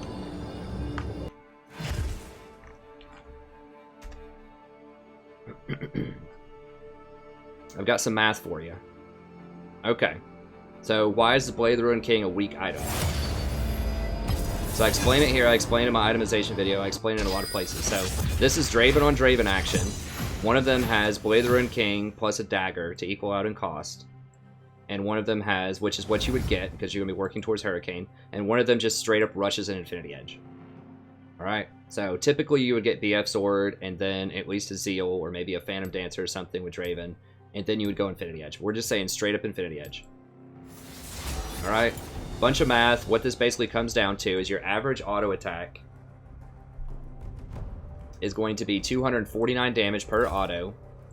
It's going to take 4.13 auto attacks to kill the other Draven. This is if Draven are just one-on-one. They hit all of their stuff at level 6. Okay, it's going to be a 3.13 second kill. Seriously? With the Infinity, or with the Bork. Now this is including the lifesteal also. With the Infinity Edge, it's going to be 3.18 seconds, so it's only 5 seconds slower, even as a level 1 item. And that's what, people talk about. Oh, that, Blade of the Ruined King power spike. It's only 0.05 of a second faster kill. Now, obviously, this is, you know, this is a very unrealistic scenario because Dravens just aren't going to sit there and auto-attack each other. But even in a more realistic scenario, it basically comes down to whoever hits the first person first is going to win. And that's how it typically is. And if you have critical strike and your first hit is a crit, the fight's over most of the time.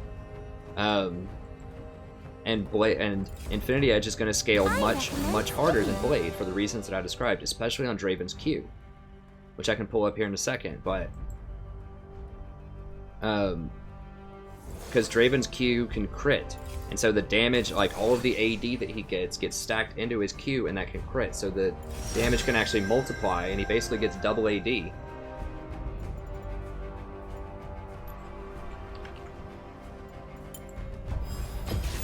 Tempest is at your command. So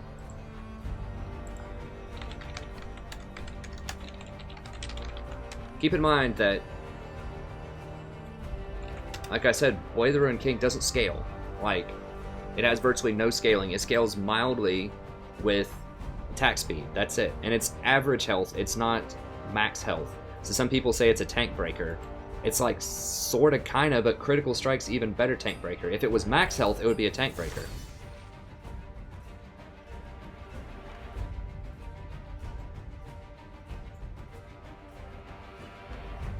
Anyways, so you get 105% bonus AD. So if you have a 30% chance to crit,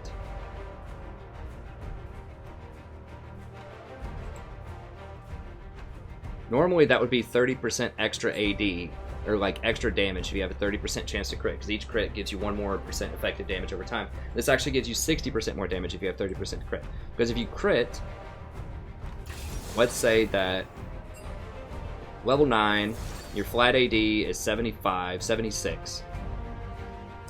And let's say that you have 100 bonus AD. Let's say you have that Infinity Edge. Well, we won't even do Infinity. Let's just not even include the Infinity Edge modifier. Let's say that you have 100 bonus AD. So that's going to be 176 plus 50. So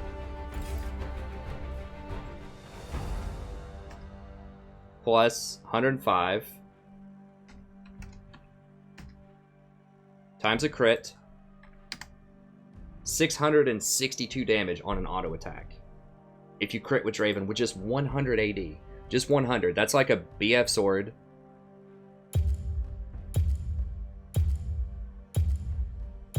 Oh wait, shit, I'm top? Oh god. Okay, well that's gonna be it for the stream. I ended up getting top lane. I was too busy talking. Trying to explain.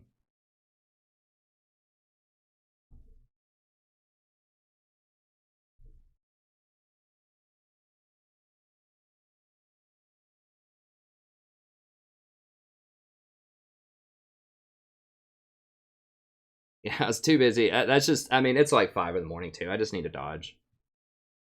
I just need to sign out.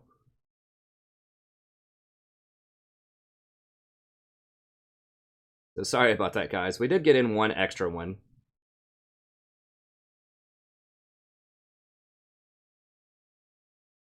So I'll dodge that one, because I screwed that up. So I'll dodge it. I won't make them dodge it. I never try to make them dodge it if I screw it up.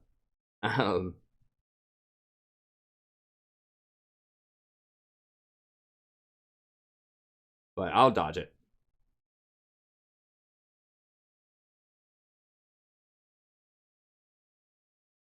Yeah, so sorry about that, guys. Yeah, I mean, that happens when I get distracted by stuff on stream, but, you know.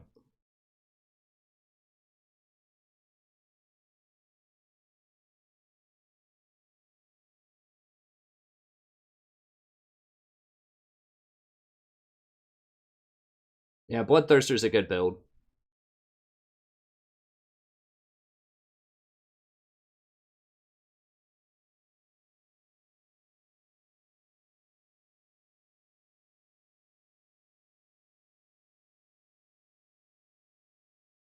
No, you can beat a Swain. You don't want to build Lifesteal to survive a Swain. You have to kill him. You're not going to out-sustain him.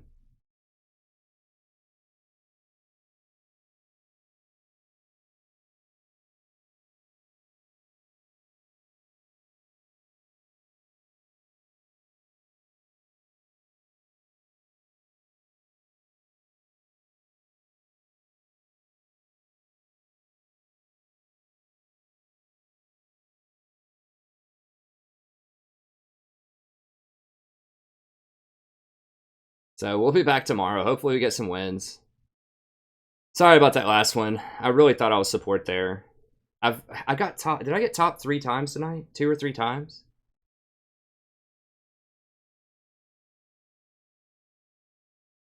Yeah, I know. Sorry, guys. I couldn't see the comments. No, I need to dodge that. I never make people dodge. If I mess up and pick the wrong champion, I always dodge it. It's just if other people are picking troll picks, if there's like 2 or 3 other people that are picking troll picks, then I'll see if they dodge, and then 90% of the time I have to be the one that dodges. So sorry about that, guys.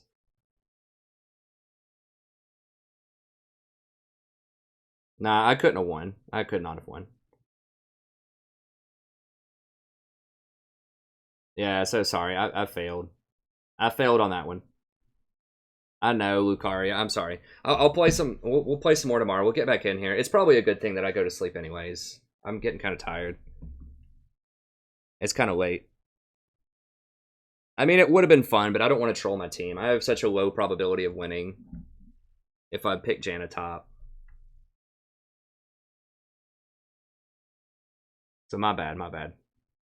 Yeah, I play Rumble top a lot. I did play top. If you scroll back earlier on the stream, I did play a Rumble game top if you want to see that. So I'll play either Rumble or Nautilus. Typically Rumble's not picked or banned. Lulu top's okay, but I mean Rumble's really my favorite one. Maybe, I mean, I could have maybe won that with Janna, but I was going to put my team at a severe disadvantage, so I should dodge there. I have to do the honorable thing and dodge out. Okay, thanks. And thanks everybody for hanging out tonight.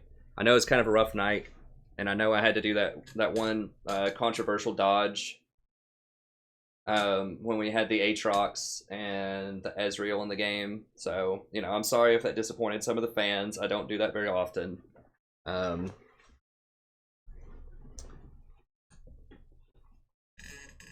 But I have to kind of, I felt like I had to preserve some elo, and even though I had to dodge anyways, I felt like, you know, I felt like it was possible to try.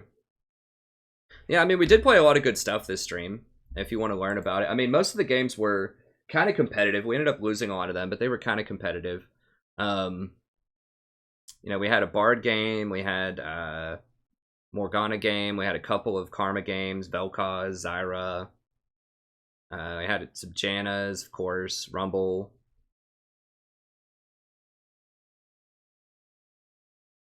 So it's definitely a rough night, but I think we can get back in there and get it. I think Janna's still the ticket. I will play some other stuff, but like these games were definitely winnable. The Janna games, I felt like, you know, if the Yi didn't AFK and if Draven actually bought some kind of BF item, whether it's Bloodthirster or Infinity Edge or just anything other than the Blade of the Ruined King, we probably could have won.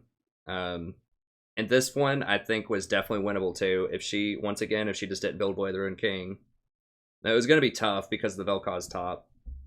But I feel like if she just, because we were so far ahead early, we got so many kills and we were just absolutely crushing them. But she gave up some free kills. She died twice when I was warding. And she got a really bad item with her lead, so. But I think we can come back and win for sure tomorrow.